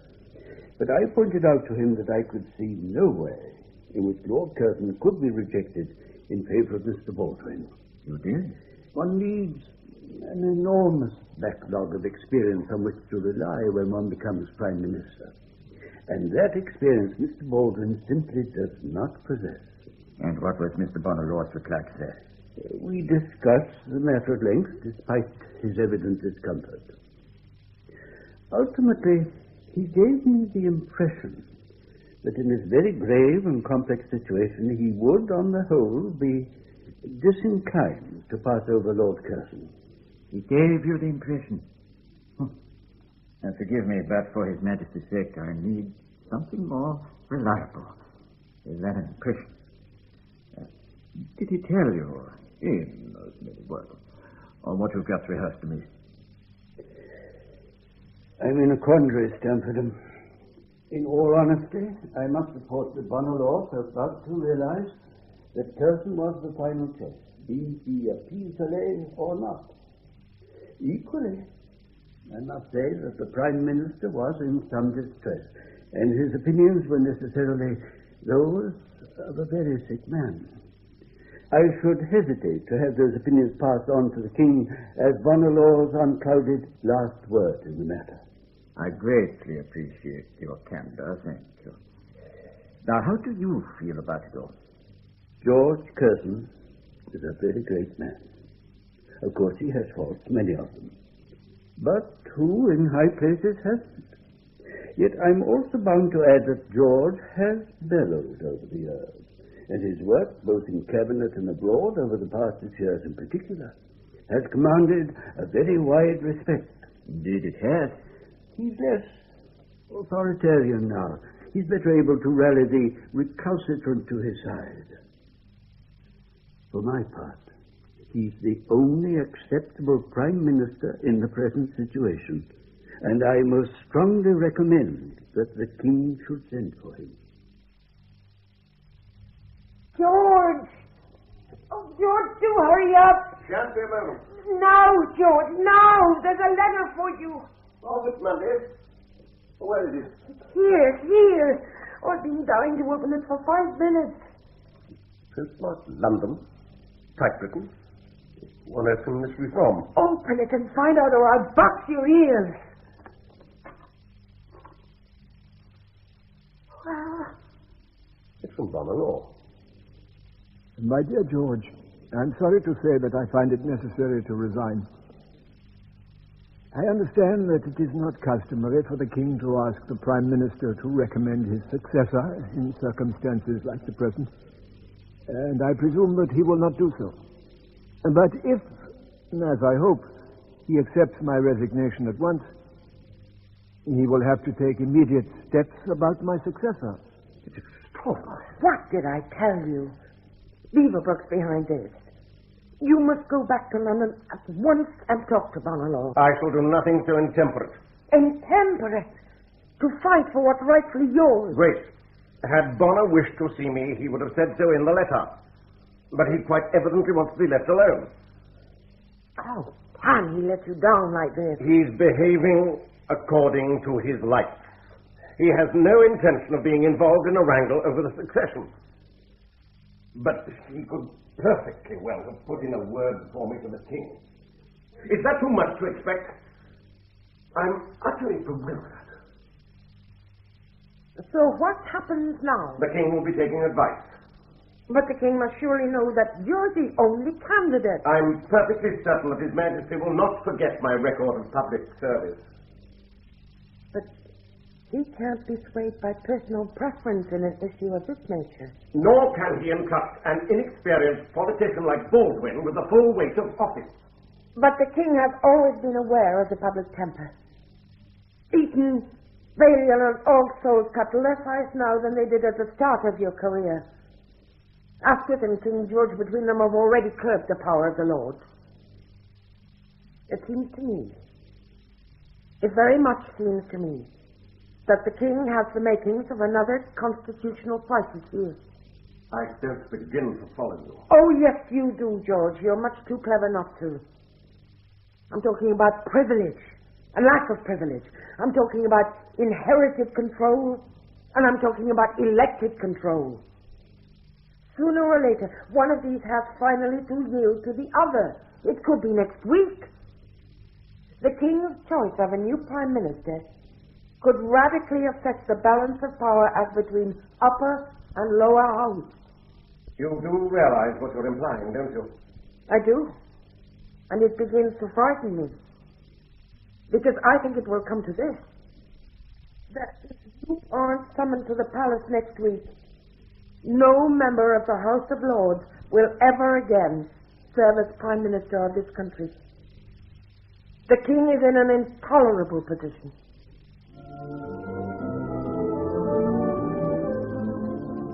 Aren't you enjoying the band? Georgie?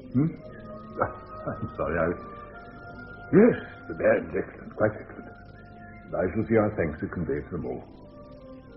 You've been very quiet all day. I'm worried about Mr. Bonalaw. Mm-hmm. He has the country's prayers. And ours. I'm afraid that's small compensation for the loss of such a man in such times as these. And in so hideous a manner. Whatever age we live in, we always think the times are bad. But we've lived through worse.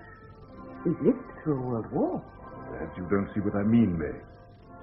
The challenges presented to us now are even greater because they're more insidious. I could only put it like this. The war led us to feed on stimulants. Now we're back to sober diets. And there's no glamour. In economic campaigns, there's no excitement.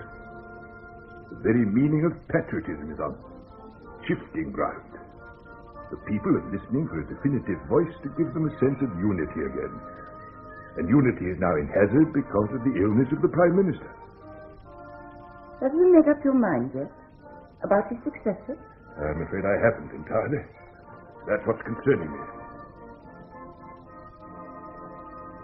I imagine Lord Curzon must be waiting to be called. I imagine so. And very reasonably. He's given a lifetime of devotion to the Empire. Would he be a successful Prime Minister? He'd be a greatly ambitious one. In the interest of the state. Is that any kind of drawback, George? Curzon's a dedicated imperialist, but to be such in 1923 is no easy matter. I've no doubt he'd propose the annexation of China if he thought she offered the remotest threat to India. I think the people, at present, are more concerned with setting Britain to rights than in extending the empire. Do you think Lord Curzon could command their loyalty in the way that Mr. Lloyd George did? Or Mr. Bonalaw? If I could answer that, May, I should no longer be in this dilemma. I need further opinion, and quickly. We can't admit of any sort of hiatus before a successor is appointed. Oh, Daniel! Your Majesty? Would you see if you can reach Lord Stamford by telephone? I should like to speak to him immediately. Yes, of course. Must be nerve-wracking for Curzon and Baldwin, having to wait it out like this. It must be dreadful. But they chose to enter public life. They're aware of its tensions, I'm sure. In general, yes. That's not entirely appropriate in this case. They aren't competing in an open election. They are waiting to be chosen by a single judge on the results of past performance and future possibilities. That's a very different, very special situation. Sir, I have Lord Stamford for you. No, thank you, Daniel. I shall come at once. Arthur? Yes, sir. You've had an opportunity to talk to Lord Salisbury? At some length. He saw the Prime Minister first, who felt disinclined to ignore Lord Curzon's claim. Though Salisbury did insist that Mr. Bonalaw is a sick man, and that the sentiment must be judged in that context. I understand. And what of Lord Salisbury himself? He goes strong for Curzon, sir. I suppose that was inevitable. He made out a persuasive case for his choice. I'm sure he would. Lord Salisbury is nothing if not persuasive. If it's any help, sir. Yes, Arthur? I'm very much inclined to favor Lord Curzon myself. And as always, your opinion is of the highest value to me. Thank you. Is there anything else I can do, sir? I realize how appallingly difficult the situation is becoming. I'm inclined to think I should talk to one more conservative.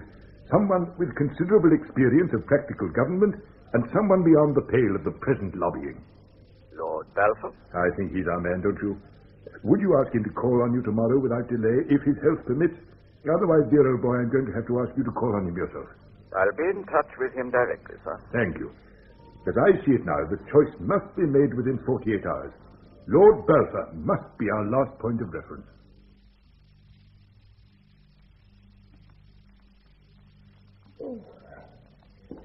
I'm glad we have the fire lit.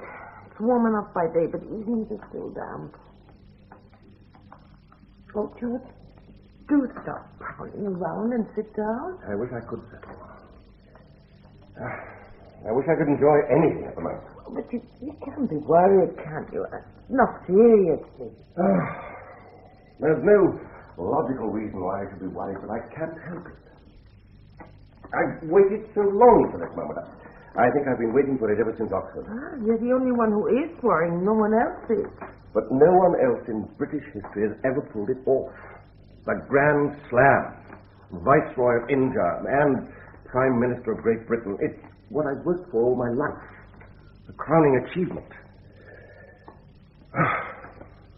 I'm 64 now. And if it goes wrong this time, the opportunity will never come again. Will you pour me a brandy, darling? Oh, yes, of course. I've never known you so apprehensive.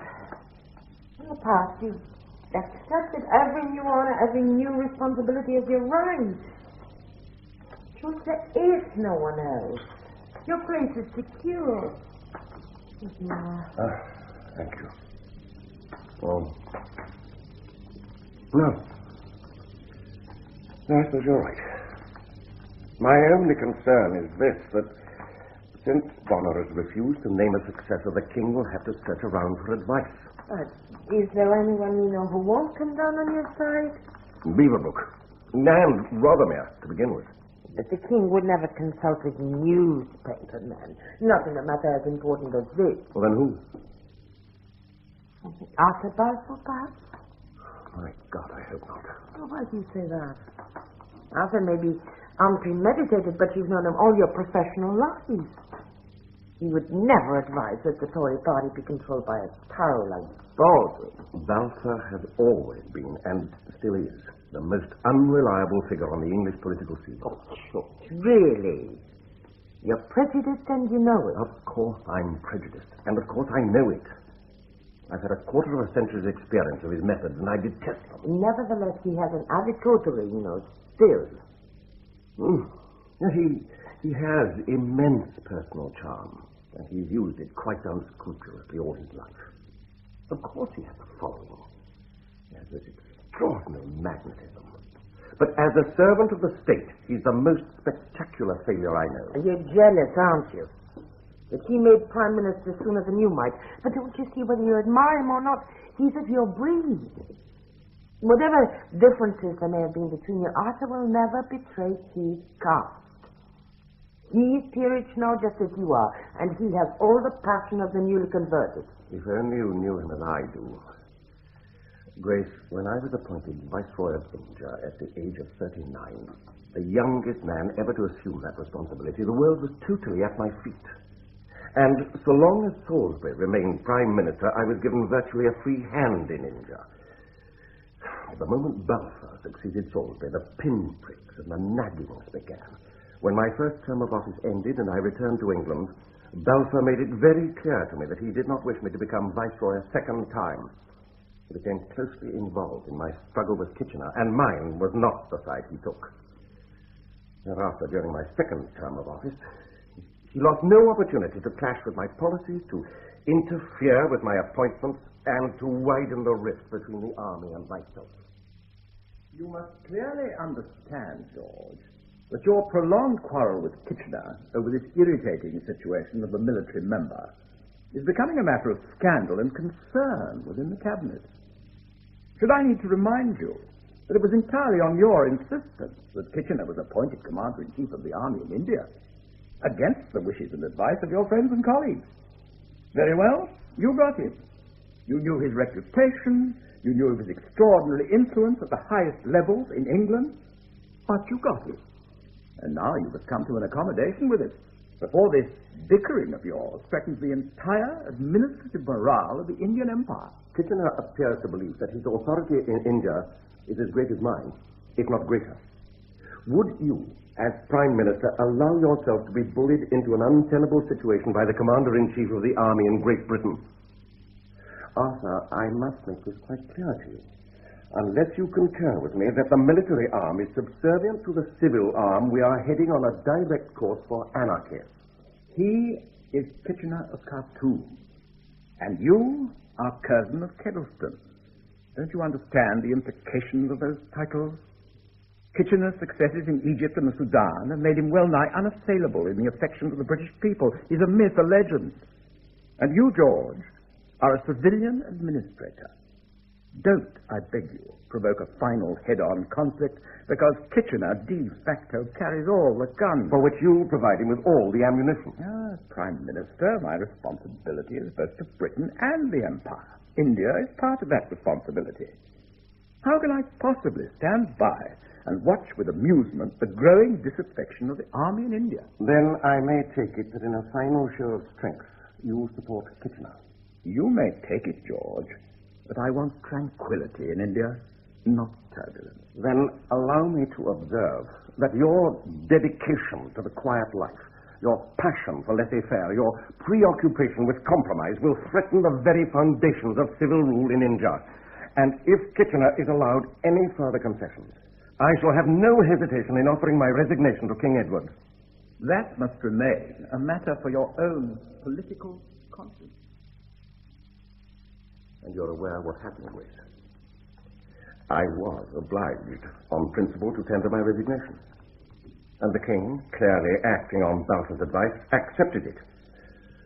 All the effort, all the journeys, all the problems solved, and the frontier crises overcome, all the ill health that Mary suffered and the difficulties of my own illness, all those years of selfless administration gone for nothing. A defeat, a blemish, a disgrace. And when Mary died, shortly after our return to a shoddy reception in England, I believed the time had come to put an end to my political ambition. Oh, not for you, George, never for you. Ambition you could never escape from. Perhaps not. But I re-entered the arena a different man. I determined that never again would I resign high office. Never again would I voluntarily surrender the power it took me so long to re-establish. I'm within days of ultimate office now, and I hope and pray that Arthur Balfour is not formally canvassed for his opinion as to the future leadership of this country, because a man more unreliable and time-serving this country has never seen. I don't think you need have any words on that score. I understand that Arthur's far from well and far away from any politicking with the Davenants in Sheridan. Yes, what is it? Arthur, rouse yourself, old fellow. Get a telegram for you. Balfour is the worst, the most dangerous of British foreign ministers with whom I've been brought into contact in my entire public life. It's from Stamford. What the devil does he want? My advice, Edgar, my advice. Balfour may appear the most scintillating of men, but he has no depth of feeling, no profound convictions, and, strange to say, no real affection for anyone at all. But if Bonner openly thrown in the towel, then who's to follow him? I hear what Stamford has to say, then I'll tell you what he ought to be thinking. Surely George Curzon is the only possibility. Is that what you believe? The characteristics that made him a failure as a foreign minister made him a failure as prime minister. The man was and is intellectually indolent. Have I time for a kipper before the Norwich train leaves? I think we might rustle up a kipper for you, Arthur. Would you prefer coffee or champagne? Balfour would drop or sacrifice anyone without a pang. And I know. He destroyed me in India. Bye, Arthur. Hurry back, would you? Snooker tomorrow, if not today. All right, station master, I think you can go now. Goodbye, Arthur. And keep away from the port.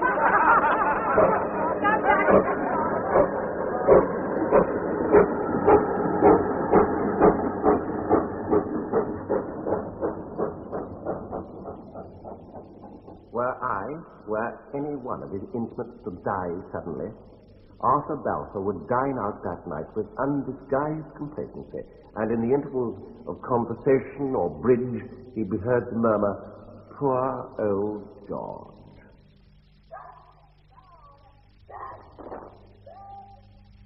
So you begin to appreciate the difficulties with which the king is faced. Indeed.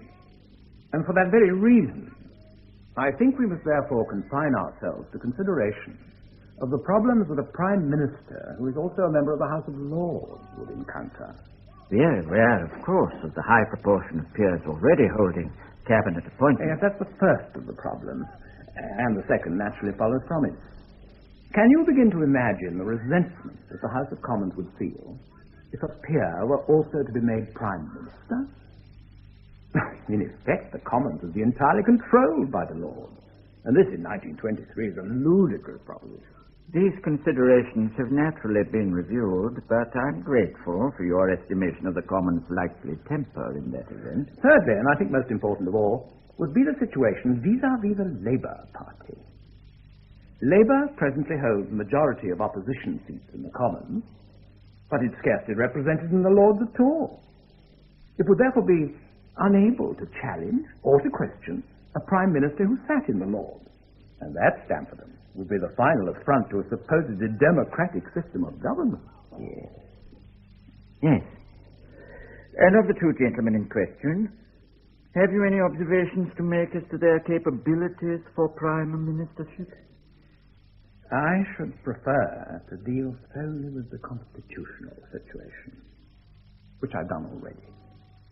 To comment on the respective merits of the individuals in question would be invidious.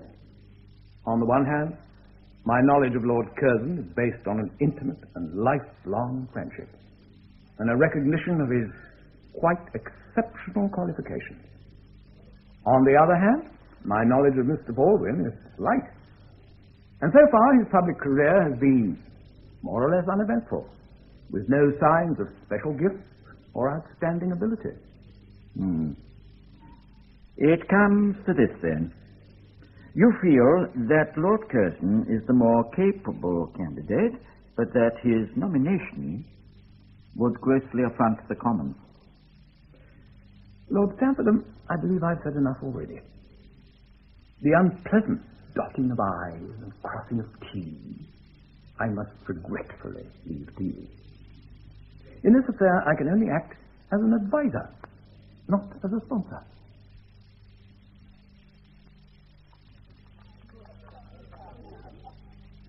Arthur, you're back!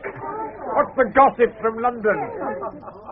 What I should like now, Edgar, what I should very much appreciate, would be a glass of extremely cold Chablis. Don't be so provoking, Arthur, and tell us what happened.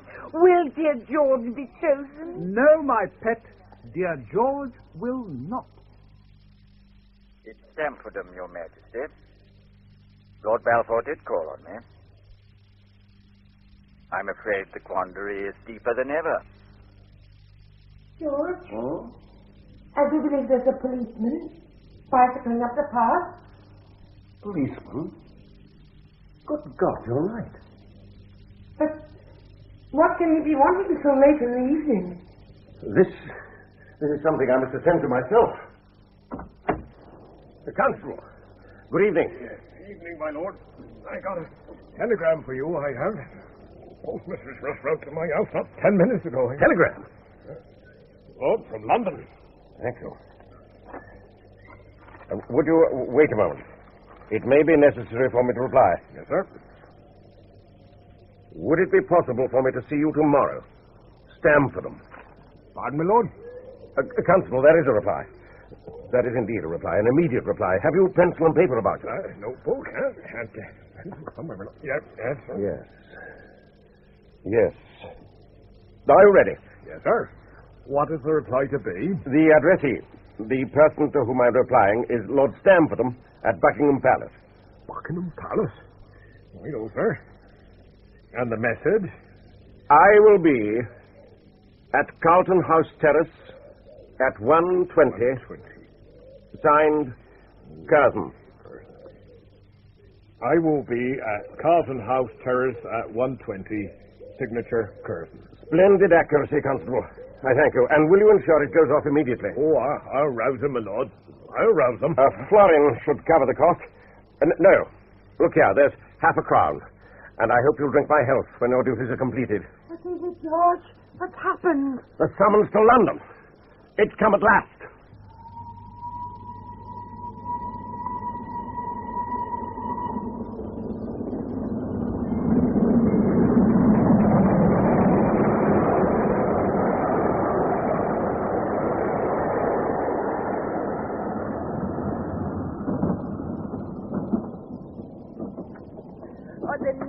matters are entirely in your favor, George. Except for the Times, as you might expect. The Times never ceases to snipe at me, and purely because I'm a member of the House of Lords. But the Telegraph on the senior editorial. It's very comforting. Oh, comforting. George, this is the most exciting journey of our lives. Within 6 hours at most, you'll be Prime Minister. And you will be first hostess of the land. I didn't mean to do it, you know. I thought the opportunity would never present itself. The trouble is that throughout our married life, you've always had less faith in my political future than I possess. No quarrel. Now we can begin to plan in time. I think we should visit number 10 once I've been to the palace.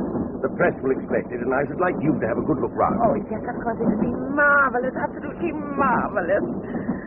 Oh, but George, we shan't live there, shall we? It's such a boring house. I think the answer is to use number 10 for official purposes only. We shall continue to live at Carlton House Terrace and do all our entertaining from there. Oh, entertaining, can you imagine?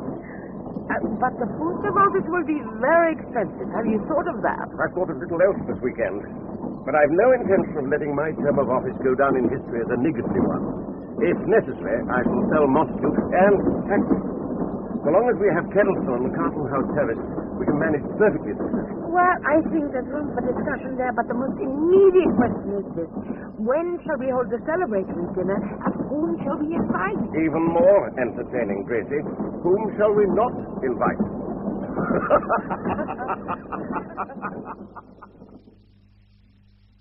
Thank you for coming to town so early, Mr. Baldwin. Today is going to be enormously difficult. And His Majesty hopes you'll understand the nature of these difficulties and bear with him a little longer. Yes, of course. Now then, all the advice we've so far taken results in 2 points emerging. The first, that to invite a peer to become Prime Minister would impose excessive strain upon the House of Commons.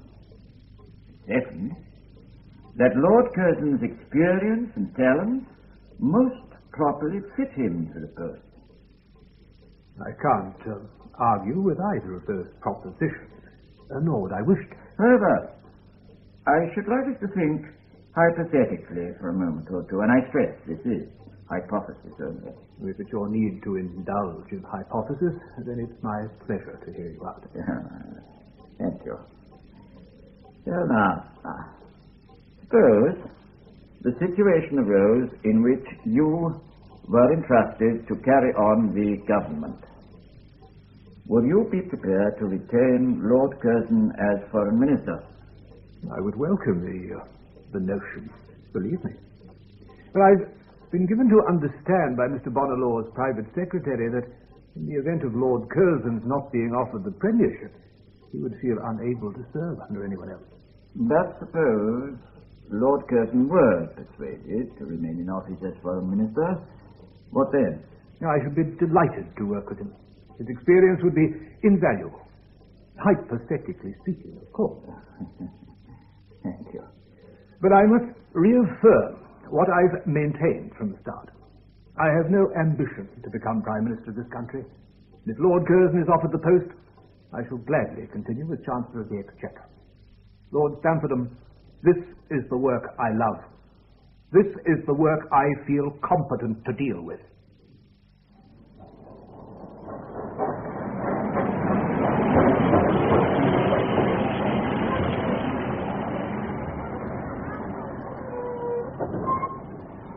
Oh, George, today even Paddington looks terrific.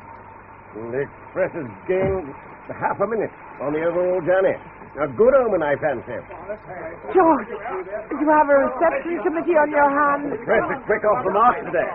This really clinches it, doesn't it? I should have thought so. They wouldn't be wasting their time on an also-ran. Shall we meet them, Gracie? All smiles for the photograph you of.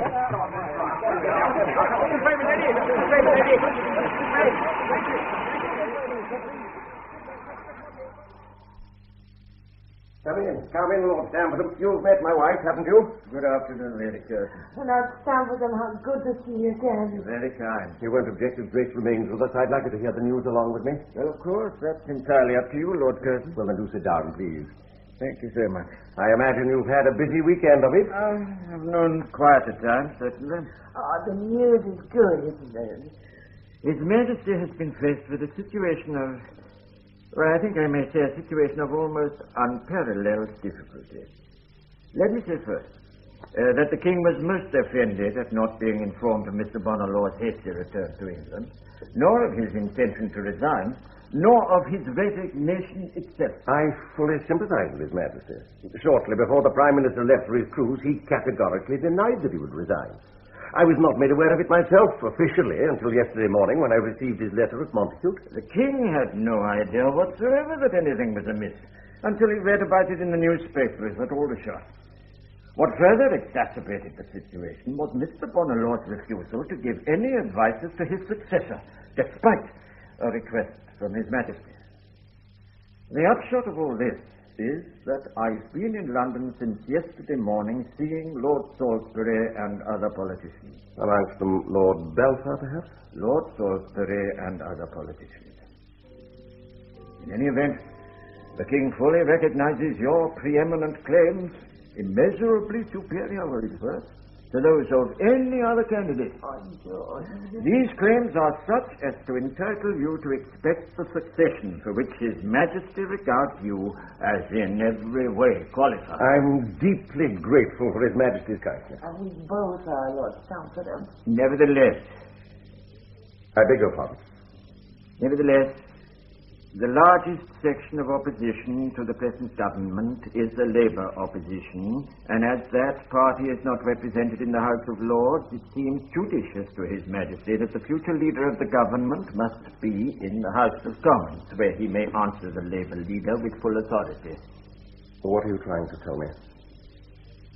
The situation being what it is, I regret that of necessity His Majesty has decided to appoint Mr. Stanley Baldwin. It can't be true. Wait. I'm sorry, but it can't be true. Lord Stamford, I'm indebted to His Majesty for the honor he has done me in sending me a personal explanation. I presume I may be allowed to comment on it. Of course. Please. Since the King has expressed such high confidence as to my career and service, surely he must realize that the slur implied in Mr. Baldwin's supersession will be all the greater. There is another factor. If His Majesty excludes me from this office, he will in effect be laying down the doctrine for the first time in British history that a peer can never again be Prime Minister. I must earnestly protest against this. It involves an additional and a perpetual and a cruel disability on the order of the House to which I belong. Circumstances may change, Lord Curzon. They may alter. There's a further consideration. The King's decision, if it obtains, will render my position in the government difficult, if not impossible. My retirement at this moment will not strengthen the government at home or abroad, where so many critical negotiations are in my hands. That the King must, of course, assume full responsibility, though His Majesty has expressed a desire that your services should be retained. But all these considerations, have they, I wonder, been present in the mind of the King when he made his decision?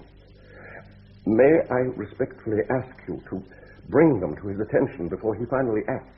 Oh, I shall see that the King is informed. It is just after 3:15. What time did His Majesty propose to send for Mr. Baldwin?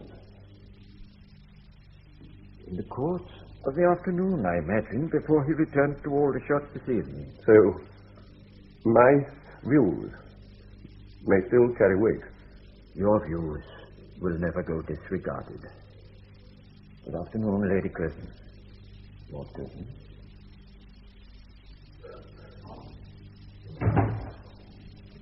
Oh. So great. How ghastly.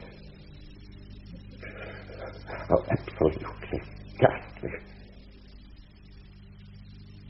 It is at once our necessity, our prerogative, and our pleasure, Mr. Baldwin, to desire you to act as the head of the government, led until recently by Mr. Bonnerlaw. I am deeply honored, Your Majesty. But still totally apprehensive. The position of leader has been offered to me when I'm inexperienced, before I'm really fitted for it, by a succession of curious chances that could never have been foreseen. I have never expected it. I am in no way trained for it. I understand your misgivings, and I appreciate your honesty. But will you accept the post? Oh, with respect, sir, Lord Curzon is in every way more qualified to lead them than I am. Lord Curzon is a non-pareil. But you must be aware of the problems inherent in our inviting a member of the House of Lords to become Prime Minister. They're immense, sir, it's true, but Lord Curzon is your man. I'm sure of it. The thing is this, Mr. Baldwin. I'm convinced that my responsibility to the country, to my people, makes it imperative that the new Prime Minister should be chosen from the House of Commons. Were Lord Curzon to be appointed, and the experiment failed, the Crown would be regarded as being completely out of touch with public feelings. And rightly. I hope you will understand my dilemma, as I understand yours. Then I can only promise your Majesty that I shall do all in my power to justify the privilege and the responsibility you have so graciously offered me. You have our prayers, as well as our congratulations, Mr. Baldwin. You see, Ray, virtually every newspaper carries the same story. Utter bewilderment that Baldwin should have been chosen. I've seen something else. The King saw Mr. Baldwin at 3:15 yesterday afternoon. But that's impossible. See for yourself.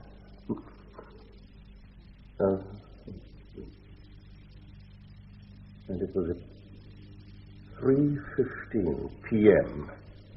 that Mr. Baldwin was received by His Majesty. So, while Stamfordham was still here. Exactly. While he was still assuring me that my observations would be presented to the King, Baldwin was accepting office. Oh, Grace, when Balfour and Kitchener between them destroyed my tenure as Viceroy of India, I thought my heart would break. When poor Mary died so soon afterwards, I believed that life could hold no greater misery for me. But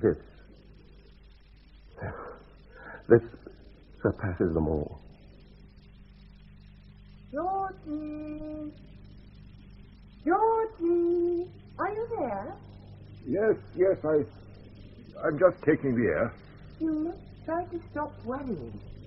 The decision has been made, and I'm sure it was for the best. I hope so. Indeed, I hope so. Come inside. It's quite chilly in the garden now the sun's gone down. In a moment. I keep thinking of those two men, May.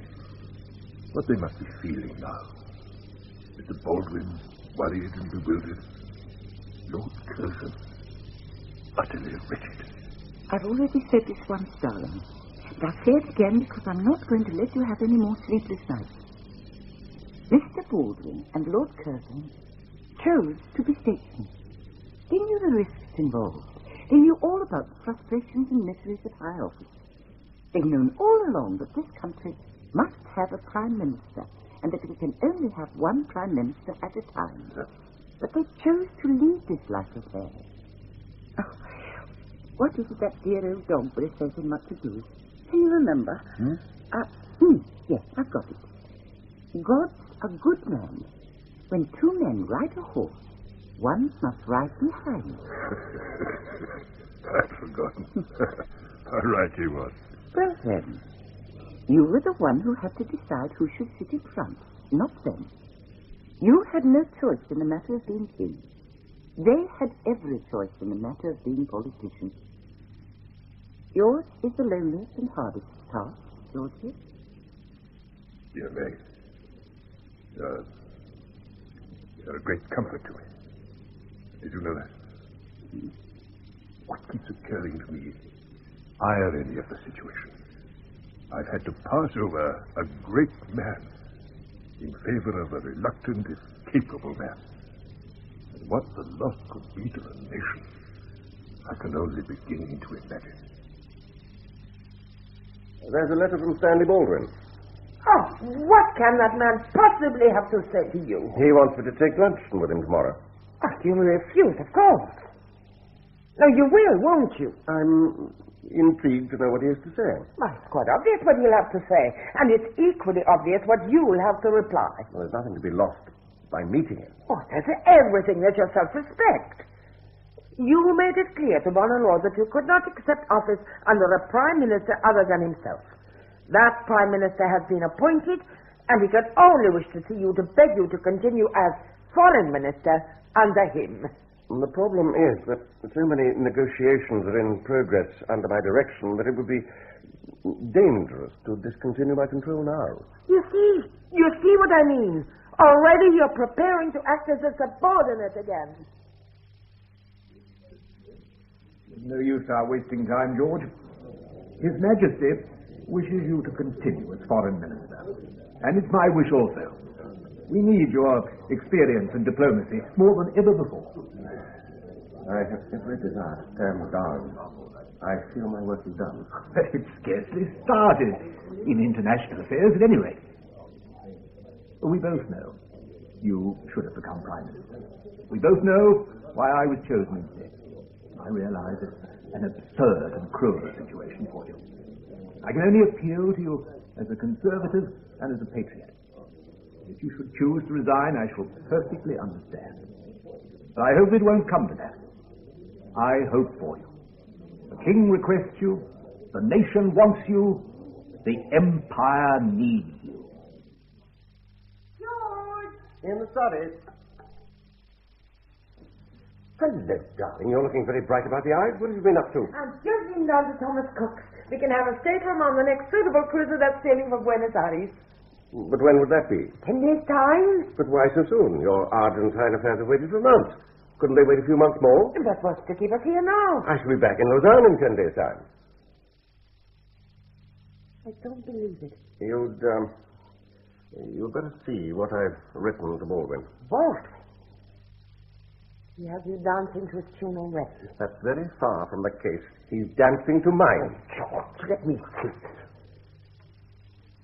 As my retirement at this moment might be thought to involve distrust in your administration, I will for the present continue as a foreigner.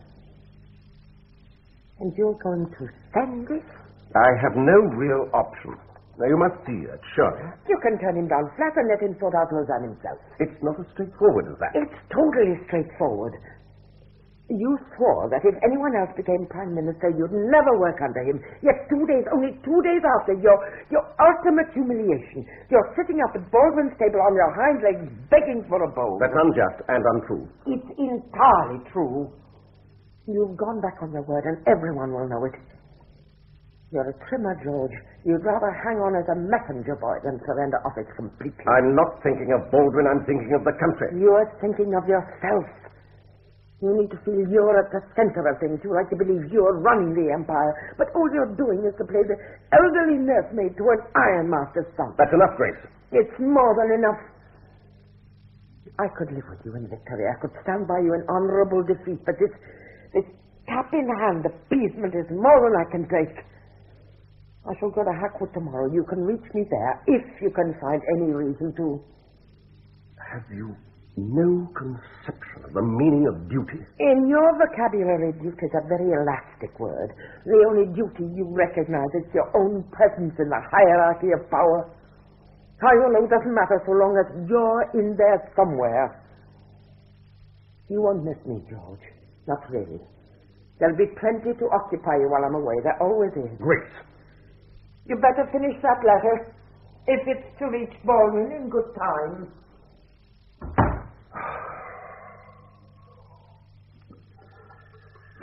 I will, for the present, continue at the Foreign Office. Yours sincerely, Curzon.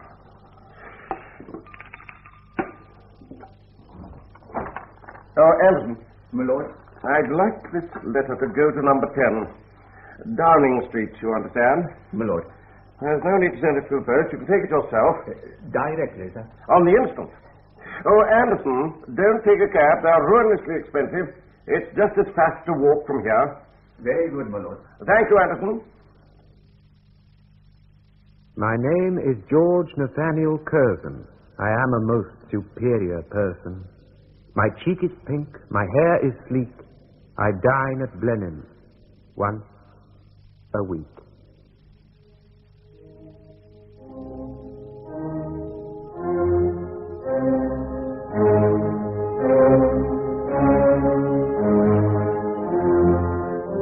In Weekend at Montacute, by Michael Robson, the part of Lord Curzon was played by Paul Rogers, Grace Curzon by Mary Wimbush, and Stanley Baldwin by Alan Rowe. King George V, John Westbrook, Queen Mary, Margaret Robertson, Andrew Bonner Law, Malcolm Hayes, Lord Stamfordham, Hayden Jones, Lord Balfour, William Fox, Lord Beaverbrook, Peter Marinka, Lord Crewe, Noel Iliff, Lord Salisbury, James Thomason, John Davidson, John Rowe, Colonel Sir Ronald Waterhouse, Garrard Green, Sir John Lavery, David Graham, and a police constable, William Eagle. The play was produced and directed by David Spencer. Don't be so fidgety, Proculus. He won't be late. I'll tell you what'll happen. At 9 o'clock precisely, the trumpet will sound and enter our governor. There's no need to mock him. Then we shall have one of his famous speeches. Greetings, oh dear comrades. At the end of it all, we shall be no better off than we were before. At least he's conscientious. Conscientious. Action. That's what we need. It's a tragedy that these modern governors are civil servants. They work from 9 till 5, even if the world's going up in flames. We soldiers understand what's meant by action. In other words, chopping off their heads. It always saves lives in the long run. Mind you, you civil servants have your place.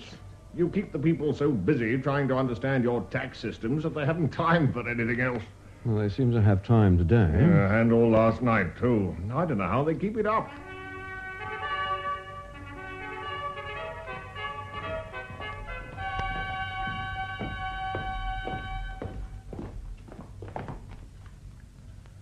Greetings.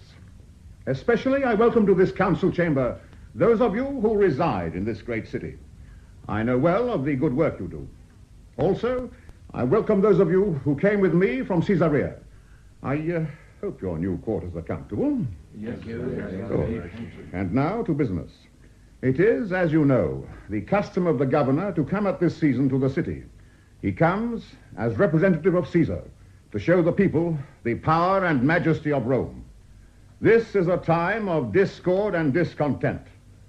The great religious festival, which will soon be upon us, brings to the city not only a flood of simple peasants and well-intentioned sightseers, but also a horde of malcontents and criminals who follow like jackals, barking and snapping. It is right that they should know who is their master. Since, however, the festival is some 3 weeks ahead, I intend to use the time to make a thorough inspection of the city, and also the nearby towns and villages. You, as my advisors, will make an itinerary for this tour. It has reached my ears, in fact, it is reaching my ears at this very moment, that there is a certain disturbance amongst the people. Proculus, will you please report on the situation? Sir, it seems the people are incensed because your soldiers entered the city yesterday, bearing an ensign on which was written the name of the divine Caesar Augustus. And why should that incense the people? There is a custom, sir, that no gods are worshipped in the city except for the one god of the people. They seem to think we are bringing another god, and they don't like it. A lot of damn nonsense. It appears, Paulinus, that you wish to make some comment. Let the commander of the garrison give his report. Sir, at 7 o'clock yesterday evening, the contingent from Caesarea, consisting of 200 men, entered the city in full marching order, displaying the ensign. But first, they were greeted with silence, but later this extraordinary noise started. The soldiers were angry and somewhat alarmed, but my officers kept them in admirable control, and they reached the barracks without incident. The matter was at once reported to me, but I felt I was not in a position to take action without first consulting Your Excellency. You did well. A serious incident at the moment of my arrival would have been injudicious. Proculus, have you any further comment to make? If I may take the liberty, sir. I know the people of this city and how sensitive they are in these matters. It has always been the custom not to display those ensigns bearing the effigy of the divine Caesar. Your predecessor, Valerius Gratius... I have heard enough. What my predecessor said or did is of no interest to me. The behavior of this mob is an insult to Caesar, and therefore to Rome and each one of us. This is not a time for weakness. Paulinus, I order you to parade a large force with the ensign in full display. Sir? That will teach them not to trifle with Caesar. If I may be so bold...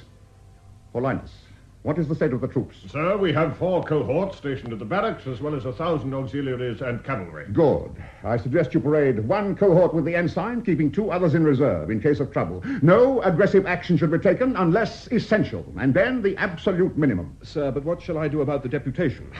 What deputation? A deputation from the high priest and the leaders of the city. They have respectfully requested an audience to discuss the matter.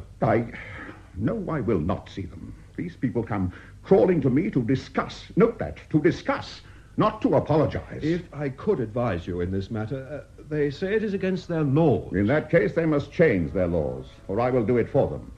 You will tell this deputation they have insulted Caesar, and I am much displeased. I will on no account see them. Yes, sir. Tell them also that unless this noise ceases by midday, I will take action that will be regretted by all. The matter is now closed. Sir, if I said the matter is closed. Now, to turn to a happier subject, I have decided to bring a great benefit to the city. The engineers report that the water supply is inadequate, and I have accordingly given instructions that the aqueduct be repaired and extended. This will show the people the magnanimity of Rome. However, it seems only right that some portion of the cost should be borne by the city itself. I do not intend to increase the taxes because people are poor, but to obtain money from those who can afford it. In other words, to appropriate a small portion of the temple funds. Now, they will not object. I am advised that there are technically over 10,000 priests, most of whom receive payment for doing nothing. If they show any disapproval, I will point this out to them. They will never stand for this. It is about time the priests contributed to the social as well as the spiritual welfare of the city. I have ordered the work to start tomorrow. Who dares to disturb a council meeting? Your Excellency, I bring a message that cannot wait. From whom? Your wife, the Lady Claudia. Bring it to me. I am afraid this is a domestic matter that requires my immediate attention. Paulinus, I have changed my mind. Keep the cohorts in readiness, sir, but do not display the ensign until I give the order. Damn the Lady Claudia. Damn, damn, damn.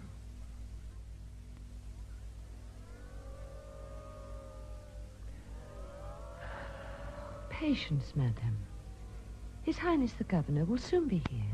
But the message was urgent. Oh, dear, I suppose he will be cross. He never likes being disturbed at a council meeting. Oh, terrible wailing. Why doesn't it stop? All night long it went on. I'm sure His Excellency will see that it stopped. A dream. I'll never forget it. Why do I have such terrible dreams? Sometimes I lie in bed and dream the harpies are chasing me, rushing after me like the west wind, screaming all the while. Then, as they're about to seize me, I wake, always just in time. One night I will not wake in time. Then people will be sorry. Once I woke up and found the marks of their talons on my flesh. Did you know that? Madam, calm yourself. People nowadays do not believe in such things as harpies. But they haven't seen them, have they? Ah, here is my husband. Leave us, Persephone. Indeed, madam. Well, Claudia, I received your message in the middle of a council meeting. Please don't be angry. It really is important this time. It always is. Oh, my head. I hardly have the strength to tell you. I had to send for you at once for your sake. Otherwise, you might have made a terrible mistake. Tell me then. I could hardly understand your message. It was that horrible wailing. All night I lay awake and it throbbed through my brain. Then at last I must have fallen asleep. I saw the people in the square, thousands and thousands of them. But they weren't people. They were wild creatures with sharp claws, and some had beaks like birds. And they whistled and screamed and flapped their wings. Above them was a great banner, black and waving in the wind. On it, I read the words plainly, Rome, the city of the gods. And these horrible creatures tried to drag it down. And it was you that was holding it up, you alone in that terrible crowd. I screamed and screamed. I couldn't stop because I thought you would be trampled down and torn to pieces. But as I watched, the banner seemed to come alive. It was angry. It shook with rage like the sail of a ship in a gale. It swept the crowd back across the square. And then I saw a great chasm. And they were all swept into it, screaming and wailing. And you were swept into the chasm, too. I saw you there, pale and quiet. Then you were gone. My dear, I'm sorry. It was horrible. Horrible. Something must be done about these dreams. You must see your physician at once. But tell me, this dream last night, did no one speak to you about a banner? Speak to me about a banner? No, it was a dream. Although sometimes I don't know what is a dream and what is real. It's important. No one told you about the contingent from Caesarea with the ensign? No. No matter. You will be careful, won't you? I will be careful. These dreams of yours, I never understand them. Always they come at the wrong moment. How can I make a clear-headed decision? It's not my fault. I did not say it was your fault. I have much on my mind, and what you have told me does not help. I'm sorry I'm such a bad wife. That's not what I meant. I have a difficult job to do, and many people depend on me. Sometimes I wish I was a private citizen back in Rome. This place, it gets on my nerves. Nerves? You don't know what nerves are. It's me that suffers from nerves. Please don't start that again. And I think you are downright ungrateful. It's only because of me that you hold this important post. And what do you mean by that? You know what I mean. Do you think you are governor of this province because you are so wonderful? No, it's because of me. I am the granddaughter of the great Augustus, and you are my husband. You are a little man. All you've ever done is to make a good marriage. You seem to forget, my dear, that although your mother justly claimed to be the daughter of the divine Augustus by an early marriage, you yourself were illegitimate. How dare you? It's true, and you know it. A good marriage, indeed. You were lucky to catch someone of my rank. Oh, how could you speak to me like that? I can't stand it. If you loved me, you would never insult and belittle me. It was you who... Oh, never mind.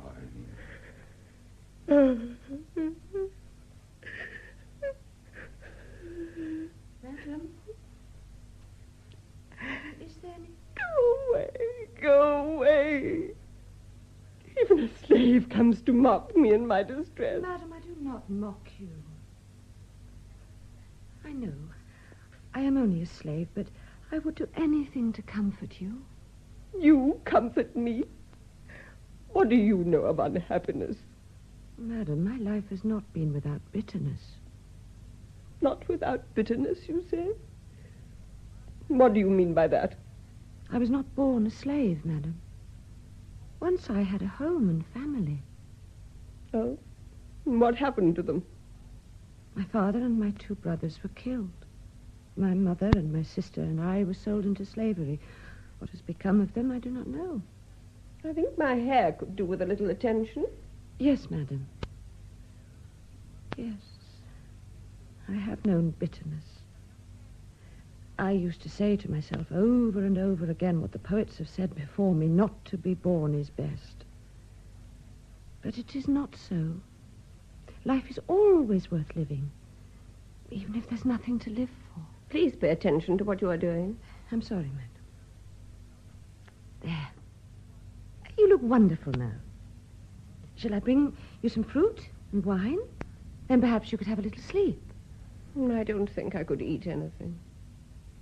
But a little wine. Yes. as I could manage a little wine.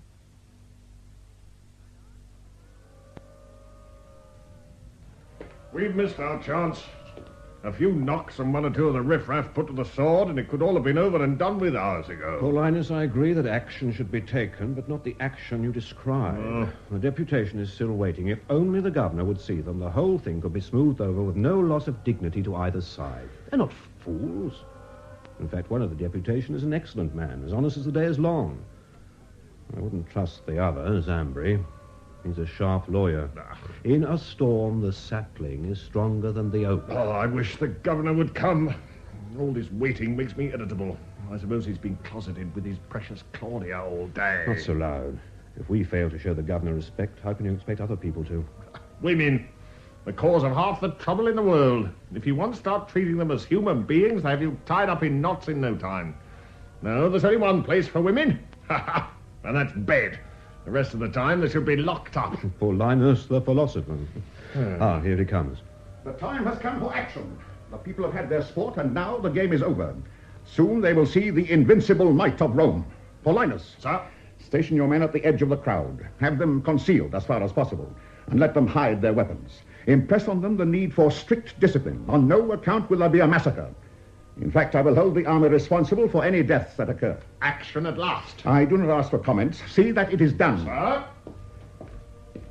And now, Proculus, tell me, does the deputation still await an audience? They are still here, sir. They insisted on staying until they saw you. I see. Have my chair moved forward to the balcony so that the people can see the judgment I shall give. Paulinus, are my orders carried out? The second cohort was in readiness as you previously commanded. They understand their instructions and are disguised as well as can be arranged in such a short time. The first and fourth cohorts are standing to within 5 minutes' march of the square. Excellent, Paulinus. I expect we will show them a thing or two. I hope so, sir. Proculus, bring in the deputation. Very well, sir. Guards, escort the deputation in. The governor will see them now.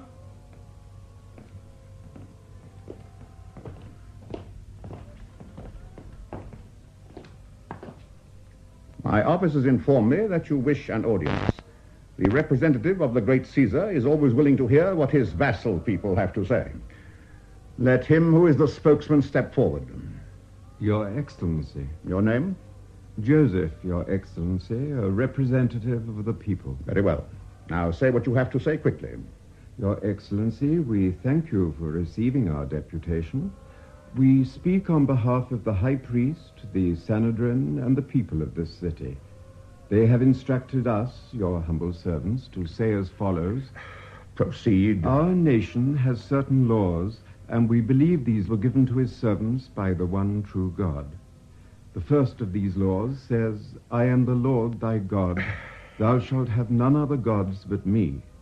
The second says, Thou shalt not make to thyself any graven image, nor the likeness of anything that is in heaven above or in the earth beneath. Enough! I do not need a deputation to instruct me in the laws of your people. If you have a complaint, make that complaint. If you have a request, make that request. Your Excellency, we have both a complaint and a request. Our complaint is that last night your soldiers entered our holy city bearing an effigy to Caesar Augustus, the divine. Our request is that this effigy be removed at once from the city. What? So? In making this request, we wish to show no disrespect to the great Augustus, nor to Caesar Tiberius, who now rules in his stead.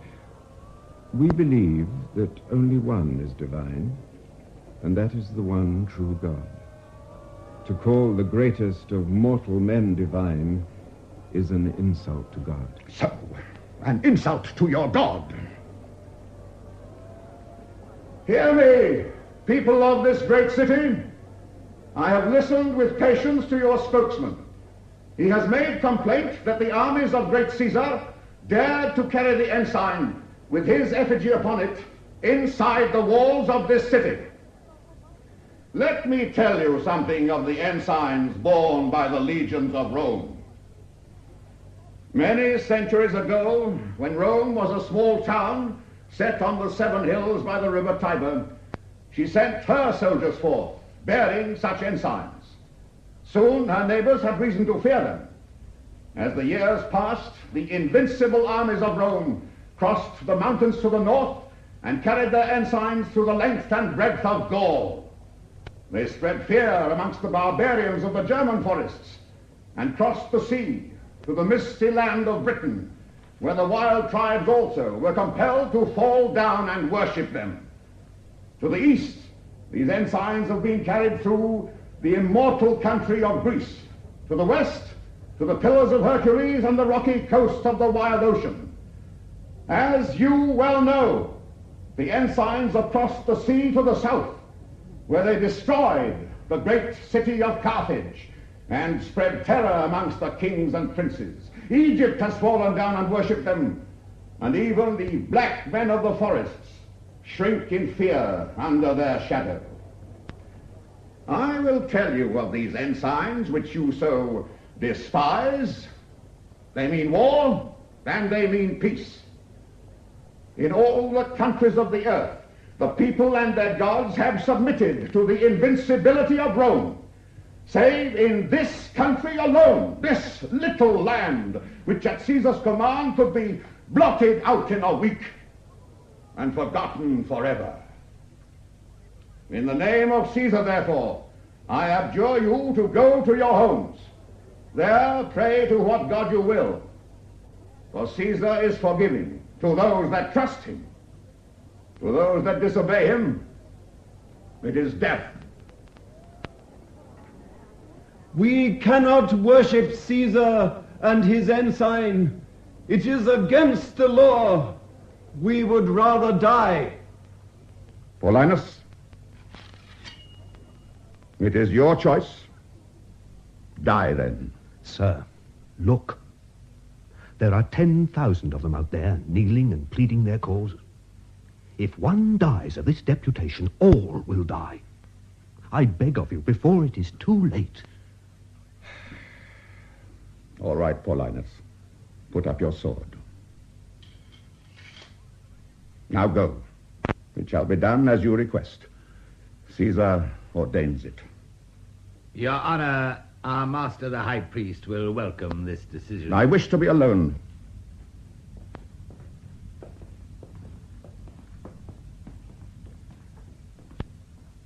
Guards, did you not hear? I wish to be alone.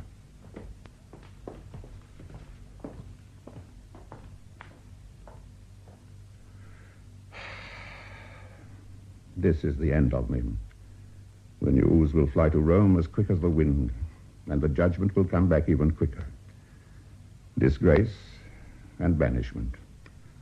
Death, perhaps. Oh, who are you? I am slave to your wife, the Lady Claudia. And she... By what right do you enter the council chamber? How did you pass the guard? Sir, there was no guard. That is true. I ordered them to go. What is your name? Persephone, sir. Come nearer, Persephone. Where do you come from? Thessalonica. Tell me of it. It is a land of plains and long grass. To the east lie the mountains. Persephone, do you consider me a great man? It is not for me to say, sir. I am a slave. I will answer for you. I am not a great man. When I was young, I dreamt I might one day be great. What the Lady Claudia said is right. I am a little man. Oh, fortune and marriage have given me a position of some small importance. You call me governor. Do you realize I am not even a true governor? You should call me procurator. Procurator. What a word. No one can even pronounce it. That is why it is easier to call me governor. These words are not for me. Why not? I must talk to someone. A slave is as good as anyone. At least I can order you to hold your tongue. In that, sir, you have my obedience. Whatever you honor me by saying will be revealed to no one. I can see that you are a slave, not by nature, but by circumstance. Why have you come? I come with a message from the Lady Claudia. She is unwell and has retired to her room. What is her message? She bade me tell you that she is proud of you. Proud of me? Furthermore, and this I do not understand, she bade me tell you that she feared what she dreamt would come true, but it was not so. Tell me, Persephone, did you see what happened in the square, that vast crowd kneeling in supplication? No, I was in attendance to the Lady Claudia. We saw all. Proud of me. I ask you, and I give you freedom to speak as you will, what did you think of those events you witnessed? In all humility, I think the evil was in part your doing. A greater evil grew from the less. On you fell the burden of choice, and you chose rightly. Others will not think so. Stand up. I will call you to speak to me again. You have given me more comfort than you know. Go now to your mistress. Tell her to rest well tonight. In the morning, I will speak with her. Never has there been such a disgrace. Think of it, Proculus. Caesar's ensign smuggled out in the middle of the night with a crowd jeering and making faces. I'd have sliced him up on the spot if I'd had half a chance. I ran away too quickly. A good thing, too. After last night, another incident would have been disastrous. Disastrous? To whom? Certainly not to us. One thing I do know, and that is there'll be a showdown with these people before long, and the sooner the better. They taunt us and humiliate us. Soon they'll go too far. And it won't be just a few cohorts they'll have to deal with, but the whole army from Syria. It'll end with the last of them being slaughtered in their own precious temple. We'll probably plant a statue of Jupiter on the ruins, just to show them what we think of this god of theirs. It is never sensible to provoke the gods. No, I'm not afraid of any god. I've seen too much of them in my time. In Gaul, we used to have druid priests cursing us uphill and down dale, but as soon as we drew our swords, they'd run off, yelling like old ladies in their night dresses. I've seen even worse in Africa. The pleasures of being a soldier, eh, Paulinus? Oh, you learn to take it in your stride. All religions are forms of bluff. The only difference being that small religions have simple bluff and big religions have elaborate bluff. What the governor said was good sense. They all end by worshipping Caesar's ensigns. The only trouble is that yesterday it was the ensign that had to do the bowing, and we all know whose fault that was. Proculus, is it true? Another deputation seeks an audience with me? Indeed it is, sir. Come to rub salt in the wound. Paulinus, I wish to speak to Proculus alone. Very well, sir. Proculus, you have given me sound advice in the past. What do you think? My advice is to show strength but use none. Have soldiers everywhere but order them not to strike. I will be frank with you, Proculus. I do not trust the army nor their commander. Sir. No, I don't mean I doubt their loyalty. What I do doubt is their ability not to strike if they are provoked. Paulinus is an excellent soldier, and killing is his job. But he cannot understand that avoiding a fight may be a greater victory than winning one. What you say is true. Yesterday was a victory, though a costly one. Someone said to me last night that the blame was in part mine, but that a greater evil grew from the less. What she meant, I do not fully understand, but she tried to comfort me by saying the final decision was mine, and I chose right. Whoever told you this spoke well. I want you to know, Proculus, that it was not I, but you who made that decision, and I thank you. Not so, sir. I was only there to give you advice. No matter. Let us now see this deputation. Very well, sir. I'll bring them in. Now on your feet, the governor will see you now.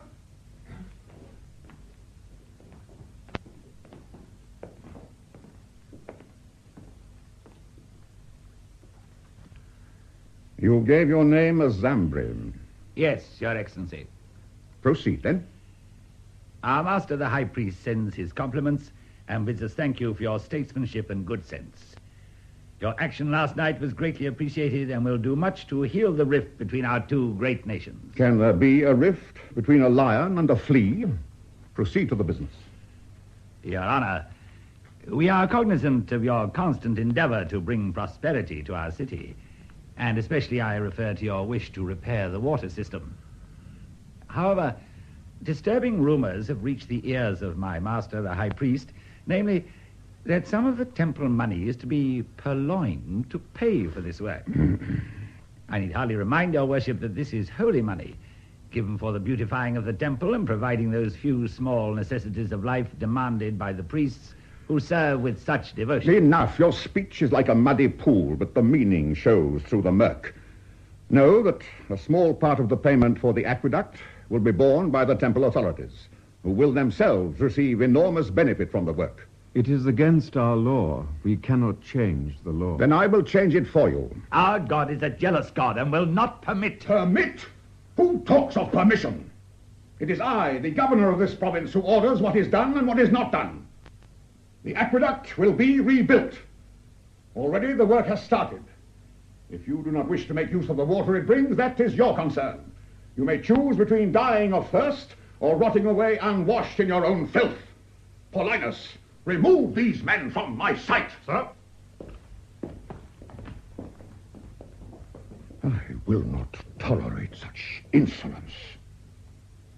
Now leave me. Tell the Lady Claudia I am ready to receive her. Sir. This cursed country. The insolence and stupidity of the people. Sometimes I sympathize with Paulinus, but that is not the path of justice. There is no one to turn to. And where should be most consolation? What do I find? Headaches. Lady Claudia and her headaches. Was ever a man tried so sorely? Husband, I was so proud of you. So I heard. I am grateful. Yes, I saw it all, didn't I, Persephone? Indeed, madam. All those thousands of people, and you sitting there in complete control. I kept saying to myself, that's my husband. For one terrible moment, I thought you were going to have the whole lot massacred. But you didn't, did you? You were so calm and dignified. You just raised your arm and gained obedience. Was there ever such a governor? It was not quite as you describe. You look tired. What you need is a few days' rest. Couldn't we go off somewhere, just the two of us? We could get away from the horrible city.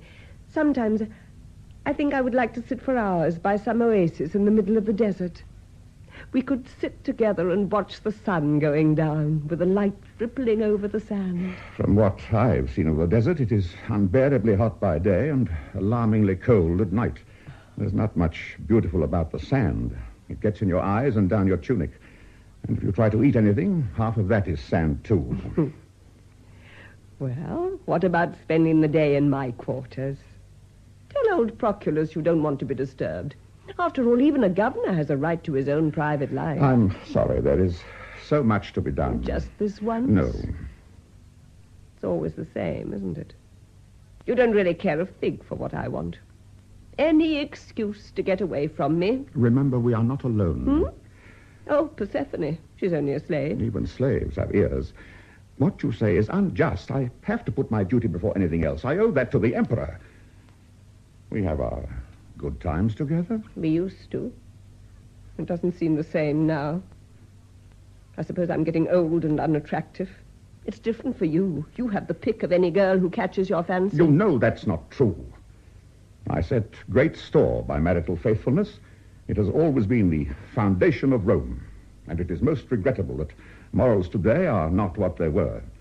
The great Augustus set us all an example with that horrible woman, Livia. Anyway, Grandfather wasn't faithful until it suited him. He deserted my grandmother and a lot of others besides. As for Tiberius... Really, Claudia, to take part in such talk lowers your dignity. Now, I'm afraid I must get on with my work. If that's the way you want it. As a matter of fact, I have one of my headaches. Nothing would suit me better than a day of solitude. Come, Persephone. Yes, madam. A moment before you join your mistress. Sir? I wish you to come and speak to me as soon as her ladyship has settled down. Such an act would be unwise. It is an order. Come, Persephone. At once, madam. I will order the work on the aqueduct to be proceeded with as fast as possible. These people obstruct everything I do, even if it is for their own good. Your Excellency. Paulinus. I'm sorry to disturb you, sir, but I would remind you that I received no orders for today. I do not know your will. It is my will that order be kept in this city. It is also my will that the entire population is not massacred. The two are not incompatible. See that it is done. I will do my duty. Ah, back so soon, Persephone? My mistress told me she did not desire my help. She wishes to be alone. Because of her headache, I suppose. The Lady Claudia suffers greatly from headaches. For which no reason can be found. I have spent a fortune on physicians to attend her and on medicines of all sorts. Sir, the Lady Claudia is sick at heart. It is not medicine she requires. What then? She is lonely and unhappy. She has no one she can call a friend. And the one she loves most dearly is too occupied in other matters to give her the love she demands. By what right do you speak thus? Are you a physician? No, I'm a slave. I'm sorry I spoke as I did. What you said may in part be truth, but it is not for you to say it. Sir. Stand up, stand up. I'm not a god to be knelt to. You're a strange girl.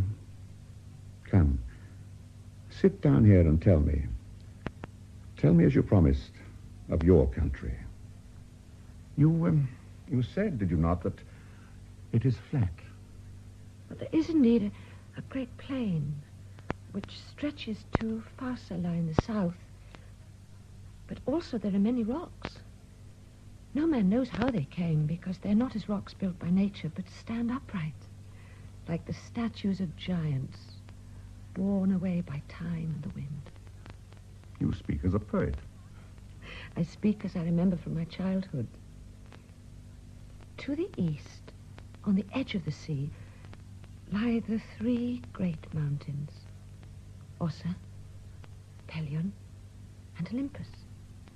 I myself, my mother and father, that is to say, lived in the shadow of Mount Olympus. That must have been perturbing. If you did something you should not have done, I suppose Jupiter launched a thunderbolt at you. He couldn't miss at so close a range. We do not think of the gods in that way.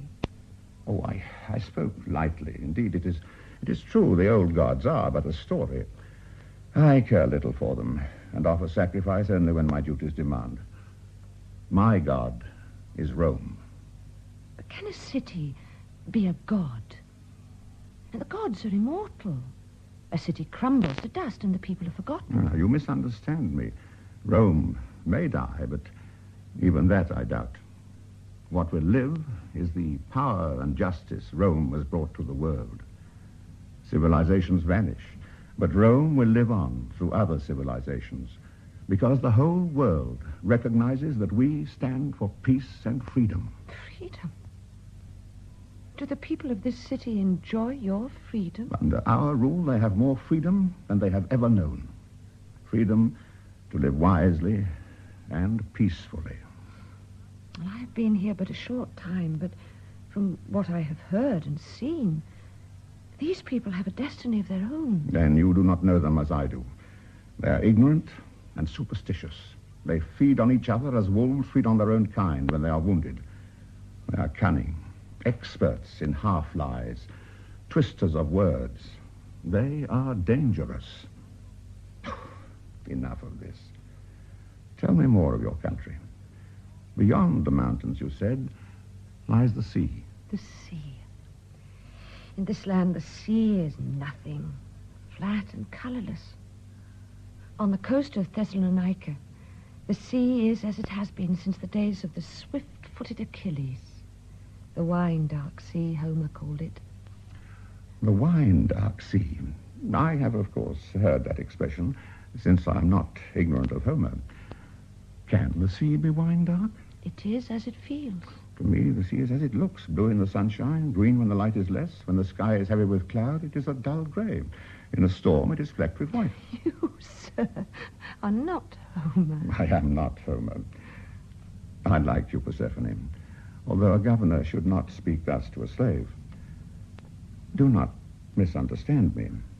I ask nothing of you, except that you You come to talk to me sometimes. I understand. And I'm grateful. I'm a lonely man, and have none to share my secrets. You are married, sir. I hope you're not going to tell me your wife does not understand you. I am not a fat old senator talking to a schoolgirl. I will tell you something. I love the Lady Claudia because she is my wife and because I am a Roman. But you bring me something she would never bring me. Sir. Sir, those words should not have been said. But they bring joy to my heart. Husband, it seems you always have time for... The aqueduct! The aqueduct has fallen! Proculus. Sir. I will proceed at once to view the damage. Order a strong detachment to accompany me. And now, my dear little Greek slave. Madam. Don't madam me. Joy to your heart, eh? I've been watching you. Did you really think I did not suspect what was going on behind my back? Please. I arranged this meeting between you and my husband on purpose so that I could trap you. And now that the trap has snapped shut, and you, the little mouse, are inside, aren't you frightened?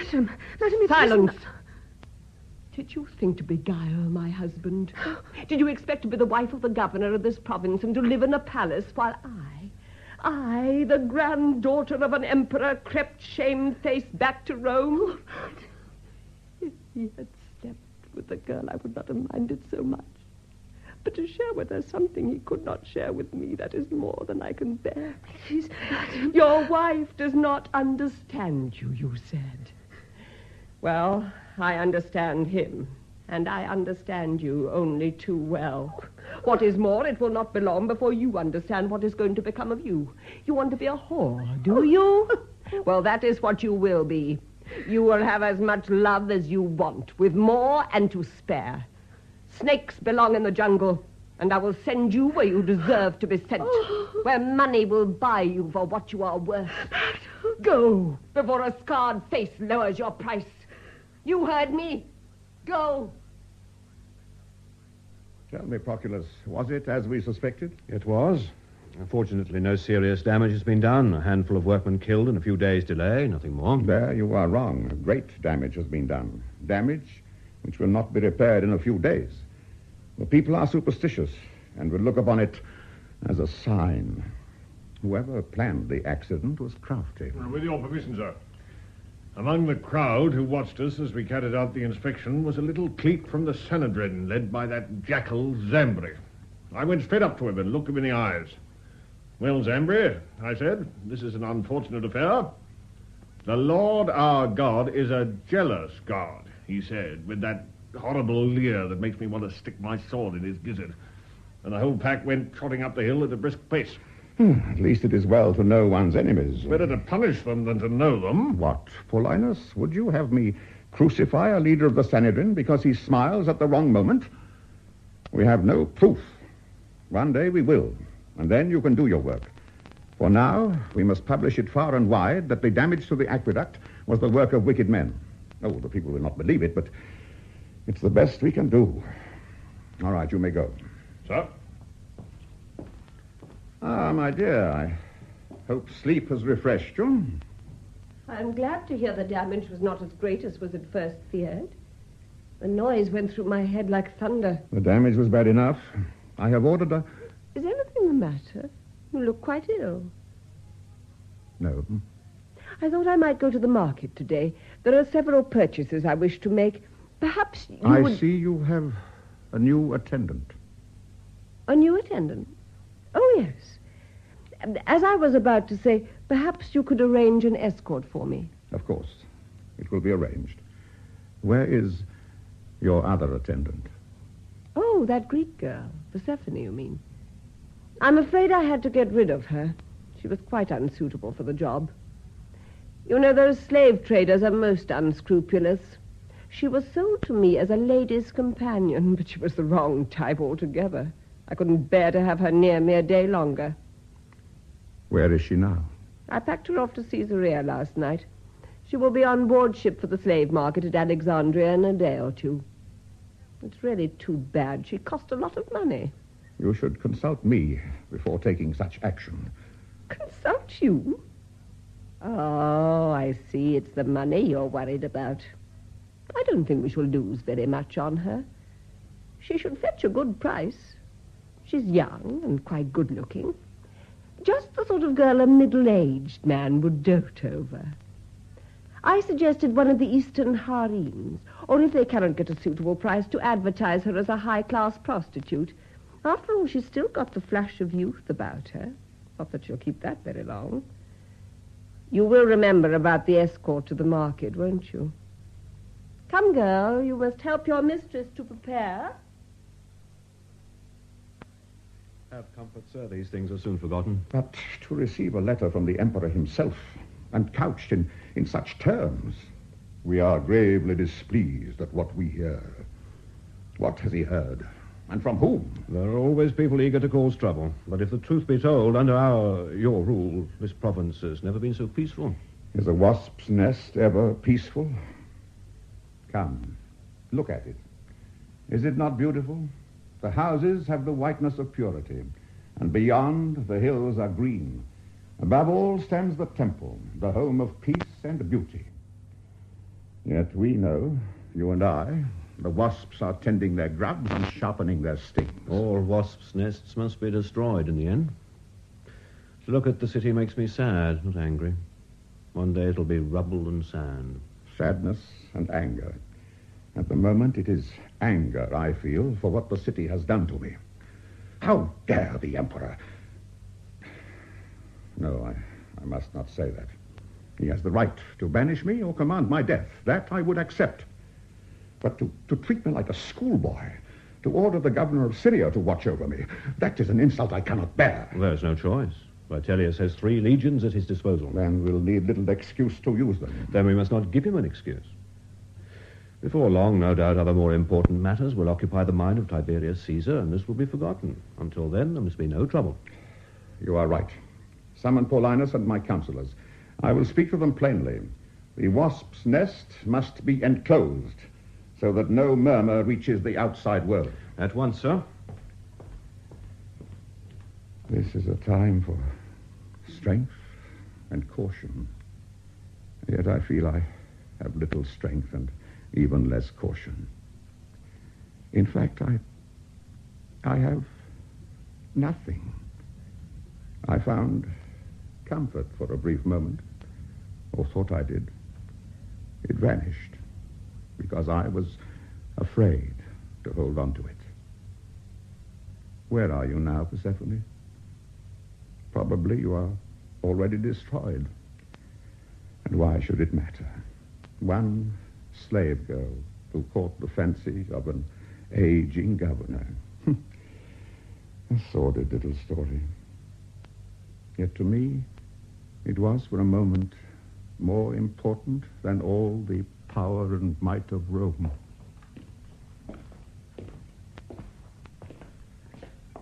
Welcome, my friends. I am sorry to trouble you at this time. Today I received tidings from Rome.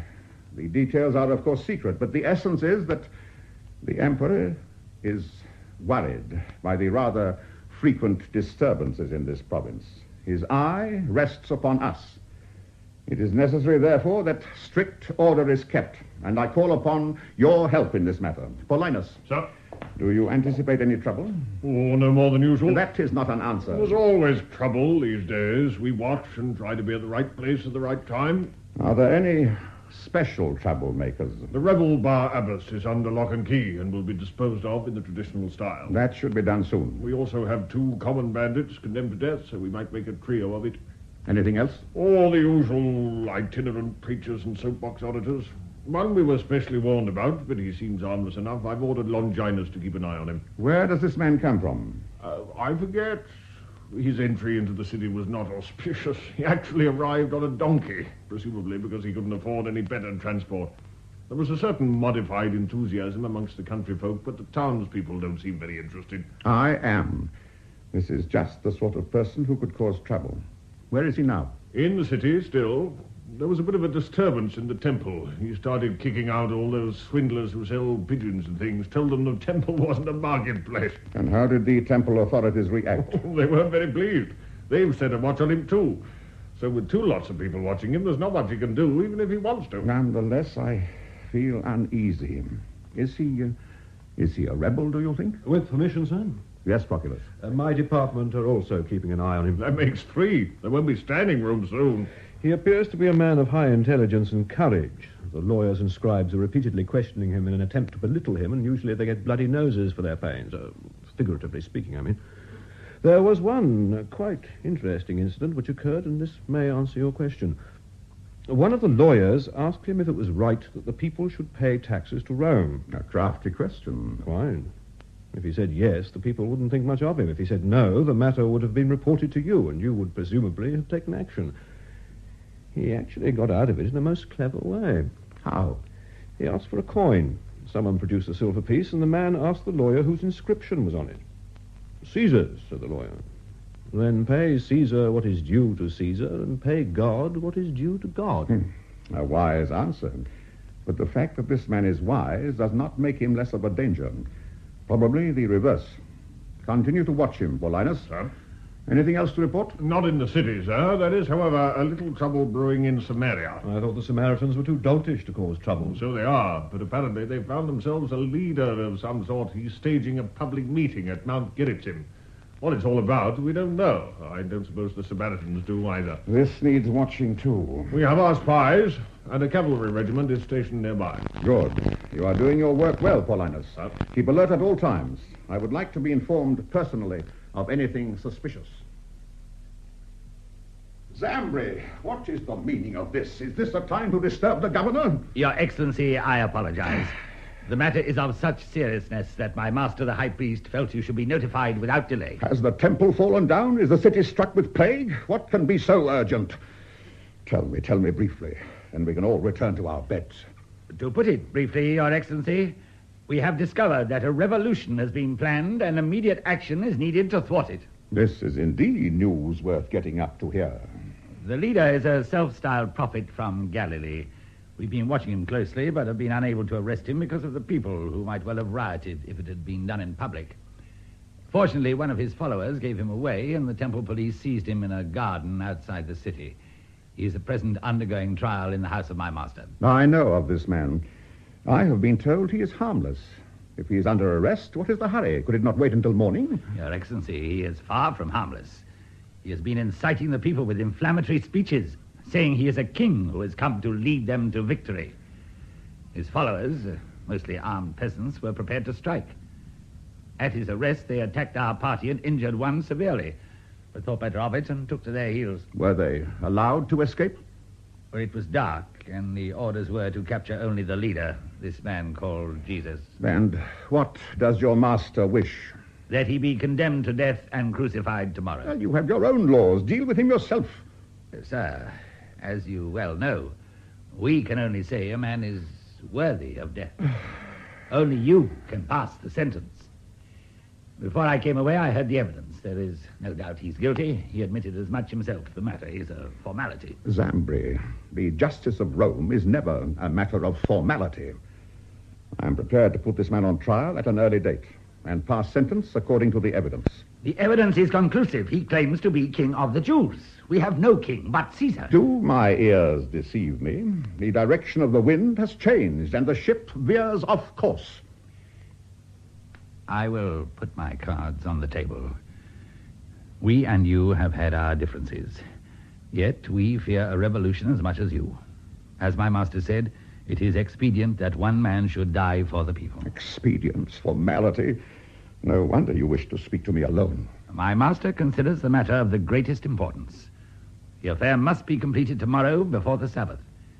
He asked that you should see this rebel Jesus at 6 o'clock in the morning. 6 o'clock? Before the city is astir and before his followers can organize anything. Would you allow me no sleep at all? My day starts at 9 o'clock. It is your choice. You are the governor. There is another matter of some delicacy which my master has asked me to mention. Well, It has no connection with the affair of this man, Jesus. Our accountants have drawn attention to the fact that you owe my master a large sum of money. This has been outstanding a long time, but my master has not reminded you of it before because he knows he can trust you. However, pressure is now being put on him. You know what accountants are like. So, this is the sting in the tail. I do not understand what you mean. It was perhaps wrong of me to mention the matter at this time. Oh, you had your orders. I am not open to bargaining or blackmail, but for the peace of the city, I will see this rebel at 6 o'clock. I desire that representatives of the Sanhedrin be present to see fair play. Your Excellency, a small point. Well? Our law holds that we are defiled if we enter the house of a Gentile on the eve of the Passover. I would not have you defiled. I will hold the court on the balcony. There are stairs on the outside of the building. Will that satisfy you? Thank you for your consideration, Your Excellency. My master will be pleased at what I have to report. A moment, Zambri. The question of the aqueduct. We do not seem to have received the contribution from the temple funds. Perhaps you will mention this to your master. An accountant's error, I'm sure. The matter will be put right. Good. I will now seek what sleep is left.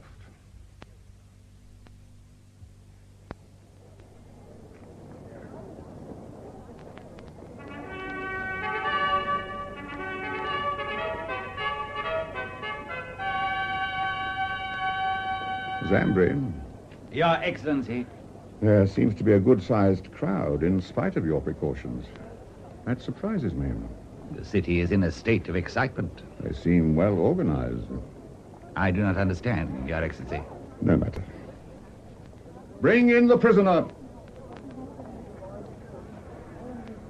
So, you are king of the Jews, are you? I did not hear what the prisoner answered. He said the words are yours. Proceed with the trial. Who represents the Sanhedrin? I do, Your Excellency. Very well, continue. The prisoner, a man named Jesus of no fixed abode, but reputed to come from Nazareth, was arrested last night by the temple police. The police were attacked by his followers who were armed. How many of the police were injured? I believe there was one casualty, a servant of the high priest. Continue. The prisoner was brought before the high priest Caiaphas and after a fair trial was judged worthy of death.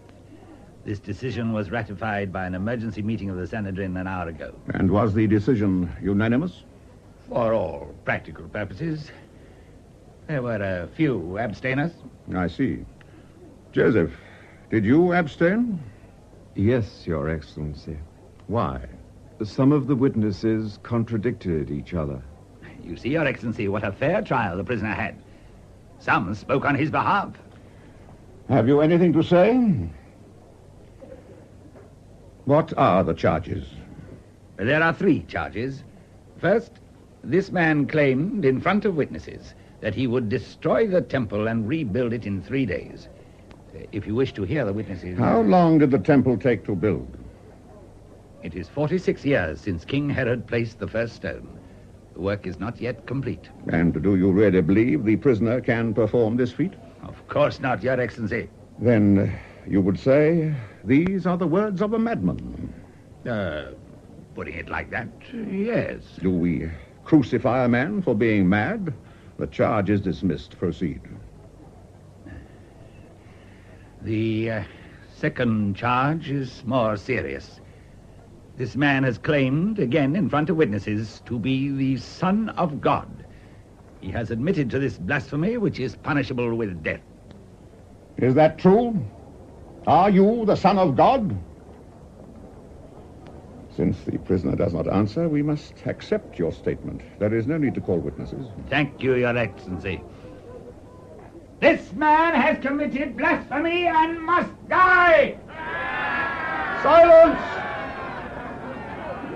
It is the governor who decides who shall live and who shall die. The prisoner has said he is the Son of God. According to your religion, are you not all the sons of God? In a sense, yes. Shall you all be condemned to death, then? No, Your Excellency. The Jewish people are sometimes called the children of God. The prisoner meant the expression in a technical sense, which was blasphemous. It is difficult for you, a Gentile, to understand the seriousness of his claim. I am indeed a Gentile, as you call it. And as a Gentile, I try this man.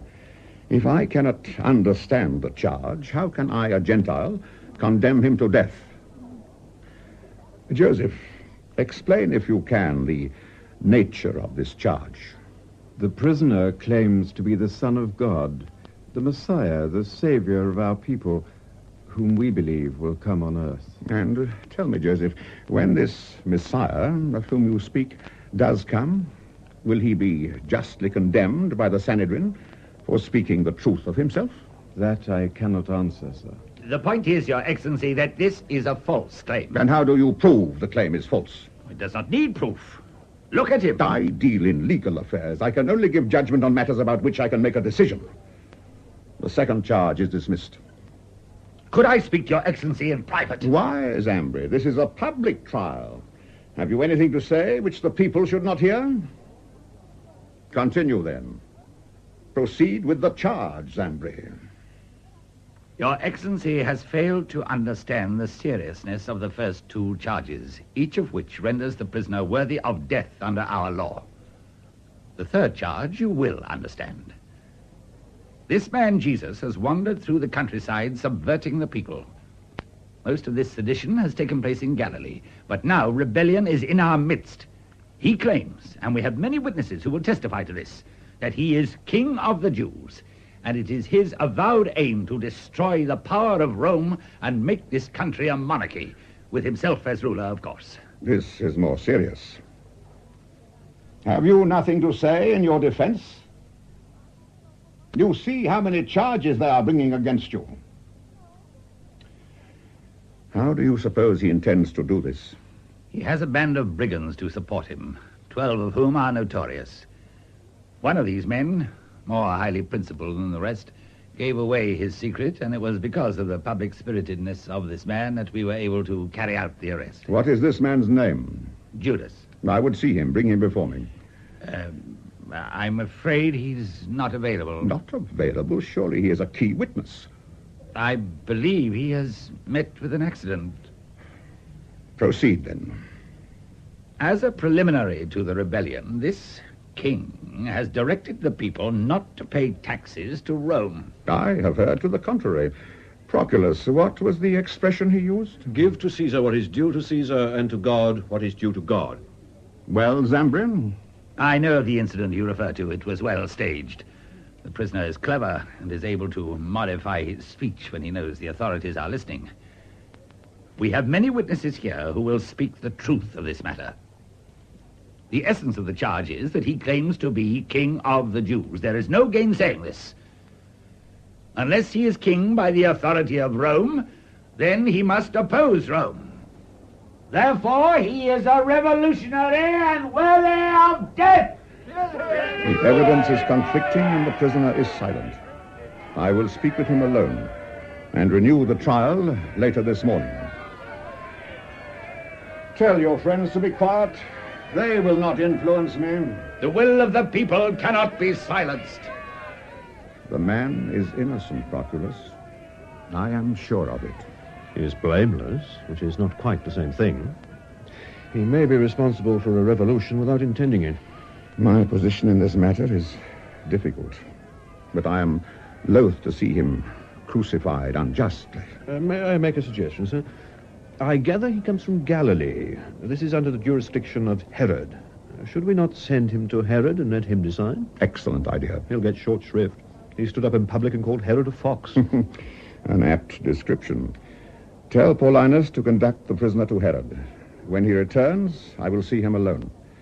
Meanwhile, I will have breakfast. This early morning rising does not suit me. I was kept awake last night by a cock crowing. It is a small matter, but would you give orders that the nuisance be abated? Proculus, I have talked with the prisoner. He is a strange man. I could not understand him, but of one thing I am sure. He is not a rebel. Whatever he means by saying he is a king, he certainly intends no sedition. Have you received a report from Herod? Yes, or rather no. The prisoner refused to talk. He was badly beaten up and returned to you without comment. So we got no help from that quarter. I did not expect it. What next? Even if he is blameless, and I think he is, it will be difficult to free him. If you are determined to save him, I suggest 2 possible ways out. First, you show him to the people bruised and broken. When they see such a pathetic sight, they may realize there is no danger in him. They might even be sorry for him. I doubt it. These are a bloodthirsty people. The more blood they see, the more bloodthirsty they become. We can try. The soldiers can give him another flogging to make his condition even more pitiful. What is your other suggestion? You may remember that at the feast of the Passover, the governor has the right to release a prisoner under sentence of death. Of course. There is our answer. But it must be the people who demand his release, not I. We will show him to them together with that mad dog Barabbas. The people have little love for him, and seeing them together, they must choose the man Jesus, unless they are mad themselves. Order the prisoner to be flogged to a reasonable extent. Very well, sir.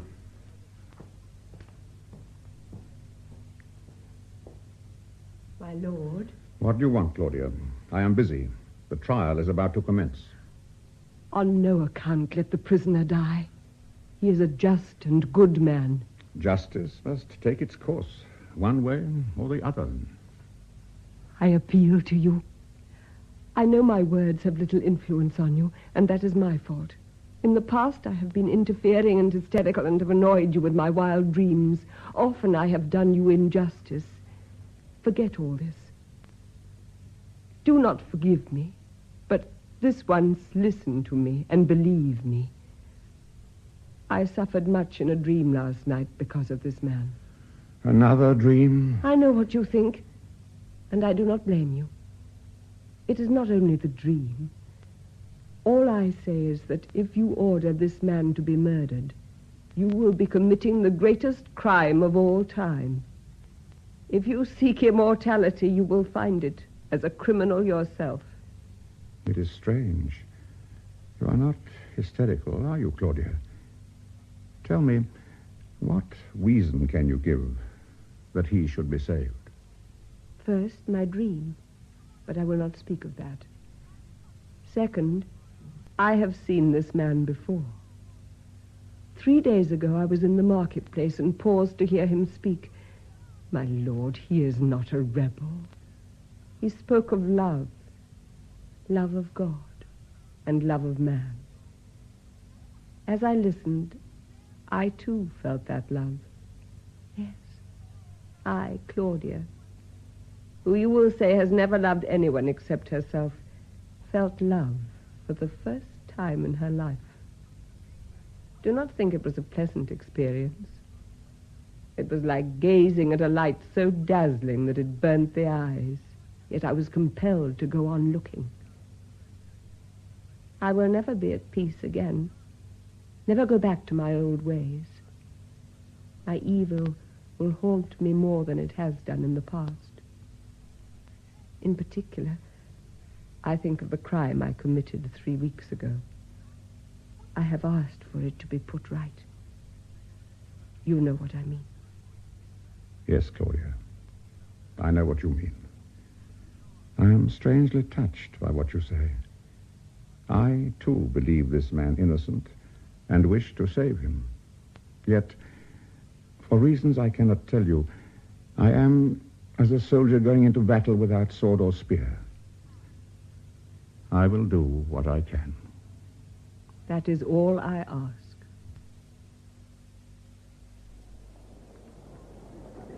Proculus? Sir? I am ready. Bring forward the prisoner. Sir, I have a message for you. Not now, Paulinus. The trial has started. It is urgent. Then it must wait. Was it necessary to do that to him? Oh, the soldiers like their fun. They said he was a king. But to dress him as a king with that crown made of thorns. Behold the man! You brought this man before me on a charge of subversion. But as you see, I have myself examined him in your presence and found nothing in him to support your charges. No more did Herod, for he has referred him back to us. Clearly, he has done nothing to deserve death. I therefore propose to free him with a flogging. What? Do you want me to crucify your king? If you let this man go, you are no friend to Caesar. Any man who claims to be king is defying Caesar. Silence, Ambry. I say again, here is your king. Would you have me crucify him? We have no king but Caesar. Sound the trumpet.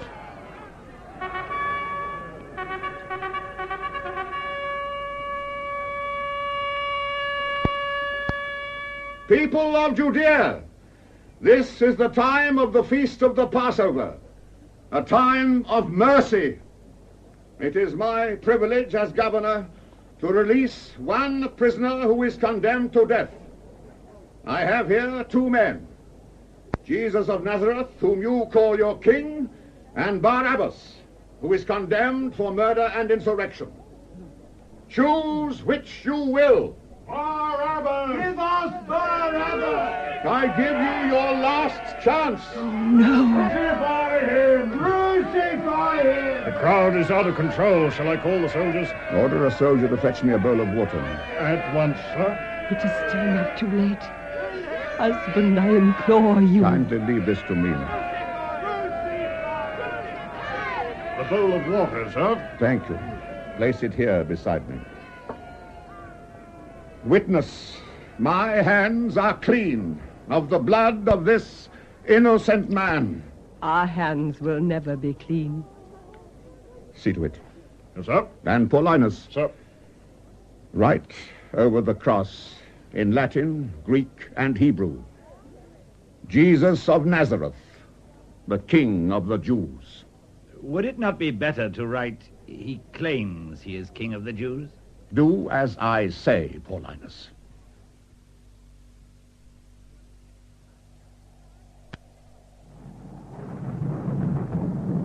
It is finished. Paulinus is here, as you requested.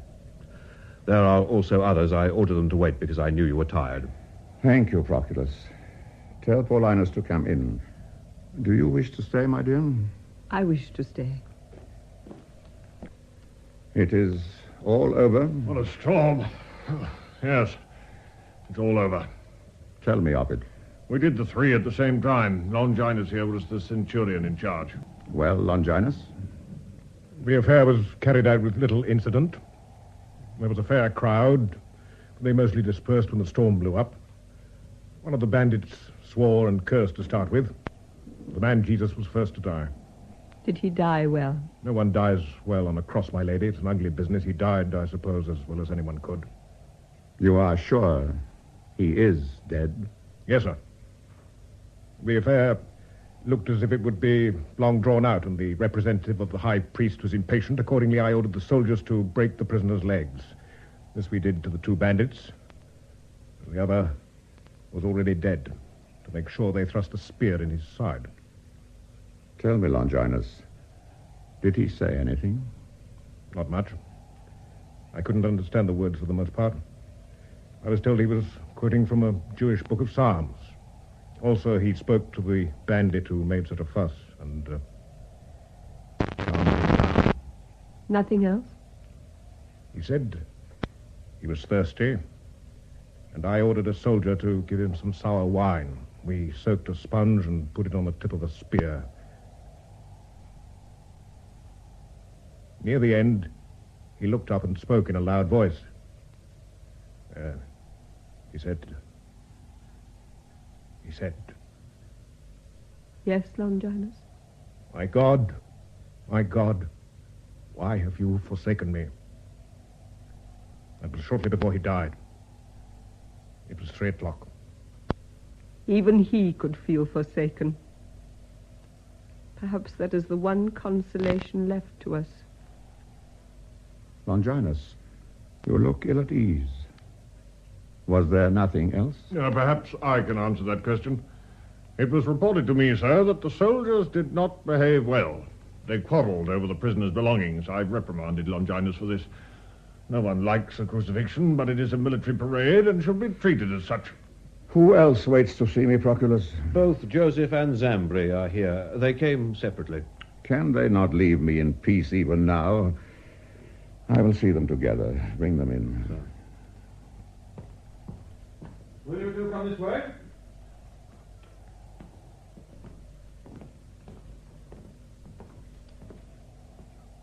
Well? I have a favor to ask. The body of Jesus, whom they called King of the Jews. I have a tomb prepared for him. You wish his body? I am, as you know, Joseph, a member of the Sanhedrin, and I worship the one true God. Also, I know goodness when I see it. His body deserves a better fate than to be cast on a dunghill. Your wish is granted. Your Excellency... Now, Zambri, we have already spoken much today. What do you want? Your Excellency, my master, the High Priest, also asks a favor. My colleague Joseph has very generously offered this tomb for the body of the impostor Jesus of Nazareth. We request that you put a guard over the tomb. There is a rumor being spread round that this man will come alive again. What did you say? Apparently this man circulated a story that if he died it would only be for 3 days. Then he would rise from the tomb. There may well be something in the nature of a conspiracy. In fact, during the trial at my master's house, one of the serving maids identified a spy. I do not think I have to explain why the tomb should be guarded. I thought you said that when this man was dead, all our troubles would be over. So we hoped. Voices speak from the grave. You shall have your guard. Now go. Sir, I feel I have some further news which will not please you. I did attempt to tell you earlier, but you were, as you remember, too busy to listen. I remember. What is it? News from Samaria. The public meeting I told you of took place at a village called Tana. It was disorderly, and many of the peasants were armed. The local commander called in the regiment of cavalry. The people taunted the soldiers and threw stones at the horses. One soldier was killed. The rest I can guess. The commander then ordered the cavalry to disperse the crowd. He had no choice. Unfortunately, the troops got out of hand, and a battle developed. Several soldiers were killed. And the Samaritans? There was a great slaughter. Farewell. You will soon have a new governor in Judea. I hope not, sir. Proculus, we sealed off the wasp's nest, but the wild bees have swarmed in the mountains. Do not despair. I do not despair. In many ways, I am glad. If this had not happened today, it would have happened tomorrow or later.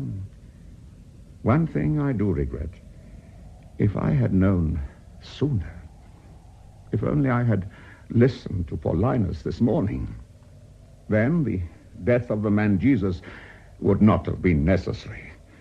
I would have saved him, because the consequences would not have mattered. You could do no other. One man has died, probably unjustly. It's happened before. It'll happen again. One thing you can be sure of. He's dead and buried. It is finished. And the Senate of Samaria sent an embassy to Vitellius, who was governor of Syria at that time, saying they were so oppressed by the governor of Judea. They accused him of the murder of many of their people at the village of Tana, whither they had fled to escape his violence. So Vitellius sent Marcellus, a friend of his, to take care of the affairs of Judea, and ordered Pontius Pilate to go to Rome to answer before the emperor the accusation of the Samaritans. So Pilate made haste to Rome in obedience to the orders of Vitellius, which he durst not contradict. But before he could get to Rome, Tiberius was dead. The Emperor Caius, known as Caligula, caused Pilate to be banished, choosing this punishment rather than death, out of respect to Claudia, his wife.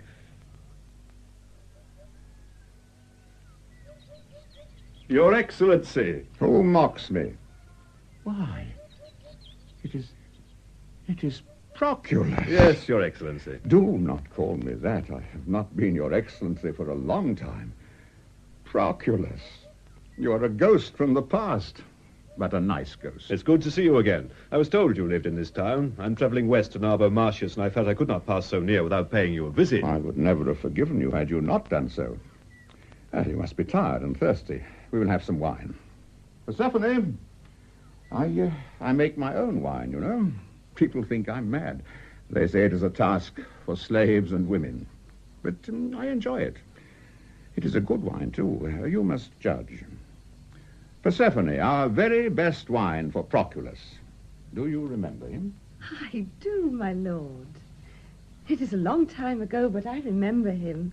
It is an honor to see you again, sir. Thank you. Well, let us sit down. We have much to talk about. And what better place for talking about old times than a rose garden? This is my favorite. I call it my wine dark rose. It's beautiful. How goes it with you, sir? And may I inquire after the Lady Claudia? The Lady Claudia died in the spring of this year. I'm sorry to hear it. You need not be sorry. To tell the truth, she has been dead these 2 years or more. Her mind died. Oh, she walked and breathed, but beyond that, nothing. I'm even more sorry. I hope she died peacefully. I remember someone saying, no one dies well on a cross. It is an ugly business. She bore the cross of madness. 2 years. You bore your cross, too. It was welcome. Ah, Persephone, put the wine here, if you please. Thank you. Now, this I made 4 years ago. The grapes came from the next valley. They were small and dark. Thank you, sir. Without Persephone, we would not have managed. When the Lady Claudia was at her worst, only she could quieten her.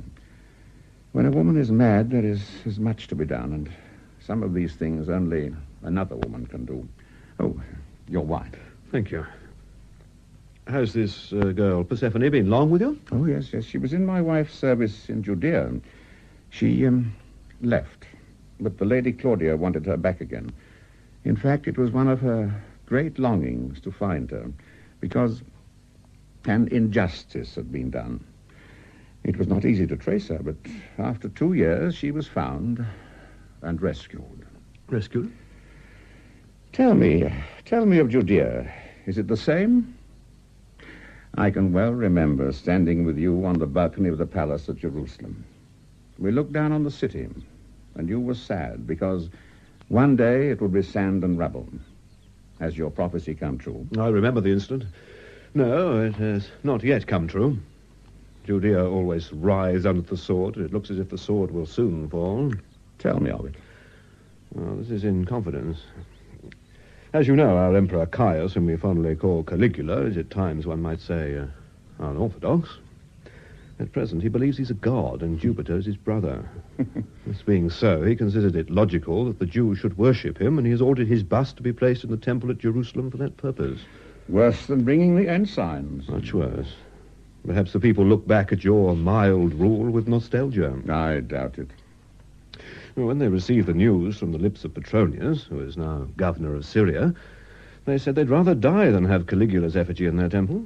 Well, they meant it, and I have some sympathy for them. And so did Petronius. He dared to write to the emperor suggesting the order be rescinded. At last they have a brave governor. A brave man indeed. I'm told the emperor has written to him requesting that he takes a certain action which he cannot in honor refuse. Goodbye, Petronius. Oh, he's not alone. So many have received this particular request that they say most of the great families of Rome will soon be extinct. His uncle Claudius is one of the few he has spared, and that's only because he's a bit peculiar. I, too, received that same request. You? The Lady Claudia supplicated on my behalf. She went on her bended knees before the emperor.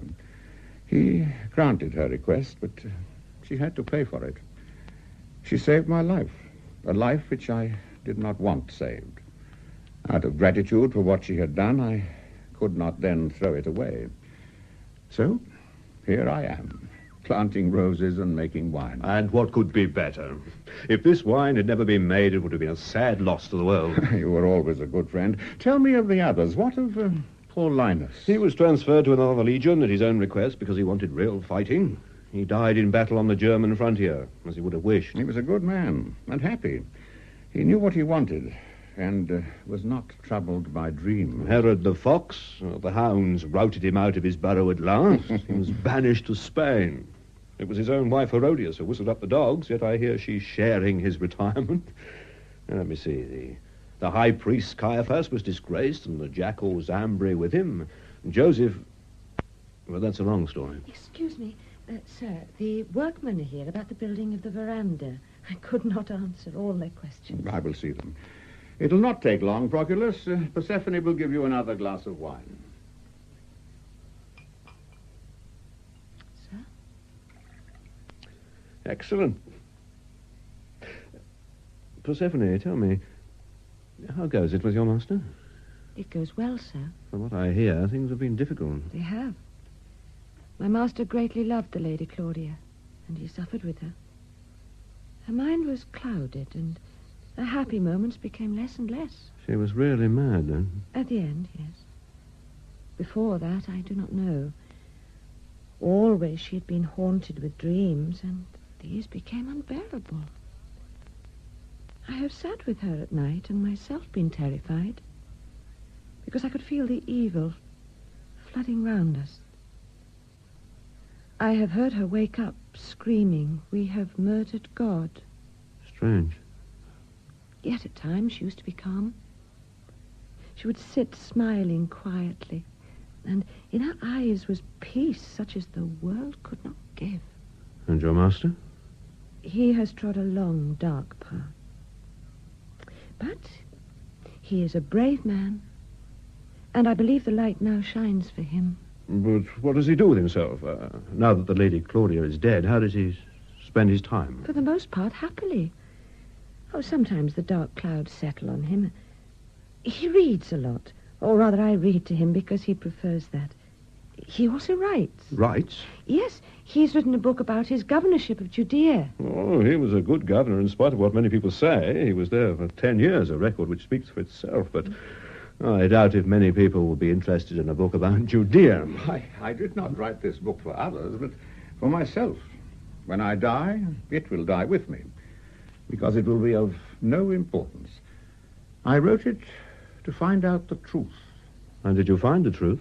I found out some of the things that mattered, mostly trivial. A few minutes' conversation with a Greek slave.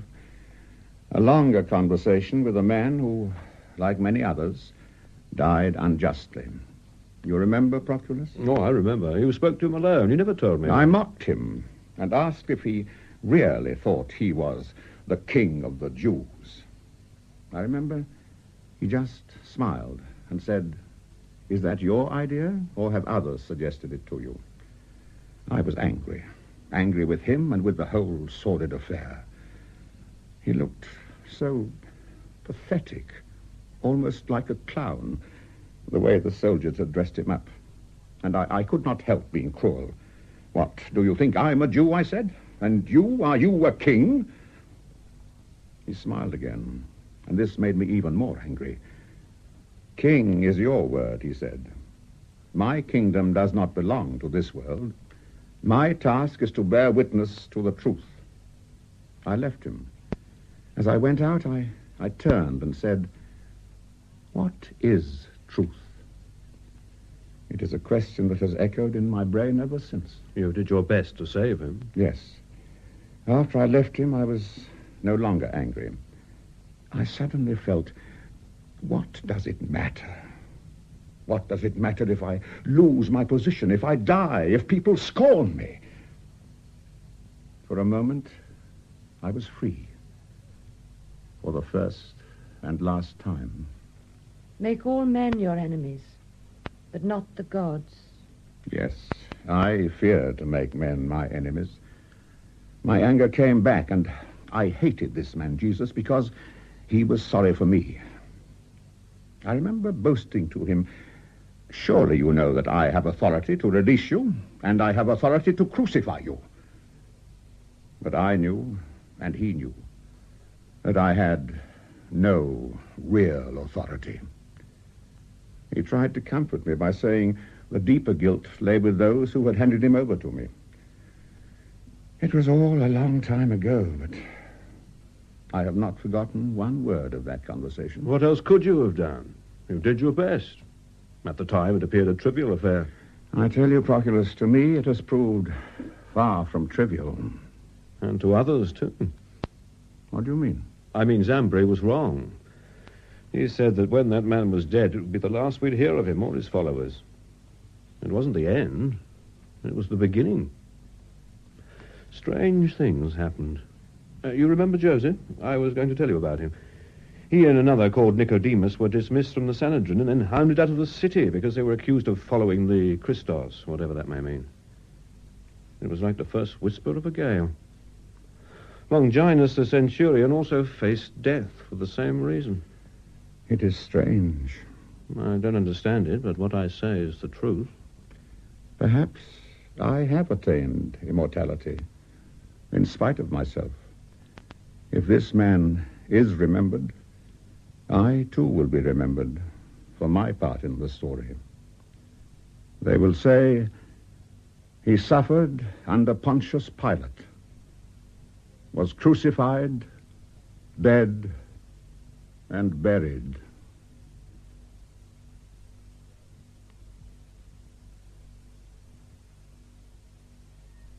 In The Governor by Christopher Salkeld, the part of the governor was played by Hector Ross, and Claudia, his wife, by Elizabeth Sellers. Proculus, Edward Kelsey. Paulinus, Michael Kilgarriff. Persephone, Joe Manning Wilson. Joseph, Louis Stringer. Zambri, Brian Haynes. Longinus, William Edel. The historian, John Ruddock. The play was adapted and produced by David H. Godfrey. Reception of CNN television? No, I'm afraid he's not here yet. Can I tell him? There's supposed to be a car. One of the commissioners is looking into it, Mr. Hamer. Hello, Ronnie. Hello, Bill.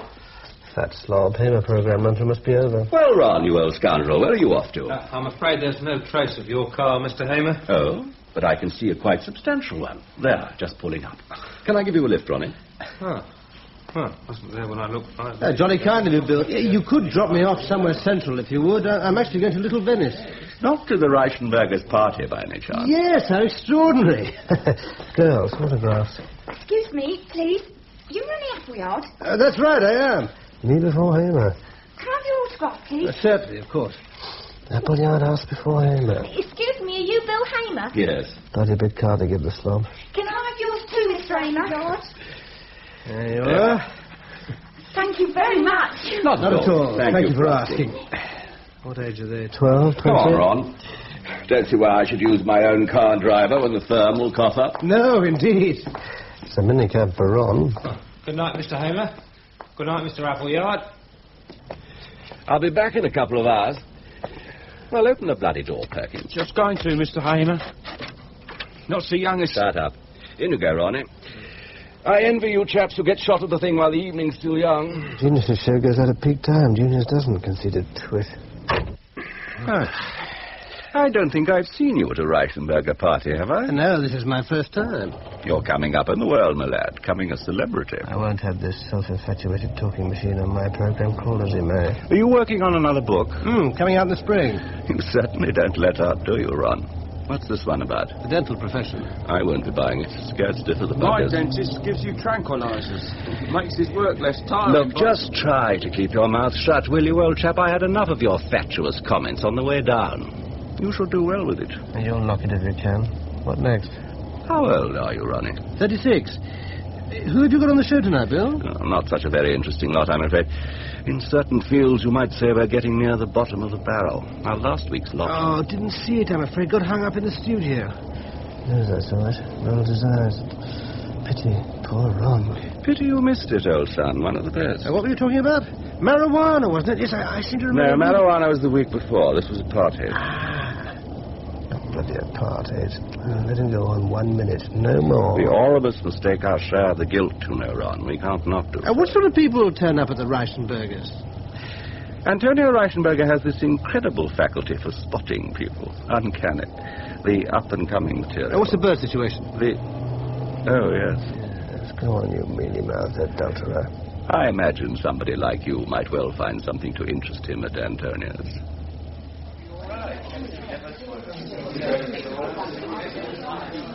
Look who's here, as they say. Mr. Heartthrob in person. TV's young Lochinvar. Nice of you to come, Mr. Applegarth. Oh, nice of you to invite me, Mrs. Reichenberger. Oh, I always watch your program. Inside, isn't it? So, you came with Bill Hamer, did you? Yes, bumped into each other on our way out from the studios. This is a splendid house you have here, Mrs. Reichenberger. Oh, say, Antonia, please, yes? Ronnie? Antonia. Lots of interesting people, too, I see. Oh, I do hope there are. Even my wretched son has decided to come. Can he be old enough to be out so late? Nice of you, Ronnie, but he's 18 and quite a problem. Well, we all are at 18. I'd love to tell you all about it sometime. But look, you haven't even got a drink. She should have a mind. Oh, dear, that must be... Do excuse me, Ronnie, a moment. Yes, of course, Antonia. Get a drink, Ron. Find a bird somewhere. God, what a crowd. Hello, Eddie. Oh, boy, well... Never better. Funny old... What the hell is it I'm drinking? Vodka?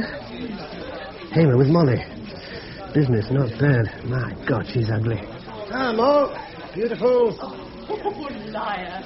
He means it, Molly. Sincerity always pays. That's all you've got, Moll. Who's that American? Angry man. Who with? All right, but you know what she said to Is this it? Girl or boy? From the back, it's hard to say. No, it's a girl.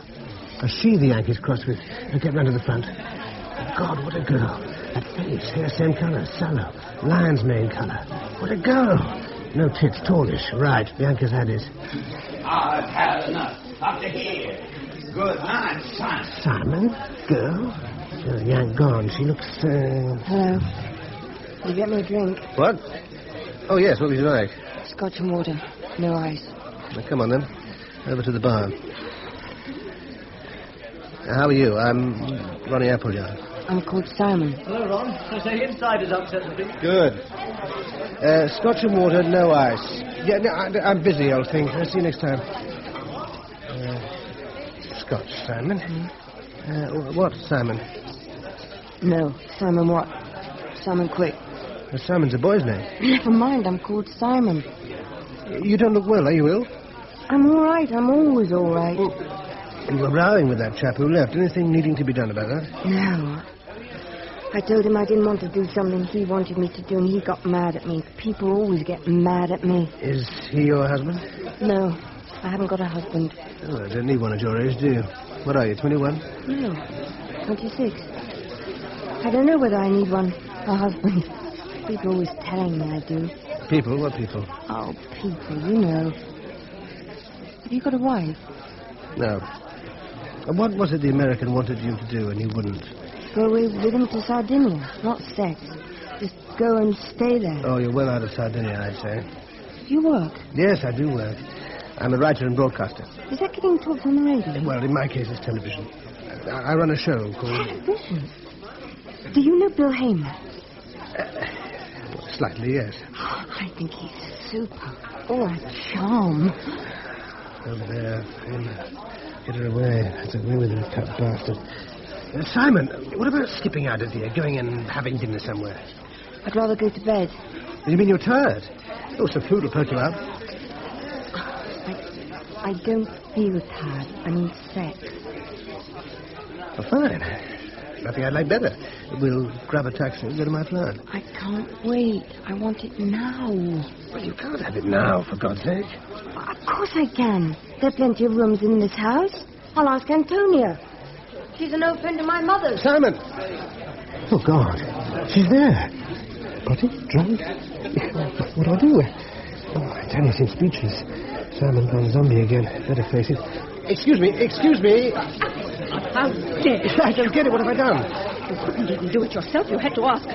I don't get it. What the hell did she say happened? You did say you wanted to, you know. I'm sorry. You must have misunderstood me. I'm so sorry. I'll talk to Mr. Appleyard when you've gone, Mona. That's not my name. I'm called Simon, and I'm not going. Yes, you are, my girl. Under any name.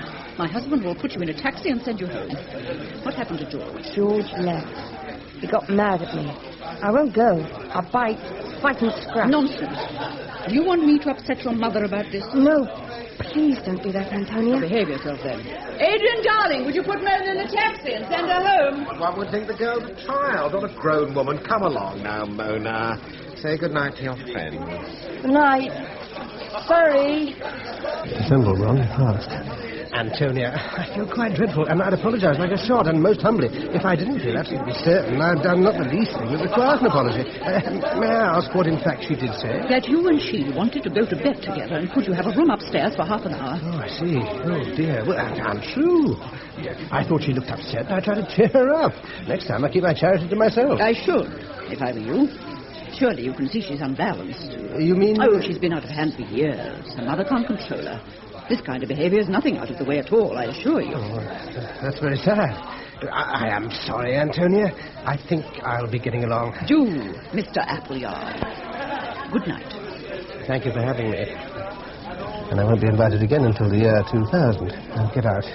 Taxi, home. Oh, there's Hamer. Keep out of sight. Good. Now don't squeak. Potty little bitch. Cause trouble. Ah, door's open. Slip out into the night, Ron.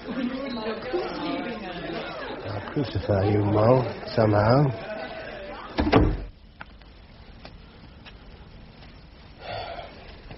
Taxi rank at Warwick Avenue. Who's that? It looks like... Oh, no, Miss Quick. I escaped from Adrian. Yes, so I see. Look, I'm on my way home. You can please yourself, would you do? You cross with me? I'm really bored. Now, look, why don't you get into a taxi and buzz off before your mother sends out a search party? Haven't got any money. Never had money. Now, here's a quiz. Now what? What's your name? I told you, Ronnie Appleyard. I know, I forgot. Ronnie, can't I come home with you? No, Simon, you can't. I know I'm not beautiful at all. Yes, you are. Very beautiful. Then why don't you take me home with you? I'd do anything you wanted me to, and I'd be very quiet, and I'd go the moment you told me to. All right. There's the taxi.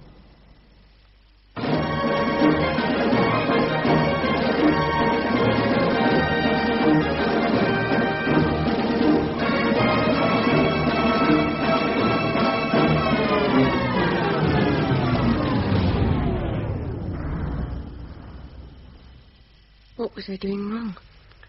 We won't argue. I know when I'm not wanted. I don't know what you're talking about. I don't know whether it's me you don't like, or men, or sex. I'm not bothered which it is. That's your problem, love.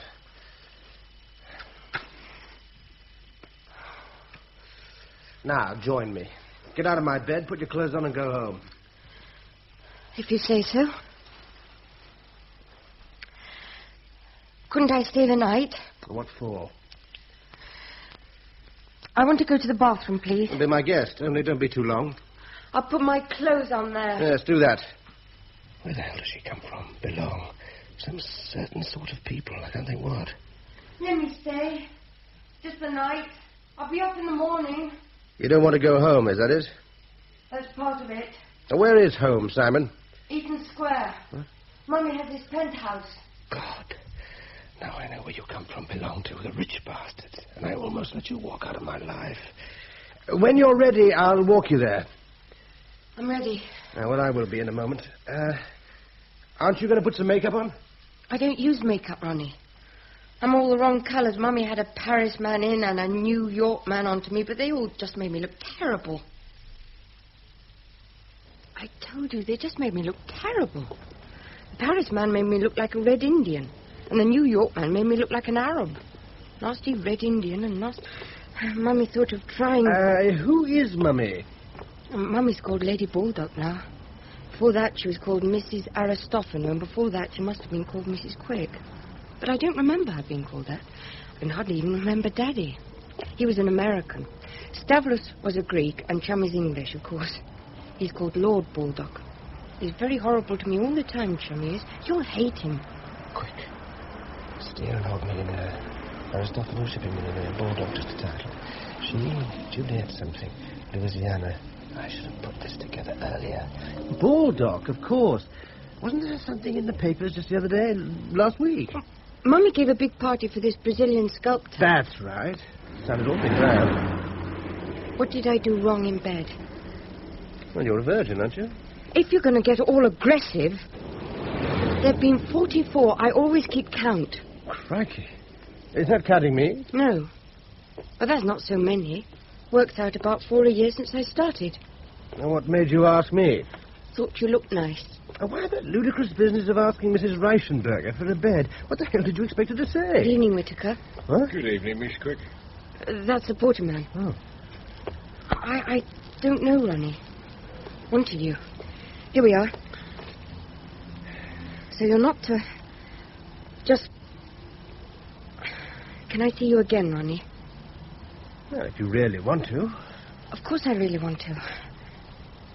Come on up and say hello to Mummy now. Please, Ronnie. She's terribly nice. You'll love her. Wait here, Ronnie. I'll go and find Mummy. Chum and his friends are finishing dinner, so she'll be alone.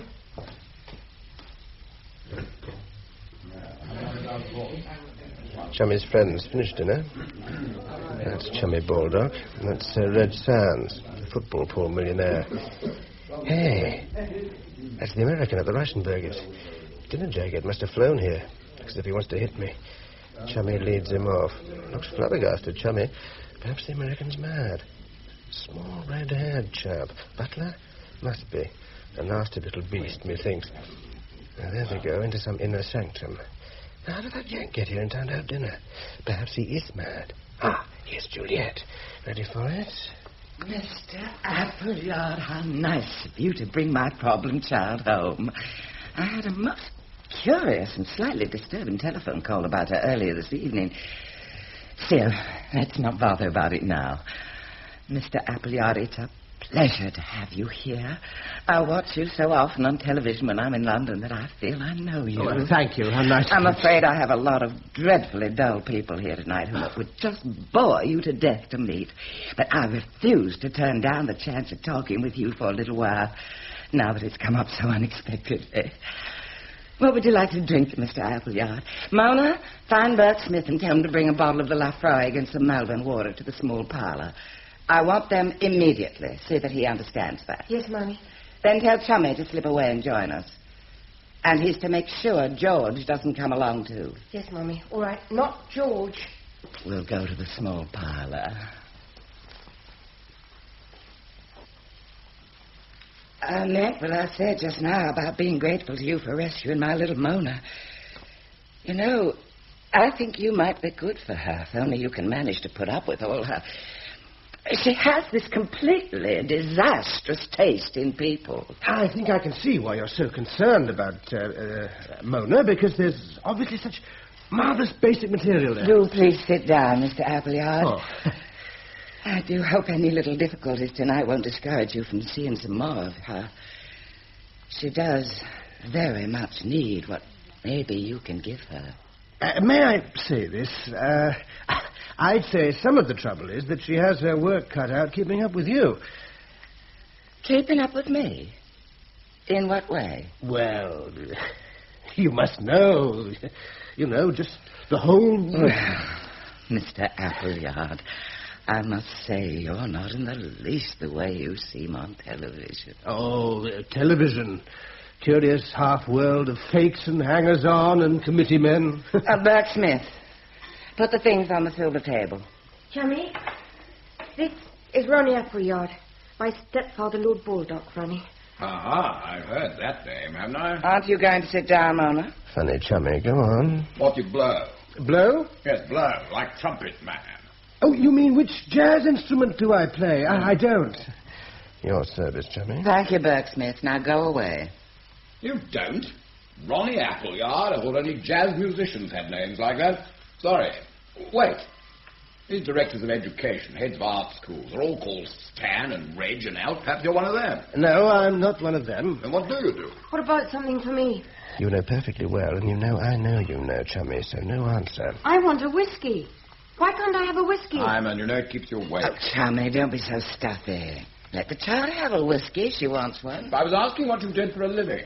Yes, that's right. Of course you were. Oh, chummy, you know as well as I do that Mr. Appleyard does that marvelous program on television. If you say so, darling. Good old Gogglebox. Tell me, do you know Bill Haber? Yes, I do.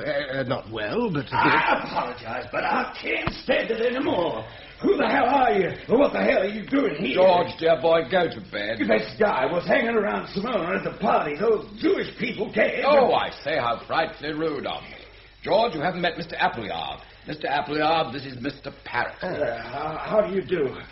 Simona tells me to lose myself. The next thing I know, he's brought him here, and you all feed me whiskey. Get out, George. Don't say another word. Now, in my position, I have the right. In your position? What position's that, George? We have an understanding, Simona, as you very well know. I don't want it any more. It's always been boring and horrible. Shut up and go away. Oh. I told you to go away once this evening already. Do you know why? Because I'd just seen a man I fancied a damn sight more than I fancy you, and I got him. You're just a goddamn bitch, Simone. That's all. George, I can't have that. You'll have to go. Oh, hell, I'm You must sorry go, to do George. this. I think the understanding is finished. Come along, George. There's a good chap. Mr. Appleyard, I can't tell you how sorry I am you've had to suffer all this.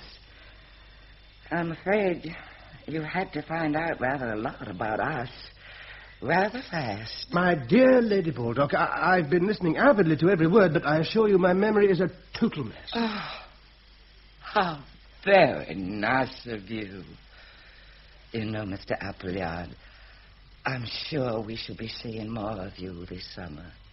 I do hope so.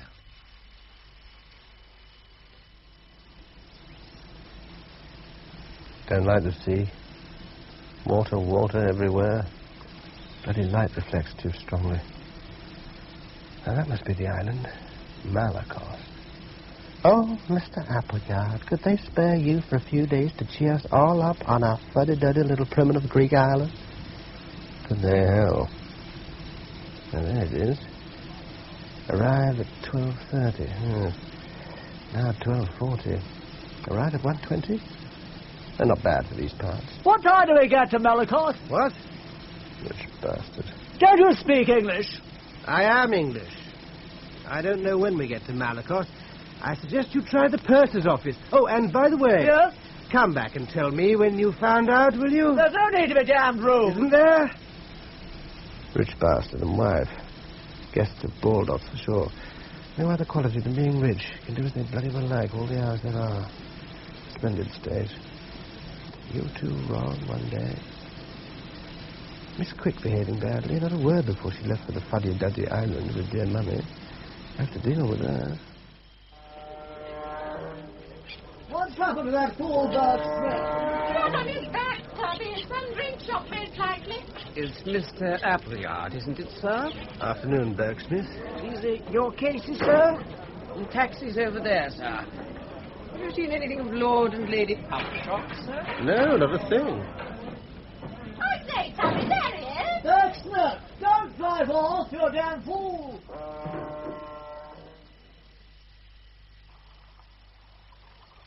Ronnie, how lovely to see you. Juliet, how lovely to be here. Did you have a good journey? Did you run into the Upshots? Now, at the moment, there is some sort of luncheon party going on. Many Greek business people who are friends of my second husband. I'm sure all you want is a cold beer and a sandwich after that boat. And a good long siesta.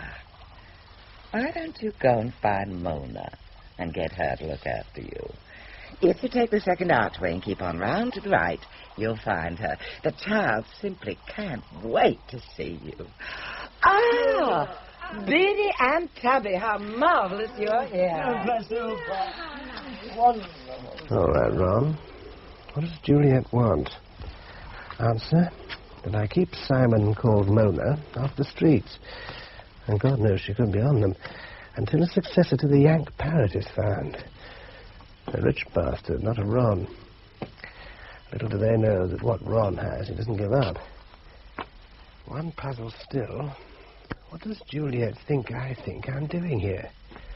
She's too smart not to have thought. The girl must be somewhere about here. Sort of courtyard flat. Simon! Simon! Ronnie! I'm up here. You take the stairs. 2 at a time. Oh, I thought I was never going to find you. All that marble and those statues. I'm in here. You open the door. Must you sound like a radio play? There you are. How are you? Oh, I like the, what do you call it? Enlarged bikini. Give us a kiss. Pleased to see you, Ron. You're hot and hungry, I'm sure. I got them to put some beer and sandwiches in your room. Oh, good. Where is it? Through there. That's the bathroom. I'll with you in a minute. I need a wash. I'll go on through and put your food out for you. I got them to put a razor and things for you in the cupboard. Don't take too long, Ronnie. More marble. Large bath. Cupboard. I thought so. Cut price plastic razor. Sweet dear rich bastards. Cheap soap, too. Love nest, is it? Can Miss Quick put food out? God, what razor blades are these? Local seashells.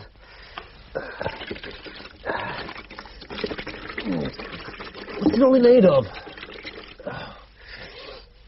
Oh, towel.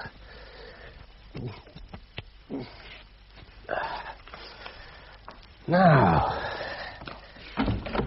There you are. And feeling better. Thank you for pouring the beer. Oh, I was thirsty. I hope the sandwich is all right. Well, I'll soon tell you. I don't know what it is, but it's all right. I see you and I are going to be living here in a little apartment of our own. Right. Mummy always... Always? Mummy's very good about me and sex. I think she likes to know. She can't stop me, you see, so I think she thinks the more she knows about it, the better. That's good, I expect. Ronnie, it is nice you're here. I never thought you would be. No, I knew I'd be here. Why are you being so nice to me? You didn't bother to bring me in London, did you? I was going to. Sorry, Mummy made me do all sorts of things. Ronnie, how long can you stay? Well, I must be back in London on Monday week morning. I've done a lot of travelling for 8 days. And I wouldn't have done it for anybody else. You're starting to like me, aren't you? Well, what's the programme? There's a dinner party tonight, and Mummy wants you to have your dinner jacket on and be in the drinks room by 6:30. Good. Then I have time for a rest. Can I rest with you, Ronnie? Now, if you rest... Now, listen, Simon. I'm not having it like it was last time, you jogging about like an electric blender to stop me seeing how much you hate it. What do you mean I hate it? I adore it. I'm crazy about it. All right, you adore it. So what's the rest of the programme? Programme here. Boat trip tomorrow. We have to go to the next big island, a Greek friend of Mummy's island. Vasilikos. There's going to be a luncheon party there. Boring. It doesn't sound too boring. Well, come along. Yes, Ronnie.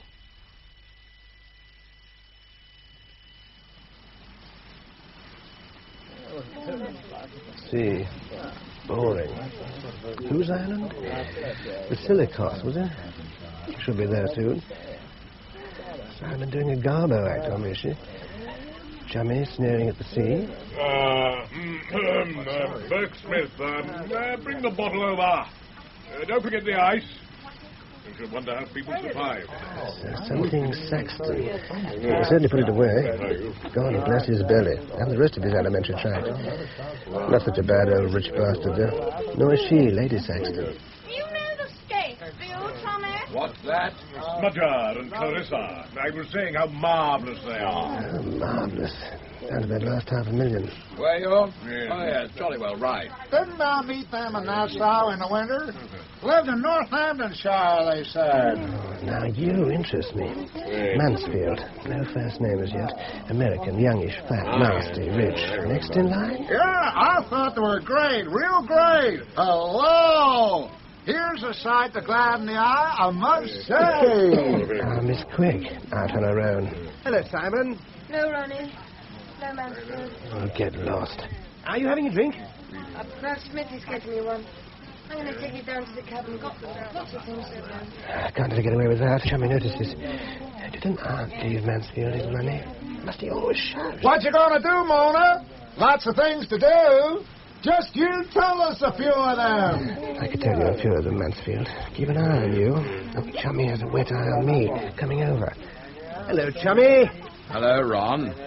Simon seems a bit depressed, don't you think? No, I don't. You should have asked her to come and join you, you know, Ron. Well, I was thinking of it, Chummy, but she didn't stop, did she? Let's go over to the other side, eh?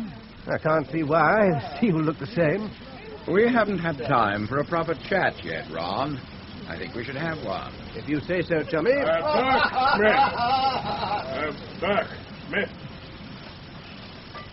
I expect you'll have noticed that I haven't much time for you. Well, of course, I have been conscious of something, atmosphere. But if I've done anything, you know, then I wish you'd Come tell off it, me old Ron. No need to play silly buggers. I got your number, see?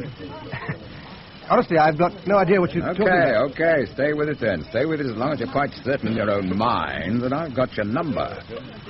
You're hanging about on the chisel, ain't you, Ron? On the chisel? You mean? Yes, and it's no good, old lad. Not a chance, Romeo. Wherefore art thou, Romeo? Yes, somebody who knows bloody well wherefore, Ronio, and don't you forget it. You know, he's going to marry that girl for her money if I have anything to do with it, and I do have a lot to do with it. Yeah, I suppose you've ruled out the possibility that I might be in love with her. You bet I have. What do you take me for? Question of what you're here for, let me tell you. You're being given a free holiday entirely for Simon's benefit. I see. Now, do go on, Chummy. I will, Ron. Your job is to give that girl a good time, in bed and anywhere else you like. Talk to her, make her laugh, take her out of herself. That's your job, and you don't seem to be taking it very seriously. Well, she is a very difficult girl, you know, in many ways. You've got that far, have you? If she weren't difficult, she wouldn't need therapy from any silly little Tom, Dick, or Ron she might happen to fancy. So I want young Simon to be happy. If you can manage it for the next week, I'll be very grateful to you. Only so far, you haven't been doing it very well, have you? All right, then. Marked improvement in the next 48 hours. Otherwise, Juliet is going to find she simply must have your room. Understand? You make it very clear. Good. No hard feelings, I hope. Not like me to wave a big stick, but I don't like having you around the place. You may be good of your kind, but I don't like the kind. Nothing personal. I can assure you I feel the same. About you, I mean. Now, I think I'll go back to the other side. Port, isn't it?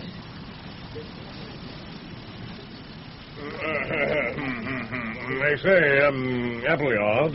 Yes, Saxton. Chummy. Is he all right, is he? Oh, yes, I think he's just giving the sea a quick look over. Not being sick. Yeah, I wondered if it was tactless of me to talk about the scapes like that. The scapes? The Smudger and Clarissa scapes. About how well they manage. To Chummy. You see, the old man, Chummy's father, a very fine chap in all sorts of ways, just had no idea of how to run things. Left poor Chummy without a bean. Without a bean? Yeah, so to speak, a few thousand a year. Burke Smith, I'm thirsty. So it might have been tactless of me to talk of the scapes running things so well, eh? What? Mr. Appleyard? No, thank you, Burke Smith. I'm sure you're worrying unnecessarily. I hope you're all right. Yes. All a matter of how you do the legal business, you see. I mean, take young Mansfield. I expect you heard about that unfortunate business with his mother. Well, put it all behind him. Sensible of him.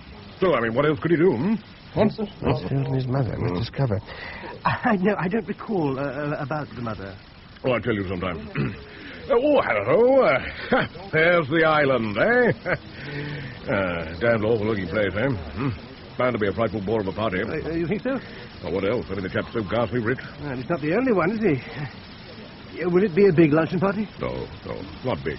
Just 70 or 80 old friends, you know.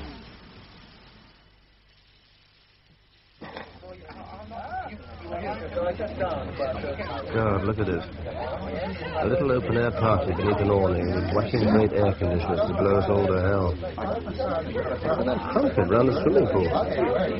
I'll swear a couple of very debilitating years. Look at Upshot. Lord of Sin. Showing envy, resentment, with some respect, almost fear. Rank on rank of gins, Pimses, whiskey sours, champagne cocktails. But that must be the Silicos, a clean-shaven Zeus, hilariously handsome. Girl beside him. Well, that figure not the handiwork of nature. Injections? Ah, here's skinny Miss Quick. Make her happy, Ron. Ronnie, what you drink? Oh, Simon, nice of you. What did that ghastly chummy say to you? Well, I'd rather not talk about it now, do you mind? Oh, no, Ronnie, of course I don't mind. I understand. Simon, bring Ronnie over. Mummy, want us to meet Kyrios Vasilikos. You to meet him, I know him. What Mummy says is what we do, isn't it, Simon? Hello, Kyrios. Simona, how charming you look. Kirill, this is Mr. Appleyard from London. Our good host, Ronnie. Ronnie's very famous on television in London, Kyrios. Television in London, eh? Tell me, do you know Bill Hamer? Oh, Bill! Yeah, a very old friend. I know Bill of old. I met him in London sometime. Rather a good set, interesting set. I was discussing to go on his program. Yeah, you never told me about a program. I tell Juliet, nothing has come of it. He was not getting enough millionaires to come on the program. Oh, it was going to be everybody talking about rich people. Rich people? Yeah. Oh, I'm so sorry. It is my bad accent. People with a tremendous lot of money. Rich people, eh? We who are getting our hands dirty all the time with money. Now, but fellows like him are helping us to be better. So we don't think only of dollars, drachmas, pounds all day long, and having dirty hands. Well, it is nice to meet you, Mr. Appley. Well, we must be doing what God wishes us to be doing here. That's what it is. So I can't stop you from your lunch any longer. Ask for a double order of the slams. They are very small. Bye-bye for now. Bye-bye, Zeus. Don't like the way Juliet looks at Ron. Bastards are closed again. They've probably only got until this evening. Be nice to Simon. Be a bit honest. Tell her.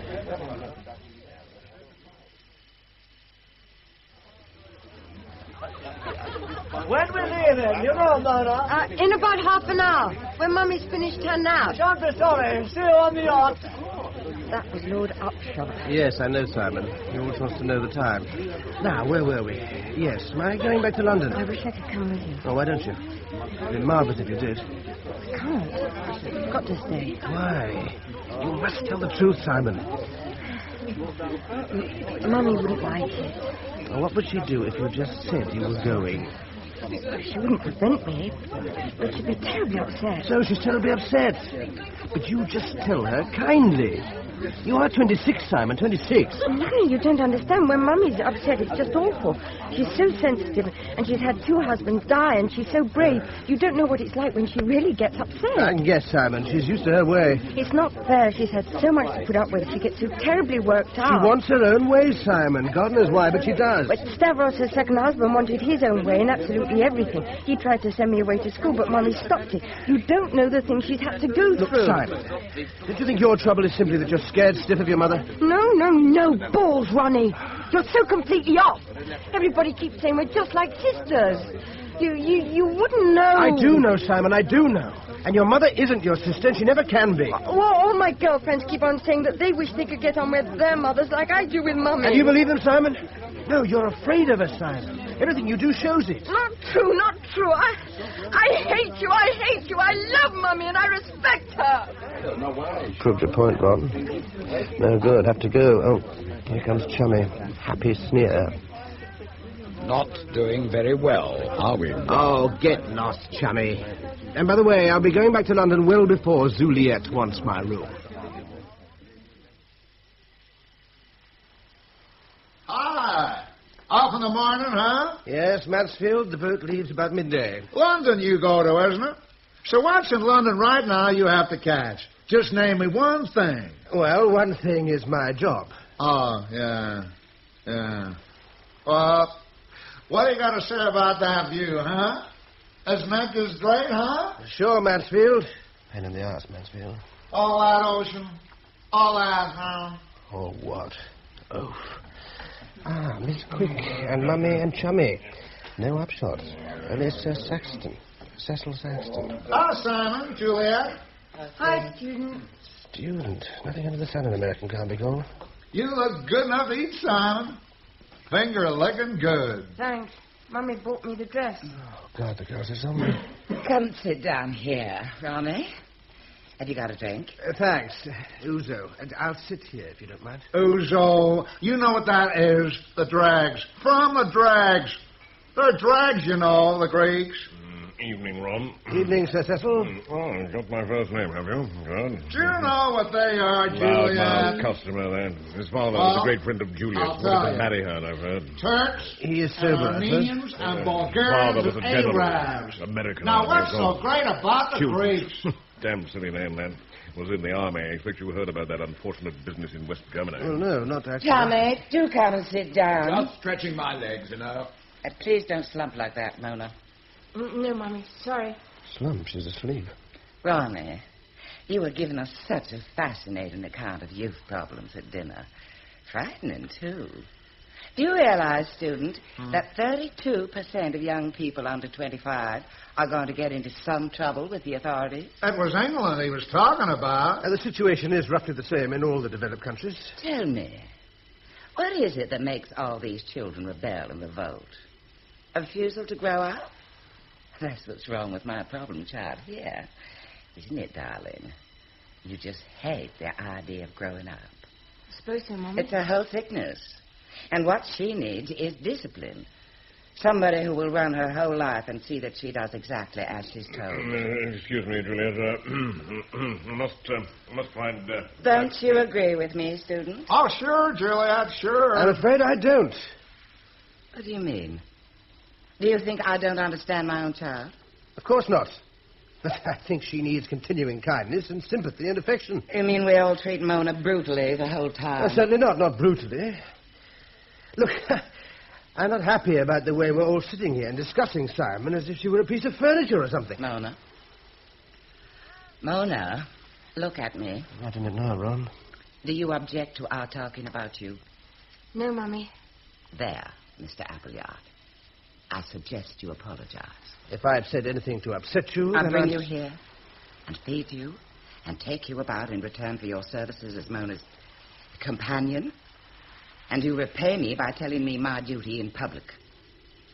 I should have realized that somebody of your background wouldn't fit in here. I've seen your type before, Mr. Appleyard. Many times. I say, darling, I think you're taking it all. No, chummy.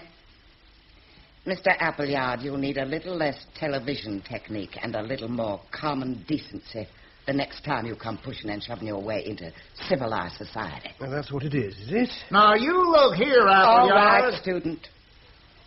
Mr. Appleyard, you're leaving tomorrow. So we need say very little more to each other. That's fine with me. Fine with me. Poor you, Simon. You don't know what you want, do you? Good night, chummy. You've got what you want, haven't you?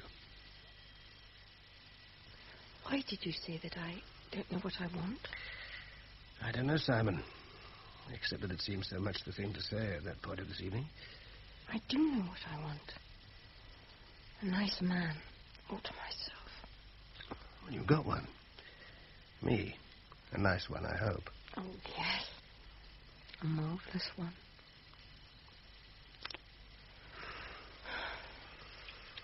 It's not going to be easy, though. No, I know.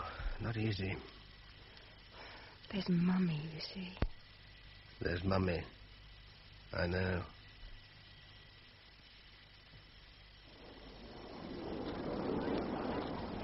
The little old United States. Fotheringay County. And here we are, Ron, without a porter. And there's that twit-aimer with 2 porters. They were trying to send our stuff on to Nashville. Where's that, Nashville? Nashville, that's in Tennessee, sir. No doubt it is, my good fellow. Ah, there's Burke Smith. Mr. Hamer, sir. May I say how much I enjoy your show when I get the chance to see it? Mr. Appleyard, welcome to Broad Lawns. Broad Lawns? It isn't Broad Lawns. Lady Baldock's house, sir. The car's just over there, Mr. Hamer. South suffered bloody defeat here in Civil War. Ron booked to follow in their footsteps, methinks.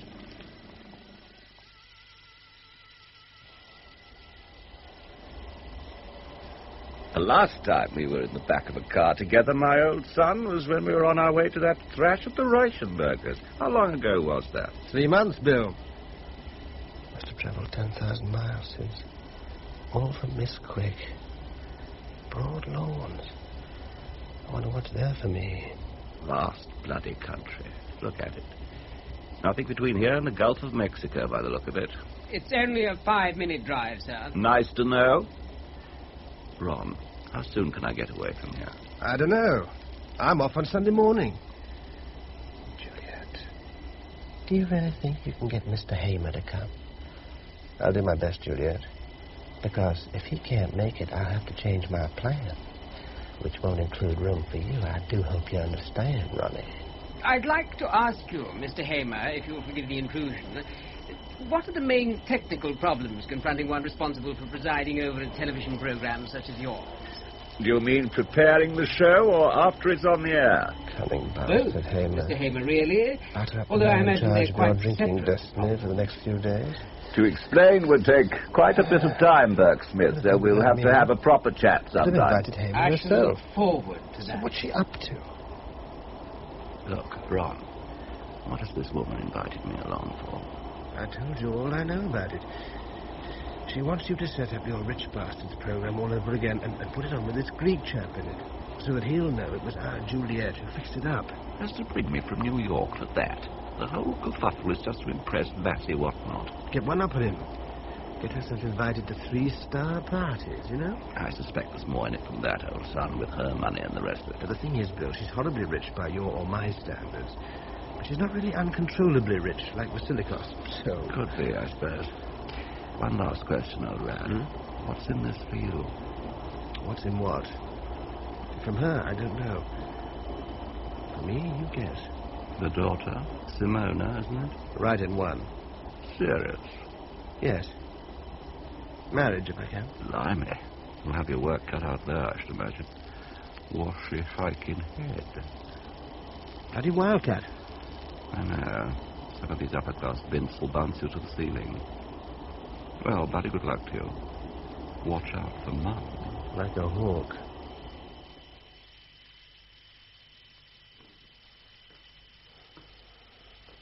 Broad lawns.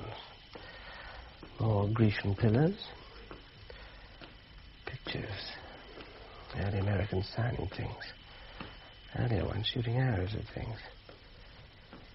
And there's Chummy sniffing the air. Oh, place. Conservatory ahead. There's Miss Quick, back to me. And student bloody Mansfield. Oh, of course, you old fool, Ron. That Greek island. What did Juliet think I thought I was doing there? Answer. Pressing on with plan to marry her daughter, while in fact only keeping her happy until student Mansfield was vetted and talked into taking on a 26-year-old neurotic terrified of her mother. Only question now, why me here now? Dispensable. We'll find out, no doubt. Sure, Mama, sure. That's afternoon. That's Mommy. I'm sure she'd say yes. Well, why shouldn't she? I can't see any objection myself. What are they going to do, rob a bank? Please, Mummy, may we go and rob the First National? Shall I hit student? No. Get Simon alone. Somehow. Back away, Ron, so they never see.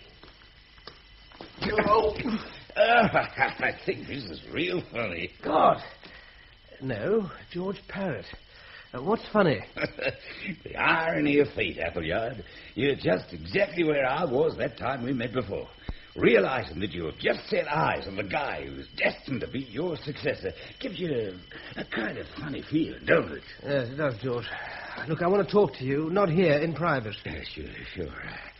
I know where. We must collect some booze. We may need it.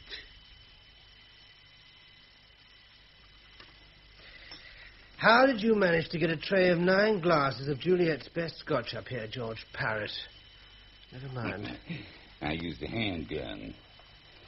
So I was never engaged to Simone. I guess nobody ever was. Things would then get in the papers. We had this understanding. Did you ever get that far? No. No, you ain't rich, Appleyard.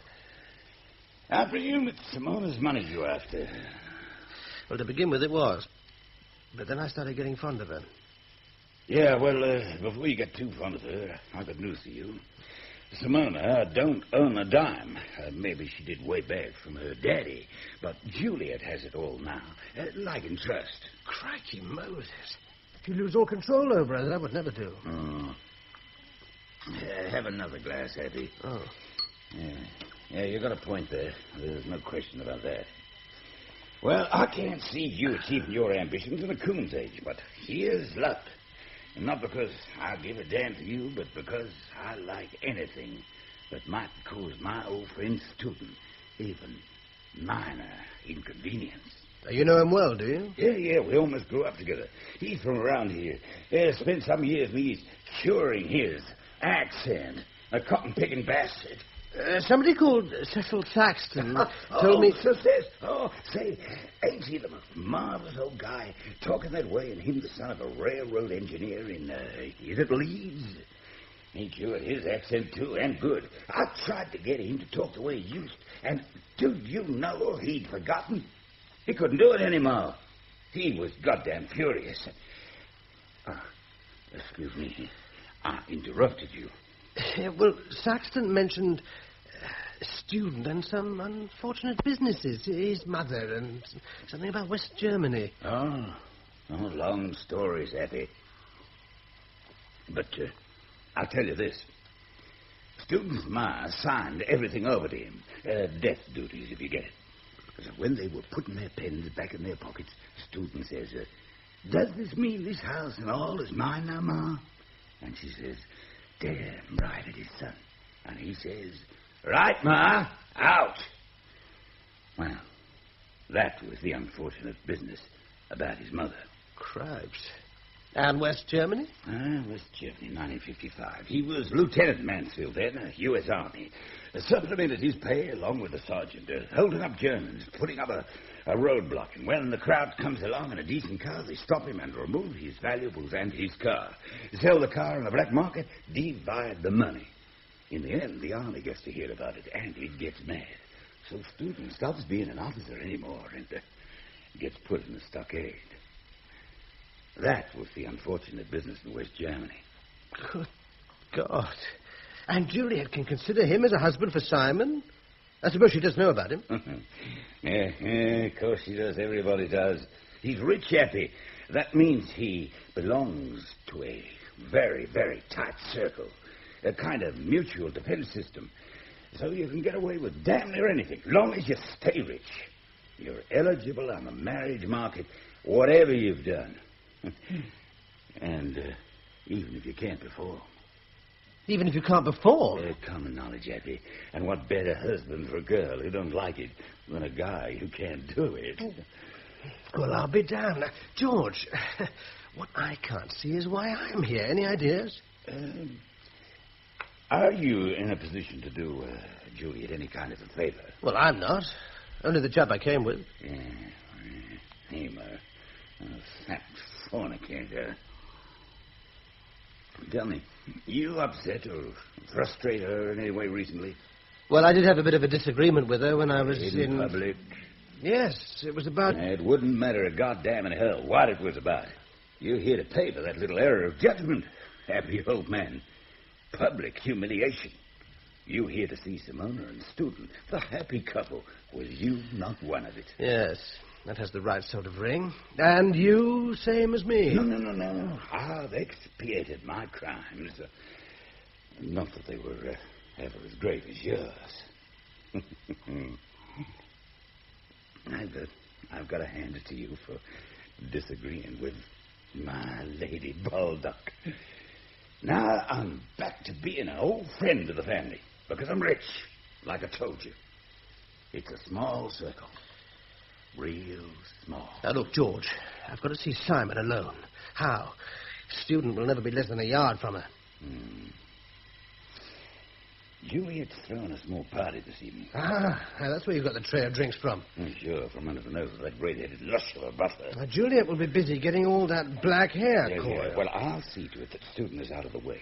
You'll find someone in the office place. I'll show you. Why? I mean, why will she be in... Because, happy old fella, I will see to it that she has to take an urgent call on the office phone. So get on your feet and get into action, boy. Ronnie. No good. Nothing to say to each other. No point. None of that, Simon. I love you, Simon. Oh, Ronnie. That's a dreadful thing to say. Nice thing, actually. Tell me, Simon. Are you sleeping with Mansfield? Don't want to say. Now, take your hand away from your mouth. I can't hear you. Are you? Yes. That's better. But I gather he can't do it. Is that true? He's very bad at it. But can he manage it all? Not much. Not much. Only twice. He's terrible at it. And now you're going to marry the flaming shit. He's not so bad. He hasn't asked me. Yes. Or more than likely you'll find the whole thing suddenly fixed up overnight. Complete with date, place, best man in the lot.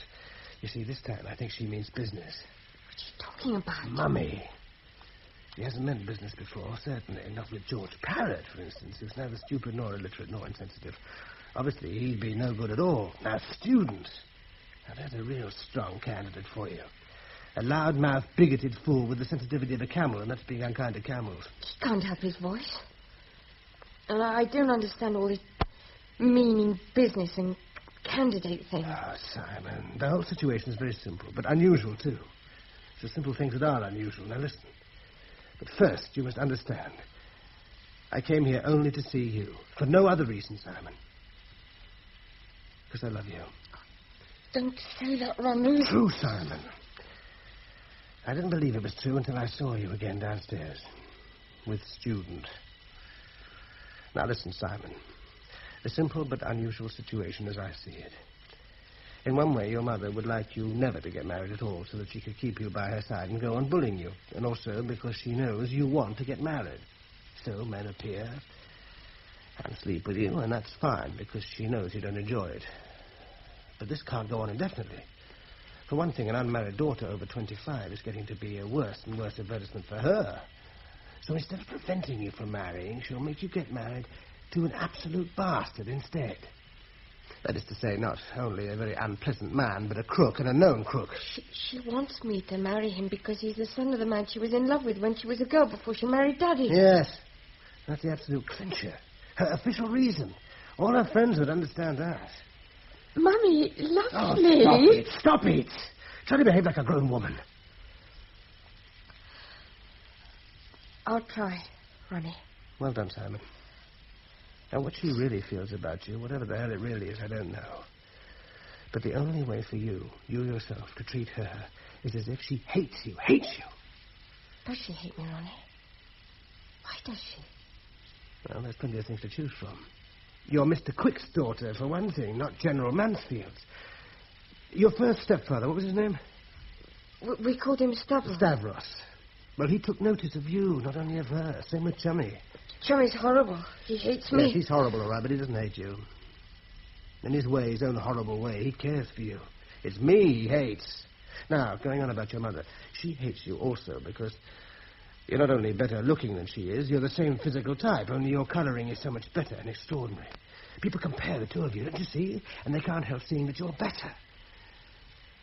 You have your father's colouring, I bet, yes? I think so. Not better than Mummy. Yes, you are.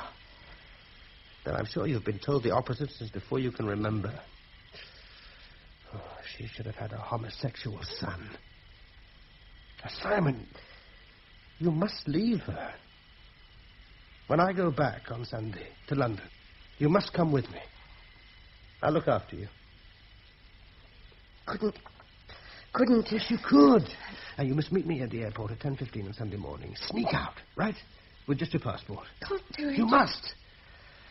Simon, if you don't come with me on Sunday, you're finished. It's your last chance of ever leading a normal life. I know. Not brave enough, though. You'll have to be. Excuse me, Mr. Appleyard. Lady Baldock would like to see you before the party commences, Miss Mona. Mummy would. I'll come right away. See you, Ronnie. Shall I shut the door, sir?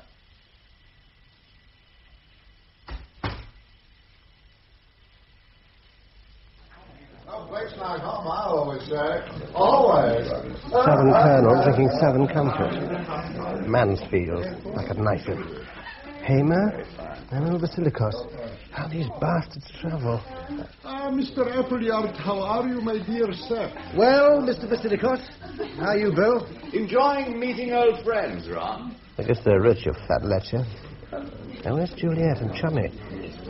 Simon over with Mansfield. Southern Colonel coming over.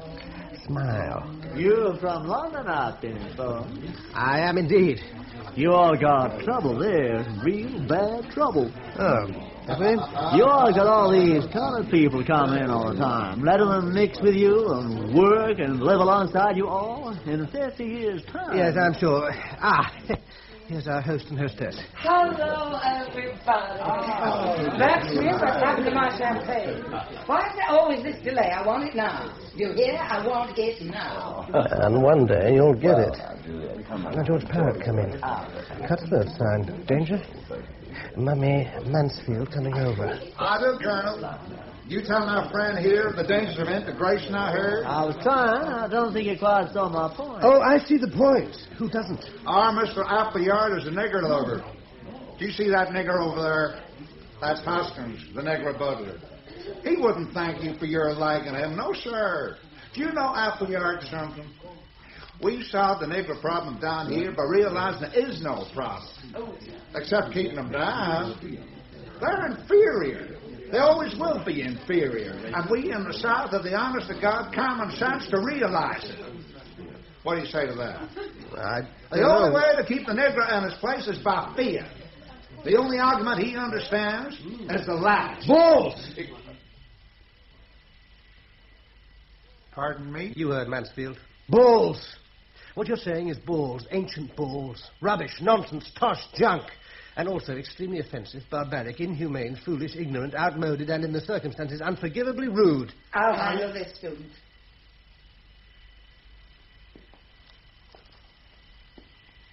I take it that you're drunk. Not in the least. I wish I were. Berksmith knows you had 8 or 9 whiskies earlier. 4, actually. Which is less than that little redhead. That is enough. We need not discuss the matter any further. However, what I won't tolerate is your behavior to student a moment ago. Fortunately, I'm in the position of not having to give my reasons. Leave my house. What? You mean now? As soon as is reasonable. A taxi will be at the door in 15 minutes. Hoskins, arrange it. Oh, but Juliet, the poor chap was only... Darling, a mere difference. Within these 4 walls, I have things the way I want them. Oh, God, I can't stand that racket. Tommy, take her up to her room, will you? Well, I mustn't let you keep me, Lady Baldock. So long, then, all. See you in London, Bill. So long, old boy. Shirts, ties. The longest stay. I won't see Simon again. George Parrott. Here, Abby, stash this in your baggage. It's the best of the Scotch I could lay my hands on. Oh, thanks, George. Why not? I've been accused of everything. Well, you certainly did it. A little on the short side, but by my sainted aunt, it was sweet. The guy was landed like a fish. Nobody's told him balls in 15 years. Yeah, but was it worth it? There, unpacked. You'll see. 15 minutes. Better get down to the taxi. Look, say goodbye. She's waiting for you. What? Side entrance stuff, Happy, with a car. God knows where you get to, but she's got ideas. Simon? Sure. Now hurry, Happy, before Juliet and Chummy miss the child. Oh, thanks, George. You southern bastard. Thanks.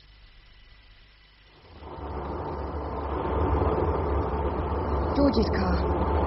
can't go to the airport. Simon, we won't go anywhere but to the grave if you don't slow down just a small amount. Why not to the airport? No passport. She keeps it locked up with hers and Chummy's.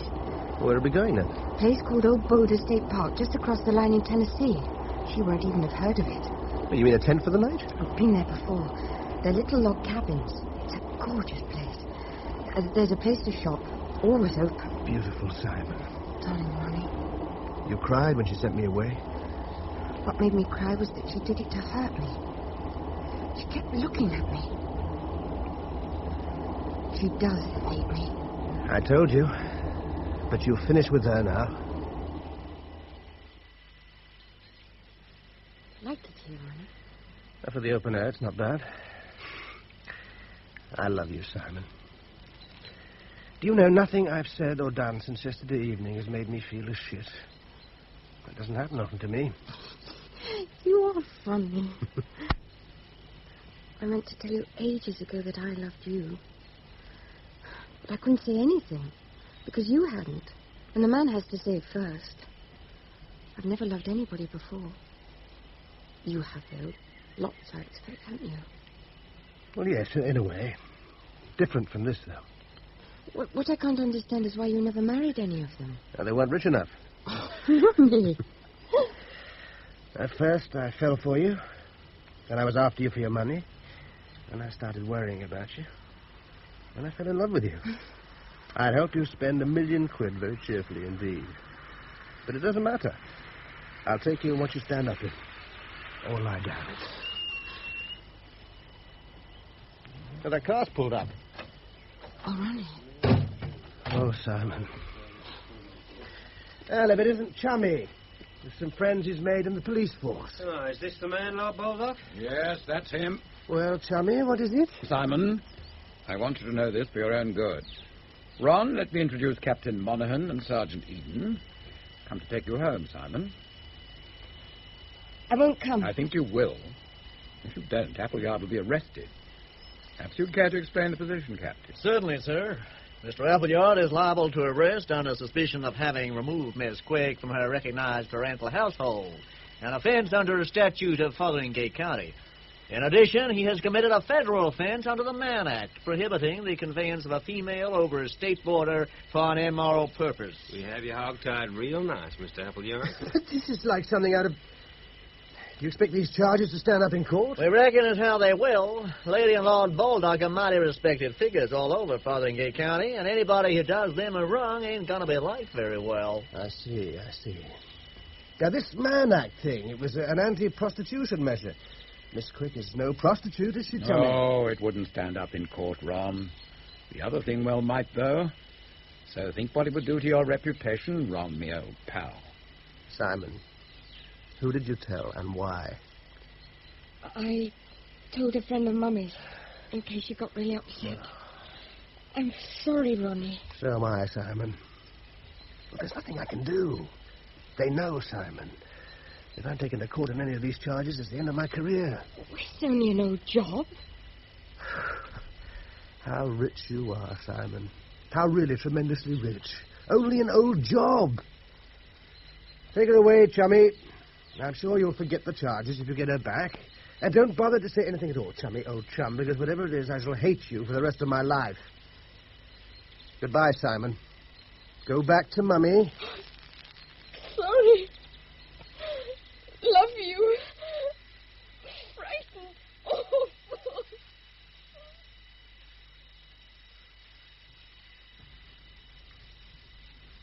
Where's Hamer? Keep Ron waiting. What's he want? Ronnie, well, how are you? Fine, Bill. I'm fine. I haven't seen you since that incredible hassle at Broadlawns. That took some nerve, Ron. Do you know, when they found out that the girl had gone, the outside guests were all sent home without any dinner. Do you want to talk about it? Some other time, Bill, if I may. It was rather messy and painful. I can imagine. God, what a household. That Chummy character's an odd son of a bitch, isn't he? He couldn't not have known what was going on under that aristocratic toffee nose of his. Yes, I gave his lady the most frightful hammering. Did you? What was she like? On the job? Fantastic. Rather on the lines of the daughter, from what you were saying to me. Where is she now, the daughter, do you know? With the rest of the shower. In London, staying at carriages. The staircase in the penthouse is being painted or something. Is student loudmouth Mansfield with them, do you know? Yes, that little arrangement's still on, I gather. Oh, poor silly Simon. Oh, never mind. What did you want of me, Bill? My advertised program tonight on the immigration laws was cancelled. Instead, because some of those taking part are so important that they can't make plans ahead of time, I am doing The Rich. The Rich Bastards program. Live, of course. Who are these strange people who own so much more money than you and I have and are so much bigger ships?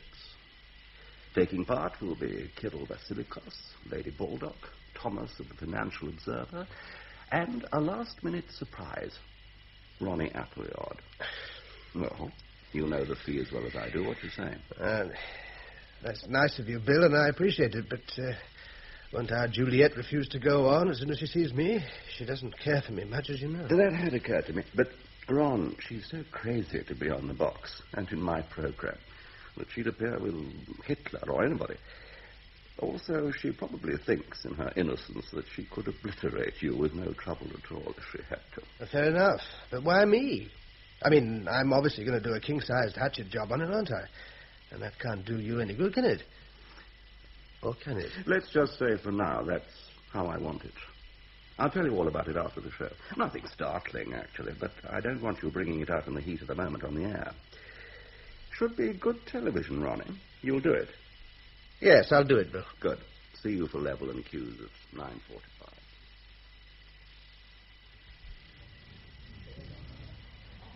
The usual before live show, futile resignation in all departments. Lights won't work, mics fill up the spuds, cameramen all gone home to bed. Audience arriving, dribs and drabs.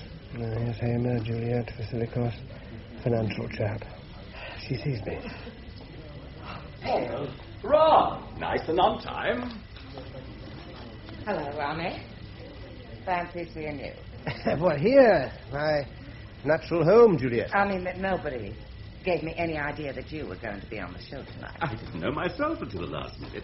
Now, Juliet, if you'd sit over there. Nice to see you again, my dear Jeff. How are you, Mr. Vasilikos? You're certainly looking very well. Oh, well, thank you, nothing but well. Business is good. But how are things with you? You seem to be a little down in the mouth, a little sad, no? Well, I've had rather an exhausting day.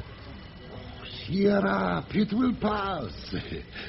Tell me, it's your reputation to be the great television hatchet man, isn't it? Well, I suppose so. Among other things, I hope. Of course. Then who are you hatcheting tonight? Not me, I hope, my dear sir. Good heavens, no. Why should I? Actually, Cyril, would you come over, please? Good luck, my dear Jeff. Audience filling up. There's Mansfield. Yeah, right. No Simon. The Chesterton Lady Saxton.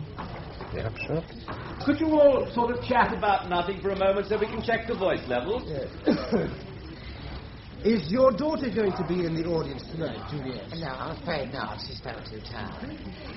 She and Chummy will be watching together, of course. Did you know Mona is getting married, Mr. Appleyard? Yes, I had heard. Soon, Juliet? In a few weeks, Ronnie. Atchison Kansas will be placed. A very small affair, just family. And friends. Thank you, chaps. Just relax. But nice and quiet, studio. Good luck, everybody. 7, 6, 5, 4, 3, 2, 1. LC&M Television brings you truth and laughter, wisdom and wit.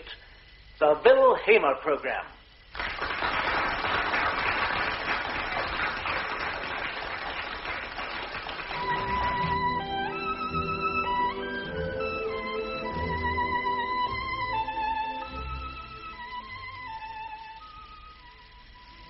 The rich.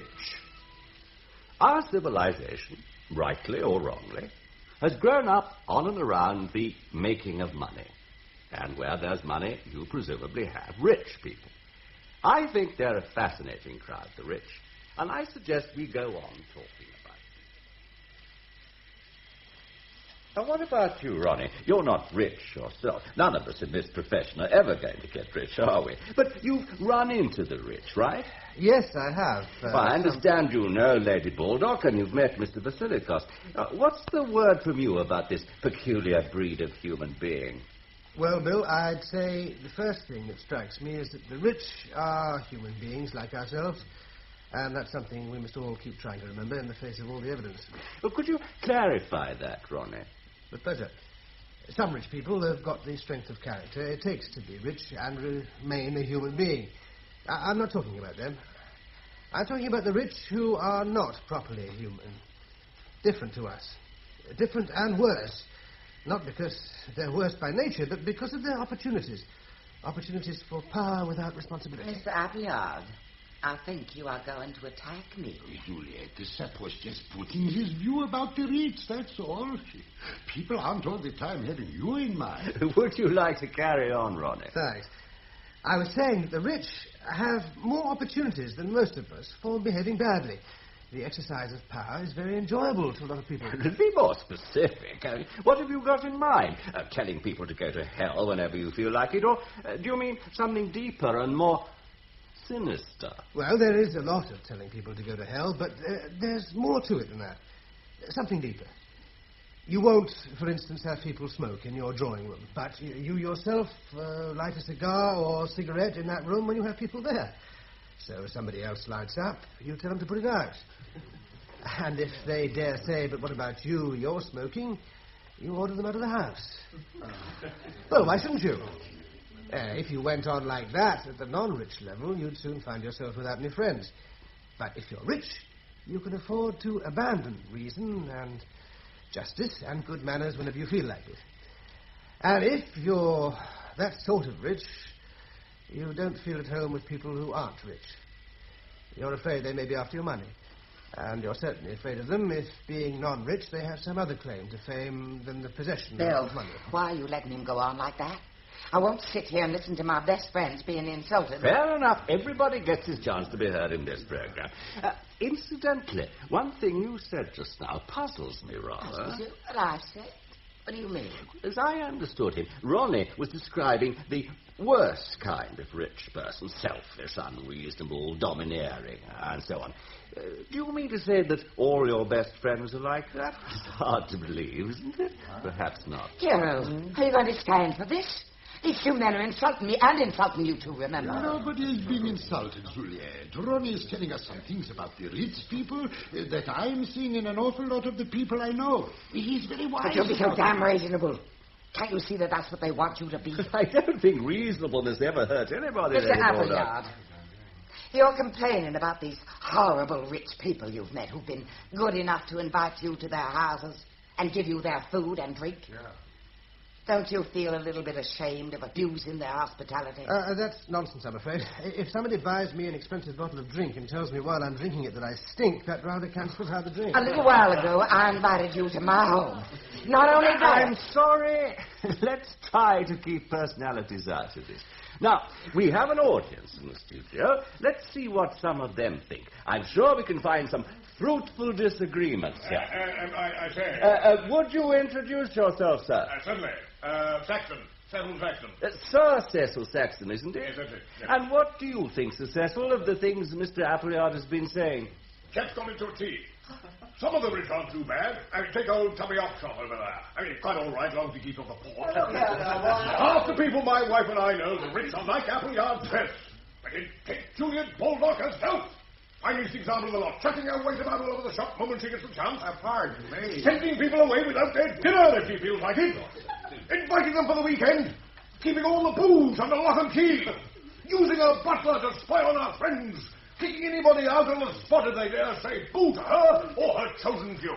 Thank you, Sir Cecil. Well, that's a strong view from somebody who seems to know... You people are in a conspiracy against me, and I want to know why. No, Juliet. Like I said, you are thinking everything is you. Well, the world is you. Everybody's only existing in a way that concerns you. You mean, Carol, that you think I'm like this little monster here, this Appleyard said about the way we're all supposed to behave? Yes, Juliet, yes, you are. I'm sorry to be saying you behave like some tyrant whenever it seems you can get away with it. You are not humble. You don't have feelings about our duty in this world to be good persons and do as God has wished for us. All you people out there and at home or wherever you are, listen to me. Yeah. Now, I'm going to have my turn if these people here will allow me. But of course, Lady Baldock. All right. Now, let me tell you something about this Mr. Ronnie Appleyard, who's been so devastating about me. You tell him, Julia. I've been what used to be called very kind to Mr. Appleyard. He's been my house guest more than once. So you may wonder why Mr. Appleyard accepted my hospitality if he disapproved of me as much as he makes out. Let me explain. I have an unmarried daughter who will be very rich one day. Now, I'm not saying that Mr. Appleyard... Oh, yes, you are. I'm after her money, that's what you're saying. In fact, I'm not, but it's no good trying to explain that to you. I wonder when was the last time you took in a new idea or changed your mind about anything? 40 years ago? How dare you? How dare you? I'll tell you how I dare. I dare because for once in your life you're not in an unassailable position. Ronnie, I'm not sure that this is of much general interest. I don't care whether it's of general interest or not. And anyway, hell, it's of some general interest that we're talking to one of the most ruthless egoists in England. You're a cynical little adventurer who thinks of nothing but getting his hands onto money he hasn't earned. That's good stuff coming from you. At least I don't tamper with people's affections for the sake of money. Insinuating yourself, yes, making love to somebody purely and simply because they're rich and not caring if you break their heart. That's enough. Listen, I don't care if I'm on television or I'm on the stage of the Palladium. You're quite wrong. I want her, not the money. And I wouldn't touch your bloody money with a barge pole unless you went down on your knees and begged me. You think I'd condescend to live in your world when I see what money's made of you? I will not listen to another word. Time for a short break. Student, don't just sit there. Sure, Julia. I'll give that smart bastard something to really complain about. Stop it, Lady Baldock. Oh, go to hell! Julia, just goes me not hell. Appleyard, you've been after me. My dear chef, what a sorry good pun.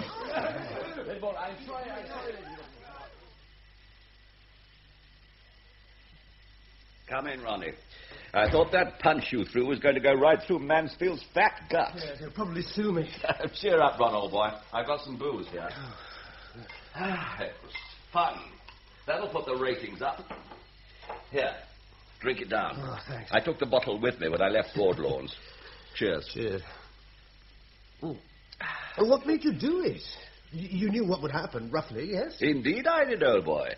Though it succeeded beyond my wildest dreams. Why did I? A mixture of motives. First, she once told me in the course of some dispute that I was a grubby little upstart. I reckoned I owed her something for that. Second, good old Vasilikos took a fancy to me. Thought I was an interesting sap, but couldn't think why such a jolly good chap as me had so much time for a howling bitch like Juliet. Hated her for years. Something to do with something she did against his mother once years ago. And I knew you wouldn't mind the chance to carve her up. But I didn't know how much you felt for her girl. And the ratings? Falling off a bit. The word had got round that intellectually Hamer was bloody good, but a bit short on, you know, the gutsy stuff, the knockabout entertainment that jams the switchboard. I think we put paid to that mistaken viewpoint for a few weeks, don't you? And it was fun, you know it was. Well, at the time I did enjoy it. Mansfield won't sue you. We may sue him for assault on the wretched floor manager. There you are, Ron. What a night. What to do? Anticlimax. And however hard you hit student can't do it, Mansfield. He's going to walk up the aisle with her. Fast. I feel dead. Oh, who the hell? Press? Probably. Better answer. Might be a lovely bird. Holy cow. Chummy Baldock. What the devil do you want, may I ask? Ah, I say, have you got a bird in here or anything? Bird? Yes, 5, without a stitch on. No, why? What the hell do you want, Chummy? I've got Simon in the car, opposite. Simon, here? Now listen, you ought to be gentle with her. She's scared stiff of seeing you after that log cabin business. Yes. And what does she want? What's she here for? I'd have thought that was rather up to you. Had to practically carry her here. So, as I say, you've got to be decent to her. I take it you want to marry her? Yes. Yes. Right. Wait here. I'll tell her. And where is Juliet? Simon, I didn't expect you. Ronnie, you're not cross with me? No. Well, come on in. And you too, chummy. Are you letting me have her after all? I'm delivering her to you. Sorry about that business with the log cabin. I was wrong. But at that stage, I still thought you were after her money. I say, have you got a whiskey or something I could do with a drink? Oh, yes, of course. I'm sorry. So, you saw the program and you got away before Juliet got back? Or have you murdered her? No, not yet. We got out before she arrived. What she realized is... Whiskey. Now, you too, Simon. Drink up and take heart. Thank you. You will marry me, won't you, Ronnie? I've been such an idiot. Yes, I'll marry you, Simon. As soon as possible, I think, chummy. Take my advice and drive away from this flat tonight. Find a quiet hotel, vanish. Get a special license and keep away from your usual haunts until you're married. You can't do much before you're spliced, but you can be an irritant, to put it no higher. And Simon's had it. Oh, she does hate me, and she stopped me from liking Chummy. Now, what's she going to do to you, chummy? Oh, something, undoubtedly something. Even on her most charitable view, I've been guilty of criminal negligence in not reading Simon's mind and locking her up. I guess you did more than that. Yes, you can't prove it. We're pretty sure that you had help, but you can't prove it. And I fixed an alibi at White's.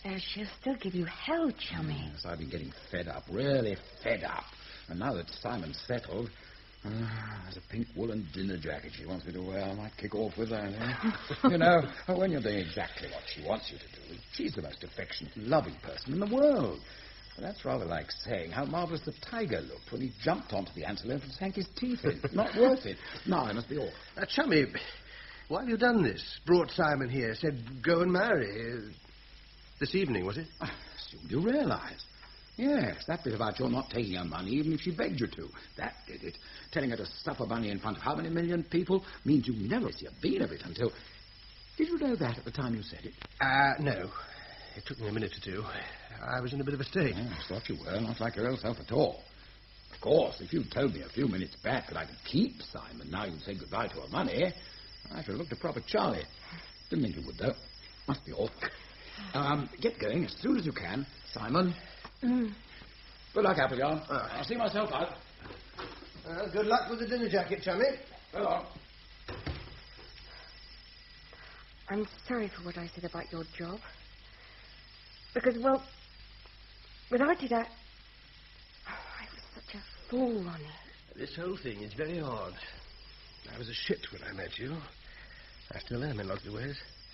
But because of you, I've had to give up being a full-time one. Fall back into the ranks of the failed shits. And take on responsibility for other people. You're not like that. Not now, you're not. All my life I've been a fool, Ronnie. Haven't changed, or perhaps a bit. You've changed a lot. Well, nobody could blame you for what you were. I could. No sense at all. Silly all the time. No, not silly all the time. Getting unsillier. And one day I might even get you to start to like making love with me. It wasn't horrible anymore. Last time in that cabin. Not ghastly anymore. Perhaps we'll have to work on each other. Helping each other not to be as bad as we would be on our own. That's it. Now, let's be practical. You've got a suitcase, and I'll pack one, and we'll go somewhere where the rich would die rather than go. And then we'll get married. Come, violent death. Serve for Mandragora to make me sleep. Go tell my brothers when I'm laid out. They then may feed in quiet.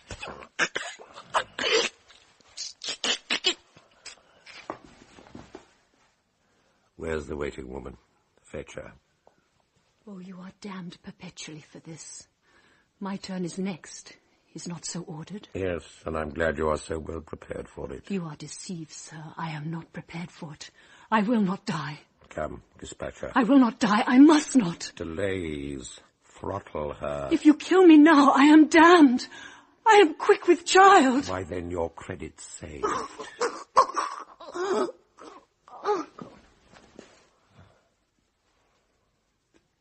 Is she dead? She's what you'd have her. measured it carefully from the ground. Honestly, Miss Gray. I know you did, Bevis. It's the pavement. It must be uneven, that's what it is. Oh, we should have bought a spirit level. My fault. That nameplate, isn't it rather crooked? Yes, it is, I know. Tompkins? That blessed kitten's off again. Excuse me, Miss Gray, I'd better catch him. Why not get the job done properly? Here's the chap to go to. Give him a ring. Say I sent you. That's me on the front. Oh, you're very kind. Sir George Ralston, Bart, DSO, MC. Tell me, are you a connoisseur of nameplates or just a public benefactor? Actually, I'm a client. If that is your Cordelia Gray. Are you? Yes, I am. Then why do you call yourself Pride's Detective Agency? Because, Sir George, we were set up by an ex-metropolitan policeman called Bernie Pride. I see. I worked for him for a time, and then he made me his partner. When he died, he left me the agency. In that case, shall we go in? After you. You'll have some tea, Sir George? Please. Milk, no sugar. No biscuits. Tea for two, please, Miss Maudsley. Of course, Miss Gray, at once. Don't people ever tell you that... That it's an unsuitable job for a woman. They do, and it isn't. I was going to say, don't they ever tell you your office is extremely difficult to find? Oh. Well, that's the idea of the nameplate. I'm not sure that a crooked nameplate isn't worse than no nameplate at all, especially in your business. Your founder, how did he die? He cut his wrists. Oh. Did he? Here we are. Tea. Thank you very much, Miss Maudsley. Just there. There we are. By the way, is Bevis back? Oh, yes, Miss Gray. He caught Tompkins. Oh, thank you. Tompkins, Sir George, represents a sort of investment. He turned up and attached himself to Bevis, but we're banking on restoring him to his distraught owner, once we've discovered who he belongs to. We've built up a reputation for reuniting lost pets with their owners. I know, that's how I came to hear of you. My wife was having tea with a Mrs. Fortescue last week when you returned the Fortescue cat. You'd found the brute within 30 minutes. You could have charged 3 times what you did. I gather she's devoted to the animal. Expensive we may be, but we are honest. Well, my wife was terribly impressed. What with, our efficiency or our charges? Both. That's why I'm here. Yes, Sir George. The job I'm offering is part bodyguard, part private secretary, part investigator, and part, well, nursemaid. No knowing how it may turn out. I'm supposed to be a private investigator. No doubt, but it doesn't pay to be too purist these days. In any case, you could find yourself involved in detection, though it doesn't seem likely. Perhaps you could explain what exactly you want me to do? My wife is the actress Clarissa Lyle. I thought I recognized her at Mrs. Fortescue. She hasn't worked much recently. Ah. We married in June 78. I'm her third husband, by the way. In July 1980, she was playing Lady Macbeth at the Haymarket. On the third night, she received what she saw as a death threat. These threats have continued intermittently ever since. And what form exactly do these threats take? Typewritten notes, each one headed by a small drawing of a coffin or a skull. All of them are quotations from plays my wife has appeared in, and they all deal with death in one form or another. The fear of death, the judgment of death, the inevitability of death. But they don't specifically threaten her. Well, she sees this harping on death as threatening. She's sensitive. Actresses have to be, I suppose. They need to be liked. These notes, do you have them? Here. The ones she kept, anyway. The first ones were thrown away.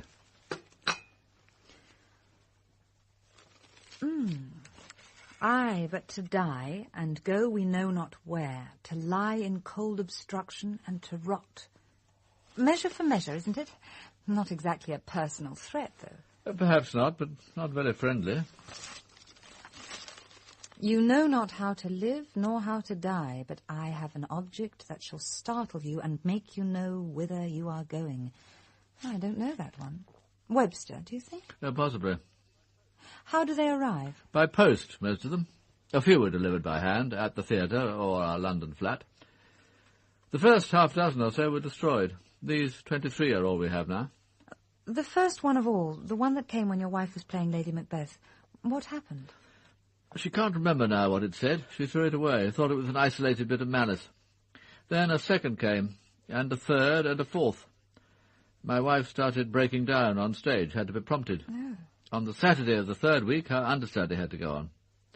It was quite a struggle to get through the 6-week season. And then the same thing happened in her next role. The first quotation appeared on the morning the play opened. It came off after 4 weeks. And my wife's performance may have had something to do with it. She thought so, anyway. And then? And then Clarissa didn't act again until she accepted a part in Webster's The White Devil at Nottingham. Victoria something or other. Vittoria Corombona. Was that it? I was in New York at the time and didn't see it. But the same thing happened. The first note arrived the day the play opened. This time my wife went to the police. Not much joy. They took it away, thought about it, and brought it back. Sympathetic, but made it obvious they didn't take the death threat seriously. They did discover one thing, though. That particular note had been typed on my own machine. Which is that note? Here. We've dated them on the back. This is the time I was in New York. On pain of death, let no man name death to me. It is a word infinitely terrible. This skull and crossbones, Sir George, not quite the same assured touch as the others, has it? And the typing's a bit amateurish. What do you think? You may be right. Could have been done in a hurry. You still haven't explained how you think I can help. I'm coming to that. This weekend, my wife is to play the lead in a production of The Duchess of Malfi. Ah. It's taking place on Courcy Island. Do you know it? About 2 miles off the Dorset coast. The owner's Ambrose Gorringe. It's been in his family since the last century. His grandfather restored the medieval castle in the 1880s. He used to play host to the Prince of Wales in his circle. Edward would arrive with his mistress, Lily Langtry, and they all amused themselves with amateur theatricals. There's a lovely little Victorian theatre there. The present Gorringe seems intent on restoring castle and theatre to their former glory. And you want me to go to the island and be with Lady Ralston? I was hoping to be there myself, but that won't be possible. I have a meeting in the West Country which I can't miss. But she needs someone with her. This performance is important to her. They're doing the play at Chichester in the spring, and if she can regain her confidence, she might feel able to join the company. Ah, I see. But there's more to it than that. She's got hold of an idea that the threats may come to a head this weekend. Oh.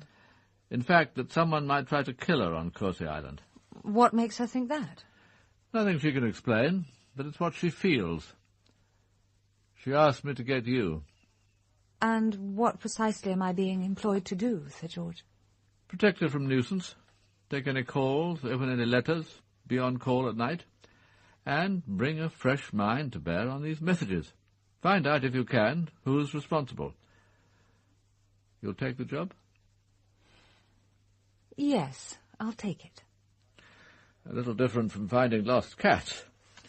Your rates will be rather higher, I assume. The daily rate is precisely the same, Sir George, whatever the job.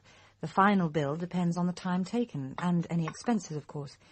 But as I'll be a guest on the island, they shouldn't be too high. By the way, I'll need to know who else will be there. Well, by the Saturday afternoon, when the cast and the audience have all arrived, there'll be about 100. But the house party itself is quite small. My wife, of course with Tolly, Miss Tolgarth, that is, her dresser. Then is your host, Ambrose Gorringe. Tell me about Mr. Gorringe. There's not much to tell. He's known my wife since they were both children. Their fathers were in the diplomatic together. Middle-aged, unmarried. Read history at Cambridge, I believe. Authority on Victoriana. Spends a good deal of time and money building up his collection. I'll take these, and probably the marble as well. Where did you find it? A private sale, Mr. Gorringe. According to the owners, it's a duplicate of one of those marble limbs of the royal children at Osborne, the ones commissioned by Queen Victoria. They told me this was the arm of the Princess Royal when a baby. I haven't been able to get down to the Isle of Wight to check. Oh, poor little Vicky. What a life she was to have. What with her mother, her son, and Bismarck. It's almost irresistible. But not at that price, Mr. Gaskin, not at that price. Oh, it's probably unique. I don't know of any other duplicates of the Osborne marbles. You know, this arm must weigh almost as much as the princess herself. It's a pity we don't know for certain. I tell you what, Mr. Gorringe, I'll let you have it less 15%. That's cutting my profit to shreds. You don't like it. Well, I can't say I'm sorry to see it go. A child's arm and cut off like that. Whenever I look at it, I keep imagining it's oozing blood.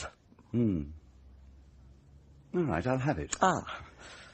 I must try it on my house guests next weekend and watch their reactions. We're putting on the Duchess of Malfi, you know.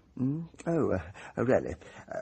Will theatrical productions become a regular event? No, I think not. Upsets the household. I've already had to reassure my butler that this is a unique event. Now, if this were a full-size male hand, we could use it for one of the props. The play features an amputated hand. Oh. As it is, I'll just have to put it on display somewhere in the house. And I think I have the ideal spot. He inherited the island from an uncle in 77. He was spending a year outside the UK at the time, something to do with tax avoidance, I believe. Came back to England in 78 and has spent the last few years restoring the castle. Who else lives on the island? Well, he has 3 servants. The butler is called Munter. Mrs. Munter acts as housekeeper. And then there's Oldfield, the boatman and general factotum. And this house party, who has he invited besides Lady Ralston? Well, there's Ivo Whittingham. The theatre critic? You know him? Not to speak to. I know of him, of course. He's supposed to be doing a piece about the theatre and the performance for one of the colour supplements. Quite an honour for Gorringe, really. Whittingham doesn't do much writing these days. Rather ill, I gather. You can get dressed now. Is that spleen troubling you? Since I look and feel like a lopsided pregnant woman, yes, you could say it's troubling me. Well, time may come when it's better out. No hurry, though. We'll have another think in a month. I thought you said the spleen's enlarged because it's taken over producing the red blood cells, which my blood's no longer making. That's more or less what's happening, yes. When one organ ceases to function, another tends to take over. Yes, would it be tactless of me to inquire, Sir James, which organ will oblige when you've whipped out the spleen? Well, let's cross that bridge when we come to it, eh, what? On pain of death, let no man name death to me. It is a word infinitely terrible. I'm sorry, Mr. Whittingham, I didn't quite... Yeah, nothing, Sir James. I was merely quoting Webster. Actually, Whittingham's an old friend of my wife. She'll be pleased to have him around. Who else is coming? There's Roma Lyle, my wife's cousin. Used to be a schoolmistress, but now keeps a bookshop somewhere in North London. Unmarried, about 45. I don't know very well. We've only met once or twice. She might bring her partner, but if so, I can't tell you who it is. My God, Roma, this place stinks. It won't once we get it cleaned up. Clean it as much as you like, and it'll still look what it is. A basement slum. Oh, God, look at these books. I mean, 9/10 junk. They should be burnt. Colin? Oh, look at this. It fell out of one of the books. What is it? Some kind of old woodcut. Shouldn't think it's worth anything. We could ask Ambrose Gorringe when we get to the island. He knows about these things. I like the skeleton at the top. And I suppose the arrow and the hourglass must mean something. The great messenger of mortality. It's a good caption.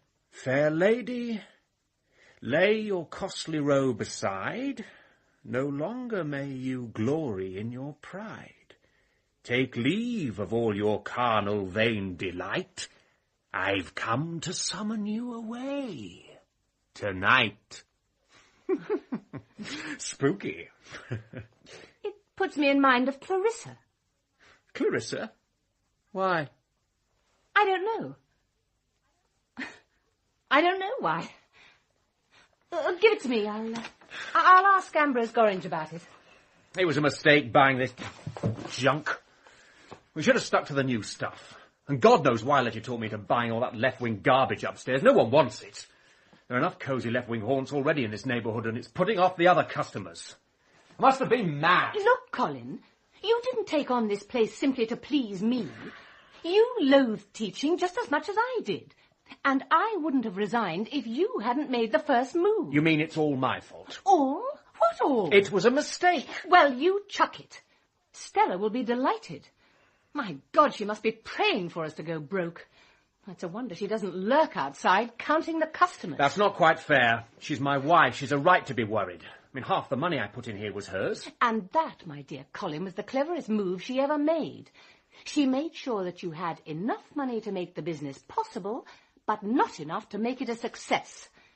I'll bet Daddy was behind that. She wants you back, Colin. Can't you see that? Back, neatly trussed like a sacrificial victim to be handed over to dear Daddy and the family business. Oh, she's shrewd, is Stella.